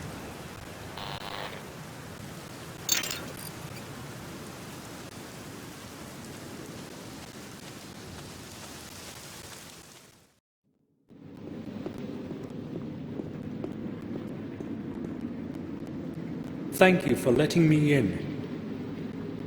Well, I would not have let you in if you weren't a relative of the head doctor. Yes, actually, he is what I'm here about. You see, he hasn't shown up for a couple of days now, and I was hoping you might know something. I'm afraid I will have to disappoint you then. He left the sanatorium the day before yesterday, late at night, and has not turned up again since. Are you sure? Of course. I have been on duty every day. What time did he leave? Around midnight, I believe. He always leaves quite late. He has had a lot of work to do lately. Did he mention where he was going, or say anything unusual? Give me a minute. No, I don't recall him saying anything special. In fact, he was very tired. Just said goodnight and left. I would like to visit a patient named James. Can you show me to his cell? No, that's not possible, Mr. Gordon. Can't you let me in? Unfortunately, you will not be able to visit him, no matter what I could or could not do. I don't understand. Don't you know? James escaped the night before yesterday. I thought someone had told you. No, I didn't know. How did he escape? He must have gotten into the sewer system under the building. It should have occurred to me that he might do something like this. Why? Did he say something to you? Yes, I spoke to him the day before. He seemed much more anxious than usual. But there was more to it. I don't know if I can tell you. It is a delicate situation. Please speak. It might be important. Maybe it will shed some light on the whole matter with Robert. Do you think it may be related? I don't have a clue. Please tell me what you know. All right. James was more anxious than usual, as I said. It was hard to understand what he was trying to tell me. But it was the head doctor that he was speaking about. He said he knew something important, but he could not tell anyone what it was. Did he say what it was exactly? No. It seemed to me that he was afraid to talk. He kept asking me to put in a word for him with one of the doctors so he could go home. But he insisted that I not mention it to the head doctor. He acted quite desperate, so I promised I would help him. What happened then? Well, James does tend to be very moody, but I would not say that he is dangerous. I have known him for years now, and most of the time he has made very little trouble. So I went to the head doctor to ask him for a temporary leave permit for James. But you said he didn't want Robert to know. I had to promise that, but without the signature of the head doctor, no patient can leave this place. He didn't agree, though, and defended his opinion quite firmly. It seemed rather strange to me, such rigidity, I mean. Did you speak with James after that? No, I didn't want to further disconcert him. And the next day he escaped. I cannot tell you anything more. I have no idea why he wanted to go back home so suddenly. You have been quite helpful. Thank you. Why would James want to get away so desperately and suddenly? And why didn't Robert allow him to return to the castle? It seems to me that these things are related somehow. That's all. Thanks.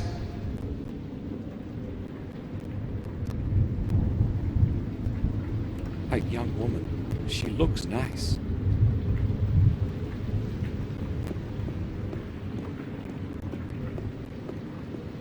This is the way to the patient's cells. No one is allowed to go there at night. The nurse won't let me go to the cells this late at night. I've got to find another way inside.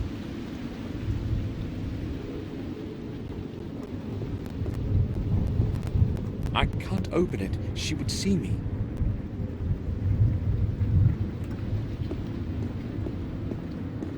It's full of clean water. The water in it will be pretty cold.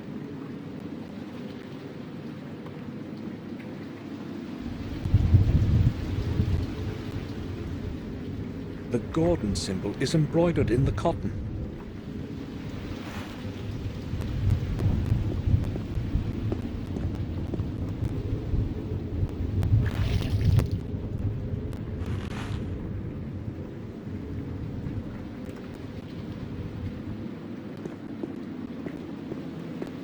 When will the storm end? I won't be digging in that trash. It's mostly old papers.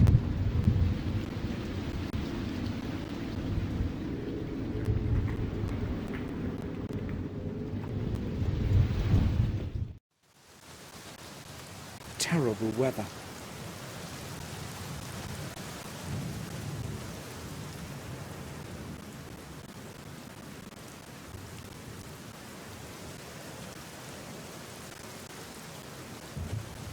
I can't go back yet.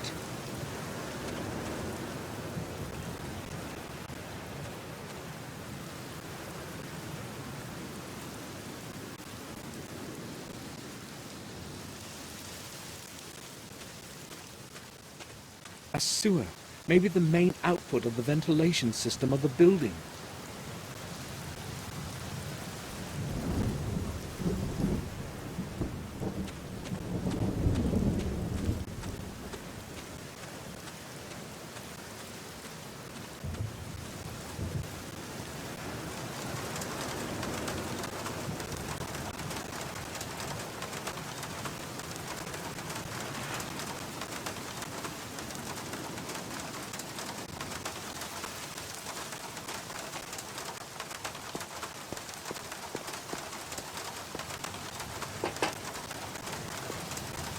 Who the hell is that?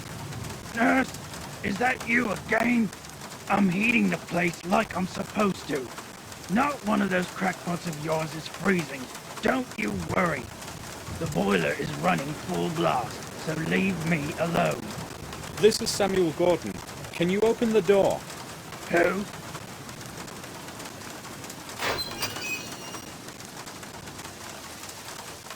I'd just like to ask you about something. Yeah? What do you want from me? My Uncle Robert runs this institution. Can you let me in? I couldn't care less about who's running this booby hatch. I don't belong to the doctor bunch, and I don't have to obey old Gordon. Give me a break and mind your own business. All right, but I just need to find something out. Then I'll be gone. Oh well, okay, what do you want?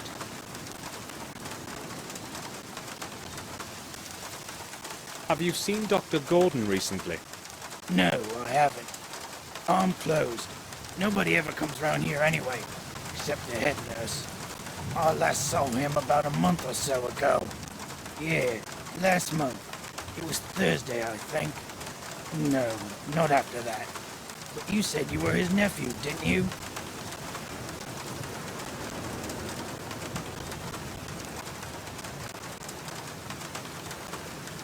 Yes, I did.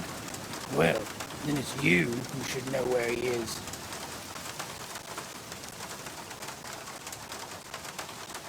It seems to be quite hot inside. Are you heating at full power? There's no other way when the weather's like this. I'll sit here the whole day and night in this awful heat. Well, you can turn it down a little, can't you? Impossible. They've just installed this new regulator. It takes care of maintaining the right temperature for itself. If it could also do the shoveling for me, I'd have one less thing to worry about. So why don't you just leave the door open? Well, that's another problem. I don't want the nurse checking up on me. She comes by to have a peek inside here from time to time to see whether I'm asleep or something.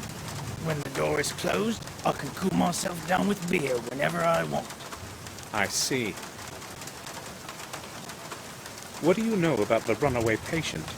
There was a lot of confusion about his escape here.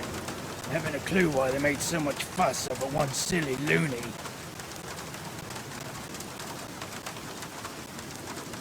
That loony is a member of my family. He may be disturbed, but he's no fool. Oh, I'm sorry. How could I know that you were related? Now, why I asked. You know this place well, right? Sure. I've worked here for some years now. If you wanted to get outside, how would you do it? Listen, these are some odd questions, you know. Aren't you an inspector or something like that? Yes, of course. I'm carrying out a midnight checkup of sanatorium security from the Boilerman's viewpoint. Come on, I'm no inspector. So what is the simplest way out? Well, I have no idea why you're interested in this, but I don't think there's a simple way out. Maybe from the hall, into the sewers under the building. Other than that, I don't know. If you manage to get that far, the rest wouldn't be a problem. The sewer has several openings that nobody's watching. Why are you asking anyway? That's none of your business. Right. I have to see the cell from the inside. If it's impossible to get out, as everyone says, how could James have escaped without someone having helped him? But who could have helped him? That nurse, maybe. Or Robert himself. Robert's disappearance is surely connected with James somehow. I won't be keeping you any longer. Good.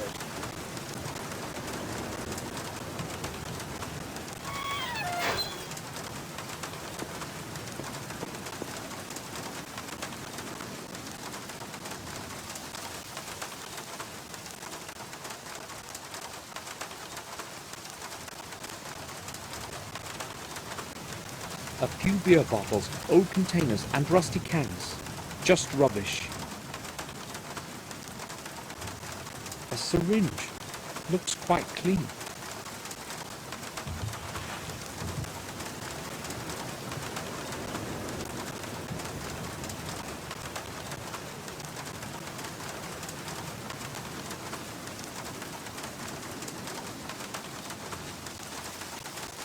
Old junk destroyed by wind and rain.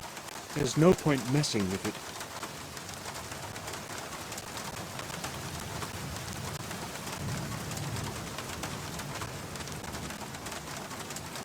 A few bottles of beer. The labels are not very damp. The bottles haven't been out long. 10-degree lager. 10-degree lager. I'll have a look. This must be the thermostat regulating the temperature of the ventilation. I can't see any controls on it. It's probably entirely automatic. It's probably entirely... The middle rod seems to be loose. Maybe I could pull it out somehow. It won't move. I'll have to loosen the grip that's holding it.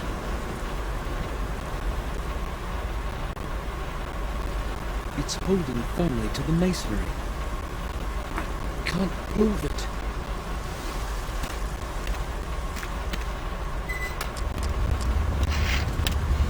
It seems firm enough.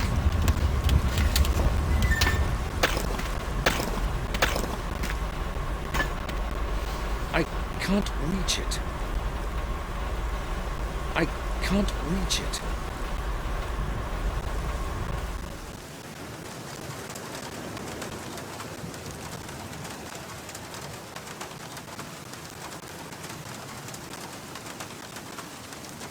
A coal bucket.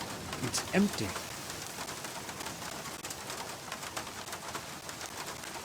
A heap of damp coal.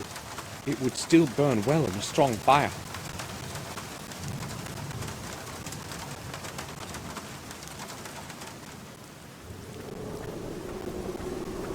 Everyone who died within the walls of the sanatorium rests here. A gloomy place.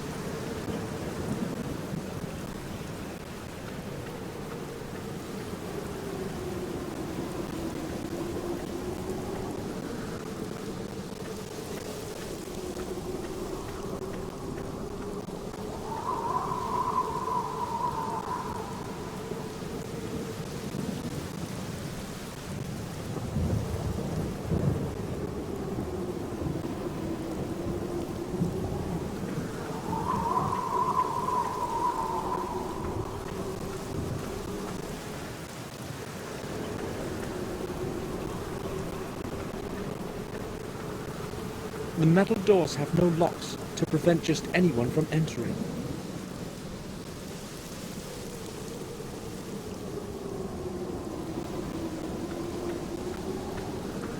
There's no name on it.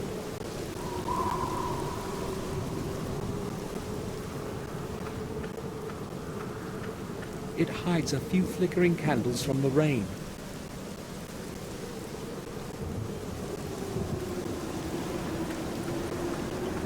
The resting place of someone of a noble family. The grate ends in stone. I cannot see any lock. The grate cannot be opened.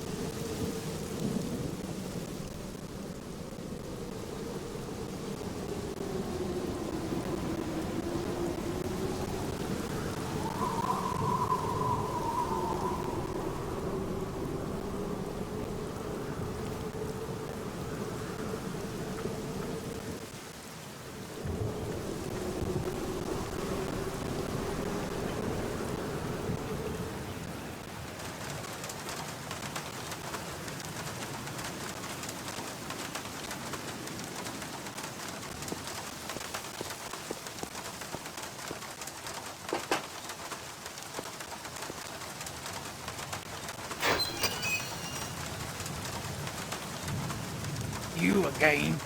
May I speak with you? I see you have a decent supply of beer. What if the head nurse saw those bottles? No big deal. She can see them outside. As long as she doesn't catch me with one in my hands, she has nothing to complain about. What do you know about the graveyard at the back of the sanatorium? Well, it's a graveyard. Do they bury patients there? Nah, not anymore. But I wouldn't go there if I were you. Especially not now. I'm no coward. But one never knows what can happen.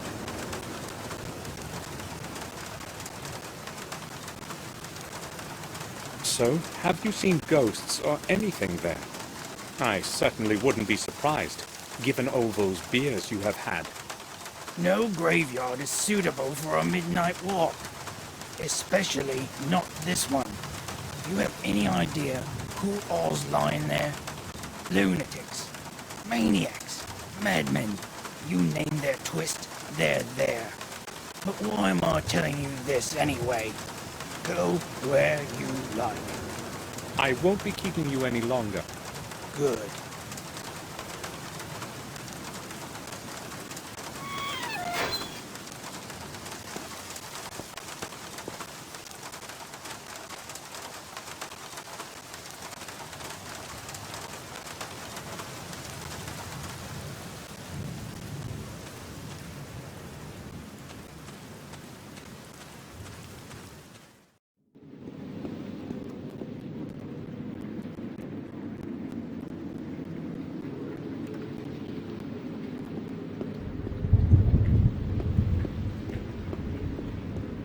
I cannot do it right now. The nurse would see me.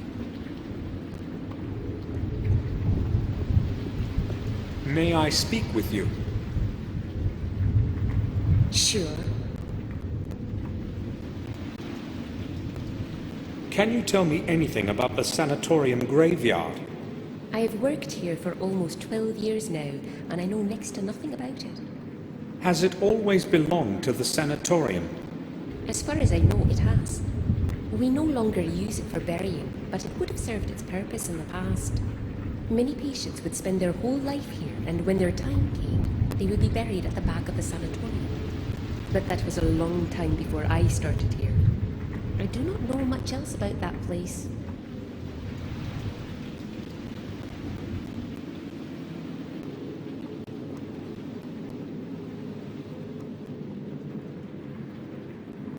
I need a little time here without being watched. Could you possibly do me a favor? I'd like to make a call to the manor to check if anything has changed regarding Robert. If you could show me where the phone is... I'm sorry, I can't let you inside. But I could call myself. Right. Here's the number then. I do not need it. It is in the internal phone book. Wait here.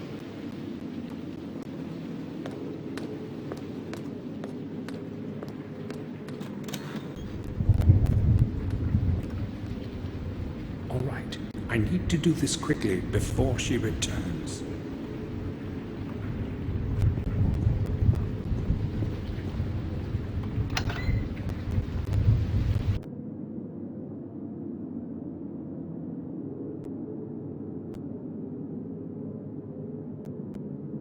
The cabinet is locked. I haven't got the key. The cabinet is locked. The label doesn't ring a bell.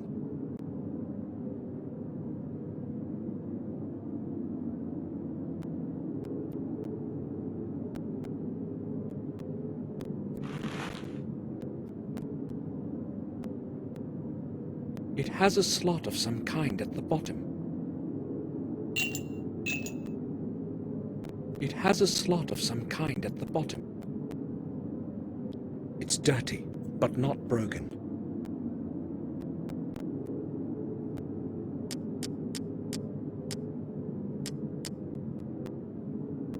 There are some coins in it.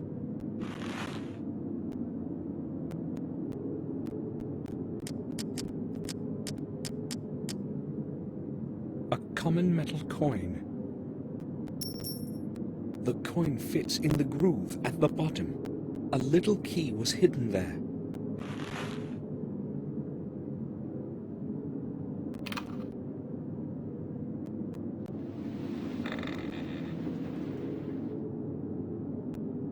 Ethanol. I have no idea what it's good for. Maybe a relaxant, who knows? Some drops. Not really what I'm looking for. A strong sedative will put a person to sleep for a whole day.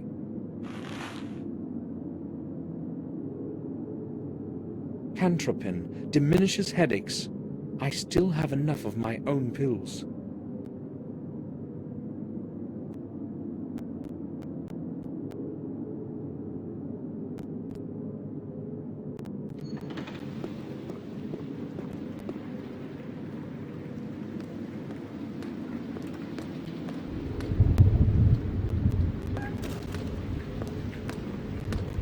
It took a while. No one was answering the phone this late.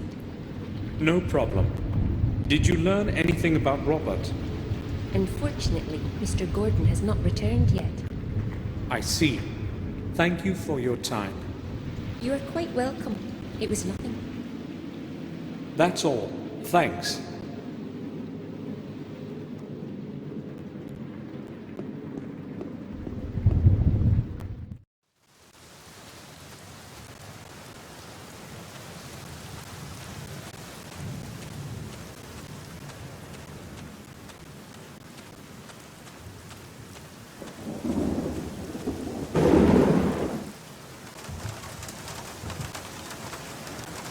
A strong sedative. I spilt a little, but the syringe is full of sedative now.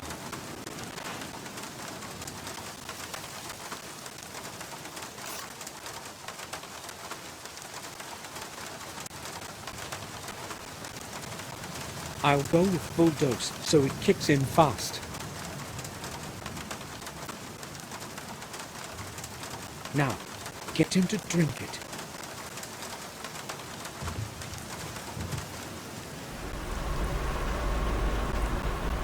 I soaked it in cold water. It should be possible to infuse the sensor of the thermostat with cold water. The temperature inside will rise noticeably for a while.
Mustn't make much noise. I could wake him up. The sedative in the beer did the trick. Hopefully, he won't wake up before I make it inside.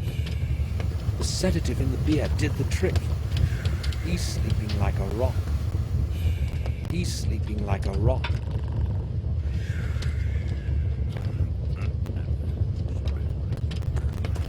It's not locked, but I can't open it while he's leaning on it. I don't want to wake him up.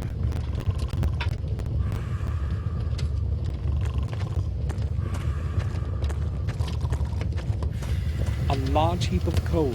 The building consumes a lot of heat. Black coal, nothing else. Black coal. There's something buried between the coal fragments.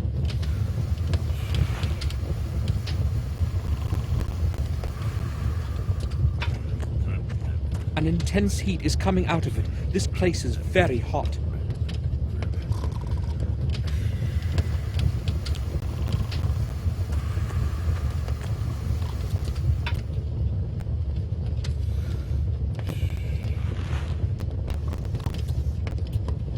A dirty, rough rag doll.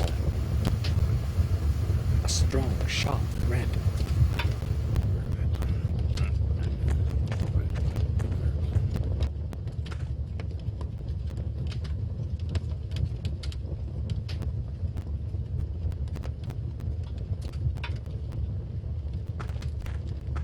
An old oil lamp and an empty bottle of cheap whiskey. Nothing useful.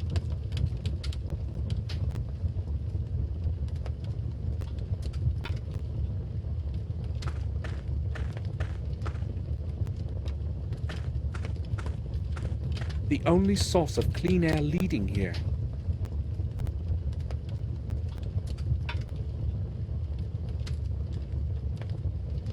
Lots of old leaflets, posters, and newspaper pages.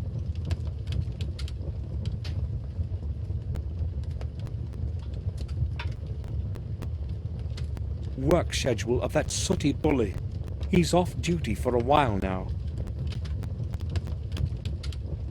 Messenger of the gods. Sounds familiar.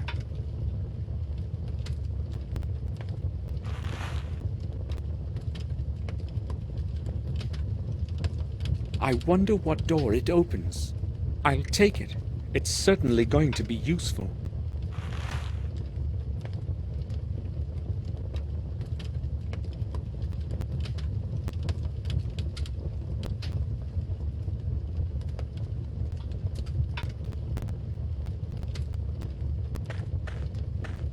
There's an intercom system installed in the building.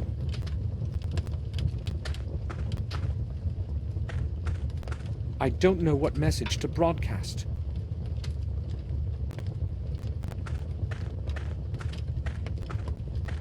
The main switchboard.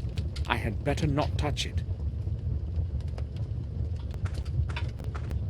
I can't see any lock. It probably can be opened using the dial on that panel.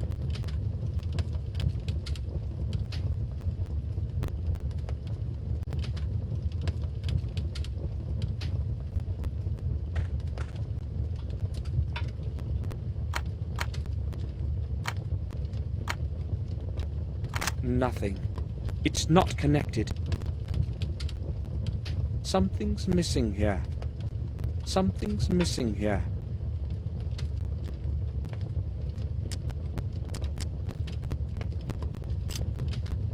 The pin served almost as well as a needle would.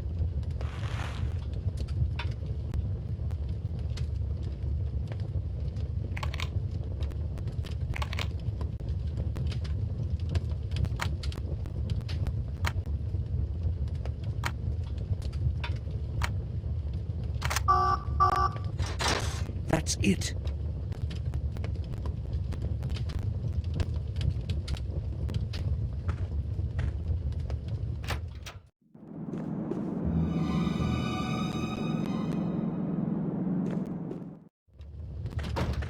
That was close.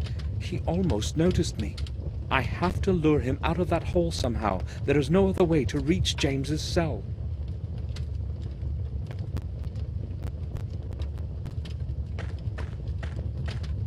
I don't know what message to broadcast.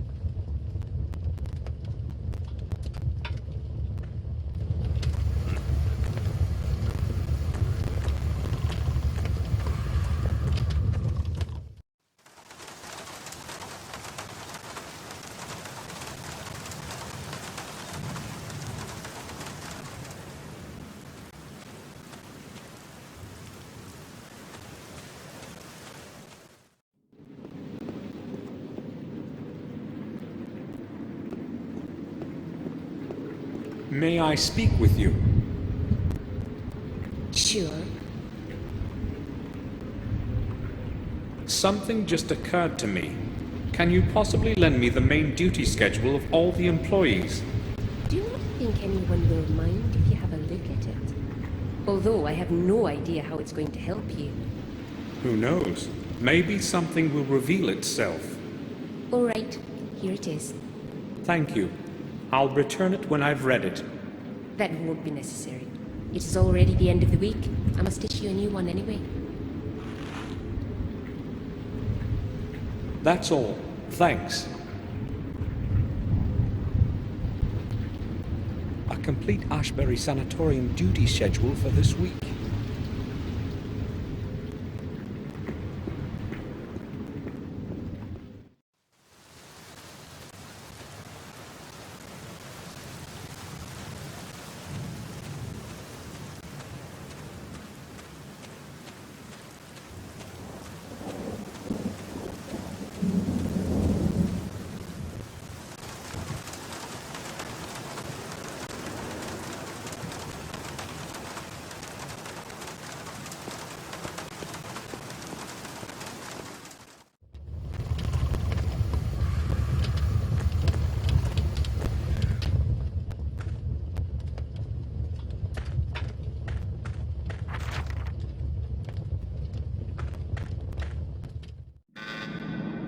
Dr. Smith, please come to the lobby. What could they possibly want from me this late? Damn, I guess I must go.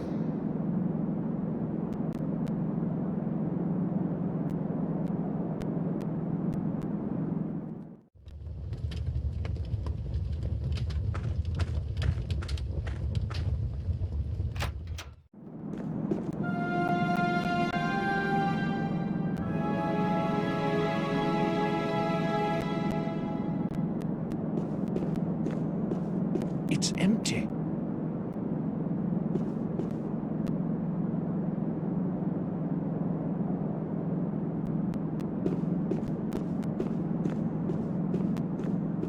This leads back to the hall, but I can't go there.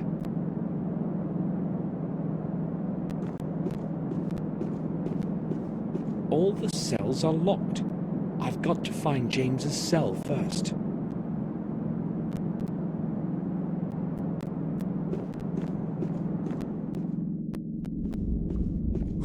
Who is there? Who is there? I have to say something before he gives me away.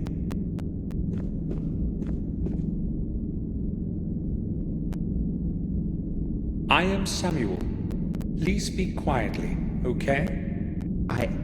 I'm Ralph. I do know one Samuel, but only a little. Why should I speak quietly, Samuel? Because I said so. Do we understand each other? Yes. I am not stupid. Maybe a little bit, but not so much. Oh, sure. I need to know something. Will you talk to me? I think I won't. You are bad to me. And also, I'm sad because of Mr. Bubby.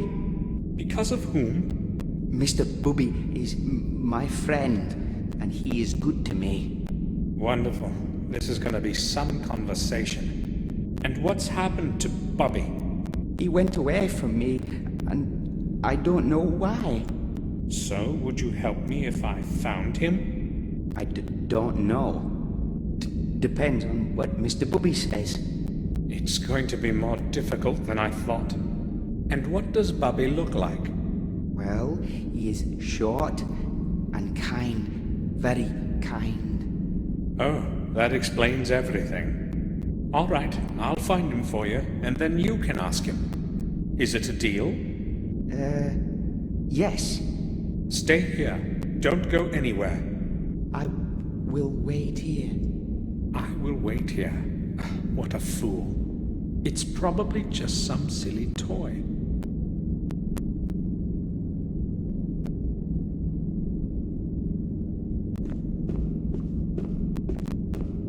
Trays and dirty mugs. Nothing that would interest me.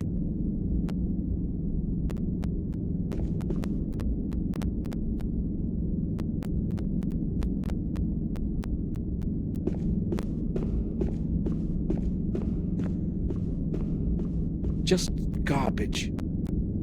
Trash. Just garbage. Let's see. There's something in it.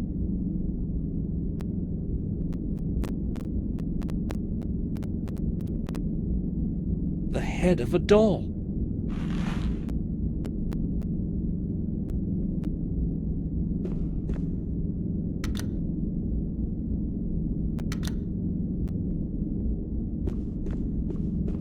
No water is running into it.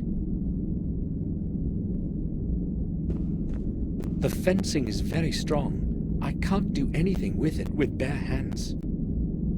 The fencing is very strong.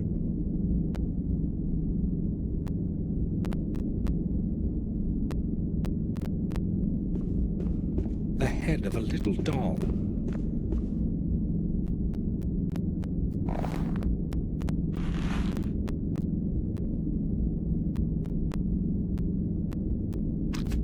Ralph's Bubby is complete now.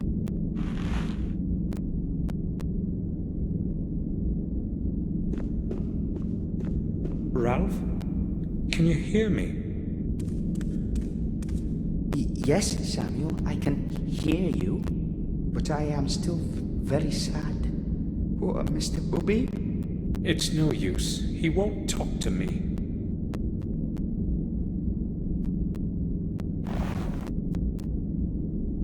Ralph, Mr. Bubby is fine again. Here he is. Oh, that's very good. I'm glad he's here with me again. Mr. Bubby says he is glad too. Thank you, Samuel. You have been very kind to us. I must speak with Mr. Bubby now. I haven't seen him for so long. Hold on, Ralph. You promised to help me if I can find Mr. Bobby for you. But now I want to be alone with Mr. Bobby for a while. Ralph, Mr. Bobby is sad that you don't want to help me.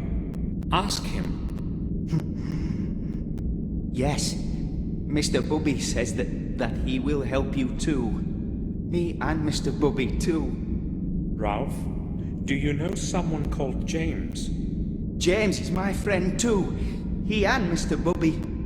I need to know which room he lives in. He lives next to me, right next door. But James isn't home now. I know. Have you noticed where they put the key to his door? Is it somewhere nearby?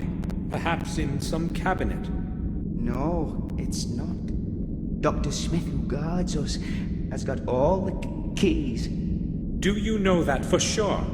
Yes. When we go to the corridor, he opens the door for all of us. But I don't think he's going to lend the key to you. He's very hard. Oh, never mind. Drat! Smith is returning. We had better not speak any longer. Maybe later. Maybe later. Okay, Samuel. So, the doctor has the keys. How do I get them?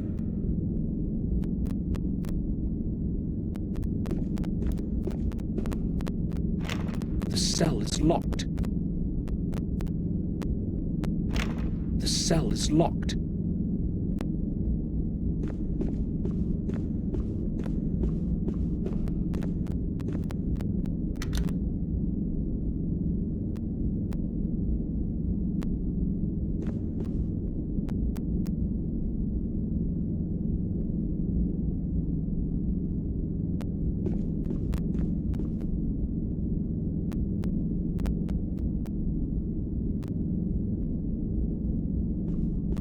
I've got an idea.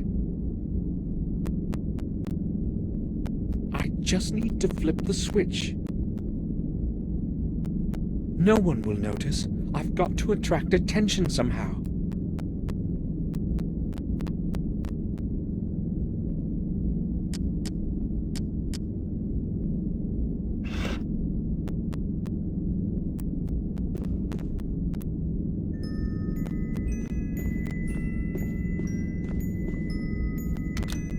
I must hide.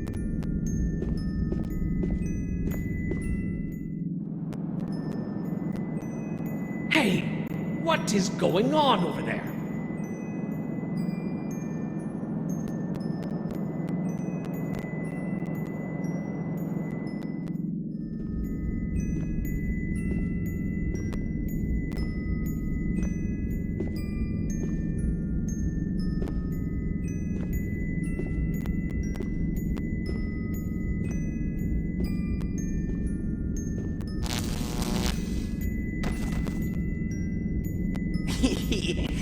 He fell. Did you see it, Mr. Bobby?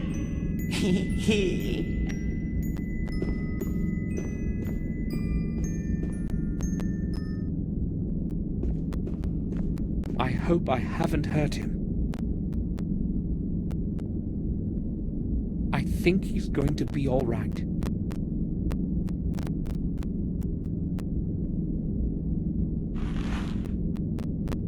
The keys to all the cells.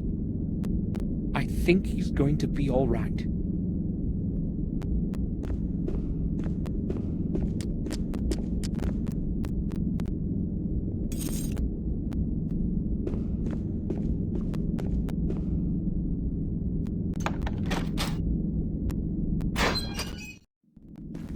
An awful place. A normal person would not survive a single month in here. I should examine the cell before someone catches me.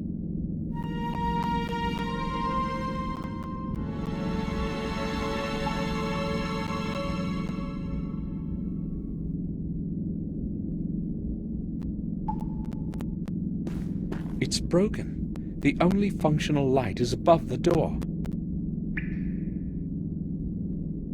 I don't think I want to know what's in it. disgusting. These are horrible conditions indeed.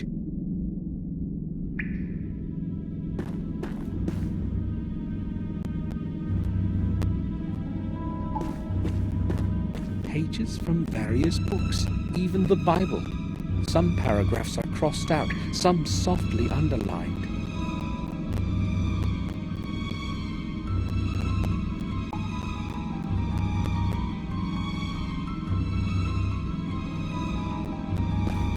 There's a hole in the mattress. Everything is in decay around here.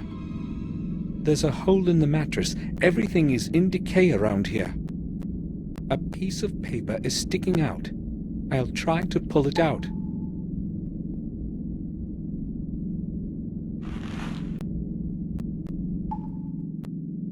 February 25th.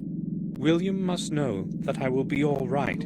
But there is nothing wrong with me anymore. Just the voices.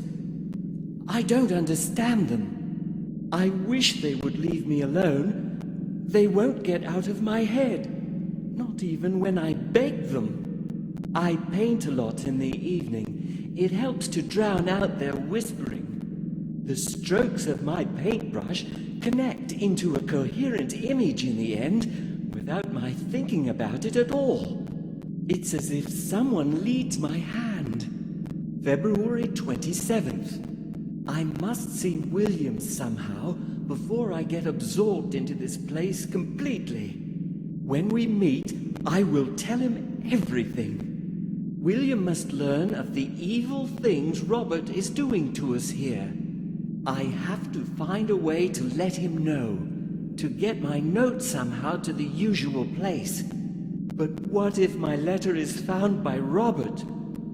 I must be very careful. Luckily, it never occurs to him to have a look in there, not even when he's passing by. March 2nd. Robert didn't show up at all today. Ralph didn't see him either. That's good. That's very good. I hope he'll stay away wherever he is. March 8th. It's been 10 days already since I sent my letter by the old warden. Why hasn't William done anything yet? I wonder if he received my letter. I don't know how long I will be able to endure this place.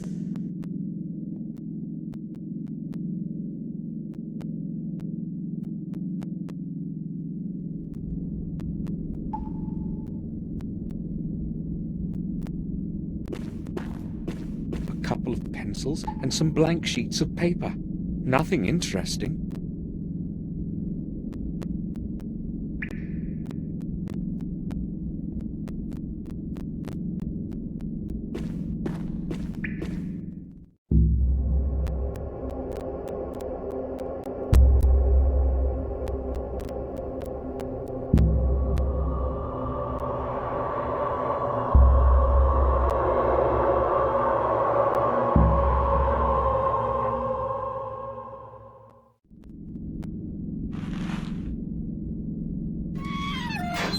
All right.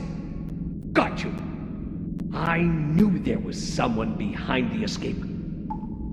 Do you hear me? I'll be back in a minute, and then you will have things to explain. The doctor has likely come too. I've got to get out of here before he brings someone. I don't really feel like explaining why I stunned him. Images of terrified faces drawn with charcoal.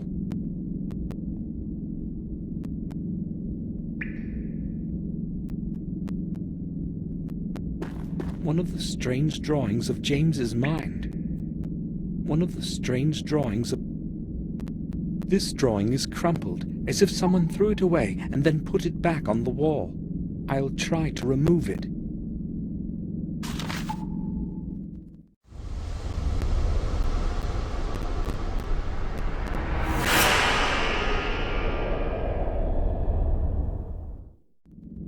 Ralph, can you hear me? Yes, Samuel, I can hear you. Good. Can we talk now? You found Mr. Bubby for me, so you're my friend now. I like friends a lot. Do you know that? Yes. So, what was it that you wanted to talk to us about, Samuel? Tell me about James. Do you know why he ran away? I think he no longer liked it here. And also, he was scared a lot. What was he afraid of? I can tell you. You won't tell anybody, will you? I won't, Ralph. He was afraid of the head doctor. I too am afraid of Mr. Head Doctor. But James was really scared. Why was he afraid of him? He came once to James in the middle of the night, and they were talking for a long time. I was listening through this hall. Mr. Head Doctor was shouting at James a lot. Did you hear what they were talking about? Maybe. I don't know. You must have heard something. Only a couple words, really. Just a couple. Something about a William somebody and a castle. I can't remember anymore. I was scared. Okay, Ralph. Robert was probably quarreling with James about his possible return to the castle. But why didn't Robert want to let him go home?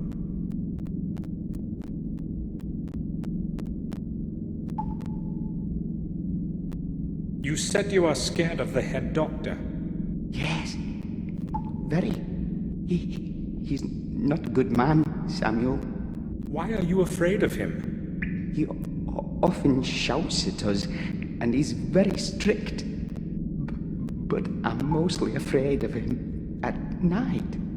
He sometimes goes around to our rooms, and then something happens to somebody. Tell me more. Once at night, he also came to me, gave me some medicine, and after that, I was very sick. He said he would give me more if I told anyone. You will not tell him that I told you, will you, Samuel? I won't tell him anything. I don't know if I could bear more medicine. When did you last see the head doctor? I think it was that time he was shouting at James. I didn't see him the next night, and I didn't see him today either. I hope he will be gone for a long time. Why would Robert administer medicine secretly at night? He must be hiding something. Ralph, when James was planning to escape, did he speak to you about it? Yes, Samuel. Did he mention how he would do it? Yes, he did. Will you tell me? But I can't. That I can't do. I promised James. I wouldn't tell that to anyone. Ralph, James is my good friend too. Do you understand me? I know he would tell me himself, if he were here. All right. I think I can tell you. Mr. Bubby says it's okay too. James has got a hole under his bed. Yes, a hole. Under his bed, you say? Yes. Yes, surely. Will you promise that you won't tell anyone? Don't be afraid, Ralph. Mr. Bubby trusts you, Samuel, and so do I. I go speak with Mr. Bubby now. It seems so sad to me.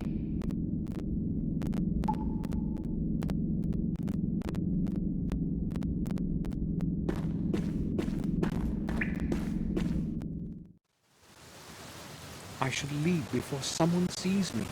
I'll return later, when things have settled down. I'd better leave now.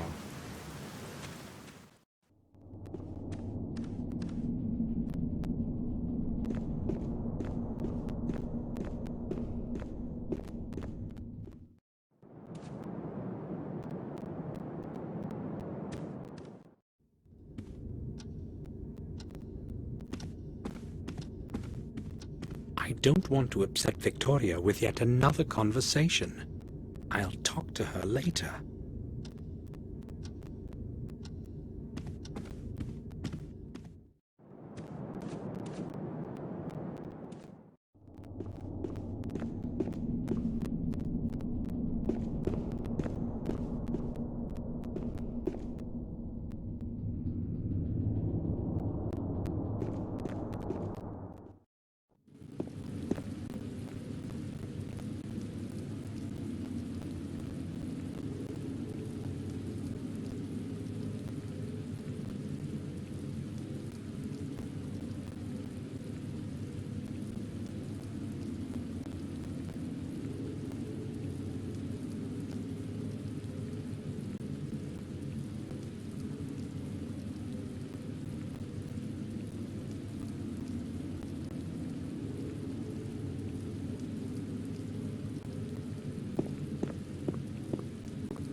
Do you need anything, sir? I would like to ask you about something. Certainly, sir. Can you tell me where the old lighthouse is on our lands? I do not recall having heard about it. But certainly you do, sir. The decaying ruins are along the Sharp Edge Cliffs. It is the only building in that wasteland. You cannot possibly miss it. May I ask why you are interested in it? Well, I really just wanted to know where I would find it. I think I will go now. I'll return to my work.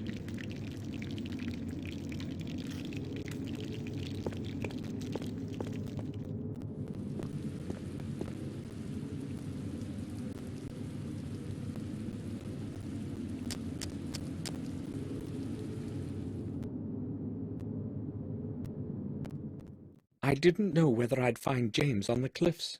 Something was telling me, though, that it was the place where he wanted to meet with William. This place looks exactly like that picture of James's.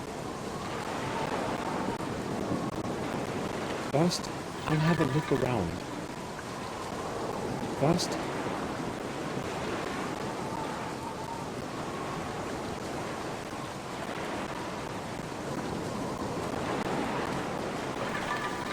someone started a fire inside. If it's really James in there, I should be ready for just about anything.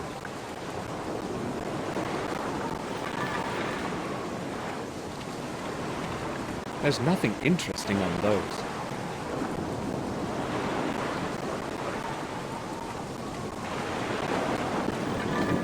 A stiff mist clouds the bottom of the cliff from sight. It's at least 50 feet down, given the reverberation of the waves. Not a step closer.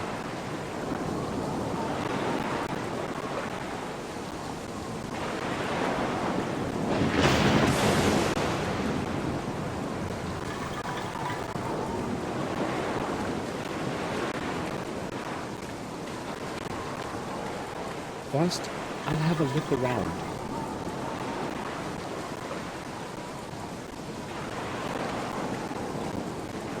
Maybe I should have a look around the lighthouse before I go find out who's inside.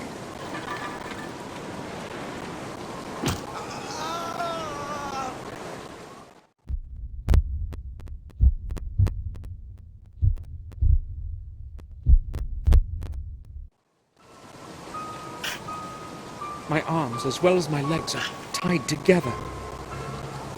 He appears to be digging me a grave. I need to stop this somehow.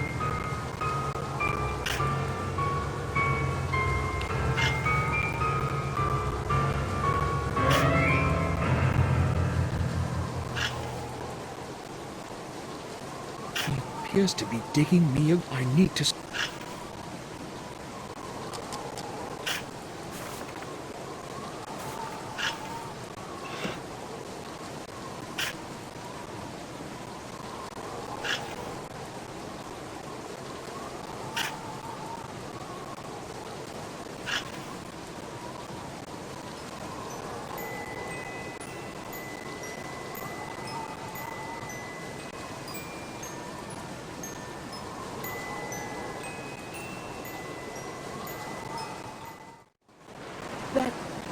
melody.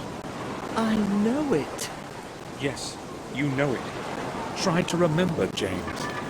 I heard it so many times. When I was a little boy. Trust me, I'm telling you the truth. I am Samuel. William was my friend, just as he was yours. Samuel. I don't remember the name. It's all so distant now. William raised you as a son. I just wanted to go back home. I sent a letter to William, but he neither replied nor came to see me. He could not come, James. It was I who found your note, and that is why I've come. Why couldn't he come? Is he ill? William is dead. No, I don't believe you. You're lying. He will come for me and take me home. You have to trust me, James. William died a few days ago. They found his body under the old tower. Everyone believes it was an accident, but I don't believe it.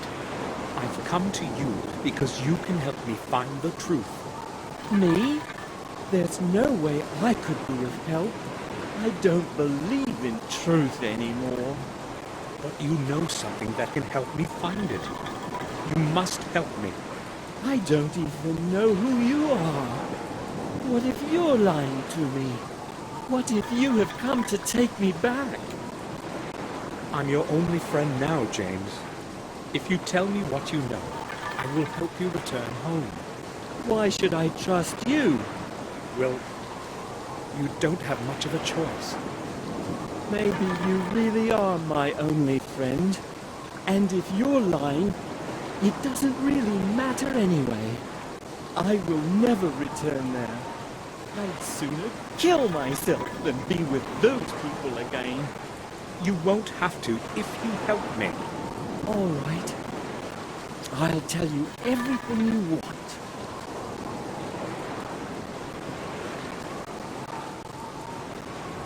James, I know you used to live at the castle. Why did William leave you in Ashbury? It wasn't William.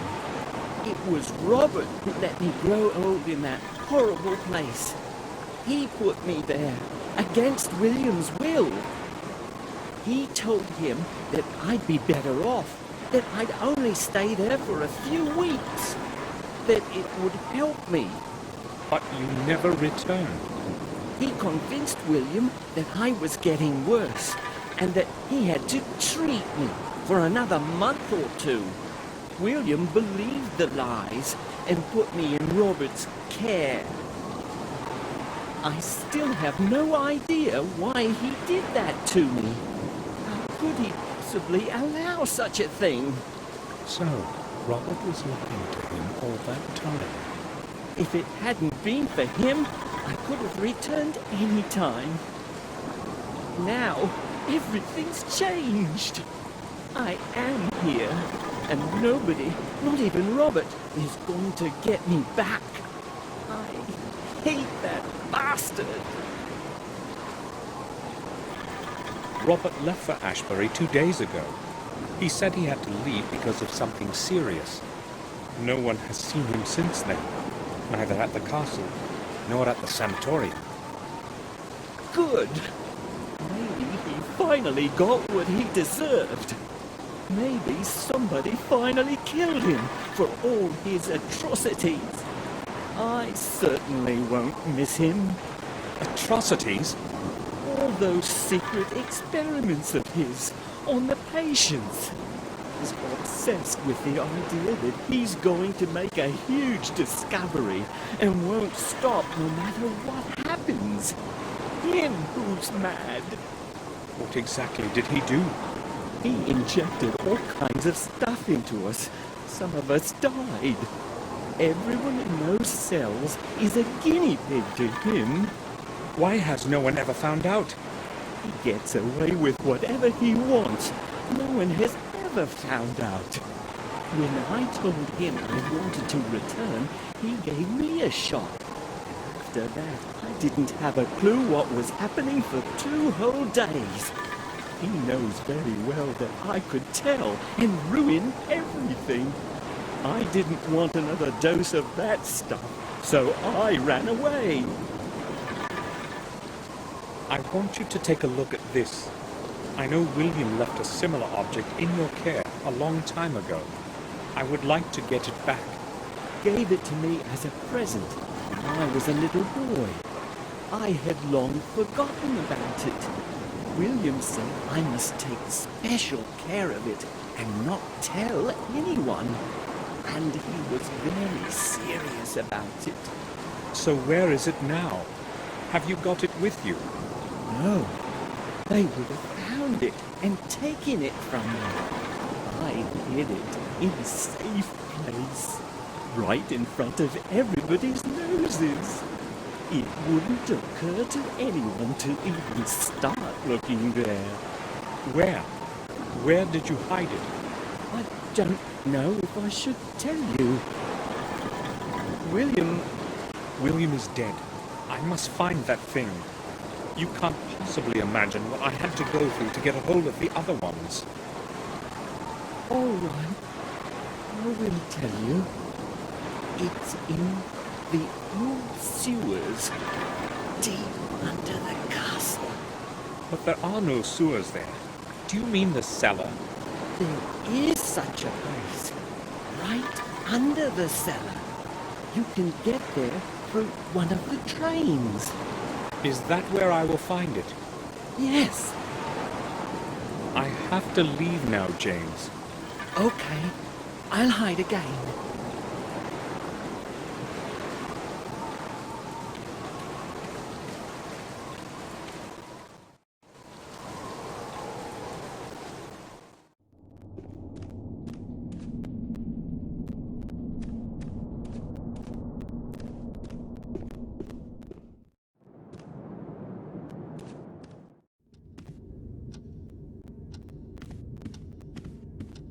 I don't want to upset Victoria with yet another conversation. I'll talk to her later.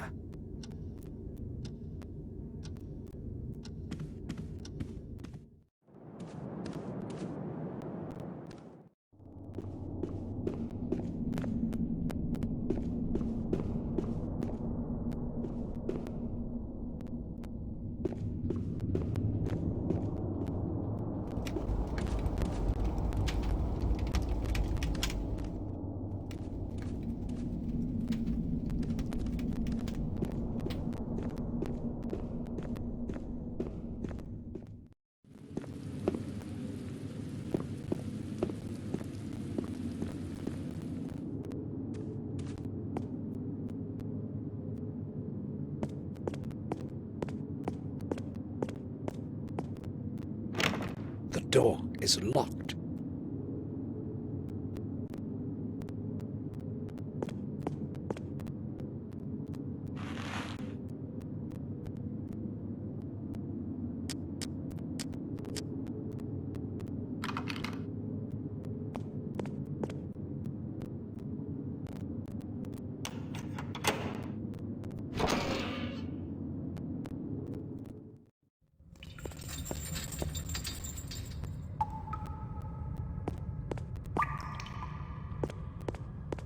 I can't see anything there. Unpleasant smell is coming out of it.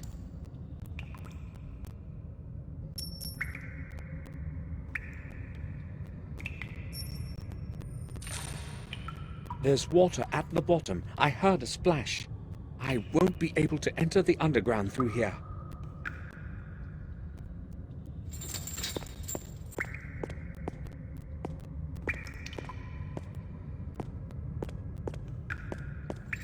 It might come in handy.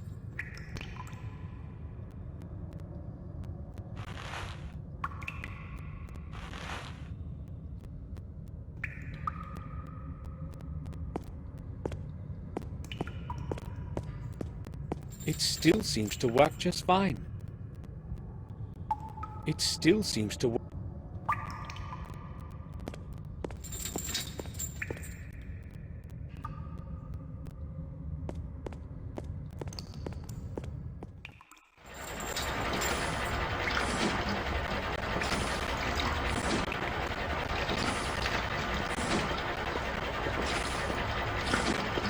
sewer!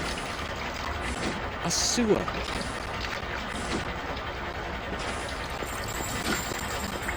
The pump is part of the entire water distribution system. It pumps the water in and out endlessly, according to immediate needs.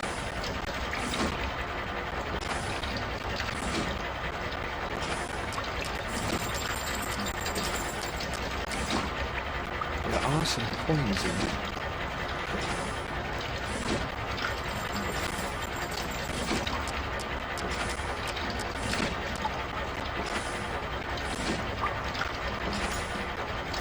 I'll tie the hook to the rope.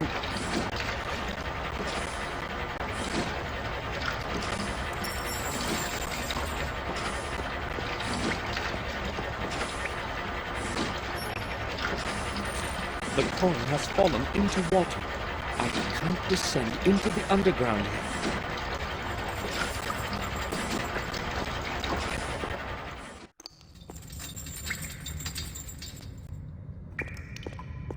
A sewer.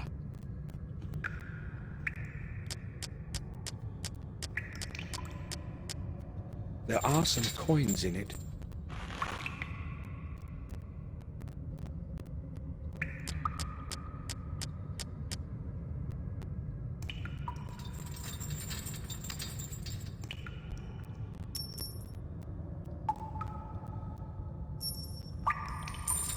Nothing.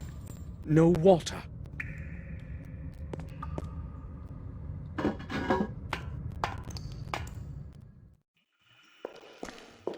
James did not lie. The secret underground exits. The air is barely breathable.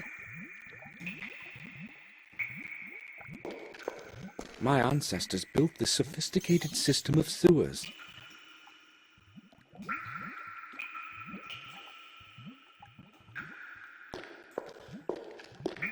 What good would a fountain be in a cellar? Perhaps it would bring up the water from the well when the castle was besieged. The water here couldn't be drank as it is, though.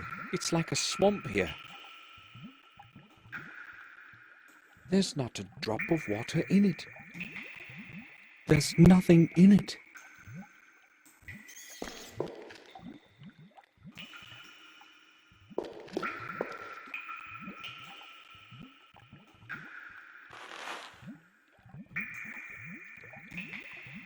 Where could it fit?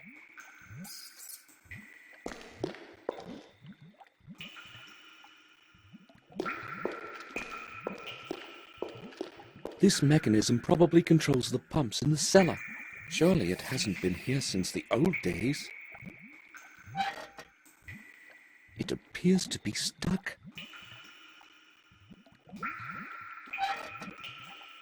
It appears to be stuck.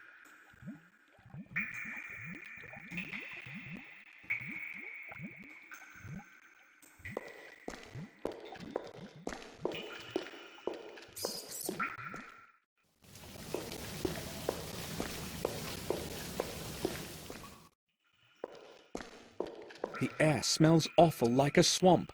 Fresh air hasn't made it down here in centuries.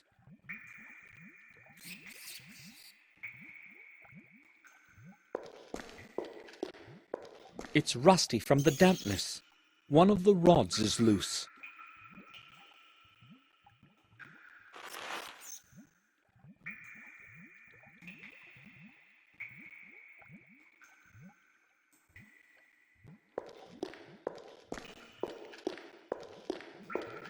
This must be where the water pours out when it gets too high. The water must have been standing here like this for years. It's full of floating algae and dirt.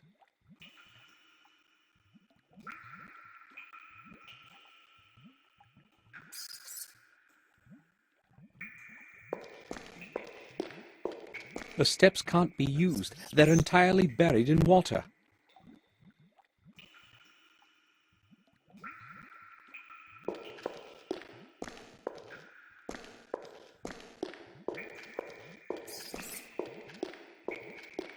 I think that this is where the water comes in.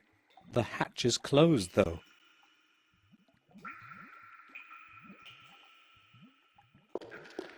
A part of some mechanism.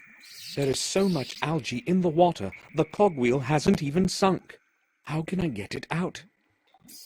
I can't reach it from here.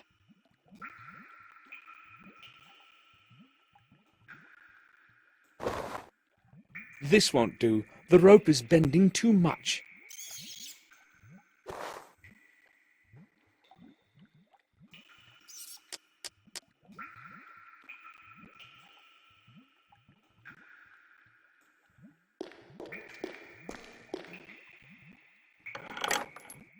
I can't move it at all. The bars are chained and padlocked.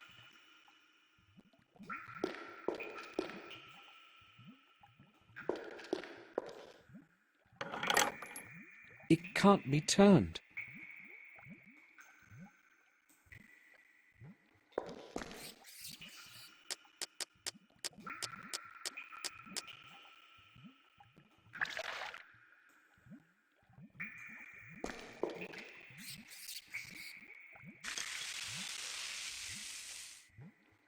Richard's acid has dissolved the padlock as if it were made of paper.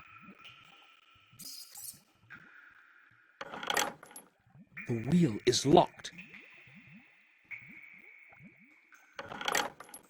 The wheel is locked.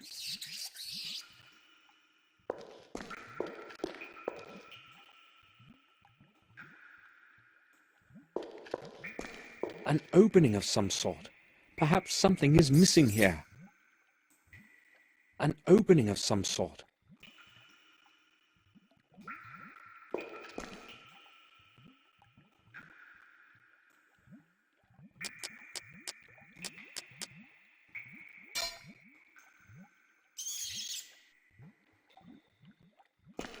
I'll try to stick the rod in there. I can't do it. The rod is too thick.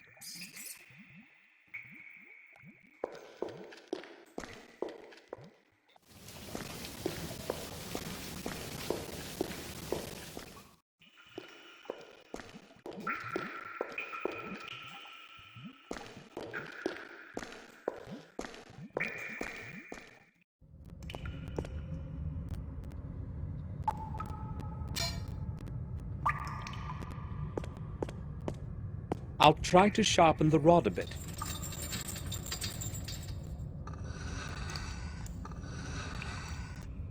That should be enough.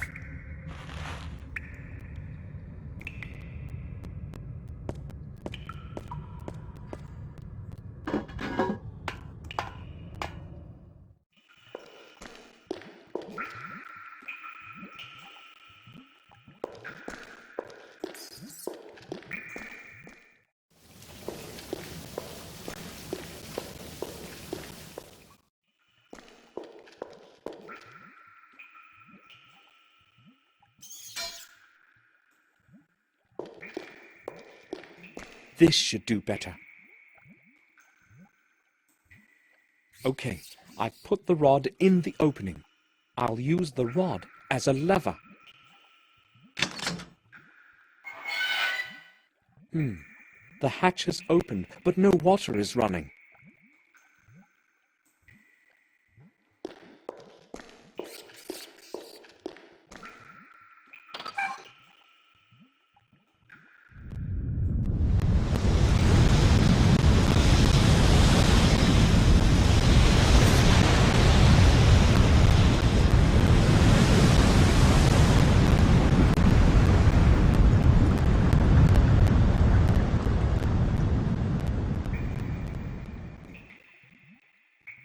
The water has risen to the brim of the drain channel.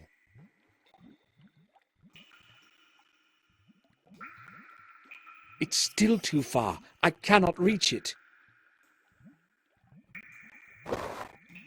This won't do. The rope is bending too much. An old rod. It will have to do.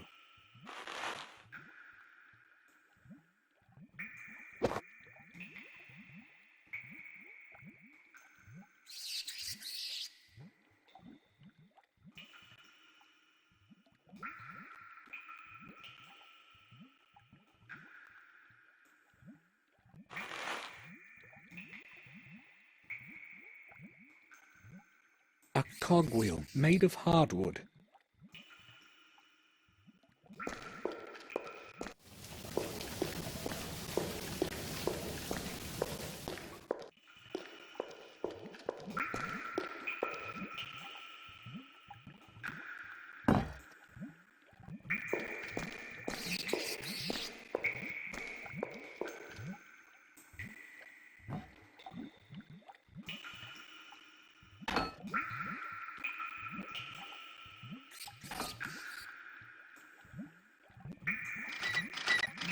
It works!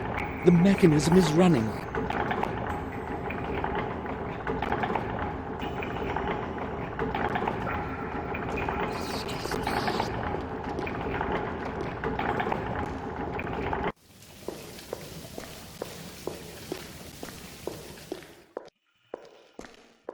The water has drained into the underground system of channels. The way is free. The water is gone, but its stink has remained. No one has set foot down here in ages. This place is so cold, and the silence is eerie. My every step echoes all around. It's completely dark there.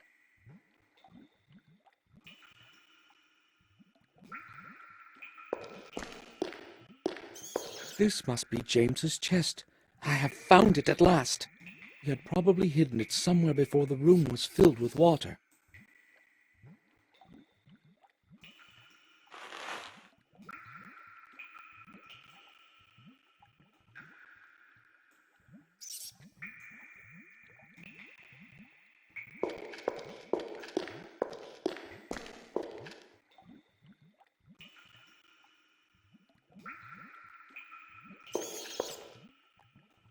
Some strange symbols in a circle. The underground certainly had a different purpose in the past than just to keep the water away.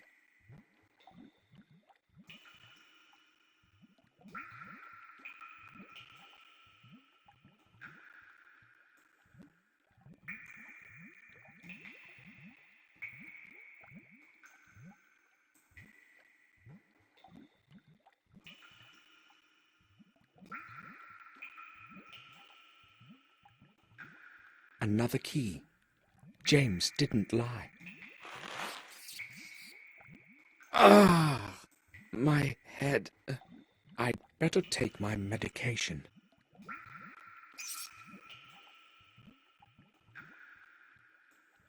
I'm sick from this bad air.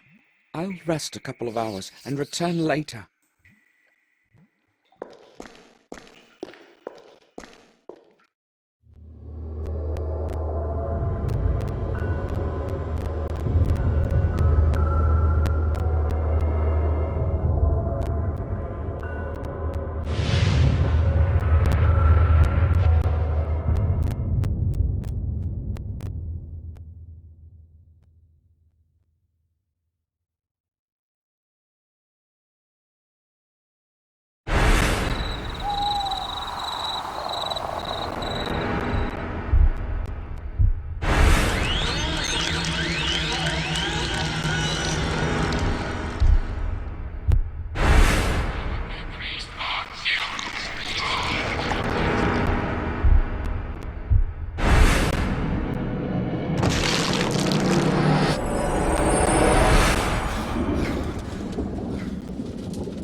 These horrid dreams feel like déjà vu.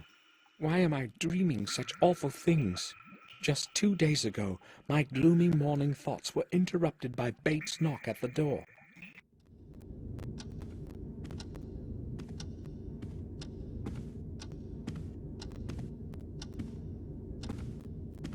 Sir! Sir, open up! I must speak to you! Hold on, Bates. I'm there in a moment.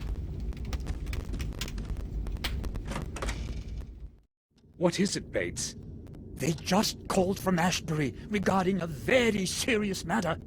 I think it is necessary that you go there as soon as possible, sir. Why? What exactly did they say? I spoke with the head nurse. She did not want to tell me what has happened. I am very concerned. Maybe some news of Sir Robert. Did she tell you anything more? She did not want to tell me anything specific, sir. Did you speak with Victoria about it? No, sir. I didn't want to disturb her. Hopefully nothing much has happened, but it would be good to know for sure. All right. I'll pay them a visit. In the meantime, keep this whole thing to yourself. Of course. And, sir, the weather is truly terrible. A vigorous storm is approaching. The sky is entirely overcast, as though it were night. I have no previous recollection of such horrid weather. It is very strange indeed. Going to be a strong thunderstorm, that's all. But thank you for the warning. On the way to Ashbury, Bates's words resonated in my mind. Only the dark silhouette of the Ashbury Sanatorium quieted them. I wonder what news of Robert I will learn.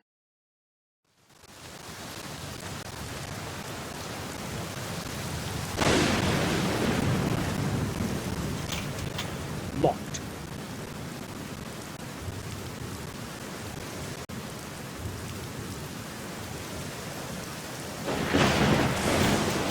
Locked.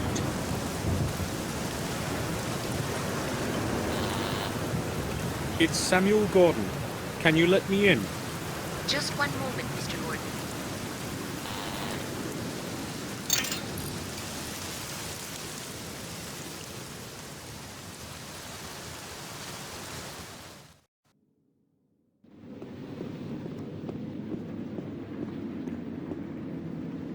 Mr. Gordon, I have terrible news for you. The head doctor is dead. Robert? What are you talking about? An officer and a detective were here. It's awful. How did it happen? They said they found his body at the old lighthouse. James was sitting right next to the body. James? He was just sitting there, gazing. He didn't even try to escape, just kept crooning some melody. I never thought that he would be able to kill someone. Where is James now? Where did they take him? Where he belongs, back in his old cell. It's going to be his home for life. So, Robert is dead. But if James had killed him, why didn't he run away?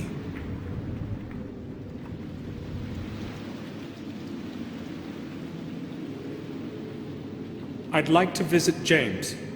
Can you let me into the main hall, to his cell? How do you know where his cell is? Well, Robert was in charge of this sanatorium, you remember? He told me where I'd find James. Sorry, I did not realize that. All right then. I will let you in. But after what has happened, I cannot let you go in there alone. I will have to go with you. No problem. We can go then. You know the way, as you are so well informed. I'll be right behind you.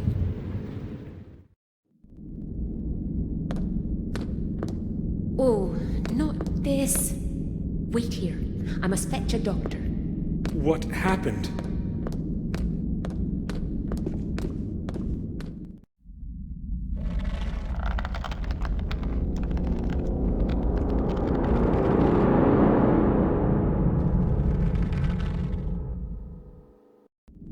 James, what he feared most has happened.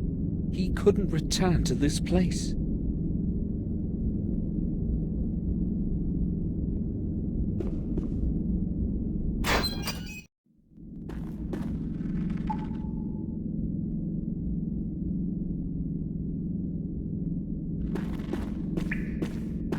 At least he died quickly. At least he died quickly.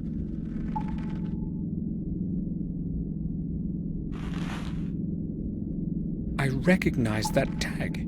Robert's keys.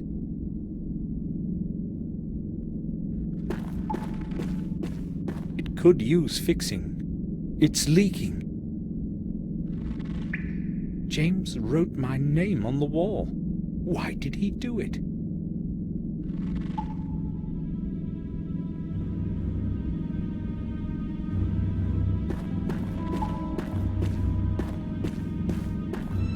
Someone has plastered over it. Someone has plastered.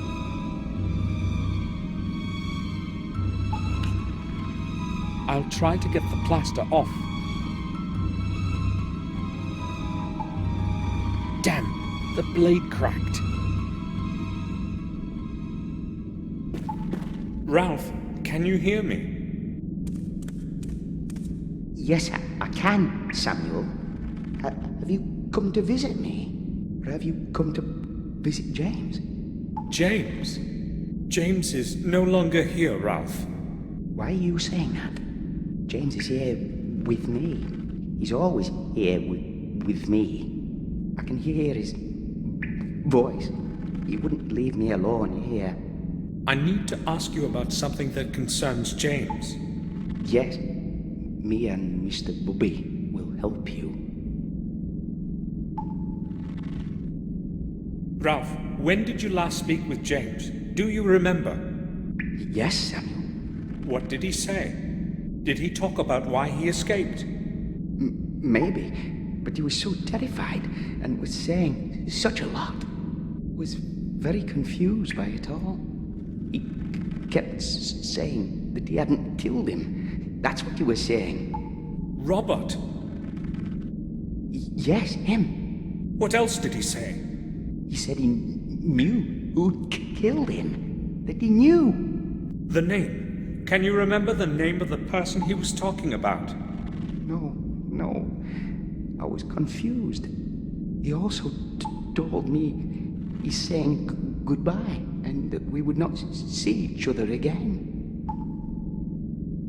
He didn't want to be put in his room again. Ralph, please, try to remember who James was speaking about. I don't know. I really don't. He wouldn't speak then, and there was a long silence. I don't like such silence. All right, Ralph. I have to leave now.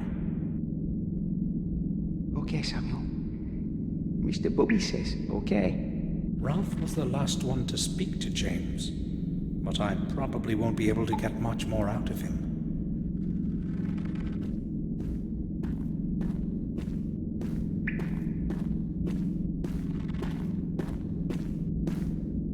What are you doing here? Get out immediately!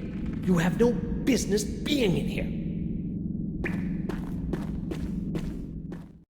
I set off for the old lighthouse on the Sharp Edge Cliffs, the only possible place where I can find out something about Robert's death. So here's where they found Robert's body. James must have taken them away from Robert.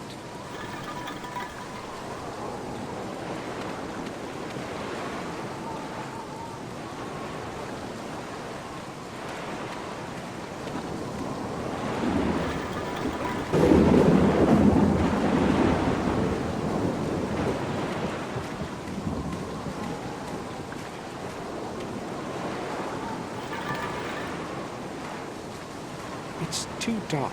I can't see anything in there.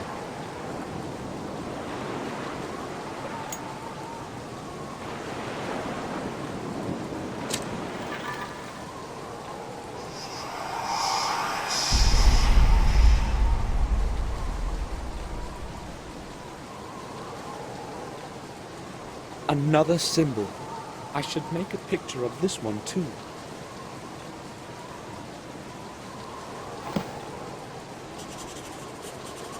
Done.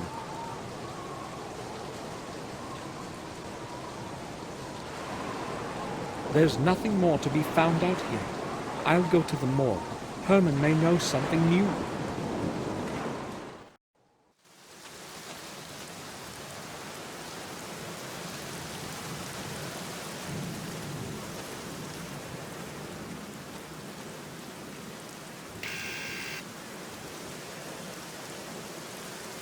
He probably didn't hear the bell. I'll try again.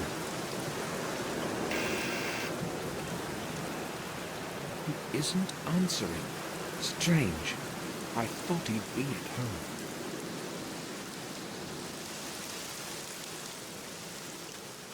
It's open. I'll have a look around.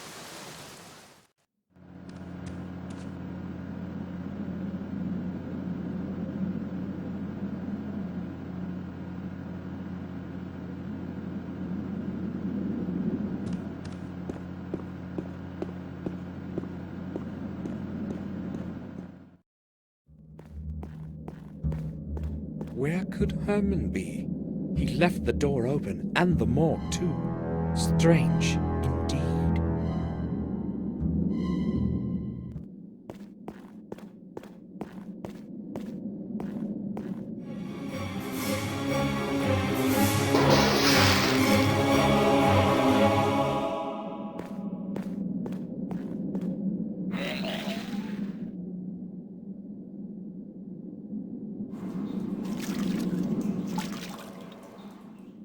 What could have happened here?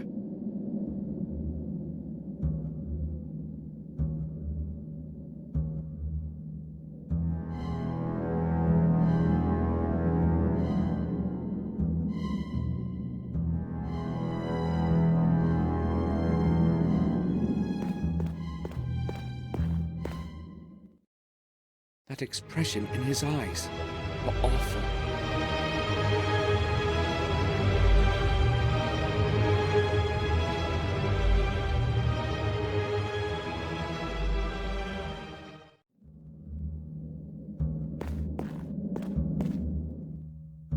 Who could have killed him, and why?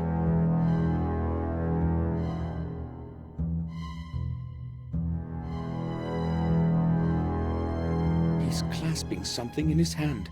The fingers have stiffened and cannot be opened in their post-mortem spasm. He's clasping something in the fingers have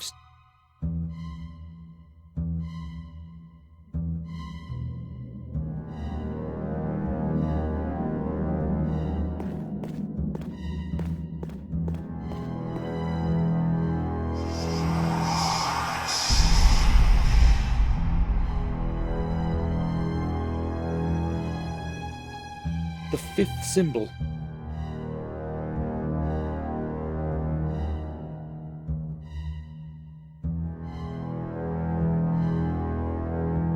The fifth symbol.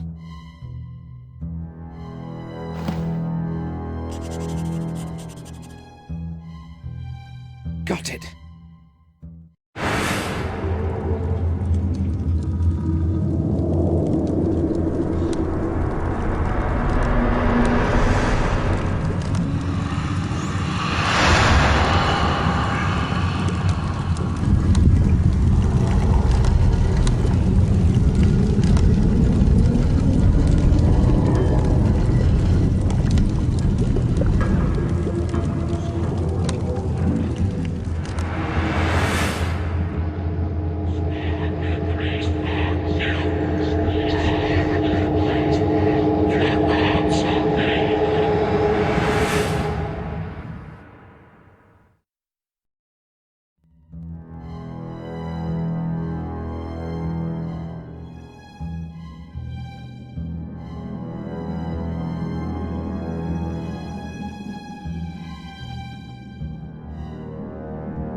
Turn on the lamp. It's quite dark in here.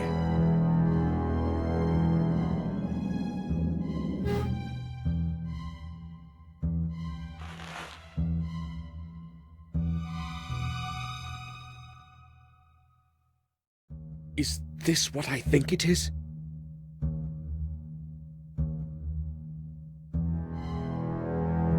An old microscope.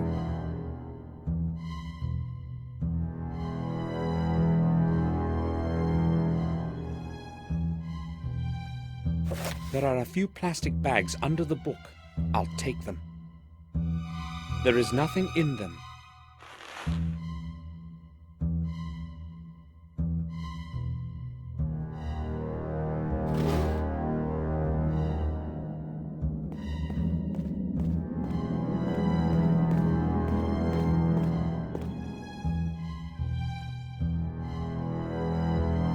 They're cold to the touch.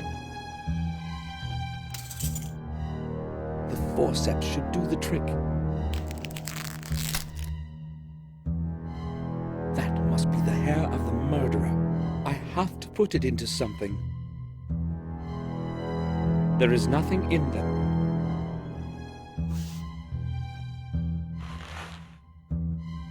The murderer has black hair. James's hair was black as coal. I should go back to the sanatorium and obtain a sample for comparison.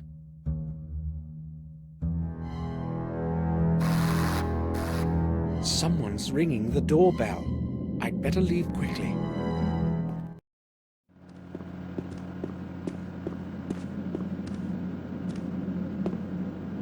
Detective? Mr. Gordon, what are you doing here?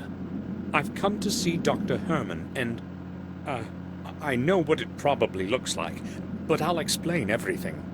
What are you talking about, Gordon? I don't know how to say this.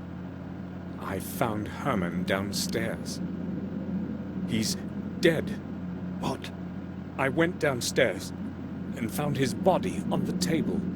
That is a serious matter. Are you sure? I know what I have seen, Detective. His body is lying on the autopsy table, with the head off. With the head off? I must go there right away. Listen, Gordon, when you found him, were you alone? Was no one else with you? No one. Strange how coincidence tends to lead you to a corpse. He was already dead when I came around. I believe you.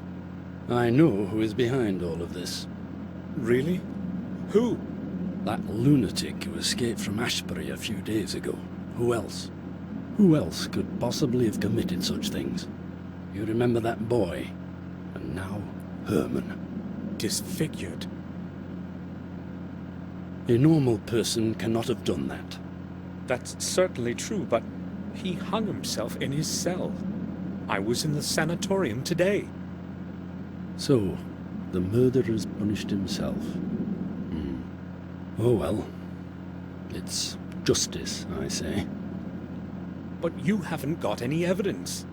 Gordon, there are several disfigured corpses and a madman was on the loose. You want more evidence? No thanks.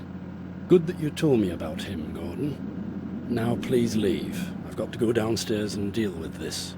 Goodbye. Goodbye, Detective. Why would James want to kill Herman? He didn't even know him. I've got to get a hold of a sample of James's hair somehow and compare it with the chunk that Herman was clasping in his hand in his post-mortem spasm.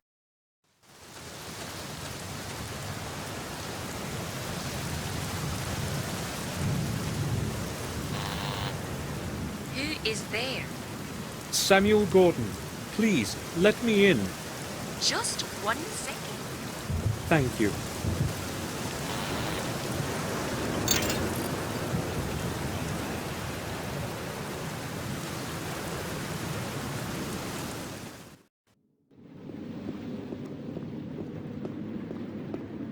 May I speak with you?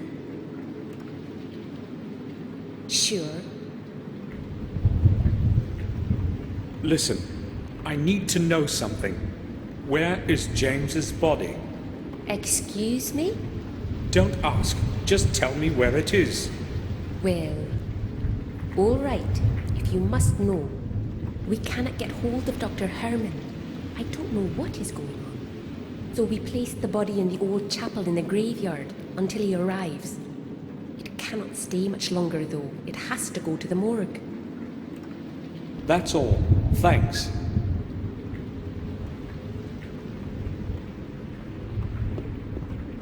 It's full of clean water. The water in it will be pretty cold. The water in it will be pretty cold.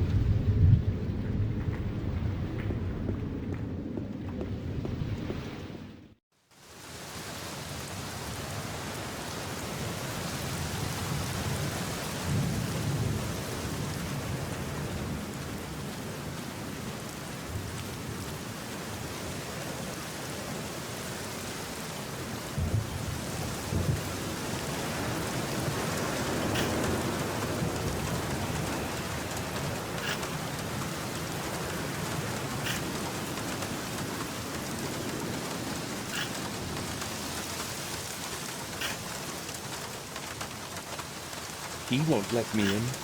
He would see me. The boiler man probably would not like it. He's pretty skilled with that shovel.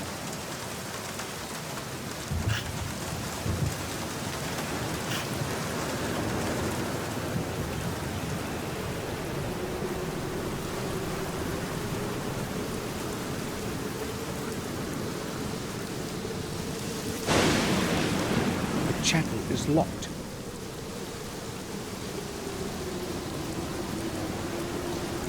Locked.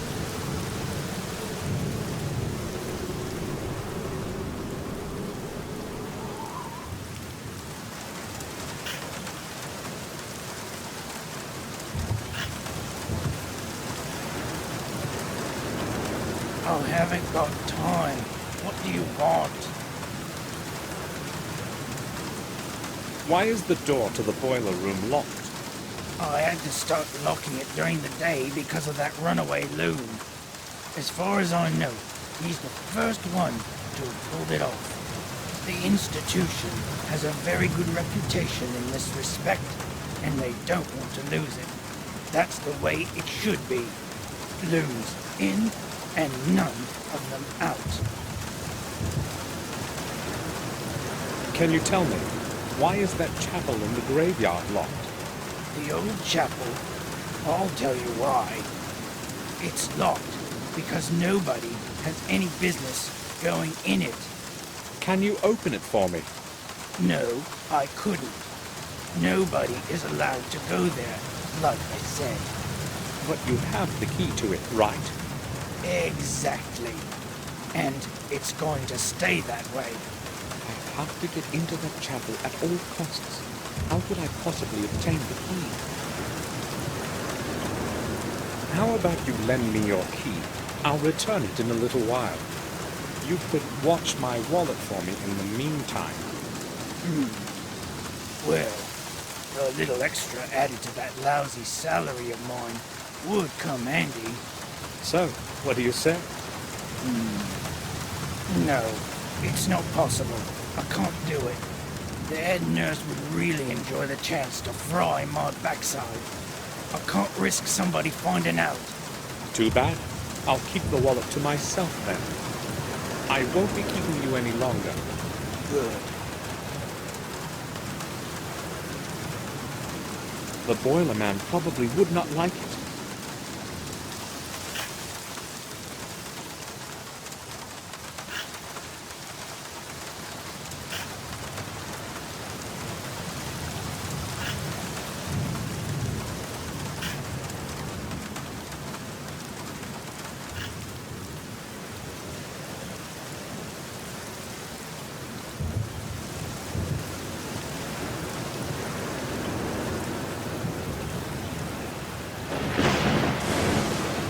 This is the only way to get inside the sanatorium. I have no choice.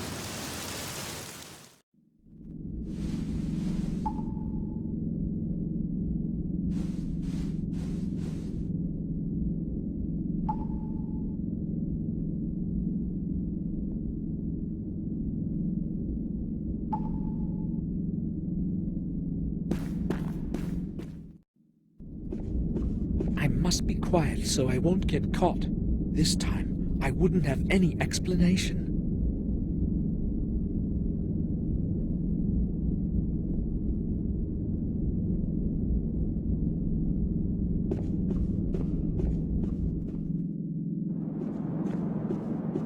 I'm lucky there's no one here.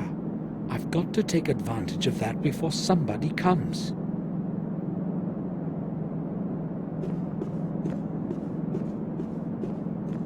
Locked. I can't go there anyway.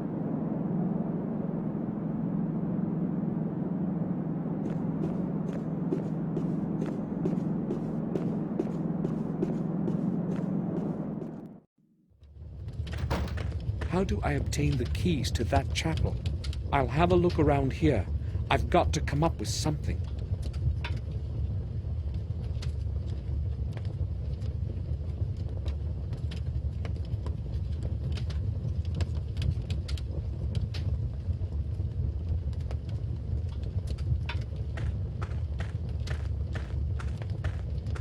I can't see anything useful.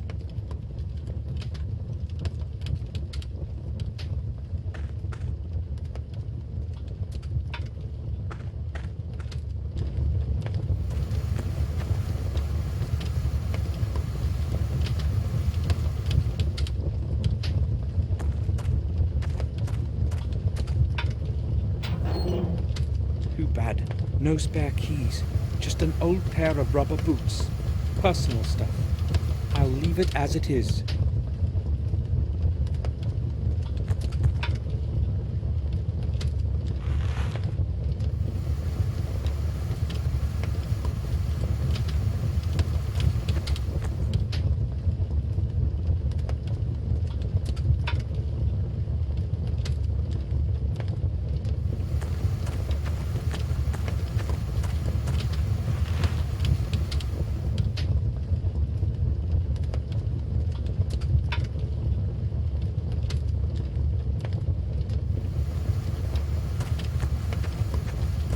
The door of the boiler is very hot. I will get burnt.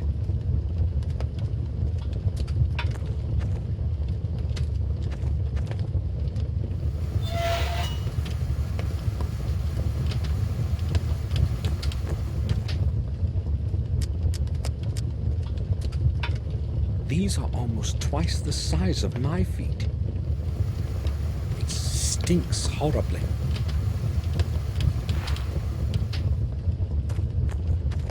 I should dampen it first.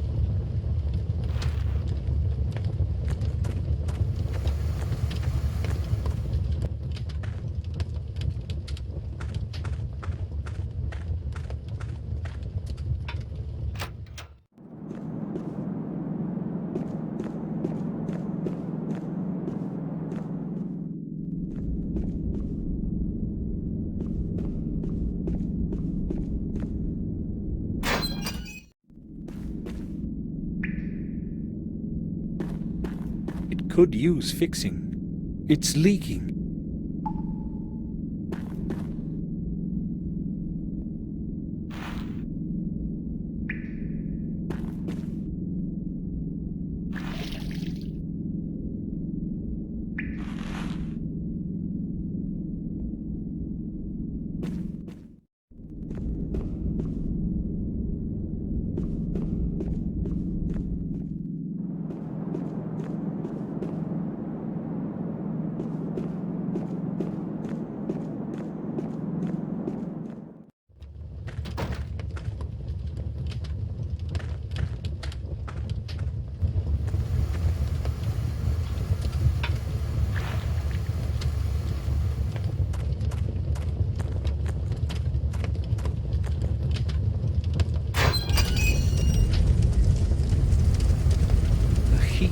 Boiler is unbearable.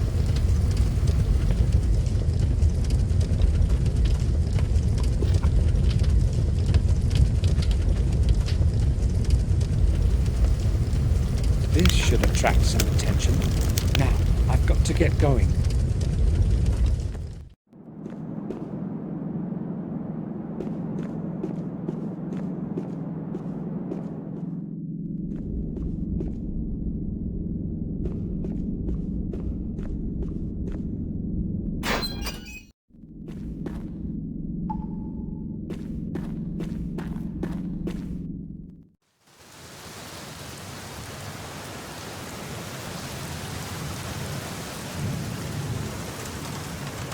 Maybe I went a bit too far with those boots. Hopefully none of the smoke has gotten into the building.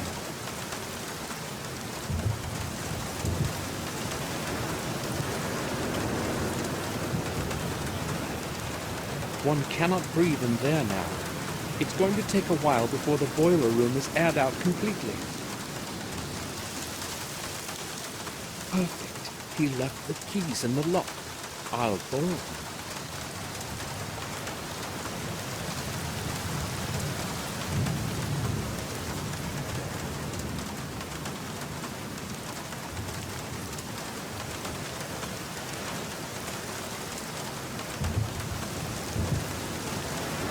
It's quite smoky in there.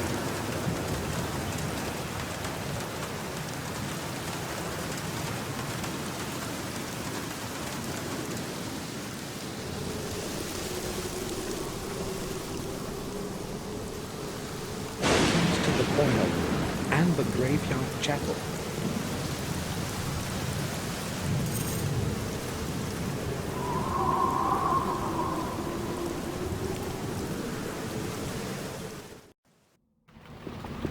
James's body. I need a little hair for comparison with the sample that Herman was clasping in his hand. I need to use something to cut off a little hair. I don't want to touch him with my hands.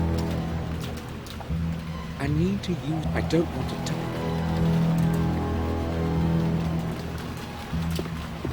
A broken glass.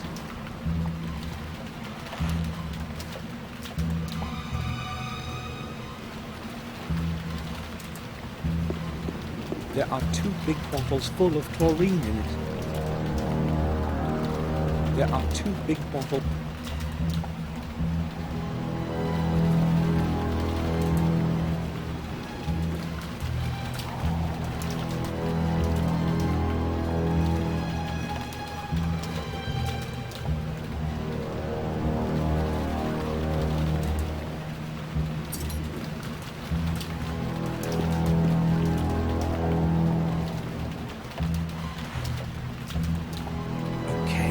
This should do. Where could I have a close look at it? Well, maybe just. I'll go back to the moor and use Herman's microscope.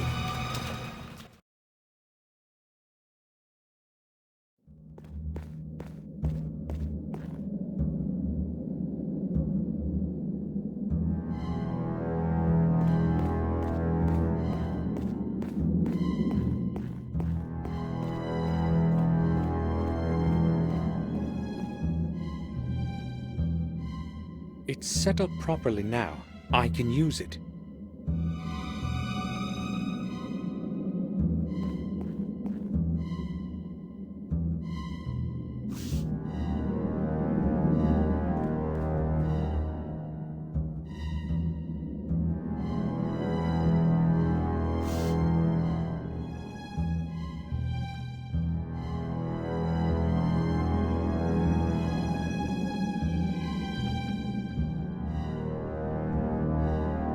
The samples differ.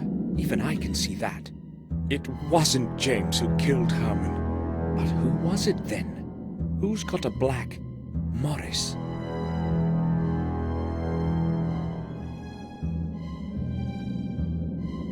It's set up properly now. I can use it.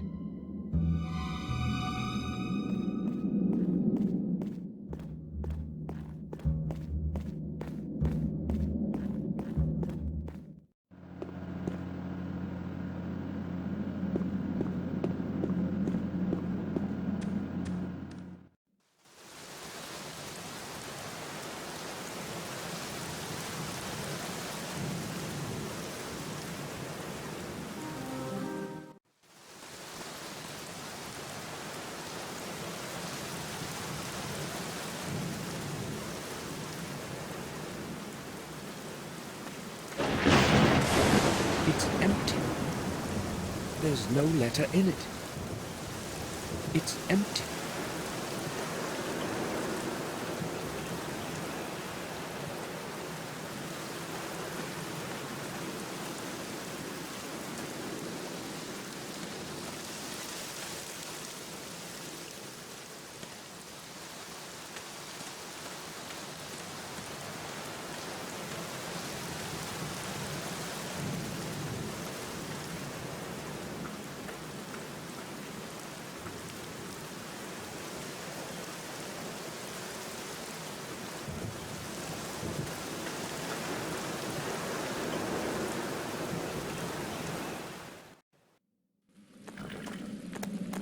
Morris isn't here. Where could he have gone?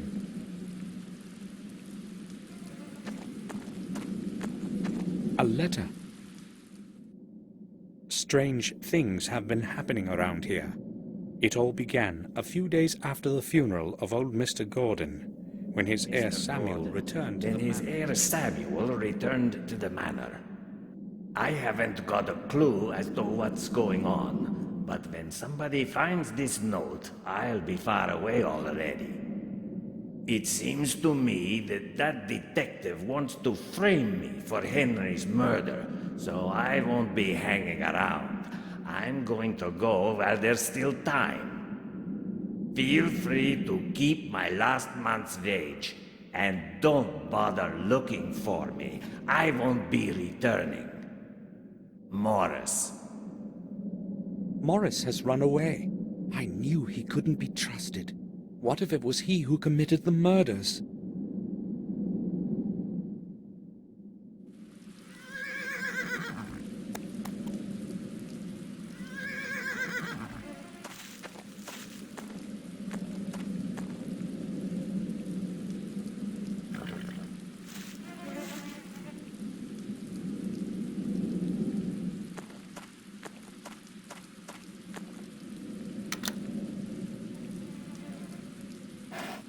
Morris's cap.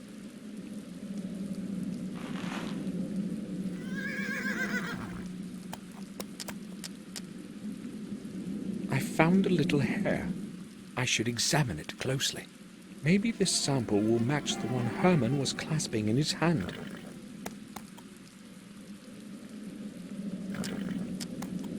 I found a little hair. Maybe this sample...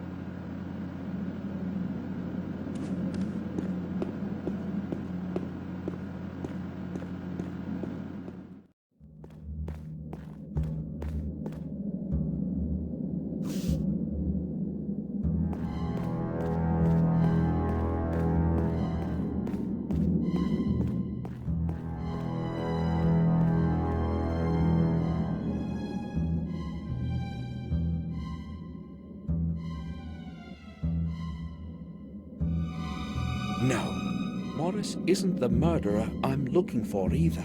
But if it isn't him, then who?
He looks tired. He's making supper. Always precise and careful. Bates?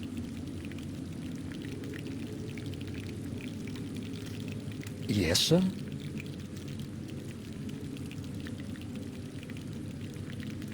Bates, I have just returned from Ashbury. I spoke with the head nurse, and... Any news of Sir Robert? Well, unfortunately... From your tone, I anticipate bad news? It's worse, Bates. Much worse. Robert is dead. What? Sir Robert? That's inconceivable. Oh my, I sensed something terrible would happen. All this time since Sir Robert disappeared. This is going to be a tremendous shock for Madam. Maybe it would be preferable not to let her know, at least for the time being. But how could we possibly not tell her about this? Bates, we cannot tell her now. Try to understand. We need to give this some time. But Madam will continue to look for Sir Robert. She will find out the truth by herself soon anyway, and things will be worse for her. Believe me, Bates.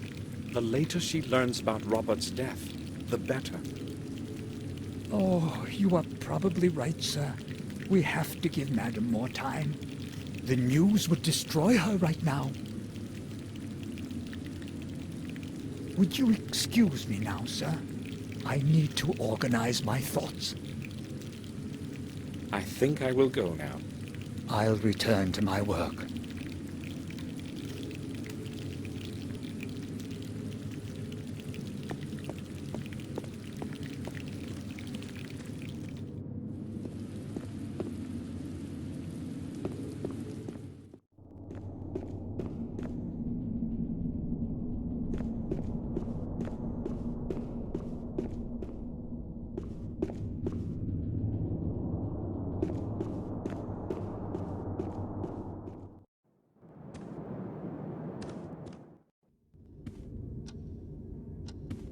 Today's newspaper.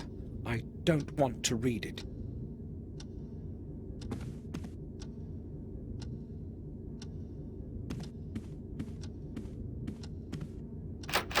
It's locked.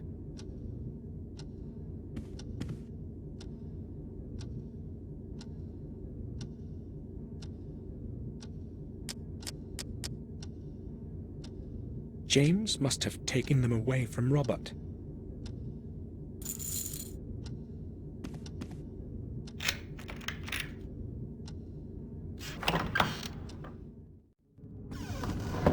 Robert's study.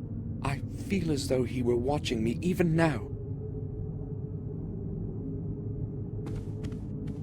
Robert's diploma in medicine.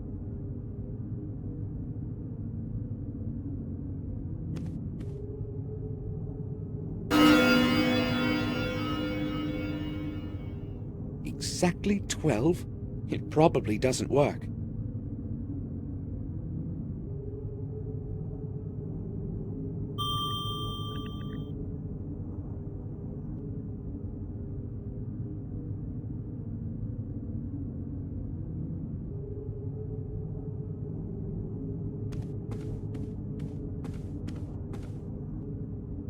Another key.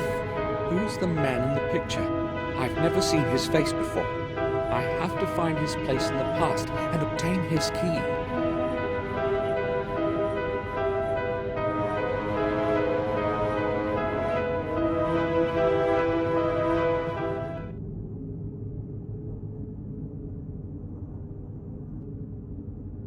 There's a solution of a distinct color in some of the tubes. Maybe this is what Robert was working on all the time. The liquid in the tube smells very bad.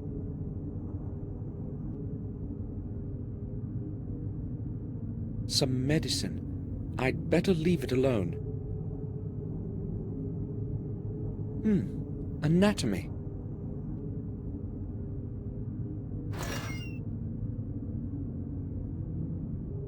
A little key was hidden there.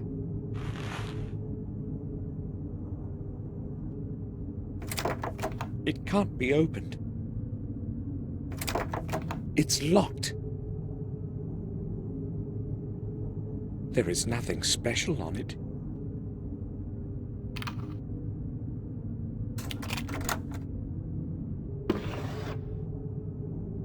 It looks like a security code.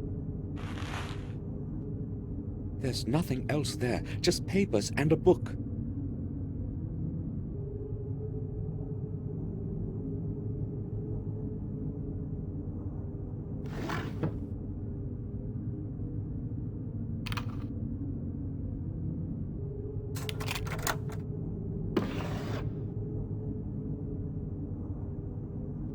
Sophie, Robert's wife. She left him many years ago.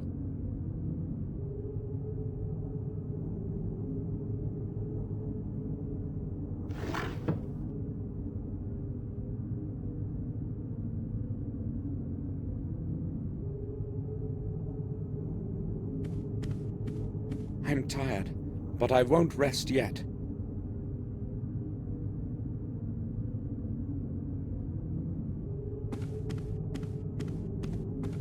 It sheds a strange greenish light. It sheds a strange... It sheds a strange greenish light.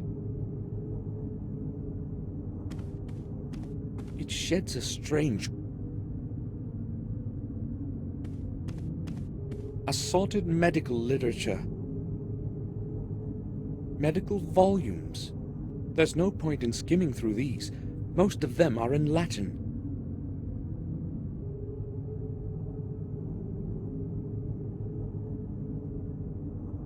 That is a year prior to building the foundation of the castle.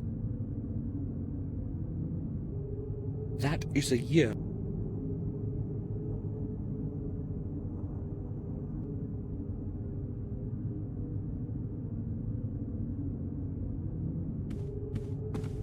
Robert has left this one opened. He won't be able to finish it now.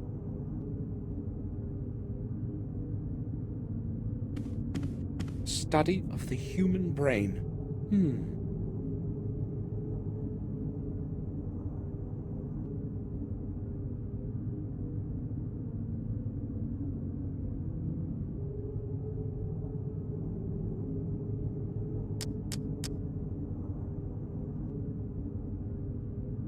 A code of some sort. Strange, there's no writing on it.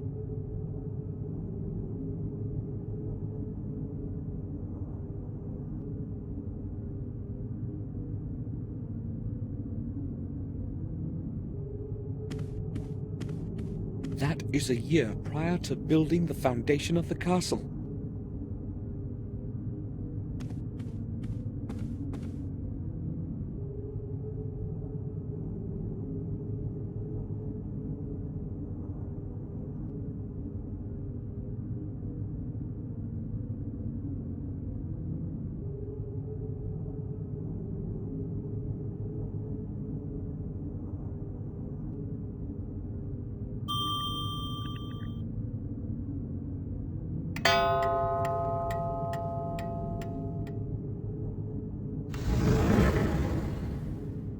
A secret bookcase. Robert had more secrets than anyone would have suspected.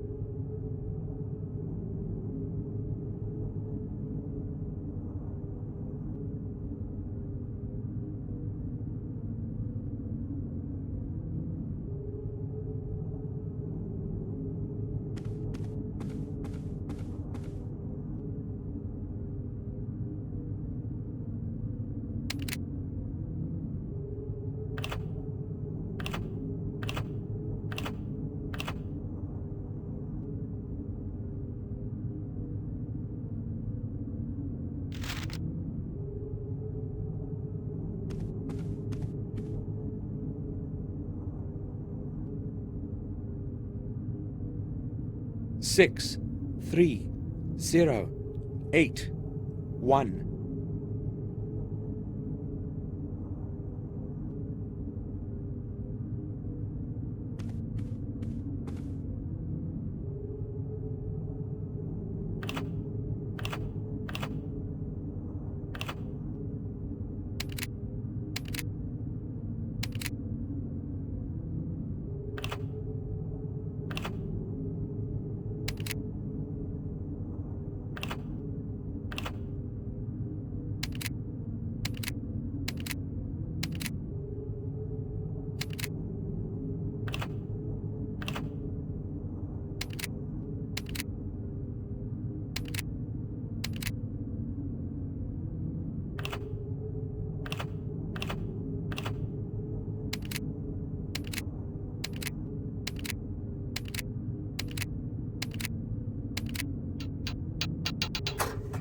This is the right combination.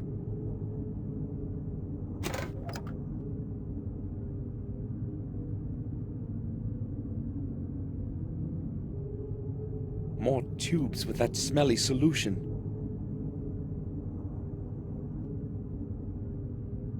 Robert's diary. May 2nd. Tomorrow I will visit Dr. Herman in the morgue. If he understands what I wrote to him in my letters, it shouldn't be too hard to convince him. I think he's my man. May 3. The visit to Herman fulfilled my expectations. Our secret agreement will make further progress in my research much easier. It did not take much effort to convince him to cooperate, just as I expected. Herman understands that science and research of novel concepts sometimes demands sacrifices. He agreed to take care of the first delivery tomorrow already, which suits my plans perfectly. If it were not for him, I do not know how it would be possible for me to keep on disposing of those damn bodies. Letting a few corpses disappear without a trace certainly will not be a problem for him as a pathologist. Last, I can resume work on the tests. May 8th. Previous tests were no use, and several months of work turned out completely futile. God's sake, where could I have made a mistake? Where? Calculated all the components almost 1,000 times, and just haven't a clue as to what could be wrong. It's starting to make me tired. It's taking much too long, and with every new day, I'm afraid that someone will find out. It is with great luck that I convinced Herman to cooperate at the right moment. Either I improve the composition of the substance, or raise doses as they are. Otherwise, I cannot proceed further. Yes, that's it. The composition is correct. I merely require to raise the dosage. Yes! Could have started sooner with them. Oh, I will raise the concentration by 100%. May 9. Administered the higher concentrate to 2 subjects. I have to wait several days before I can make accurate measurements. At least I can now take a rest from all the figures and calculations. May 12. I thought I would not have to take any notes for the next few days, but I had a word with James today. He was acting differently than usual, and spoke about things that must never come to light. He knows too much about the methods of my research and can expose me. And worse, they would believe him. Do not know what to do now. Locked in that cell of his, he's trying to corner me. How ironic. Never before have I considered direct violence. But he is a threat to all my efforts and everything that I have achieved. May 13. Things are apparently worse than I thought. The head nurse spoke to James, and she herself suggested to me that we should release him for some time. It was quite an effort to convince her that James must stay where he is because of his condition. I have no clue what he told her to make her believe him, but I'm afraid he may tell her everything next time. Must not happen. He is not the fool I thought he was. I have to get rid of him somehow. May 15. Everything I once held firm in my hands is beginning to crumble and fall like a house of cards. Higher doses have had no effect. I verified all the measurements twice. Do not know how to continue. The whole affair with James refuses resolution. He must never be allowed to return to Black Mirror. Do what has to be done. There is only one possibility left. Only one solution. I will dispense with the calculations and raise the ratio of the effective substance by another 100%. I know whose veins I will inject the serum into this time. Herman helped Robert hide the results of his experiments. The bodies of the patients would end up in his morgue, and no one was to find out.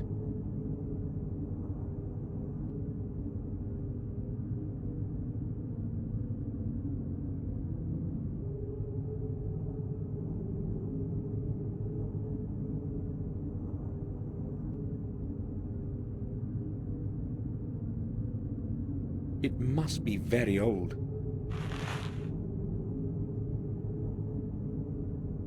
It's a 3.5 millimeter.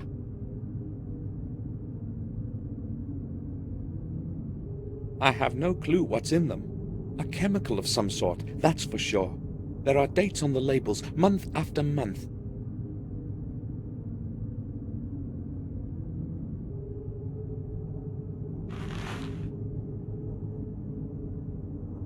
Dear Samuel, it was not easy for me to find fitting words for these first lines that I hope you are reading. as well as it was not easy to find out where you were living. I hope that my letter will reach your hands as soon as possible, as there is not much time left. Since your departure, I have contributed all my efforts and endless hours of sleepless nights looking for the truth about our family. I feel that I am already very close to beholding its full face, and I am concerned that I might not have the strength to look at it alone. Therefore I am turning to you, Samuel, for I know that you will hear out my plea. In this envelope, you will find the ancient ring of our heritage. It is very important that you always have it with you.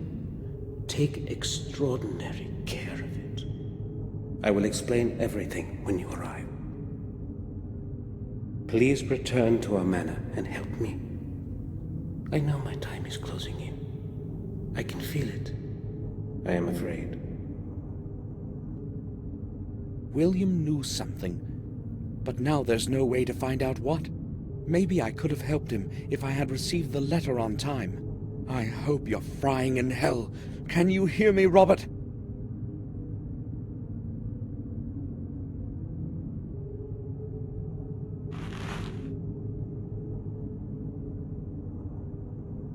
I, William Gordon, have decided to bequeath my possessions as follows. To my dear Victoria, I give and will all my personal possessions, the family jewels and valuables, as they righteously belong to her heirs and assigns forever. To my grandson, Samuel Gordon, I hereby transfer the ownership of the Black Mirror Castle, with all the neighboring lands. To him I also devise the administration of our family residence. Let him take care of it properly, as I no longer can. To his heir and assigns forever. To my beloved son James, I give the full right to live in his native residence for however long he should desire, until the end of his days. By this I hope to at least partially atone for your having to live in complete loneliness, my dear James. And lastly, to my firstborn son Robert. After long pondering, I have decided to deny the right to the property of our family.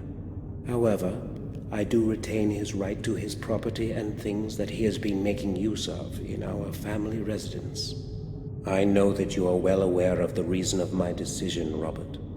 In my eyes, you are no longer worthy of the name Gordon. These decisions I make of my own free will, and in the best of conscience. William Gordon. William's last will was apparently meant to stay hidden from everyone. Robert, I see now I didn't know you at all, you bloody beast.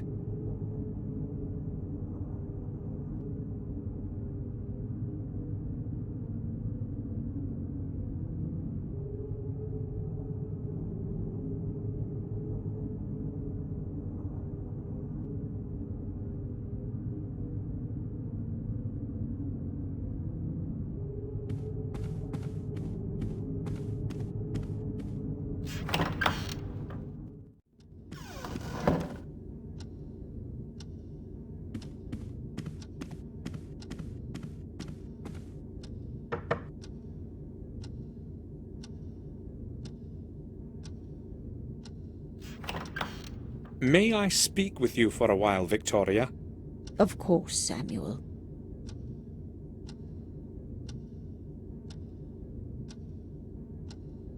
Victoria, I was in Robert's study, and I saw a picture of a man that I had never seen before. Is it someone from our family? A picture? You shouldn't have entered that room, Samuel. Robert does not like anyone to go in there, not even me. I merely tried to find something that would help us figure out where Robert could be. His things are all in order. Oh, good. He would be angry if he found out that you had been in his study. That picture is a portrait of our ancestor, Lothar Gordon. It was he who founded the sanatorium where Robert works. And when was that? Some 200 years ago. I'm not exactly certain. Ashbury has been a hospital of some kind for quite some time.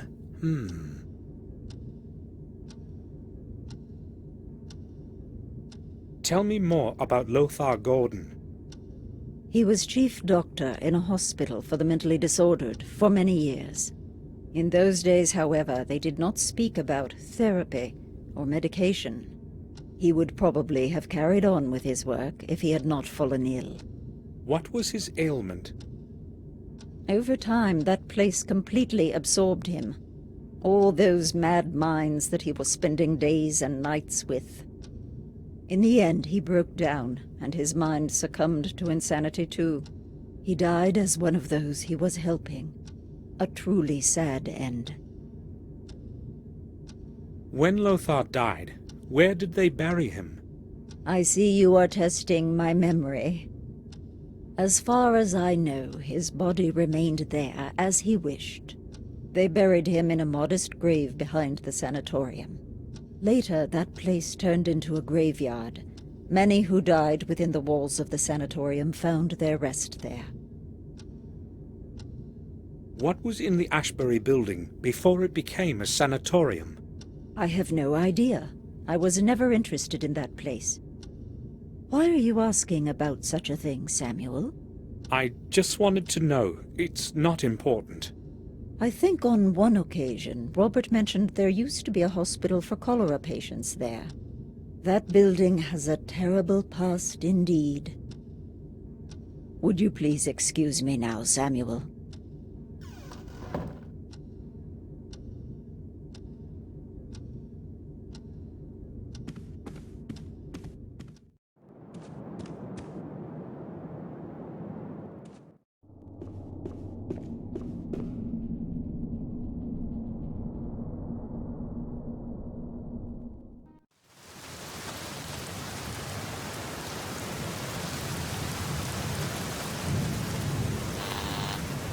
It's Samuel Gordon.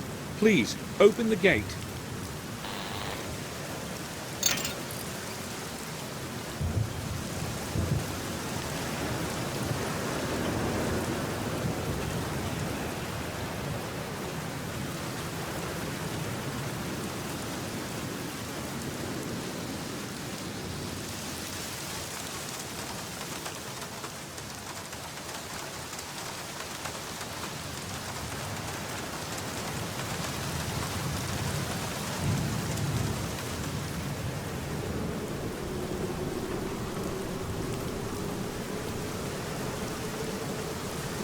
Tadeusz Law, our dear father, deceased in the year 1752, left his loving wife and children.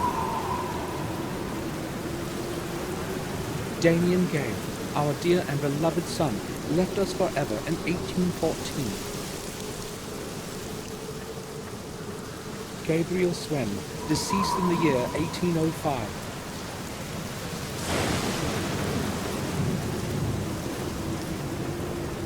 Here rests Sir Nathan Ford, who left this world in the year of the Lord, 1638.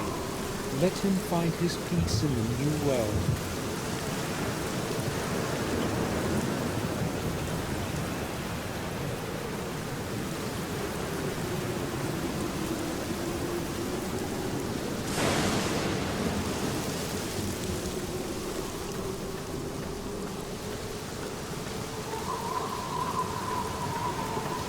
There are no names on these, just illegible remains of memorial epitaphs.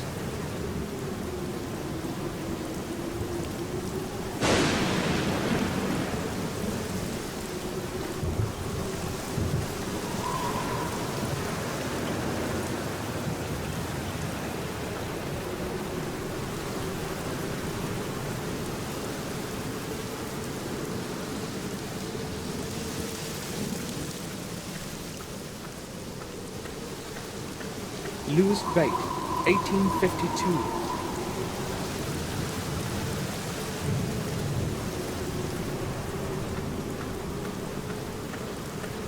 Evelyn, our dear daughter, buried before her 12th birthday. Let her soul find the resting place it couldn't have in this world.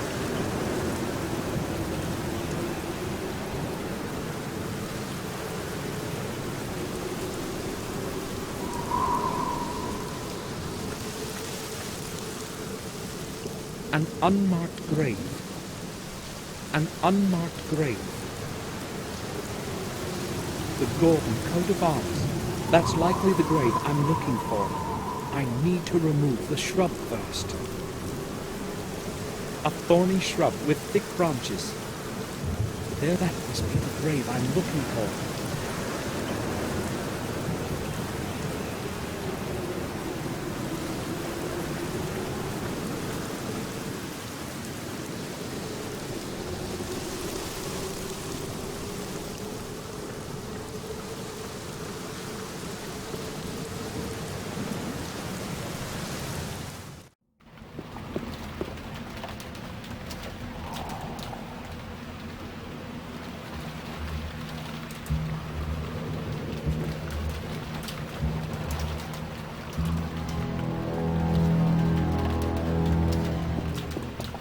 Gardening scissors. I hadn't noticed it before. Damn, it's broken.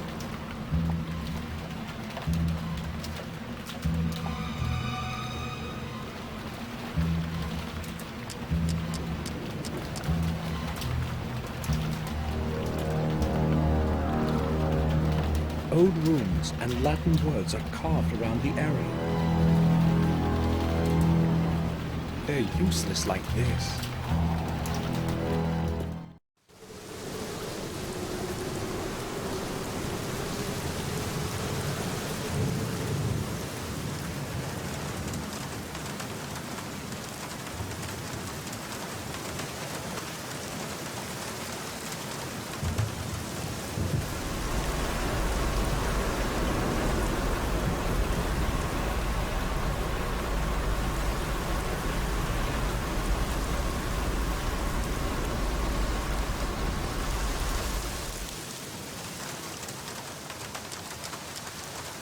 It may be of use.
The lid is too heavy. I cannot move it.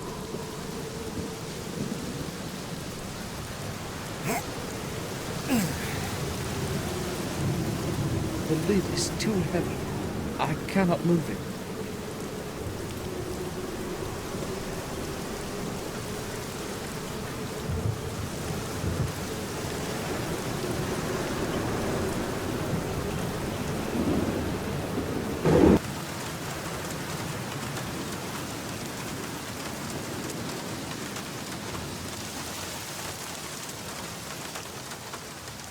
Trash, junk, and garbage.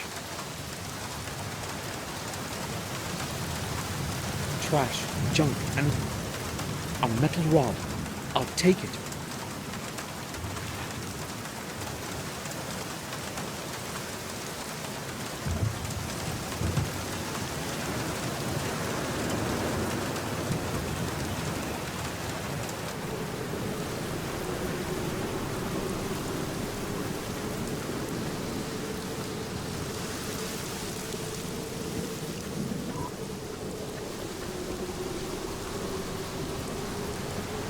Massive steel rod.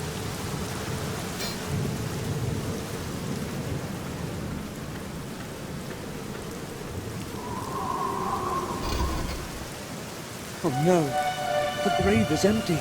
How do I obtain the fourth key? I can't stop now. I must carry on.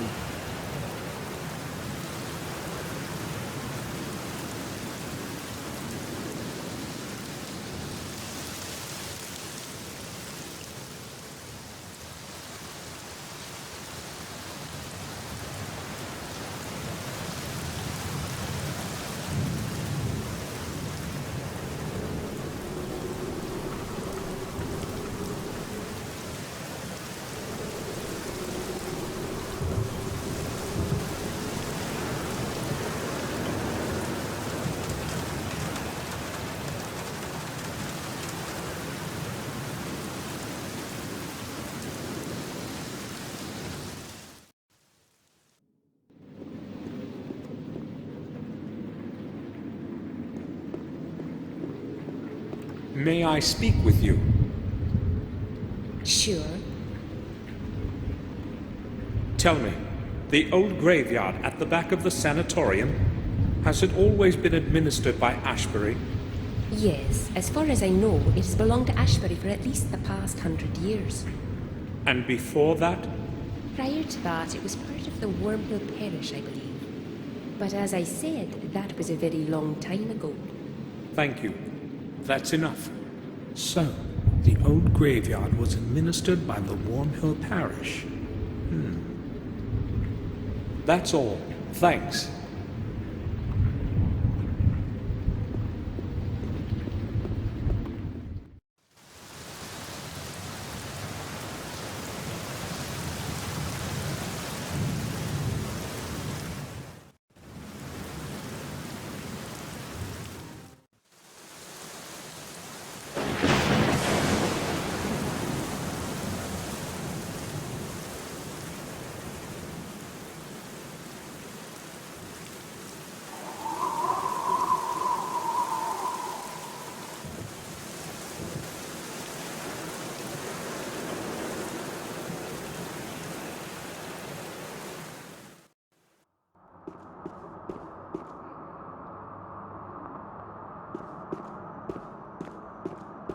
The church was built during the reign of Marcus Gordon the Merciful in 1230.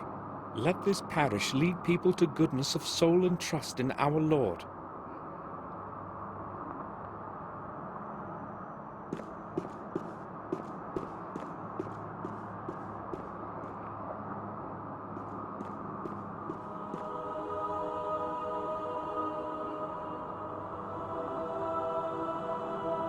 Father Frederick has been administering to the vicarage for many years.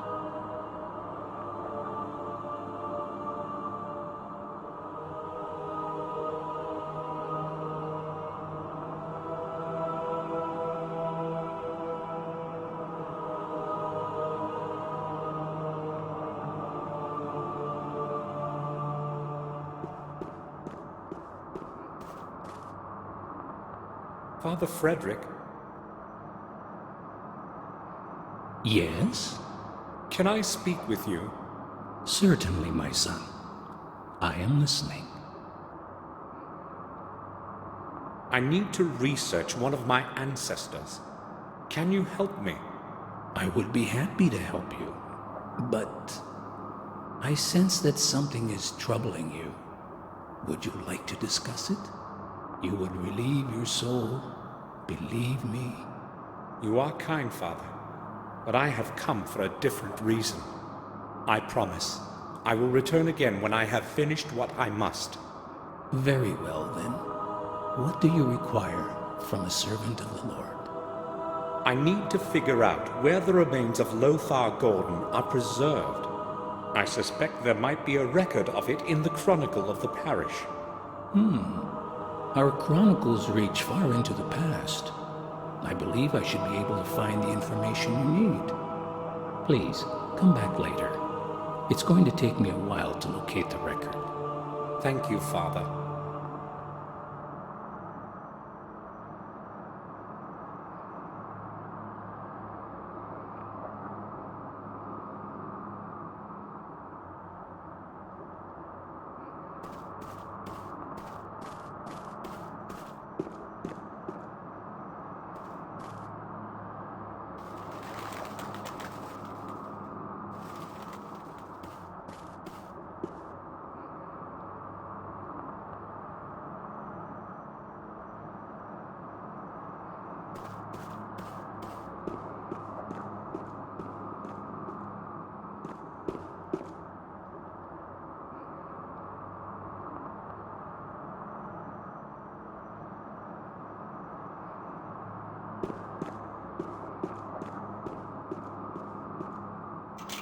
The grate is locked.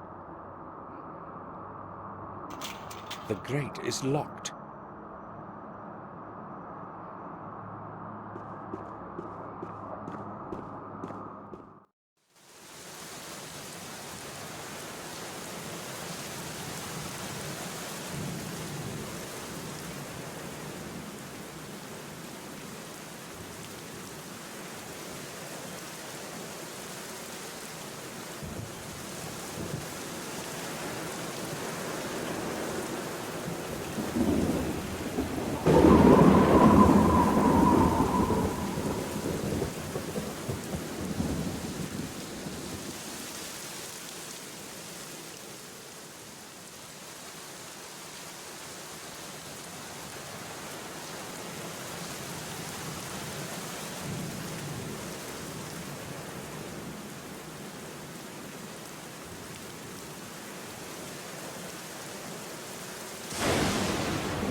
one of the crypts of our family.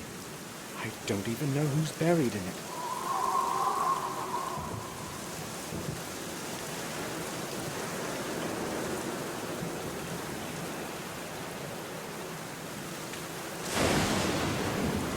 The tomb of Jeremy Gordon.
Father?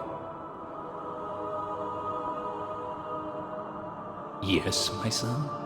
Can I disturb you for a moment? Have you found anything in the old chronicles yet, Father? It's very important to me. Not yet. You need to be patient, my son. I'll come back later.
The shop is closed.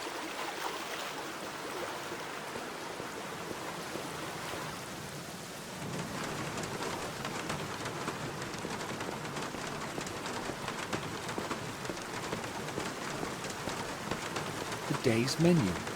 Roe deer on cream. Wild boar shoulder. Gamekeeper style. Harry's wife always did cook well. Maybe I'll have something later. I'm not hungry yet.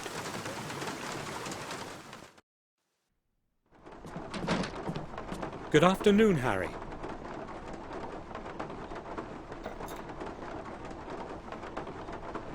More like evening, I'd say. Have you seen the weather outside? It's unnaturally dark. Yes, it's very strange. More than that, weather like this brings nothing good. I'm a bit superstitious, you see. Yes, I've noticed. But enough about the weather. Here in the pub, we're always comfortable. Will you have anything, Mr. Samuel? I don't think so. I've just come to ask about things. I thought so. No offense intended, but you're not exactly my best customer.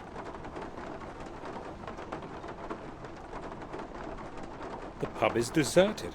Where is everyone, Harry? Everyone's probably staying at home. The weather is ghastly today. In fact, I'm not even surprised.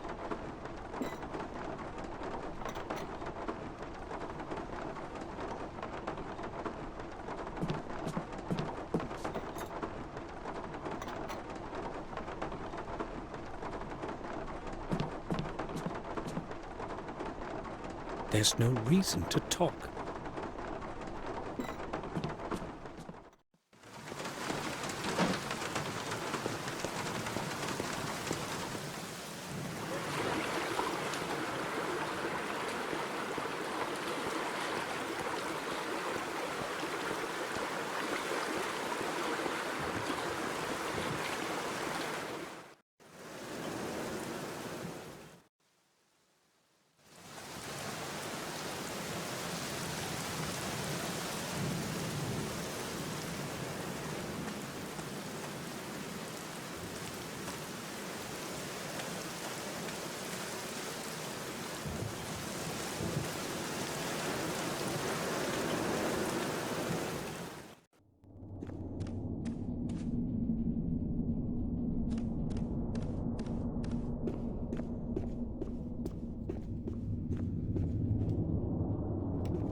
Do you need anything, sir? Not really. I was just passing by.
Father, I need to talk to you. Yes, go ahead. Have you found anything in the old chronicles yet, Father? It's very important to me. Not yet. You need to be patient, my son. I'll come back later.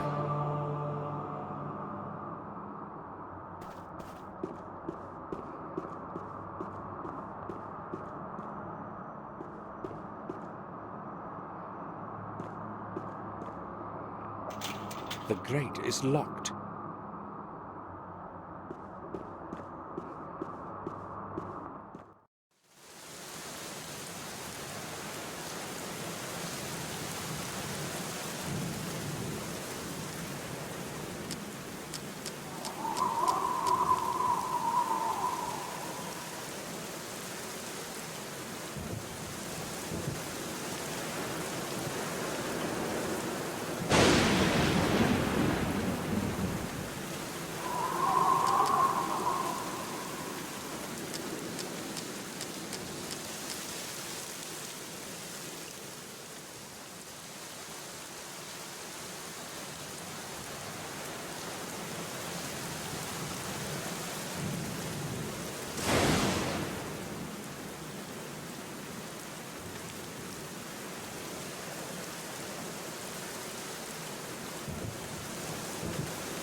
Father Frederick has been administering to the vicarage for many years.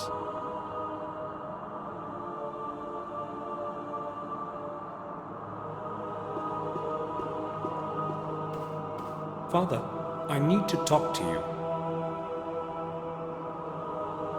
Yes, go ahead. You have returned just in time, Samuel. I found the record you need in the Chronicle. Lothar Gordon was the father of Thomas Gordon, who was the father of William. His remains were buried near Ashbury, as per his last wishes. In Ashbury? After some time, however, his body was cremated and transferred into one of your family tombs in the graveyard of the vicarage. That is where it is resting now. Thanks, Father. You have been a great help. You need not thank me. I am happy to have a look at the Chronicles.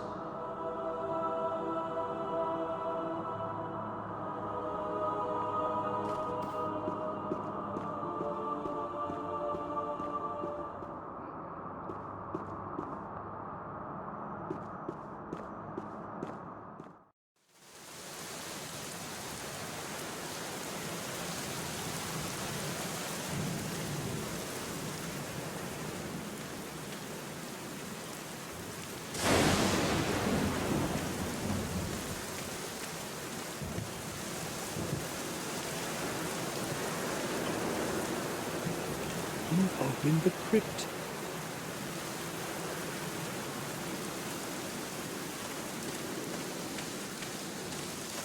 Is anyone there? Who's there this late at night?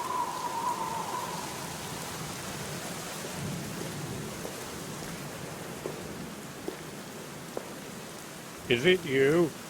What are you doing here?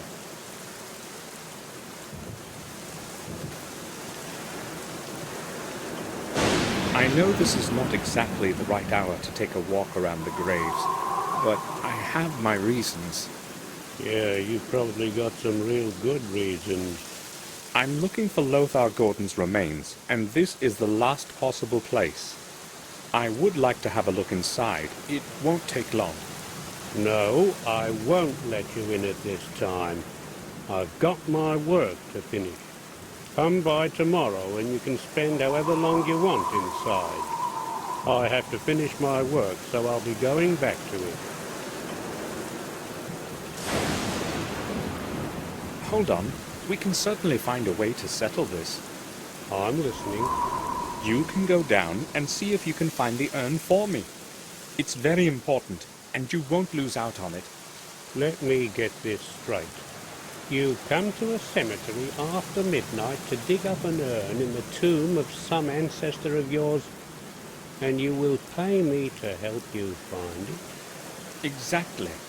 It's got to be very important indeed, as far as I can tell. To hell with it. I'll go and find it for free. So, whose urn is it that you want? Lothar Gordon's. It must be somewhere in the crypt. Okay. Wait here. It's going to take me a while to find it. Sure.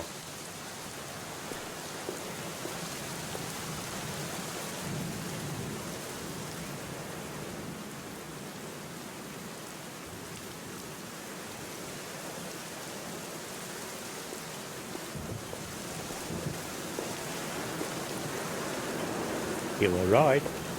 I found it. Here you are. Now I've got to get back to work. You've cost me a lot of time already. I would still like to go to bed today.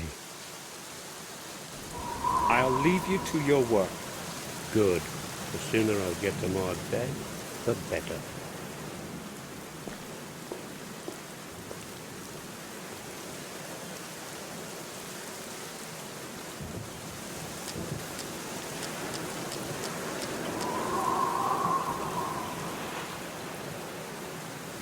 Just one more key left. Williams. There's only one way to obtain it. I fear the thought, but I have no choice. I must finish what I have begun. God forgive me.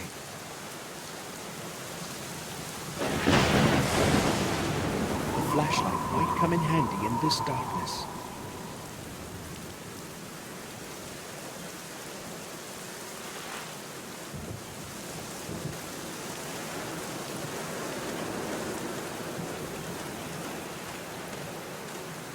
The ground hasn't hardened yet.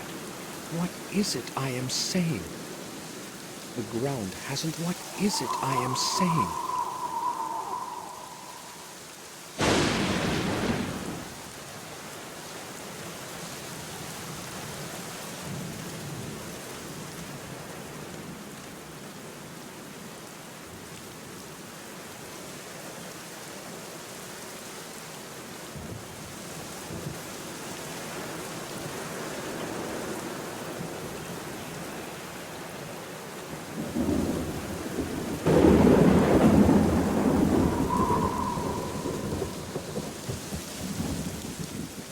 It's too dark.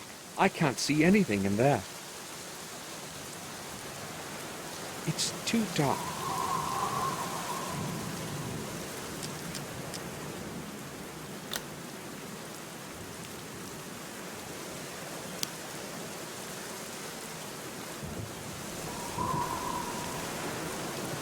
Nothing's carved in the cross.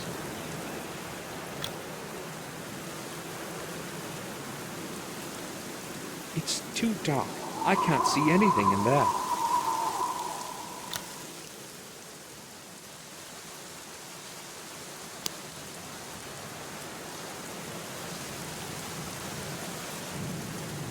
The shovel is lying on the heap.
got to get rid of the gravedigger first. It's holding the metal door open.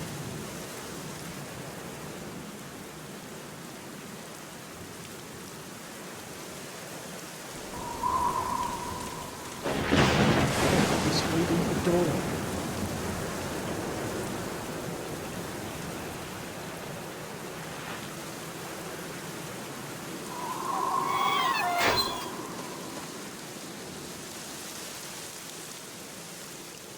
He won't be getting out easily.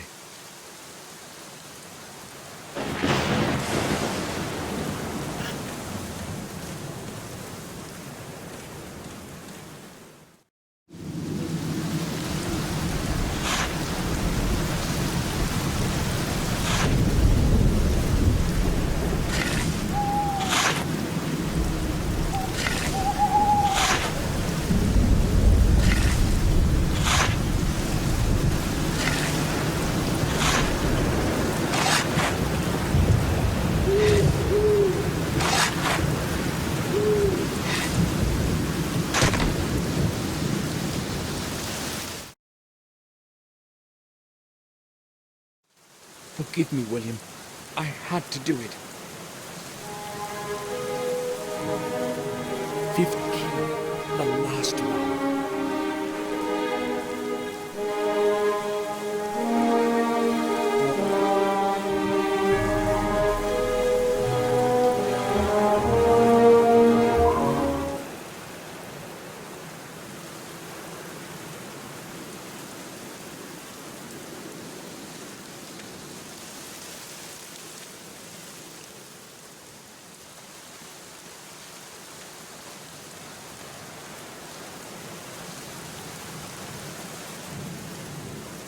Our carriage. Somebody must have come to the vicarage. Victoria? I'll have a look in the church.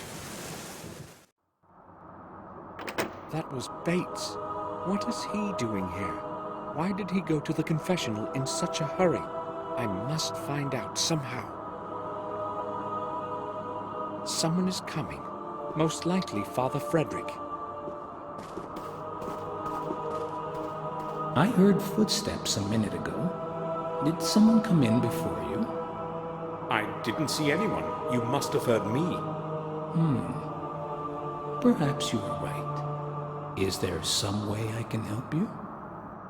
No, Father. Thank you. In that case, I will depart.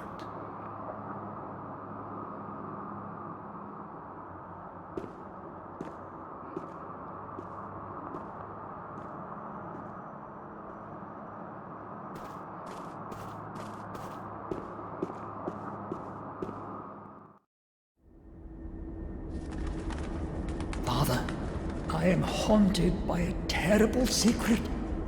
I know who has caused all this evil. I know who killed those people.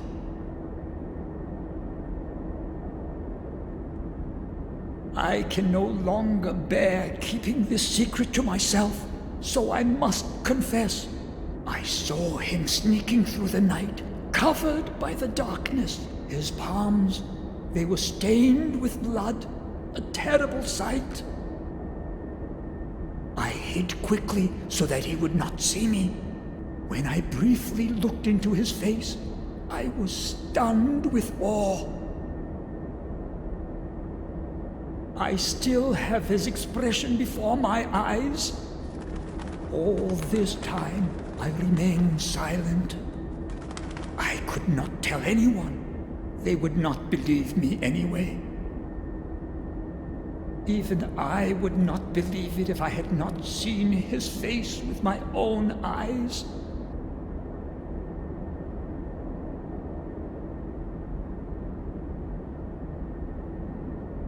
I am afraid of pronouncing his name, Father. Do go on, son. I know the devil has many faces. That night I saw one of them. The face was that of the Lord of Castle Black Mirror, the youngest of the family. Samuel Gordon. That must be the hair of the murderer. The murderer has black hair.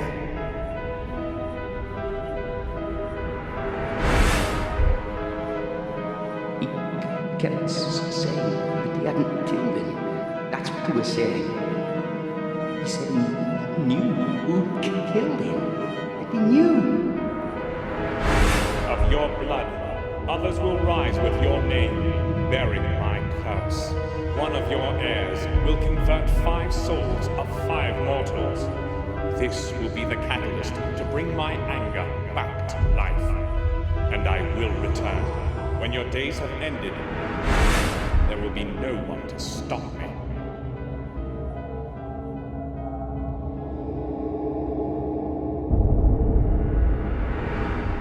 God, forgive him his sins.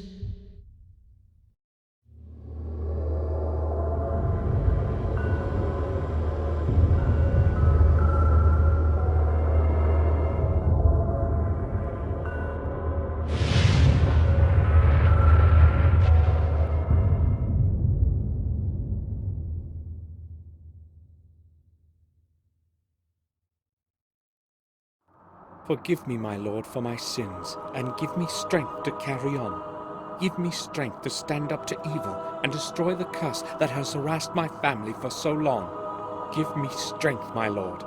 Amen. There's only one way from the quiet areas of the church. I must descend into the depths of the catacombs and destroy the source of evil that has taken over my soul.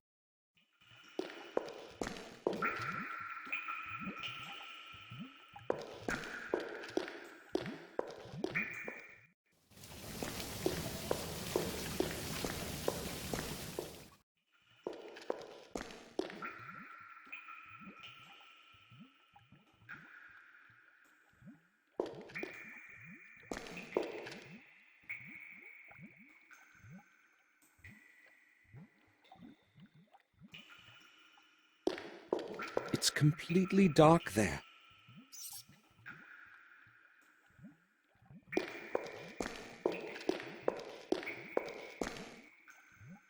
Some strange symbols in a circle.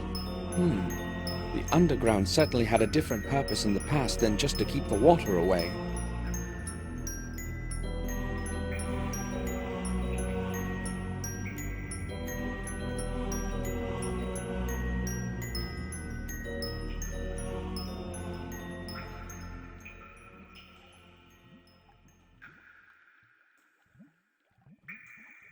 Old runes and Latin words are carved around the area.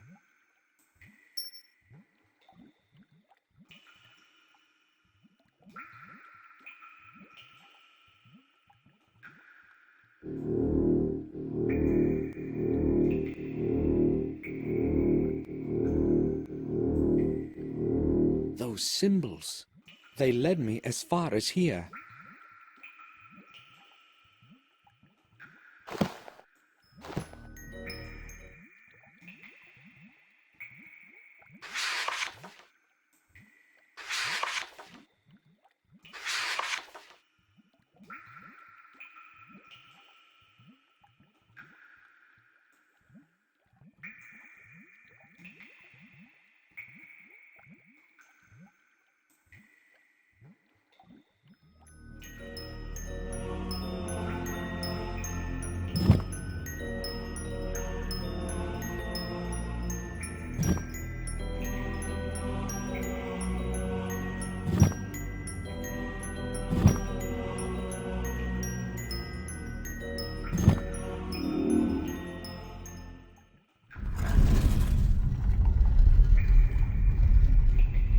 These must be the catacombs that Marcus's chronicle mentions.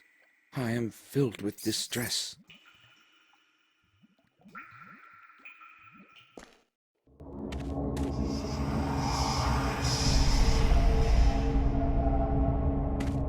I don't know what the writing means.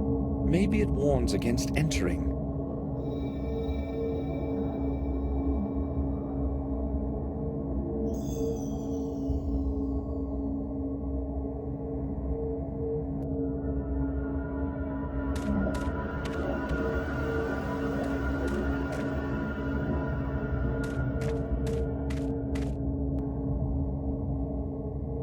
There's no going further this way. The corridor is blocked.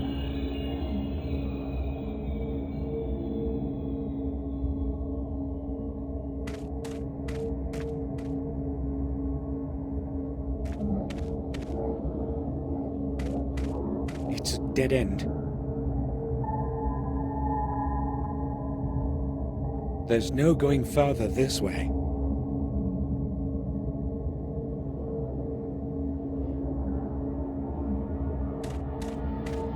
A little opening in the wall.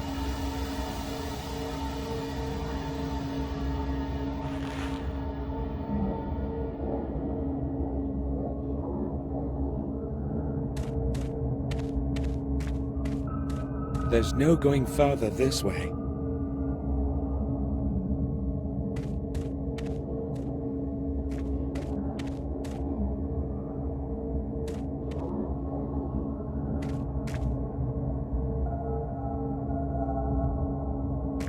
I have no idea whom it belonged to.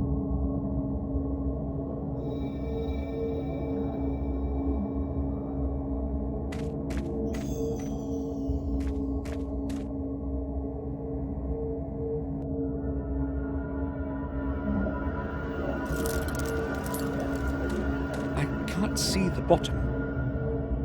I can't see the bottom.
I've heard something in the distance.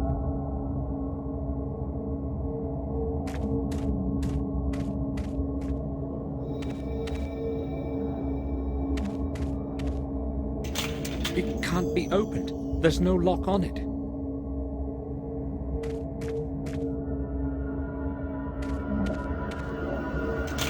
It can't be opened. There's no lock on it.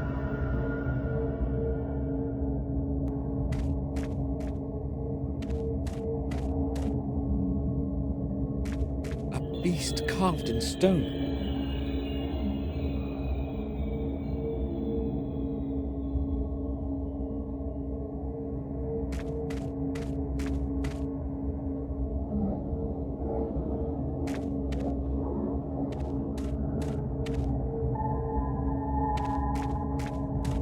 They'd most likely fall apart if I as much as touched them.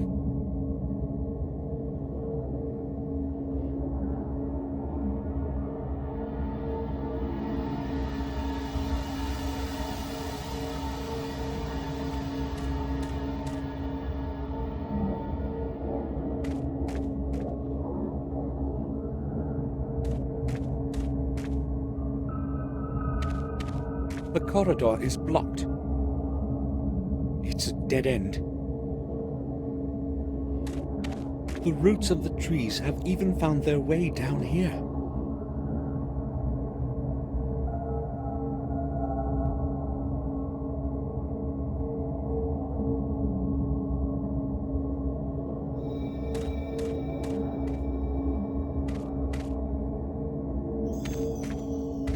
What a fight that must have been. Several bodies are spread all over the corridor.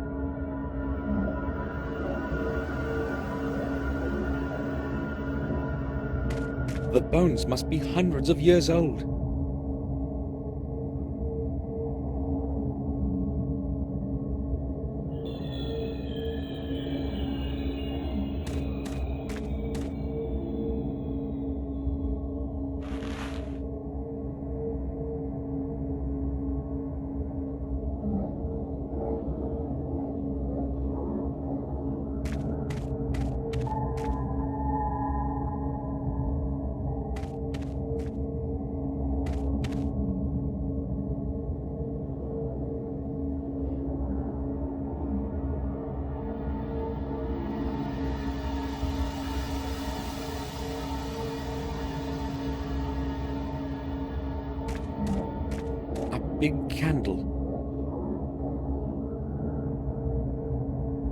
big candle.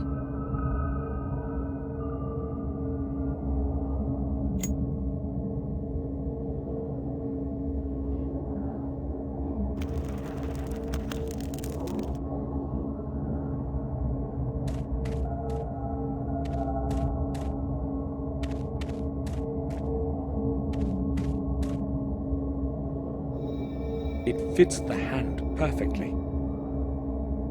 It's probably from the time of the siege, but who knows? A heavy, forged sword.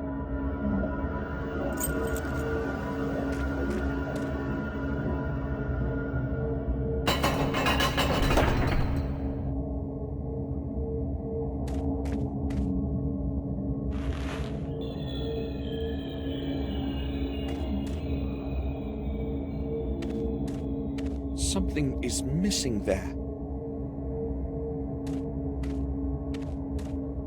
There appears to be something missing.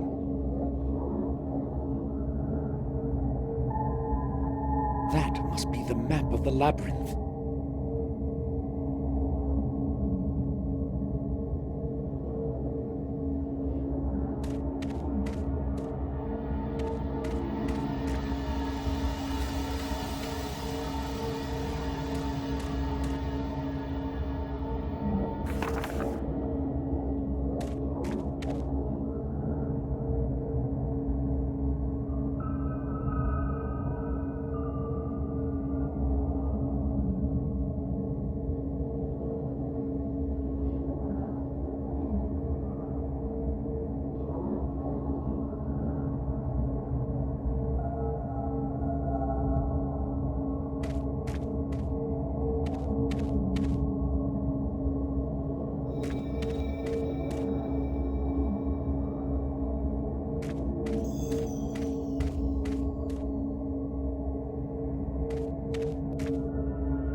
I can't see the bottom.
Where am I? What is this place?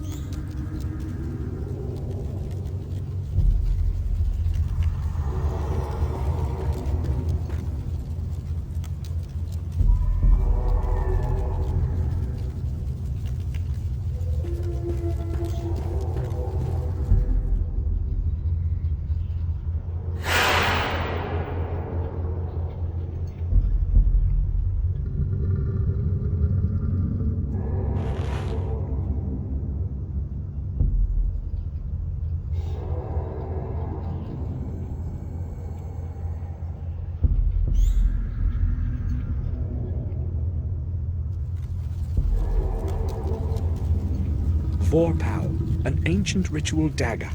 The blade is covered with dried blood.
Zodokare pusadire, im coraxo zodere, matorebe, matoribi, vax da sobra ve, maliore vax da sobra, malior im ibute, amena vi busatire, amena vax zodokare.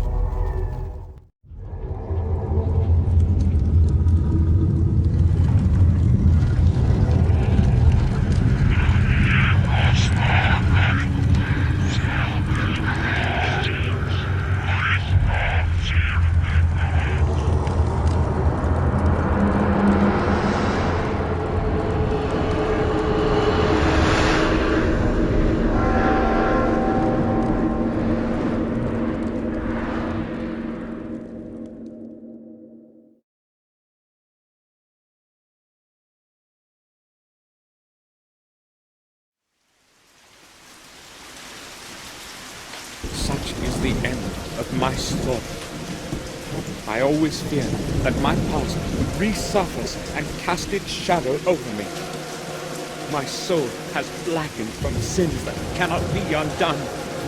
Evil has many faces, many forms.